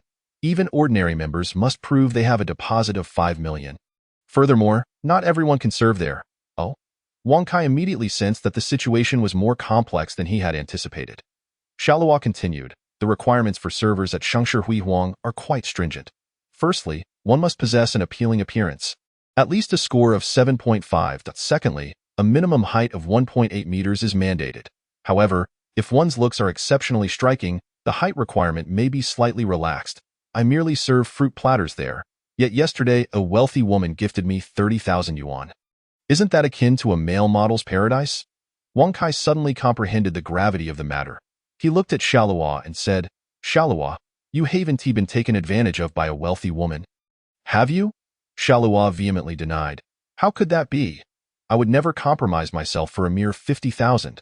Indeed, that affluent woman showed interest in me and offered 300,000 for my company for a night. But I declined. 300,000. Wang Kai gasped in astonishment. Brother, what are you thinking? Why didn't you accept it? Xiao Luo shook his head. I am a man of principles. How could I sell my body for a trivial sum of 30,000? If I were to do so, I would rather pursue a career as a male model. Wang Kai's eyes sparkled with excitement. Xiao Luo, how much does it pay to work at that KTV? Xiao Luo smiled slightly. The wages there are calculated daily, not monthly. For a single day, it's 300 yuan, and if one attends every day, there's a 3,000 yuan attendance bonus, of course. This does not include tips. Typically, servers like me can earn over 10,000 yuan in tips alone each month. Instantly, Wang Kai was invigorated. Then, hypothetically speaking, what if I were a male model? I have a friend whose family is struggling financially, and he is quite in need of work. I would like to take him along to see. Xiao Luo found this amusing. Classic, I have a friend, he mused, fully aware that Wang Kai was referring to himself. Xiao Luo had already learned from Qianqian that Wang Kai's family was in dire straits, having been sued for 1 million yuan, depleting almost all their savings, even mortgaging their house. Wang Kai's family was desperately seeking ways to earn money, lest they fail to repay their loans. Xiao Luo chuckled. If it's about being a male model, the pay is significantly higher. For accompanying drinks, one can earn 1,500 yuan for a night. If it involves staying overnight, that's 4,500 yuan. In other words, if a wealthy woman takes a liking to you, you can earn at least 1,500. Dining out with a wealthy woman could net you 6,000, with a monthly income starting at a minimum of 100,000. Wang Kai inhaled sharply. Feeling astounded that it's worth noting that there are male models at KTV in Pengcheng, but they only earn about 400 yuan a day, and most are quite unappealing. Often, they may not even work 10 days in a month. It's quite a dire situation. Wang Kai couldn't help but marvel at the prosperity of Yunhai City. He looked at Xiao Luo with excitement. Xiao Luo, I also want to work at that KTV serving fruit platters. Do you think I would qualify? Xiao Luo secretly chuckled. Although Wang Kai claimed he wanted to serve fruit platters, he was clearly considering a modeling career. After all, Wang Kai was not unattractive, standing at 1.8 meters tall, and had been second only to Xiao Luo in high school. If he were to work at Shengshi Huihuang KTV, he would undoubtedly be hired. This would allow Xiao Luo's plans to unfold seamlessly. Without a second thought, Xiao Luo replied, no problem at all. Serving fruit platters is simple. I'll inquire for you.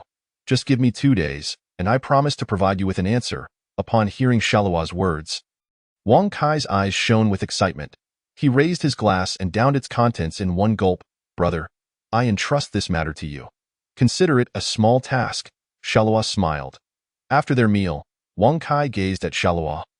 Reluctant to part ways at that moment, the two appeared to be as close as brothers, entirely oblivious to Wang Kai's earlier grievances towards Xiaoluo. As Xiaoluo watched Wang Kai depart, a cold glint flickered in his eyes. Wang Kai, rest assured, I will ensure you meet the wealthiest women. However, whether you can handle their demands remains to be seen. The following day, Xiaoluo accompanied Gao Lan to Yunhai City, preparing for what lay ahead. After all, significant projects awaited Xiaoluo.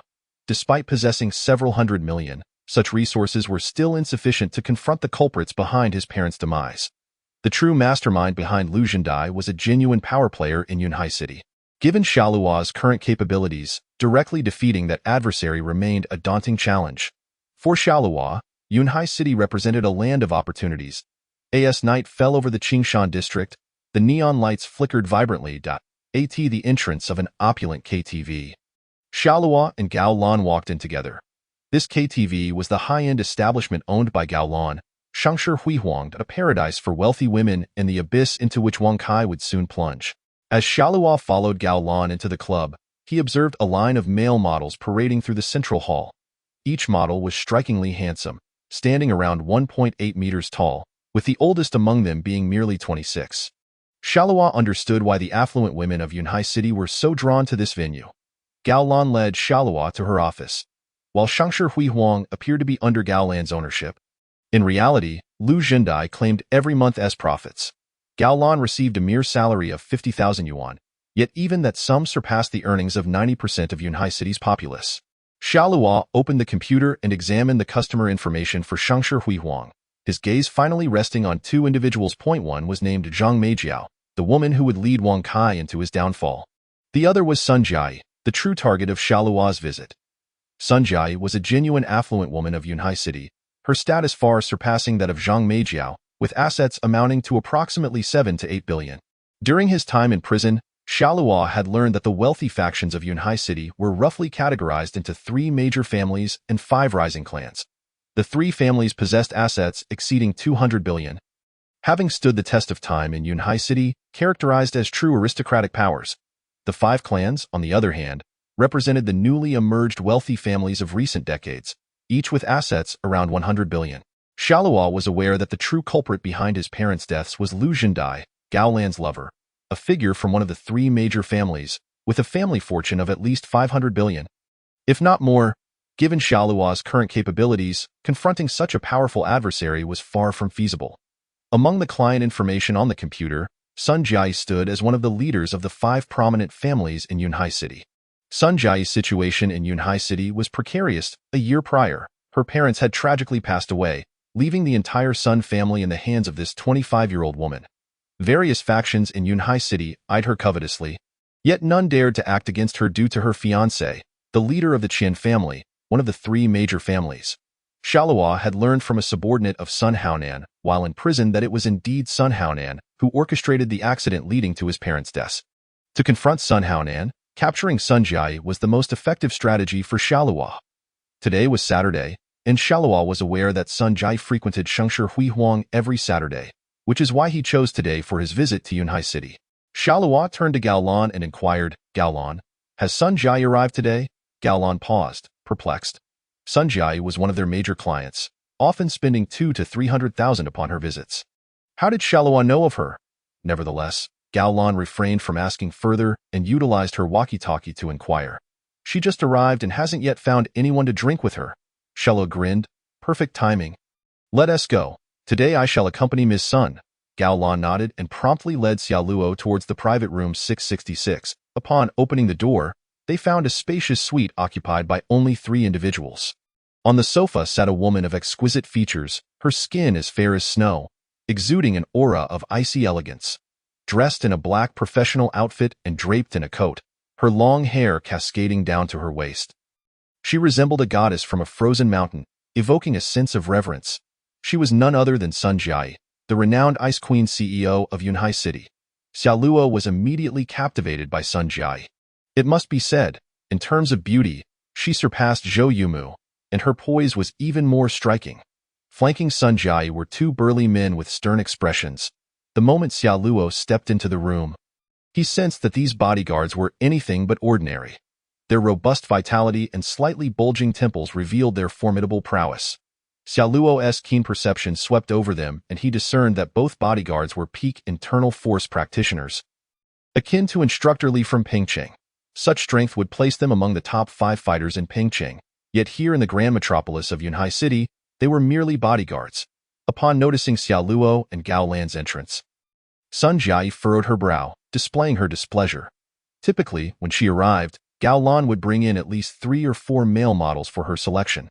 Yet today, only one had been introduced. Gao Lan, upon seeing Sun Jiayi, donned a fawning smile. Sun Zong, you are truly fortunate today. We have a handsome gentleman here. It's his first day, and I specifically brought him to keep you company. With that, Gao Lan pulled Xiaoluo forward. The moment Sun Jiayi laid eyes on Xiaoluo, she was momentarily taken aback, clearly surprised by his striking handsomeness.